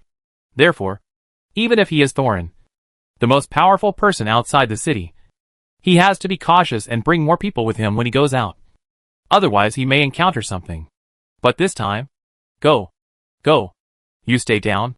How can you inspect the situation with so many people? Thorin waved his hand. But, Mayor, will it be dangerous? A young guard stopped the mayor from leaving, which made Thorin glare and slap him on the head. What's the danger? Don't you see the little girl next to me? You are not as strong as her finger. Could it be that those criminals mixed in with the refugees are more powerful than the monsters of the demon tide a few days ago? Okay. Get out of the way. After Mayor Thorin shouted, the eyes of the guards in the office lit up. Although they were all witnesses of the Abyss's arrival the day before yesterday, it was not only them, but also the vast majority of other ordinary people. They only vaguely knew that there was a person like Vivian who saved them, but they didn't know what she looked like or even what her name was. Therefore, after Mayor Thorin finished speaking, they suddenly realized what was going on and cast respectful and grateful eyes at the little girl. As for the young guard who had just left, he blushed so much that he hurriedly retreated and lowered his head because he was stupid. But he couldn't help it and kept glancing at the legendary girl next to the mayor. Walking out of the office, all Vivian saw were simple tents pitched on the ground. By the way, the place they just came out of was called an office, which was actually a nice name. In fact, it was nothing more than a larger luxury tent with better facilities. No matter how luxurious the tent is, it is still a tent. But even this is what many homeless refugees outside the city envy. Because Mayor Thorin did not bring many guards. Only Vivian, Elena, and a little wolf cub in the maid's arms passed by, which did not attract much attention. A few people walked through the huge gathering place of refugees outside the city. After only a few minutes, Vivian had already pursed her lips and clenched her hands. As Mayor Thorin said, you can understand it immediately after seeing it with your own eyes. It was tattered and had many holes on it, as if it could be blown down by a slightly stronger wind. Not to mention that it could keep out the rain. Even such a tent, many refugees could not afford to live in it. Maid Alina had to be extra focused every step she took, because the ground was full of potholes and puddles of sewage. If she was not careful, her maid shoes would be dirty, and it would be even worse if the splashing dirt got on her stockings and skirt. During the process, some people were so hungry, or after seeing Alina dressed like a maid from a wealthy family in the city, they came up one after another, wanting to beg for some copper coins. There were even some who went too far, with evil intentions, and followed the begging crowd to lean towards Alina. This really scared the little maid. Fortunately, because of the comfortable wolf climbing frame, the little wolf cub in Elena's arms yawned casually, and after releasing a little bit of his aura, he immediately scared away the group of ragged refugees surrounding Elena. They scattered quickly as if they had seen some horrible monster. Alina patted her chest in fear. Then she took her hand and caressed the hair of the little ancestor in her arms. As expected, with Xiao He around, she felt very safe. One day, I must find an opportunity to beg Vivian to lend her Xiao He for a night. No, don't get me wrong. Alina just wanted to hold the little wolf cub and wander around the streets at night, hoping to meet a man with bad intentions like the gangster last time, preferably the other party himself. And then Xiao He would come out and teach them a lesson. Alina waved her little fist in her mind. Don't underestimate the revenge psychology of a little woman. It's very strong. Super grudge. The amount of milk is proportional to wisdom. Which makes sense. While the little maid was still thinking about something, Thorin, who was walking in front, was complaining to Vivian. The environment is bad. Right? But can you imagine that when I took over the day before yesterday, it was even worse than it is now? At that time, the air was filled with stench. Some of the bodies were corpses that could not survive and rotted in the tents without anyone caring. Some were the filth that people excreted on the spot. If we allow such poor hygiene and nothing is done, within a week, everyone will not die at the hands of monsters, but will die from various plagues and diseases that are bred. Uncle Thorin. She was about to blurt out the words out of habit, but soon changed her words. Vivian couldn't help but ask curiously, "How did you do it so quickly?" The little girl looked at the refugee gathering places around her. Although it was a mess, the outer city area of Woodyan City, which was synonymous with dirty, messy and poor, seemed much more formal compared to here. But Vivian noticed that at least there was not much odor in the air. There was indeed a lot of dirty water on the ground, but at least there was not a single excrement that Thorin had just mentioned. Vivian admired Thorin's ability to correct the sanitary environment of the refugee gathering place to a level that would not cause disease in such a short time, since she has made up her mind to take on the task of rebuilding the homes of this large number of refugees. The little girl will not just talk about it. Vivian wants to learn from Thorin humbly, gain experience, and strive to be a qualified leader. I don't have such great ability. Thorin waved his hand. Speaking of which, this is thanks to you. Vivian. Thanks to me? The little girl didn't quite understand and looked confused. Yes, thanks to the group of foreigners you gathered to help us rebuild. We can achieve such results in such a short time. The haggard uncle was a little emotional. How ironic. The official city guards can't be relied on for their own affairs within the scope of Woodyan City, and they can only rely on foreigners from unknown countries. You don't know? These foreigners? How should I put it? It's like they have unlimited energy. Maybe because they are not from Yenyu, so they don't have any psychological burden, and they don't have any fear of the sequelae of the disaster that just passed, as if they have forgotten it in a blink of an eye. At the beginning, I also tried to contact them and issue them tasks, but the effect was not very good, because firstly, I am no longer the mayor, and I can't give them anything valuable as a reward. Secondly, because, as you can see, the things I want to hire these foreigners to do are all very trivial things, and there are even many, such as cleaning up filth, which is dirty and tiring work that no one wants to do. Mayor Thorin seemed to recall that he was at a loss and extremely anxious at that time.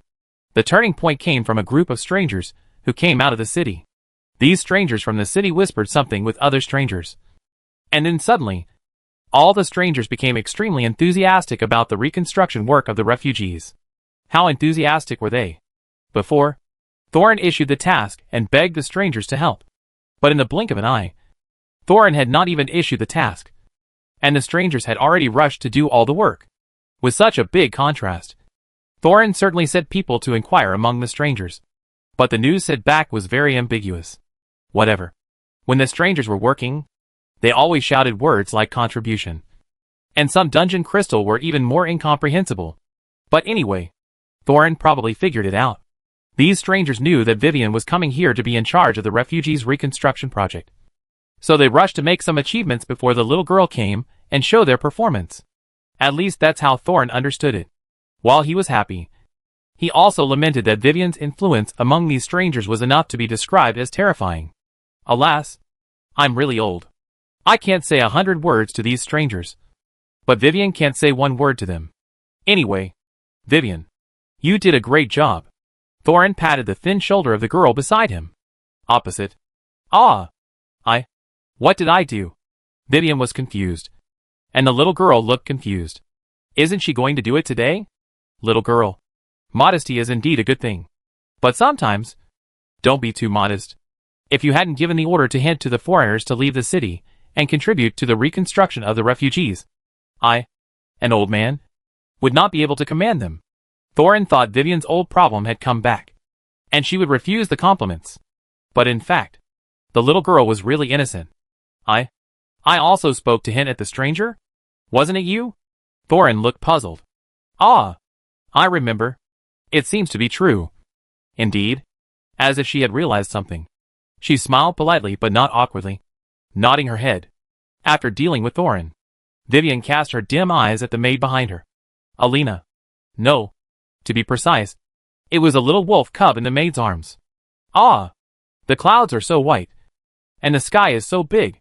But the little wolf cub stuffed his head into 2 clouds, as if he was immersed in the study of clouds and knew nothing. Alas! He sighed helplessly. Just when Vivian wanted to change the topic with Mayor Thorin and consult more deeply about the current problems of the refugee gathering place. Suddenly, a commotion came from not far away, which attracted everyone's attention. Chapter 175 GIs. Here, this is for you. After you put it on, you don't have to worry about your feet getting rubbed by your shoes when we play. Thank you, brother GIs. Wow. Is this new? In front of a refugee tent, a group of children gathered. They all gathered around one of the boys, and each child had more or less envy and expectation in his eyes. Why this happened can be seen from the child who received a pair of brand new socks at this moment. His shoes had several holes in them, and through the holes, you could see his bare toes from time to time, curled up because of the air leakage, with some blisters on them, and it was obvious that the soles were about to rot. The best way is to get new shoes. But for the refugees in the settlement, they can't even afford to eat enough. So even if they get a pair of thick socks, the children will be very happy. What's more, they are well made. And you can tell at a glance that they are brand new socks that have just been bought. Hee hee. Of course, I bought this with the pocket money my mother sent me from the city. So of course it's new. Really? Brother Gigi's mother is so amazing. Enjoying the admiring eyes, the little boy named Jais looked proud. After giving the socks, Jais didn't stop, but was like Santa Claus. Here, these are the gloves I bought for you. Here, this is the yo-yo toy you always wanted. Here, this is... I saw that Jis kept taking out various things from his tent. Although they were not expensive, they were rare and precious in the eyes of the children. Every child who received Jis's gift was very happy, and naturally thanked Jis in various ways. They circled around Jis and shouted excitedly. This made Jis the center of attention among the children. Uncle Thorin. This is... Vivian was attracted by the children's voices. The sharp-eyed girl saw at a glance that the gifts Jis gave to other children were all brand new. Although they were not expensive, it should be difficult for a child, especially a child in a refugee gathering place, to take them out. Right? This child is really... Thorin shook his head. Even he had some impression of GIs, which started from this morning. Early in the morning, when it was still light, someone from Woodyan City came to me. It seemed that he was a servant of a very wealthy baron nobleman and a big business association. This servant told me that his baron's young master wanted to find a child. He didn't know the appearance of the child, and he didn't know the parents. He only knew that the child's name was GIs. Because of the relationship with the baron, we had to pay attention to it. We put down the things at hand and hurriedly checked the refugee registration list before helping the other party find the child. So he is. Vivian nodded as if she understood. Yes. The servant of the Noble Chamber of Commerce gave the child a large sum of money after finding GIs. To be honest, the amount even shocked me. More than 10 coins. Not copper coins and silver coins, but gold coins. Thorin sighed when he said this. Because, if a copper coin is compared to 1 piece and a silver coin is 10 pieces, then more than 10 gold coins are equivalent to more than 1,000 pieces. This is definitely a huge sum of money for the refugees who were washed out and penniless after the disaster. Not to mention that it was put in the hands of a child. So, these noble lords in the city have never considered it. Or maybe they have never imagined the situation of us refugees. Even if they send money, directly send gold coins, such a large sum of money is handed over to the child, let alone whether it is dangerous or not. In our gathering place, gold coins may not be spent even if they want to. And no one can find them. I couldn't stand it anymore. So I helped this kid, GIs, and exchanged some of his gold coins for silver and copper coins, and told him not to spend them recklessly or be too ostentatious. But who would have thought, this kid is really disobedient. While Vivian and Thorin were talking, the situation with the kids suddenly changed. Children also have groups. And it's better to say that children pay more attention to these things, such as popularity. Originally, as the king of children, he was very popular. But suddenly, he was robbed of the limelight by other children. It was not his own ability, but the money from outside. So he was naturally unhappy. Henry looked at GIs, who was surrounded by other children because of his gift-giving, with envy and jealousy, and just also noticed the other group of children around Henry. No, to be precise, it was the cute little girl next to Henry, Henry's sister. Anna, this is the lollipop I bought for you. Come and try it. It's so sweet. It's said that even the children in the city eat it. Just handed a colorful round candy wrapped in candy paper to Henry's sister, the cute little girl named Anna. Thank you. Thank you, Brother Jis. Anna swallowed several times at the beautifully packaged and colorful lollipop. And her big eyes, which were young, sparkled. But before the girl could take it, bang! Henry angrily slapped the lollipop in Jis's hand to the ground. You? Jis was about to get angry. But Henry, who had been holding back for a long time, couldn't help it after seeing Jis attack his sister. The little boy took the lead and said angrily, "What are you talking about? Humph! We don't want the things of bad kids, who were abandoned by their own mothers." Henry! You? What did you say? Say it again. Who was abandoned? It was as if he had touched Jis's reverse scale. And he was also anxious. But Henry did not back down, and even amplified his voice a little so that all the children around could hear it. Isn't what I said right? Guys, I heard what the servant of the noble family said in the morning. Your mother didn't want you after she came to the city and hooked up with a noble. She just felt that you were pitiful and couldn't live alone. So she asked someone to send you so much money. You are talking nonsense. You are talking nonsense. My mother didn't abandon me. She just worked for the noble and couldn't leave. Guy's eyes were red, and he was about to cry. Henry hesitated after seeing this. Maybe he also felt that he had done it. But many times it is like this. The arrow is on the string and has to be shot. Especially for children. And then one step is wrong. And then all the steps are wrong. Don't joke. Guys, you know it in your heart. Even in the city. How can you send servants out of the city to send you money with just one day's salary? What's more, your mother didn't even write you a letter. Didn't even bring you a message. Don't you understand what this means? You, mother, don't want you anymore. Henry became more and more excited, and finally shouted loudly in Guy's ear word by word. The group of children centered on Henry immediately echoed and laughed at Guy's. They were restrained by Henry, and were not allowed to accept Guy's gifts. Naturally, they were happy to see their side gain the upper hand. The group of children who had received Guy's gifts before, not to say that they followed the trend, but also felt a little embarrassed under the herd effect, and soon dispersed from Guy's, and ran away with the gifts one by one. You? Unable to hold back any longer, the thin little boy cried, tears welling up in Jis's eyes. Jis had thought about what Henry said, but he just didn't want to believe it. But now, it was said in public, revealing the scars. This was too heavy for a little boy who was only a few years old. Seeing Jis crying, Henry felt regretful. In fact, he and Jis had been friends since childhood, and he knew that Jis's father had died in the magic tide a few days ago, leaving only the mother and son to depend on each other. And now, if even Jis's mother abandoned Jis, then Henry didn't dare to think about it. Enough! The little boy yelled in annoyance. The group of children, who were laughing at Guy's, were all shocked and shut up. It can be seen that Henry still had the prestige of the king of children. They looked at Henry in confusion, not understanding what he meant. Let's go! After saying these two words, Henry wanted to take his sister Anna away. But Anna opened her brother's hand just like Henry opened Guy's hand. Anna looked at the crying Guys and wanted to go over several times. But the child was still too shy. In the end, she didn't dare to do it in front of everyone. She had to turn around and run away alone to express her anger towards her brother. Henry dared not let his sister run around in the refugee gathering place. So he quickly chased after her. Seeing this, the other children looked at each other for a few seconds, and left Jiss's side, chasing Henry's back. Finally, the noisy tent suddenly became much quieter and emptier, leaving Jiss alone. Perhaps this is why Jiss took out money to buy gifts despite Thorin's dissuasion. He was afraid of being alone, and wanted to use gifts to get friends around him, so that Jiss would know that he was not alone in this world. But in the end, woo mommy, the little boy was still left alone. Alas, Thorin didn't know how many times he sighed. Giles is lucky. At least, he got enough wealth to live well. Vivian. You know, there are many people like Guy's mother.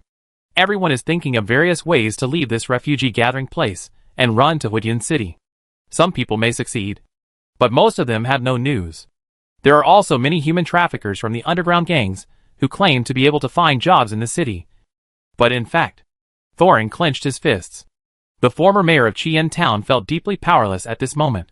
Because, as long as the refugees' homes are not rebuilt and order is not restored, everyone will still be homeless and can only crowd in this pitiful gathering place outside the city.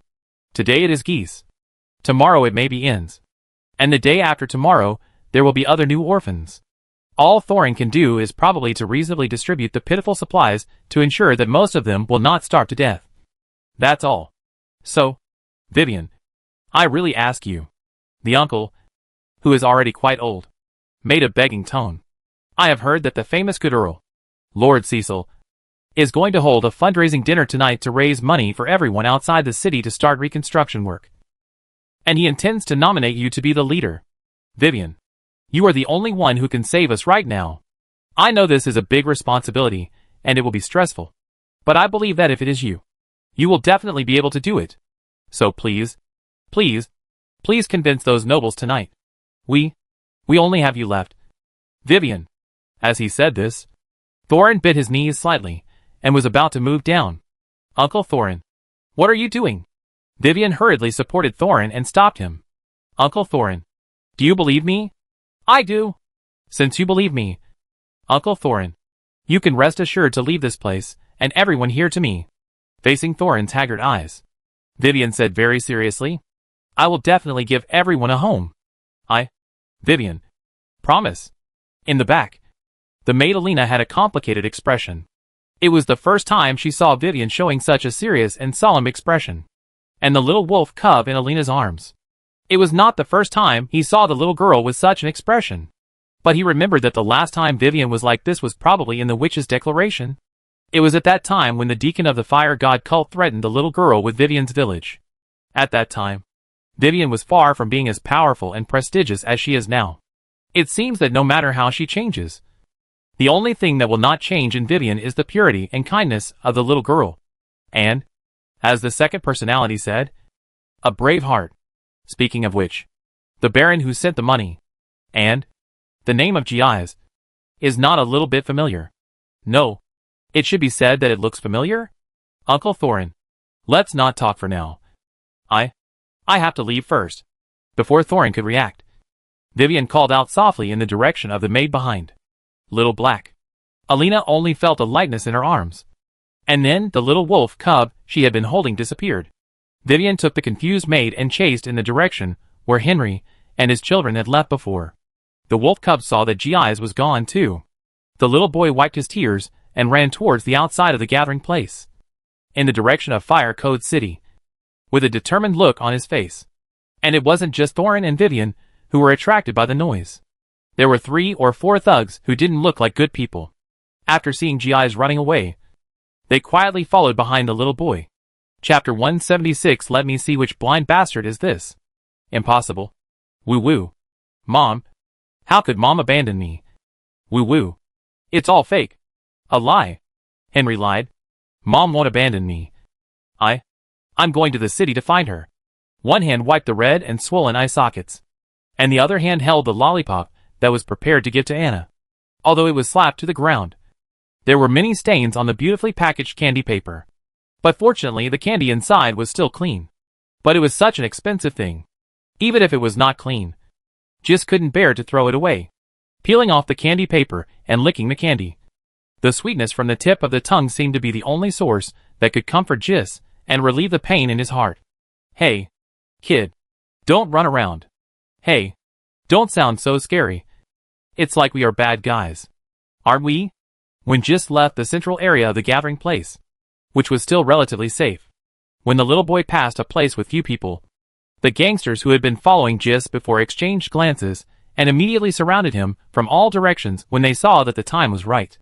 In the blink of an eye, before Jis could react, the little boy's front, back, left and right were all blocked by 3 or 4 young men with unfriendly expressions. The leading young man walked in front of Jis, looking down at the trembling little boy with shaking legs. Where are you going, kid? I have to describe the expression of the young man when he said this. It can be said that the word bad guy is almost written on his face. I want to go to the city. I want to go to the city to find my mother. On ordinary days, Gi's would have been scared. But he was different at this moment. The little boy summoned up his courage and shouted loudly. But what he got in return was a burst of laughter from the people around him. Ha. Did you hear that? This little guy wants to go to Huidian City. Wake up, kid. We refugees still want to enter the city? Little boy. This city is not open to enter. The bad guy in the lead waved his finger at Gi's. But soon, he changed his tone and made a strange hee-hee laugh. How about this? I heard that your mother sent you a large sum of money from the city. You give this money to me, your brother, and then I will take you to Huidian City. How about that? No. Although Jis was still a child, he was not a fool. He shook his head in fear, and then subconsciously covered a certain inner pocket of his chest with his hand. TSK. Kid. It seems that you are quite smart and not easy to fool. But you must remember next time. Don't do any unnecessary movements. After the bad guy said this, Jis reacted and hurriedly wanted to put down his hand on his chest. But it was too late. Since you always carry money with you, this is easier to deal with. Hee. He laughed a classic bad guy laugh. The guy named Bad Guy by Liao Zixuan began to approach the little boy step by step. No! Don't come over here. Let me go. If you come over again, I will call the adults. Gi's had no way to retreat. The bad guy's people were everywhere, as if he had a sure win. It was like watching a lamb waiting to be slaughtered in a sheepfold. The bad guy laughed out loud. Scream. Ha. No one will come to save you even if you scream your throat out. He had wanted to say this famous bad guy line for a long time. And today, he finally had the chance. The bad guy thought to himself. Then according to Bosca's script, the next step should be what if someone really comes? A voice suddenly sounded from behind the bad guy. The young man didn't react at first, thinking it was his teammate. Be serious. Do business. Don't add lines. Be careful of looking back at Mr. Ku. He was halfway through his words. And the next second, he realized why the voice was so strange. The bad guy turned around suddenly, and almost scared him to death. Because I don't know when. Without even a sound of footsteps, a strange young man stood behind him. The other gangster teammates of the bad guy also seemed to come to their senses at this time. They stared at Liao Zixuan, who seemed to appear out of thin air with wide eyes, full of confusion and bewilderment. The person who spoke the fastest was Big Brother. They are all bad guys. Trying to steal my money. Save me. Big Brother. Jis, who was blocked by the bad guy, shouted desperately at Liao Zixuan.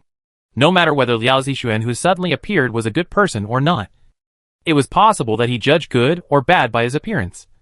Which was the best for children? At least when Jisai saw Liao Zixuan after he transformed. The little boy ran. While the gangsters were still surprised, he ran through the gap and ran behind Liao Zixuan, holding the corner of Liao Zixuan's clothes with his little hands. Oh no! When the bad guy saw this, his face changed slightly, and he became a little anxious. Because this silly kid, even if he was crying for help, he shouldn't say that he was rich. That amount of money can almost turn any good person into a bad person. No wonder after learning about this, Boss could not only asked us to have high hopes for this kid, but also arranged a script to scare this kid and teach him a lesson. Originally, Everything was fine. But who would have thought that Chung Yaojin suddenly appeared? Which was very embarrassing. But fortunately, they have an absolute advantage in numbers. Yes, the advantage is mine. 5 for 1. Could he be killed? You look down on Xiao Qi. Isn't it just adding a drama? It's a small matter. Humph. I advise you not to meddle in other people's business. The bad guy. No. Xiao Qi frowned at Liao Zixuan in a threatening tone. What if I have to meddle? Then I'll have to teach you a lesson. Let you know who is the boss in this refugee gathering place. Go! Xiao Qi originally wanted to go alone. But his instinct told him that the strange young man opposite him was evil. So for safety's sake, 5 people went together. But this seemed like bullying again. After all, they were all confidants of Boss Chris. And each of them had learned some of the boss's skills.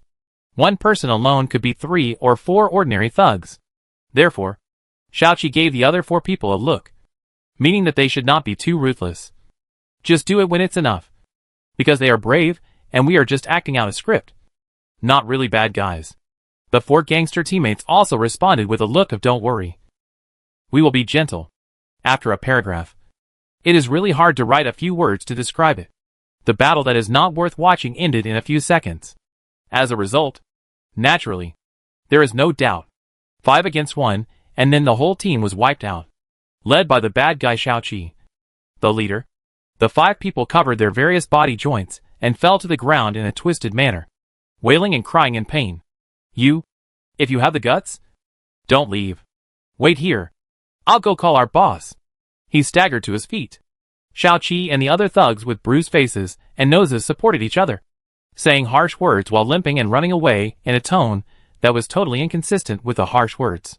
When they reached the corner, Xiao Qi seemed to be worried, as if the roles were reversed, fearing that Liao Zixuan was a bad guy and wanted to take Ji's away. So he shouted and repeated it again. I'll say it again. If you are a man, don't leave. Aren't you very powerful? We will come back to settle accounts with you soon. Don't leave. The embarrassed figure disappeared around the corner, after driving away a group of thugs with a somewhat strange style. Only Liao Zixuan and Ji's were left. Thank you, big brother. Hello. So awesome. You can fight so many by yourself. I wish I could be as awesome as you. Brother. Mom. Mom won't want me anymore. The little boy started crying again. Your name is Ji's. Right? Liao Zixuan half squatted down and looked at the heartbroken little boy. Big brother. What? How did you know? He asked with a crying tone. But then, when Liao Zixuan said the next sentence, Ji's was stunned. Because I know your mother. She doesn't want you anymore, as you said. What? Ji stopped crying in an instant, and his eyes, which were red and swollen like meat bubbles, opened roundly, before he could say anything excitedly. Life is like a roller coaster. What you think is hope may just be the prelude to falling into the abyss. Because your mother, died. Dead? Bang! Although the little boy didn't have much strength, Jis still tried to push Liao Zixuan away with all his strength. Of course, the final result was that Jis fell flat on his face due to the reaction force. You lied? Woohoo! You are also a bad person. Just like them. You lied, before your mother left. You secretly put a card you drew in her purse. Am I right? Jis? I remember the pattern on the card was a little girl wearing a cloak and holding a sickle. And the words you wrote to your mother at the bottom were that everything would be fine. Liao Zixuan said calmly, recalling the refugee test subjects who were trafficked and deceived in the hidden alchemy laboratory of Viper at that time. The reason why he knew Jis and knew so much, and why the so-called Baron nobles came to give Jis money, was all because of this. After all, Liao Zixuan personally instructed Teddy to do this. It seems that Teddy gave the little boy a lot more, because Liao Zixuan remembered that there were indeed more than a dozen coins in Jis's mother's purse at that time. But they were not gold coins but copper coins. But on the other hand, it seems that Liao Zixuan has to find an opportunity to have a heart-to-heart talk with Teddy, and teach him that more money is not enough for everything. This is a later story. Let's put it aside for now. After Liao Zixuan's words, Ji shook his head frantically. He didn't want to believe it, but he couldn't help but believe it, because every detail Liao Zixuan said was exactly the same. And it was obvious that these secrets should only be known by him and his mother. I wanted to lie to you at first. But then I thought about it, and still felt that it would be better to tell you the truth. Because no matter how good the paper is, it will never cover the fire. And you will find out sooner or later. If you insist on not believing me, you can. Just run away, and continue to look for your mother, who no longer exists. I won't stop you. But you can also choose to let me finish my words. Because the advantage of doing so is that at least you can know how your mother died. After Liao Zixuan finished speaking, he waited for a while. If you don't speak or leave, I will assume that you have chosen the latter. I don't know if you noticed the fire in the outer city last night. The fire should be visible even from outside the city. Yes, your mother died in this fire. For you, she went to work in an illegal underground factory. As a result, due to illegal construction, the factory exploded and a sea of fire. Your mother could have escaped, but she died in order to save others. After Liao Zixuan finished speaking, he was about to stand up. But at this time, Jiai's grabbed the corner of his clothes. The little boy raised his head, tears running down his tender face, and asked in a trembling voice, "Mom, is she a hero? Did she save anyone?" Nodded. Liao Zixuan touched Guy's head. She saved a lot of people. Very, very many. The purse you hid in your clothes is the best proof. It's not that your mother was a lover of a nobleman, but that all the people who were saved were grateful for your mother's sacrifice. After Liao Zixuan's words, the little boy shed more tears, and he tightly covered his chest and the purse. But this time it was not because of the money inside, but as a proof of his mother, as a certain existence that he would never forget in his life. What are you going to do next? Jiai's? I'm going to the city. The little boy raised his tear-stained face resolutely and added his previous sentence. I want to join the city guards. I want to be a law enforcement officer. I will catch all the bad guys who broke the law. All of them. Without leaving a single one. The cause of my mother's death was a banned factory. If there were no such illegal people in this world, the tragedy would not happen again. Really? But you are probably not able to do it now. You are still too young to even deal with a few gangsters. Big brother, can I follow you? Having beaten the bad guy who was plotting to take the last legacy and money left by his mother, and also because he was originally his mother's friend, Liao Zixuan was almost the only person that GC could rely on and trust. But facing the little boy's begging eyes, Liao Zixuan shook his head. Jesus' eyes dimmed immediately. His father was gone. His mother was gone. And even this big brother was unwilling to take him in. So he... Waves of despair and coldness enveloped the little boy. But it's still the same sentence. Life is like a roller coaster. When you are in the trough, have you ever thought that it is just an hourglass? The deeper you fall, when you turn over, you will stand higher. The person you want to follow is not me, but him. Speaking of this, Liao Zixuan pointed in the direction where the gangsters fled. When Jis looked in the direction of Liao Zixuan's finger, the little boy was frightened, because it was a large group of people. The bad guys who were beaten away by the big brother before really came back with arrogant faces. As for their confidence, come, let me see which blind bastard dared to go wild in my territory. Chris, don't you know that I have been protecting this refugee gathering place since yesterday? Chapter 177 Misunderstanding. Definitely a misunderstanding. Time goes back a few minutes ago, when Chris saw his best brothers, Xiaoqi and others being beaten into pig-headed looks. He immediately flew into a rage regardless of the reason, putting down everything at hand, taking his brothers with him, picking up his weapons. Chris immediately went to get back the face for Xiaoqi. In the intervals between rushing on the road, he finally found time to listen to Xiaoqi crying and figure out the source of the matter. Gi's. It was that little brat. Chris quickly recalled. He remembered this child very clearly. Protecting the refugee gathering place is not just a slogan or empty words. All kinds of troubles need to be dealt with by Chris, including, of course, the child whose mother was abducted by the nobles and was left with a sky-high alimony. Yes, at least in Chris's eyes, judging from the thinking of a local gangster. To put it in a positive way, it was because the nobles liked Guy's mother and especially pleased him that they were willing to give Gi's so much money. As for the bad way, it was like the nobles played a trick on someone, and then they pretended to feel guilty and gave the other party's relatives a large amount of money as compensation. Chris has seen many such examples. By the way, the large amount of money is only for the lower class. But for the nobles, It may be just the cost of buying a few clothes. It can be said that Chris has a dark mind and thinks the worst of everything. But this is precisely one of the factors for his success in making a name for himself. Of course, many other local thugs may also have such elements. But the reason why Chris can become the underground emperor in the future, and one of the protagonists of the 1.0 version of the game, is that he has another rare element. The small fry thugs, after knowing that a silly little kid has a windfall, will rob him without saying a word, and then be defeated by the righteous protagonist. The elite thugs will deceive the money, and then be defeated by the righteous protagonist. And Chris, he will secretly send people to protect the other party. And at one time, he was worried and arranged a script to educate the other party in the way of a thug. Not only to give him fish, but also to teach him how to fish. Then, the protagonist of Justice. Long time no see. Chris. Who hasn't been with you for a long time?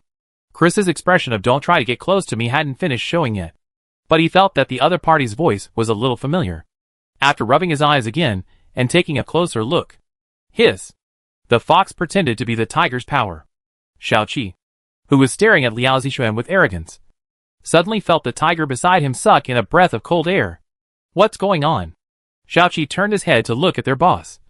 And then he saw the sudden change of style, and the extremely flattering smile on Chris's face. Xiaoqi remembered that the boss had shown this expression before. But the target at that time was the big sister, Vivian.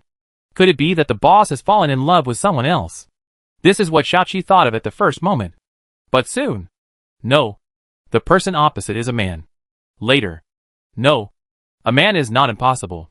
Right? Finally. Wait. If the other party knows the boss, will I be in trouble? Oh. Teacher, bye. Why are you here? Chris slapped his thigh. He wanted to get close to Liao Zixuan enthusiastically. Things change. This time it was Liao Zixuan's turn to show an expression of "don't try to get close to me." And then, with a face full of fear of Chris, Jiai's took a half step back, clearing his throat. Liao Zixuan began to speak. I happened to pass by here, and found a group of people trying to rob a child. After I rescued the child, the robbers threatened me to wait here, and they would bring their boss to fight. So, I am here to wait for their boss.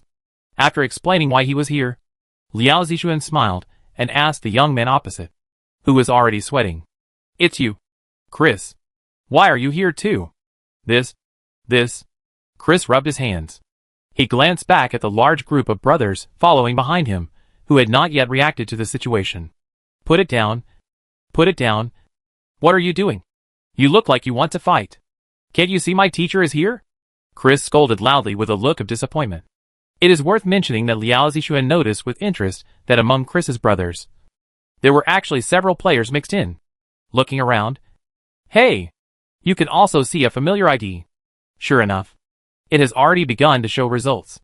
How can Chris break through the treasure-stealing group with a huge gap in power in the future and obtain the precious inheritance? It is because he got in touch with the strongest plugin called the Fourth Disaster before others. Back to the topic. Turning around, Chris rubbed the back of his head awkwardly, and said with a smile, Misunderstanding? Teacher, you must listen to my explanation. This is all a misunderstanding. Misunderstanding? In fact, Liao Zixuan felt something was wrong halfway through rescuing Jiai's. Mainly because the style of these gangsters was too strange. Now that he saw that the boss the other party had found was actually Chris, Liao Zixuan knew that his feeling was right. It seems that I thought it was a cliched protagonist plot, but it actually has some novelty? On the other side, misunderstanding. It's definitely a misunderstanding. Teacher, let me tell you, this misunderstanding is huge. Chris quickly told Liao Zixuan the whole story, and his idea of teaching him how to fish. After saying that, Chris kicked Xiaoqi next to him. Xiaoqi stepped forward immediately, with his face bruised and swollen by Liao Zixuan.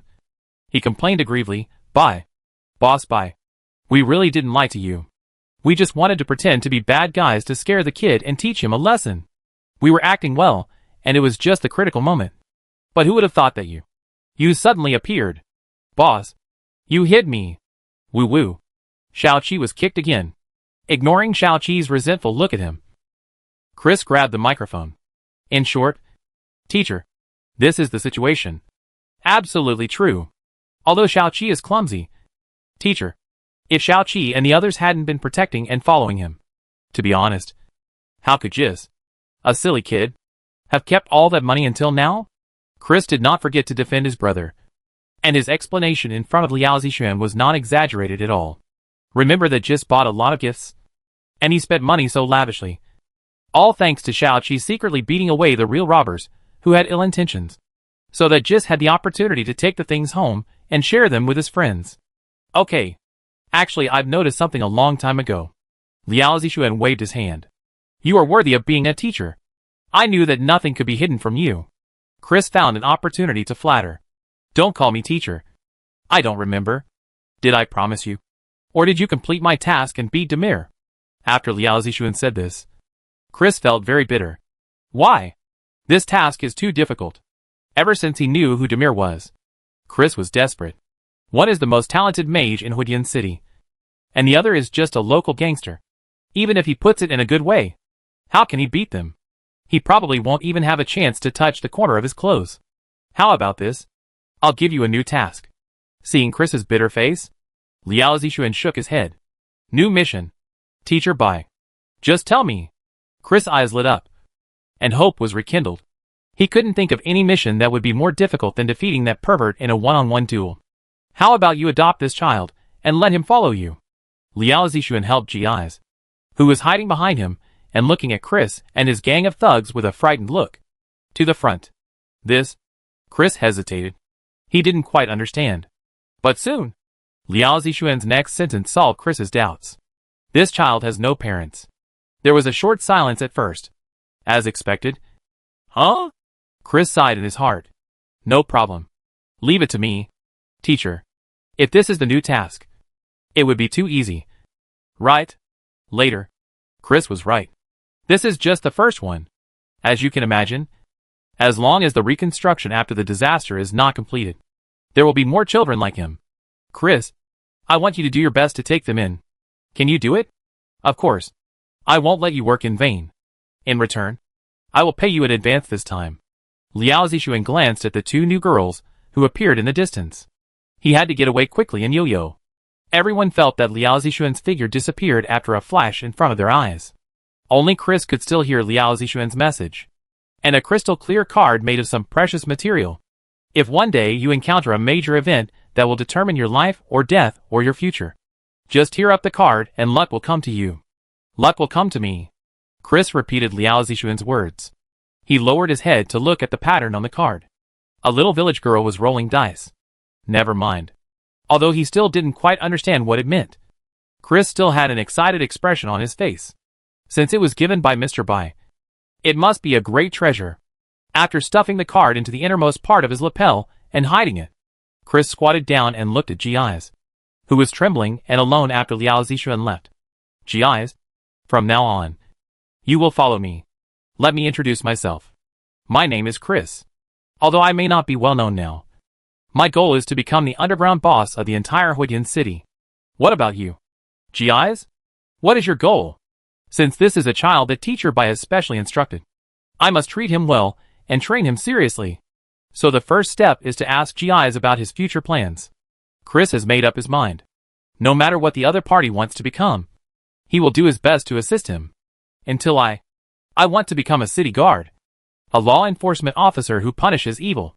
The little boy waved his fist with a determined look on his face. Chris. Huh? Chris? A little girl's voice broke the silence. Chris's eyelids twitched, and the flattering smile that had just disappeared and appeared on his face almost subconsciously. Vivian. You? Why are you here too? A familiar expression. A familiar conversation. What day is today? Chris shouted in his heart. But just when he wanted to talk to the little girl casually, Vivian's attention shifted from Chris to Jiai's next to him. Come on.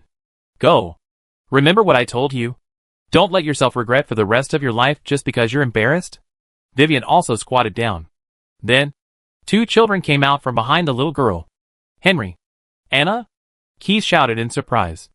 Under Vivian's guidance, Henry drooped his little head, looking like he had done something wrong. He walked in front of Keith, gritted his teeth, clenched his palms, and raised his head. Yes. I'm sorry. Keith.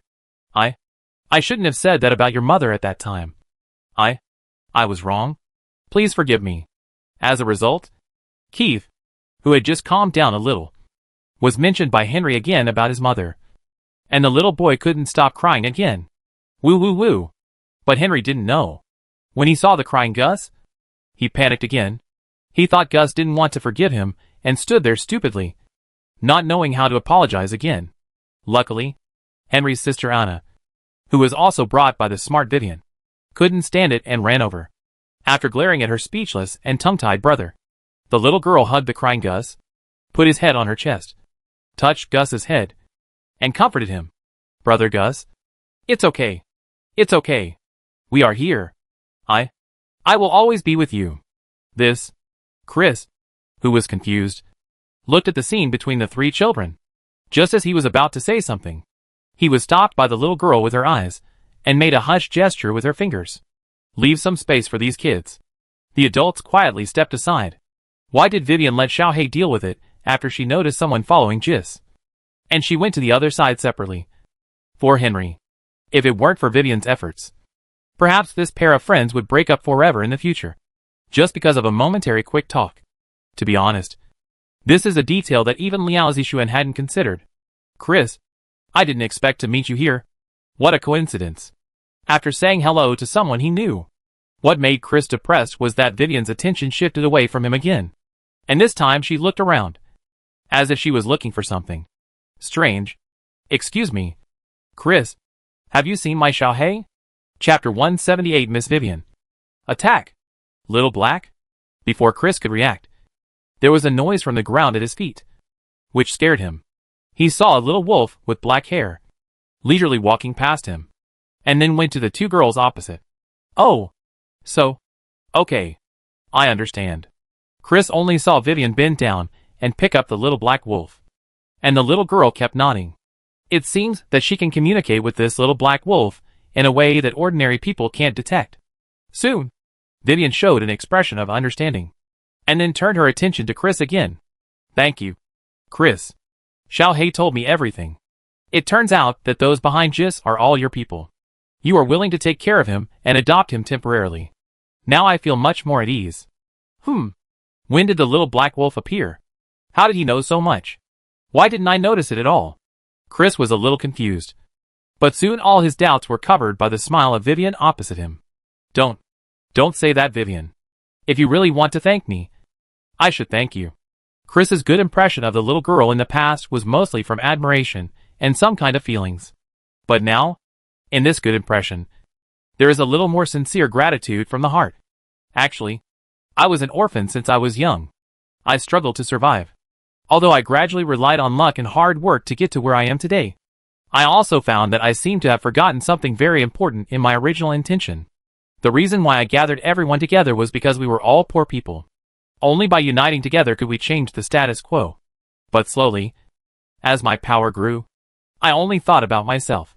I even regarded these brothers who followed me and trusted me as bargaining chips and steps for me to be favored by the treasure-stealing group. If Vivian hadn't asked me to leave the city and told me that it was not too late to be a good person again, I might still be lost and sink deeper and deeper. Although the conditions outside the city are much more difficult, I feel that I have found the feeling at the beginning. The feeling of unity and fighting against fate together. What Chris said was true. If Vivian hadn't influenced him in the original game plot, Chris would have chosen the latter between his brother and joining the treasure-stealing group. And he would have sunk into despair for a long time. Until one day, the claws of the treasure-stealing group reached out to his former brothers who had been struggling to support him after Chris's death. Until irreparable consequences occurred. And Chris finally woke up. This may be that before becoming the protagonist, everyone is destined to experience the so-called transformation of growth. After Chris said these heartfelt words, he might have just felt ashamed. And after saying anyway, he will definitely help everyone in the refugee gathering place with Vivian. He quickly left with his people as if he was escaping. Looking at the back of the gangster, Liao Zixuan didn't know whether what he did was good or bad for Chris. Because sometimes, helping the other party change the path and avoid the original suffering is really a good thing? Or is it the fate is determined of the god of fire? Just treat it as an experiment. Liao Zixuan waits and see. Let's go too. Alina, it's time to prepare for night. The light of teleportation magic rose under Vivian's feet. since the little girl first entered the Fire Code City and learned it from Demir. She can now use it flexibly. This is growth. Of course, compared to the beginning, Vivian's growth is far more than that. There was no extra room for the little girl in the refugee settlement, so they rented a temporary residence in the outer city. Some basic daily necessities had been sent over, and it is worth noting that there were some very rare items. At least for Vivian. Alina, I don't know how to use these. Can you please help me? In front of the dressing table, after putting on the dress given by Liz, Vivian looked at the things called cosmetics that she had borrowed from Liz. This is the rare item mentioned before. Vivian actually doesn't like these very much. And as for, apply a bunch of messy, unknown things on your face, and then you can become more beautiful and brighter. It can also be said that it is more in line with the aesthetics of the upper-class aristocrats. Huh? Vivian. You? Sure enough. Even Alina was a little surprised to see Vivian actually using cosmetics. The little maid clearly remembered that when the two met for the first time, she also asked Vivian to try these. But the little girl refused at that time. There are indeed a small number of people who hate to have things applied on their faces, because they feel very disgusted and uncomfortable.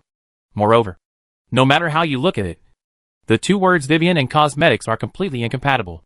Right? Well, because I'm going to attend the banquet soon, and I hope my image won't embarrass everyone. Vivian paused and whispered.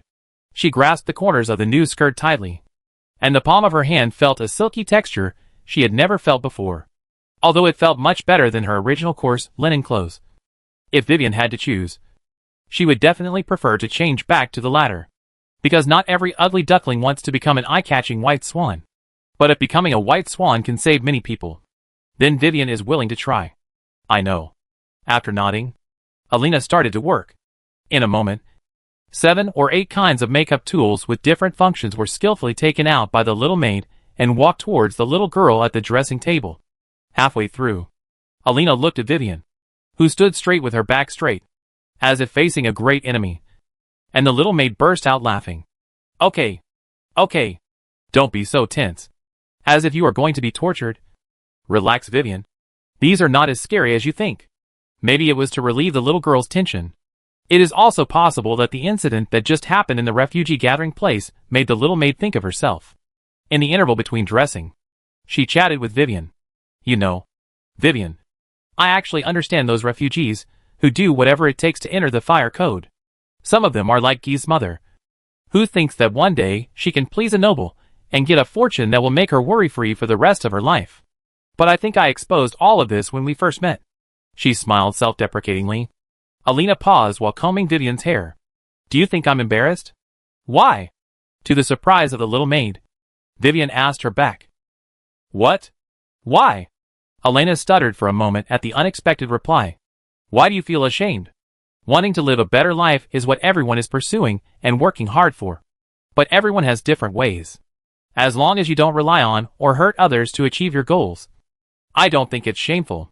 But, Vivian turned her head and faced the maid who was deliberately combing her hair to avoid looking directly at her. Alina, I think it's just my personal feeling. For fear of hurting others, the little girl emphasized it again. It's okay to rely on others, but you can't give up on improving yourself. At least my dream is that even if I'm not qualified now, one day I can become someone others can rely on. After a long silence, Vivian. It would be great if we were of the opposite sex. Then I will definitely seduce you in many ways. Let you marry me. Then, we will live a happy life together. Damn it! Cruel reality. Alina screamed to the sky. This. Only Vivian was left with a blushing face. In short, after this little episode, the dressing process went much more smoothly. She put on foundation, light lipstick and other messy things. When Vivian looked in the mirror again, even the little girl herself was surprised. Looking in the mirror, the lines of her facial features are more delicate and exquisite. With rosy lips and slight eyeliner, she is less natural, but more mature and sensual. Her appearance has not changed, but she has changed from a village girl to a beautiful and charming lady from a noble family. Although she is not as good as Liz.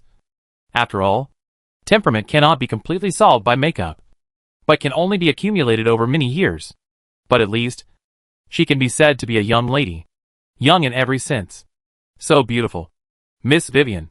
Go! Those stinky nobles at the banquet will definitely be shocked by you. Then, they will surrender to you, and donate a lot of money for reconstruction willingly. Alina nodded with satisfaction. It was as if she was looking at a flawless work of her own. Although the maid's words were exaggerated. Even the little wolf cub lying on the cabinet beside her. Liao Zixuan had to admit that clothes really make the man. And he announced that this was Vivian's new skin. The Noble Lady Limited Edition. Then I'm going out. Alina, I'll ask you to look after the house. Xiao He. You? Vivian originally wanted to ask Xiao He to stay at home and not run around. But after thinking about it, she felt that it was not realistic. So she could only take a step back. Xiao He. Try not to cause too much trouble. By the way, Vivian actually wanted to bring the wolf cub with her. But Liao Zixuan had already told the little girl that she didn't want to attend such a human banquet, which would be boring. So Vivian would not force it. She called a carriage, feeling uneasy, like a child who left her parents for the first time and went to school alone. Vivian waved goodbye and gradually disappeared from sight as the carriage set off. Come on, Vivian. After silently blessing her, Alina turned around and was about to ask if it was time for her and Xiao He to be alone.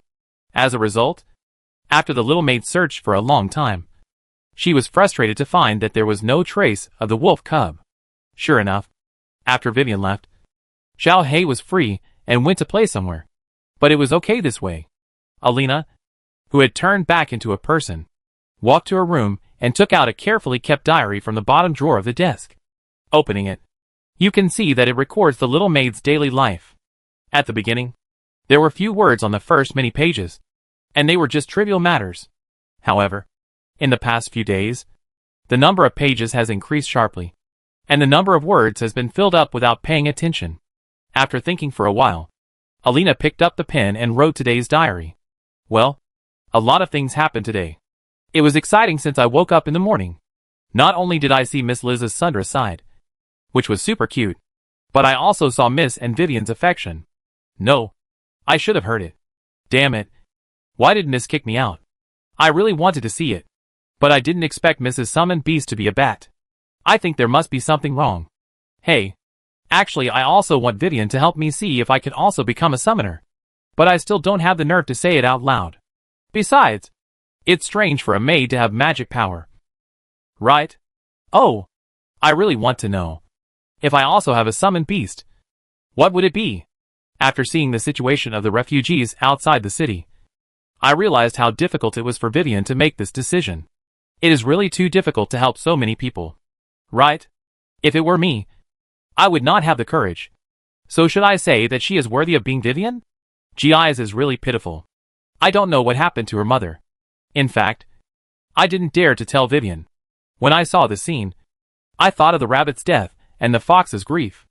I wondered if I would have such a day. But fortunately, Vivian's words were really heartwarming. I feel inspired. Come on, Alina. You have to improve yourself too. I really hope that this kind of life can continue. It's great to know Vivian as a friend. Ah, I wrote a lot unconsciously. By the way, I almost forgot the most important thing. Elena stopped writing, pursed her lips, and then slowly picked up the pen to write 2 words. Sister Qing, I will do my best to find out the truth. Knock, knock, knock. There was a knock on the door. Come in. A voice sounded in the dim room. Mr. Earl, you have something to ask me? The maid's voice was slightly excited and shy. Huh? Why is it you? I remember that according to the list, it should be Elena's turn. Right? A puzzled voice came from the desk seat in the shadow. The list? For some reason, Lena, who replaced Elena and became the new deputy head maid, suddenly had a bad premonition in her heart. Forget it. It's all a matter of time. I'll have to borrow another body to deal with that yellow-haired girl later. It's too late. Master, what are you talking about? Lena's body unconsciously retreated to the door. But it was too late. I'm talking about joining the glorious evolution. 2 scarlet lights were particularly dazzling in the dim room. It was because of this that Lena could see Count Cecil, who was previously shrouded in shadows. So, the next second later, monster. Ah. Chapter 179. Count Cecil is taking action. Master, I will leave first. The deputy head maid came out of the Earl's room and bowed respectfully. Well, go and get busy. If you have any questions, you can report to me or Robert at any time. The handsome Count Cecil also stood by the door and replied to the maid with a kind smile. Everything seemed so harmonious and normal. Click. After returning to his room and closing the door, the new test subject was sent away. The Earl sat on the chair and drew a cross on the position where the word Lena was written on the list of maids on the desk. Above Lena's name is Alina, and above that is Sister Ching. Next to Sister Ching's name is the same symbol as Lena's. No one succeeded. The Count shook his head and put the list in the drawer. Then he took out another thick file bag. He relaxed on the back of the chair and flipped through the pages one by one, just like a customer in a restaurant, choosing today's menu. Sachet, Mattia Dugan, Bilo Nice, Sima Galvio. It's you? After pulling out a page with Sima written on it from the file bag, the Count softly reads some of the information on it. Sima Galvio, female, 21 years old. Her father is a low-level baron. Her mother is a cadre of the Fox division of the treasure-stealing group. She is the only daughter in the family. She often hangs out in underground gangs. Her private life is chaotic. She is ruthless, and it is rumored that she has an improper lover relationship with several Tiger Division cadres. Humph. It's really dirty. The thought of using this body. The Count frowned, but it was like taking the bitter medicine. In order to achieve his goal, he opened the curtains and looked out the window at the sunset, and the fire-classic city was about to usher in the night. Count Cecil opened his window on the highest floor of the castle.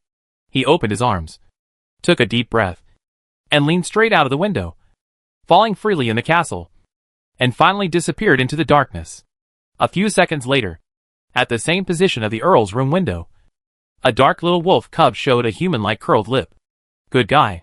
I didn't realize that he was quite good at posing. Earl Cecil had no soul, but this did not prevent Liao Zixuan from marking him with a soul mark. After noticing that the Earl's position had moved quickly, the little wolf cub rushed to the scene as soon as possible. As expected, tonight was the first step of the Earl's so-called revenge on Vivian. But it was not clear what form he would take to make small moves. With curiosity, the little wolf cub soon followed the Earl. Not long after, another noble mansion appeared in front of Liao Zixuan. The Earl did not choose to enter from the main entrance, but looked around, picked a position to sneak, and relied on his extraordinary physical fitness to easily avoid all the guards and quietly entered the mansion. Came to a room on the second floor. Standing outside the door, even through the thick wall, he could still vaguely hear the sound coming from inside, and Earl Cecil showed disgust and disdain on his face. Turning the doorknob. The door was not locked yet, and the Earl pushed the door open directly. Every noble lady's room is basically the same, with a large space and gorgeous interior. But the items can be the same, but the people can be very different. The Earl actually made quite a noise when he entered the room, and he didn't try to hide his presence. But as the owner of the room, Miss Sima, let's call her Miss. She was at least the daughter of a baron and one of the nobles. This lady seemed to be still indulging in her big bed. Through the lavender silk curtains, many figures could be seen. Sima was one of them. At the same time, she was the only woman among them. I'm sorry to interrupt your exercise, but can you lend Miss Sima to me for a while? The sudden voice finally made the people on the bed realize that there was an outsider in the room. Their movements suddenly stopped. Sima, who was in high spirits, was immediately furious because he was interrupted. Who told you to come in? Get out. Sima thought it was a servant. The Count sighed. The room was dimly lit, and the Count walked a little closer to the bed. Only then did Sima finally see the uninvited guest clearly. Lord Count Sir. Sima on the bed exclaimed, covering her mouth with an extremely surprised expression. You? Why are you here? Sima hurriedly tried to find clothes to wear, after knowing that the other party was a count. The several male companions on her bed all trembled and looked confused and at a loss. Don't bother. I'm just saying hello. The Earl shook his head at Sima. What do you mean? My Lord Earl. I don't quite understand. Didn't I say at the beginning that I want to borrow you for a while? To be more precise, I want to borrow your body. My body? Sima was confused at first, but then, as if she finally understood it with her mind, Sima's face suddenly flushed with a few charming blushes. Although I still don't quite understand. If it's my Lord Earl, Seema is willing to serve you. All of you. Get out. Don't disturb us. Seema scolded the others on the bed. But the Earl waved his hand again. They have to stay here. Otherwise, I will be a little distressed later. Ah? Oh. Okay. Okay. Seema nodded with a smile. But at the same time, she kept muttering to the Earl in her heart. She didn't expect that the Earl of Cecil, the nobleman with the most upright style in the rumor, would be like this like herself. Come on. The Earl's voice interrupted Seema. And he opened his arms to the woman on the bed. Too anxious. But I like it. Seriously speaking, Lord Earl, I can do whatever position you want. Seema leaned over with a charming voice. She lay in front of the Earl's broad and thick chest. Pretending to be a little woman, she wanted to raise her head and look up at the handsome face of the Count. But Seema's seductive eyes soon turned into a soul-shattering one. Because in Seema's sight, Count Cecil lowered his head to her, with a smile on his lips. A big laugh. A fierce grin. Until the end, when the grinning muscle lines spread to the ears. Click. Accompanied by a crisp sound. It seemed that the human face could no longer satisfy the grinning arc of Count Cecil's mouth. So, he really split. The chin was separated from the upper jaw. And the whole face was deformed. Except for the mouth. The rest of the facial features disappeared. No. It should be said that the whole head was turned into a huge mouth. Strange. Strange. Strange. Seema couldn't even say a thing before the Earl's neck stretched out like a rubber band.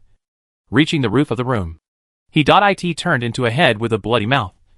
Like a carnivorous plant. Looking down at Seema as its prey. Seema wanted to struggle instinctively at this time. But it was too late.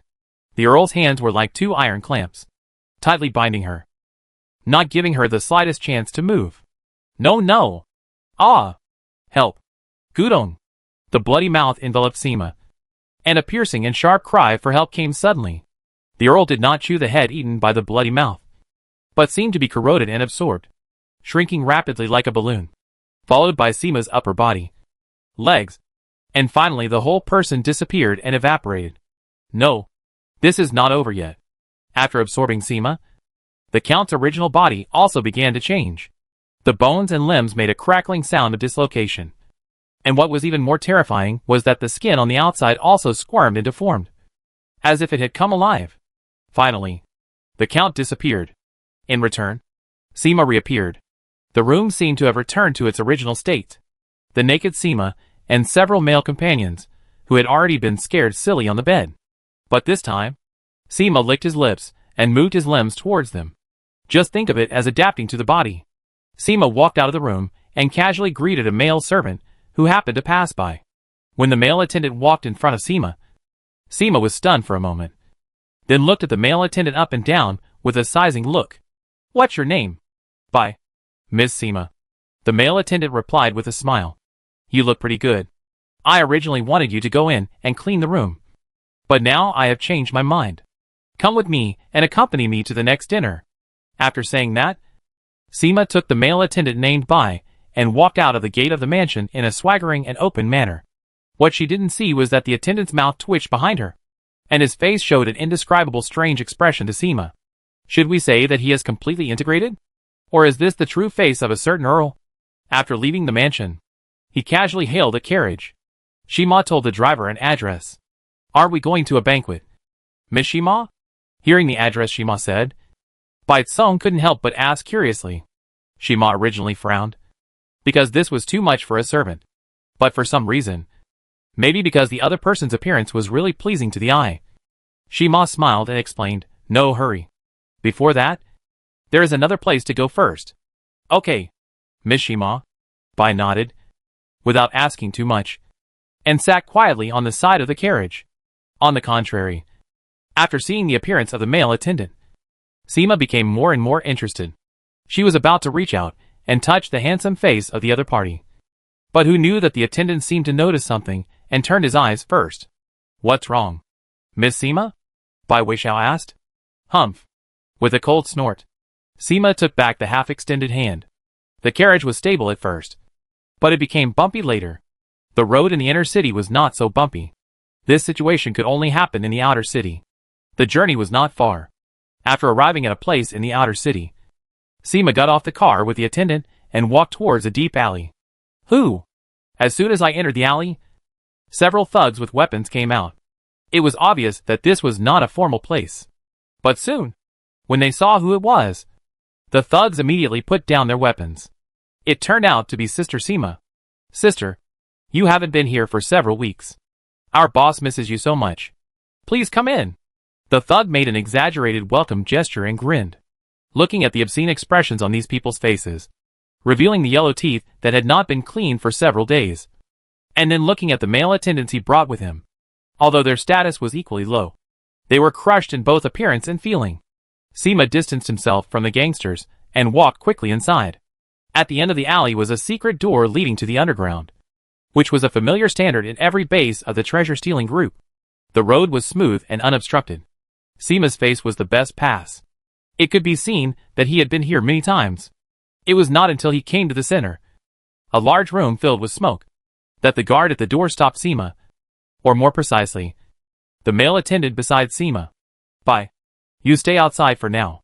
Originally, Seema would not let the little attendant hear what happened next. So after giving Bai an order, he walked in. Okay, Miss Seema. After Bai agreed, he looked at Seema's back as she entered the leader's room. The male attendant had a thoughtful look in his eyes, and retreated to a shadowy corner. Enter the door, waving away the choking smell of cigarettes. Seema looked at a big man on the sofa, hugging women on both sides. There was a black tiger tattoo on his chest. Ha! Look who's here. When the black tiger man saw Seema, he laughed loudly, pushed away the two women beside him, got up from the sofa, and approached Seema with a lewd smile. But he had just arrived in front of Seema and had not had time to touch him. But Seema took a step back and glared at him. I came here for business. Oh, business? At first, the black tiger man didn't take it seriously.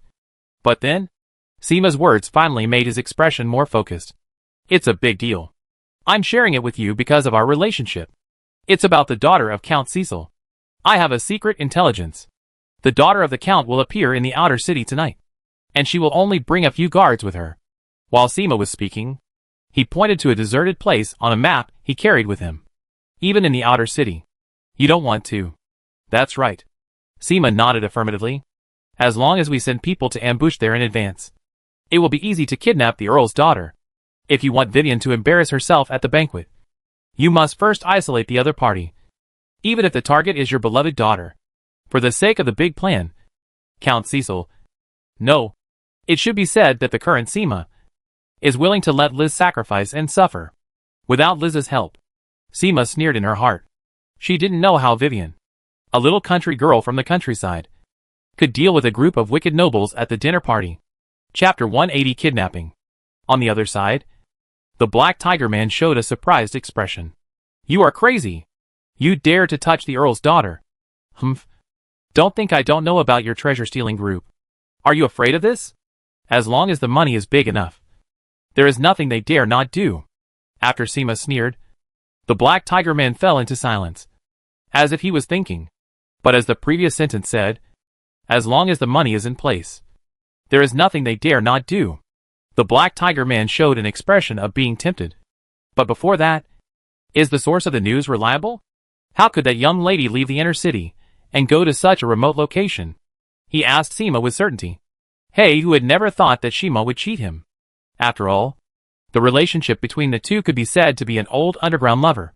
It was a pity that Hay who didn't know whether the Seema in front of him was really Seema or just wearing the skin of Seema. Don't worry. The Earl's daughter went there because of Vivian. Vivian? I remember this name. Yes, the popular figure and hero of our new star in Huidian City. The fundraising party held by Earl Cecil tonight is to let that little girl be the protagonist. Hay who snorted coldly and seemed unhappy. This is natural. For the treasure-stealing group, they wish that the refugees outside the city could stay like this forever, so that they could make a steady stream of money. Compared to order, chaos is what they want to see. And the so-called fundraising dinner and Vivian mentioned by Seema are all rejected by Black Tiger. But what does this have to do with Liz going to the outer city? Of course, you don't really think that a little girl from the countryside can handle a banquet with a group of nobles. Right? Magic talent can deal with monsters, but it can't deal with nobles. Seema's tone was ironic. As the mastermind behind the scenes, all the plans have been arranged long ago. And Earl Cecil, a great earl, must be embarrassed to help a junior directly. So naturally this burden falls on the head of the earl's daughter. So you're saying that the young lady and Vivian are good friends, and they're going to go together to the dinner party and help the country girl deal with the nobles? Hey, who was not stupid. And he quickly figured it out. Seema nodded. According to my information, Vivian moved out of the Earl's manor early this morning, saying that she was going to see the refugees outside the city. And for convenience, she rented a cheap, shabby house on the edge of the outer city closest to the city. Now, you should understand. This is a big deal that's almost pie in the sky. With such a great opportunity. I don't believe that you, hey who, will watch the fat meat fly away from your mouth. This is not like you. Seema finally looked at Heihu provocatively. In terms of people's hearts, Count Cecil has a firm grasp. Even if he is a woman. On the other side, indeed, kidnap a count's daughter. The ransom will definitely be an astronomical figure. I wonder how much protection fee they can collect from the Tiger tribe. And the whole plan sounds like there is nothing wrong with it. It is purely a chance God-given opportunity. As for the consequences, if Count Cecil is a notorious, famous flaw-seeking, ruthless master, then Heihu may have to think about it. But the problem is that Count Cecil is famous for his gentle personality, kindness and friendliness. It is said that he is very approachable and can talk to the maids in the mansion on an equal footing. He is a thorough good man. Then Black Tiger had less psychological burden for kidnapping the other party's daughter, and could even be said to be unscrupulous. After all, aren't guns meant for good people? Moreover, under Seema's guidance, Black Tiger also saw the benefits of kidnapping the Earl's daughter, which would make Vivian without helpers and make the Earl, the initiator of the fundraising, lose his footing. Then they would have no time to care about the unfortunate refugees outside the city. It was like killing two birds with one stone. Okay. Black Tiger slapped his thigh. I'll take this job. I'll arrange the staff and the place where the young lady will be hidden. I guarantee that even if the Earl lets the city guards turn the Fire Classic City upside down, they won't be able to find her. Seeing Heihu's look, Seema knew that her goal had been achieved. She sneered in her heart. What a leader of the Tiger division of the treasure-stealing group. She was playing with him. However, at the end, Seema still emphasized one sentence just in case. So, where is the hiding place? Tell me now. Well, this. Heihu's tone suddenly changed, and he returned to the strange smile when Seema just entered the door. Seema, I feel that you are different today. You seem to be stronger and smarter? Heihu's words are true. He is not really muscular and simple-minded. At least Hei, who can still tell who has the dominant power in the whole conversation. It seemed that he made the decision. But in fact, it was Seema who led him by the nose. This made Heihu very unhappy. And the way a gang leader vents his displeasure is to treat an underground lover. Heihu approached Seema with a lustful look. The other side, when Heihu said that he felt she was different, Seema thought she was exposed and discovered. But with the other party's lecherous look, Seema was relieved. But she was even more disgusted.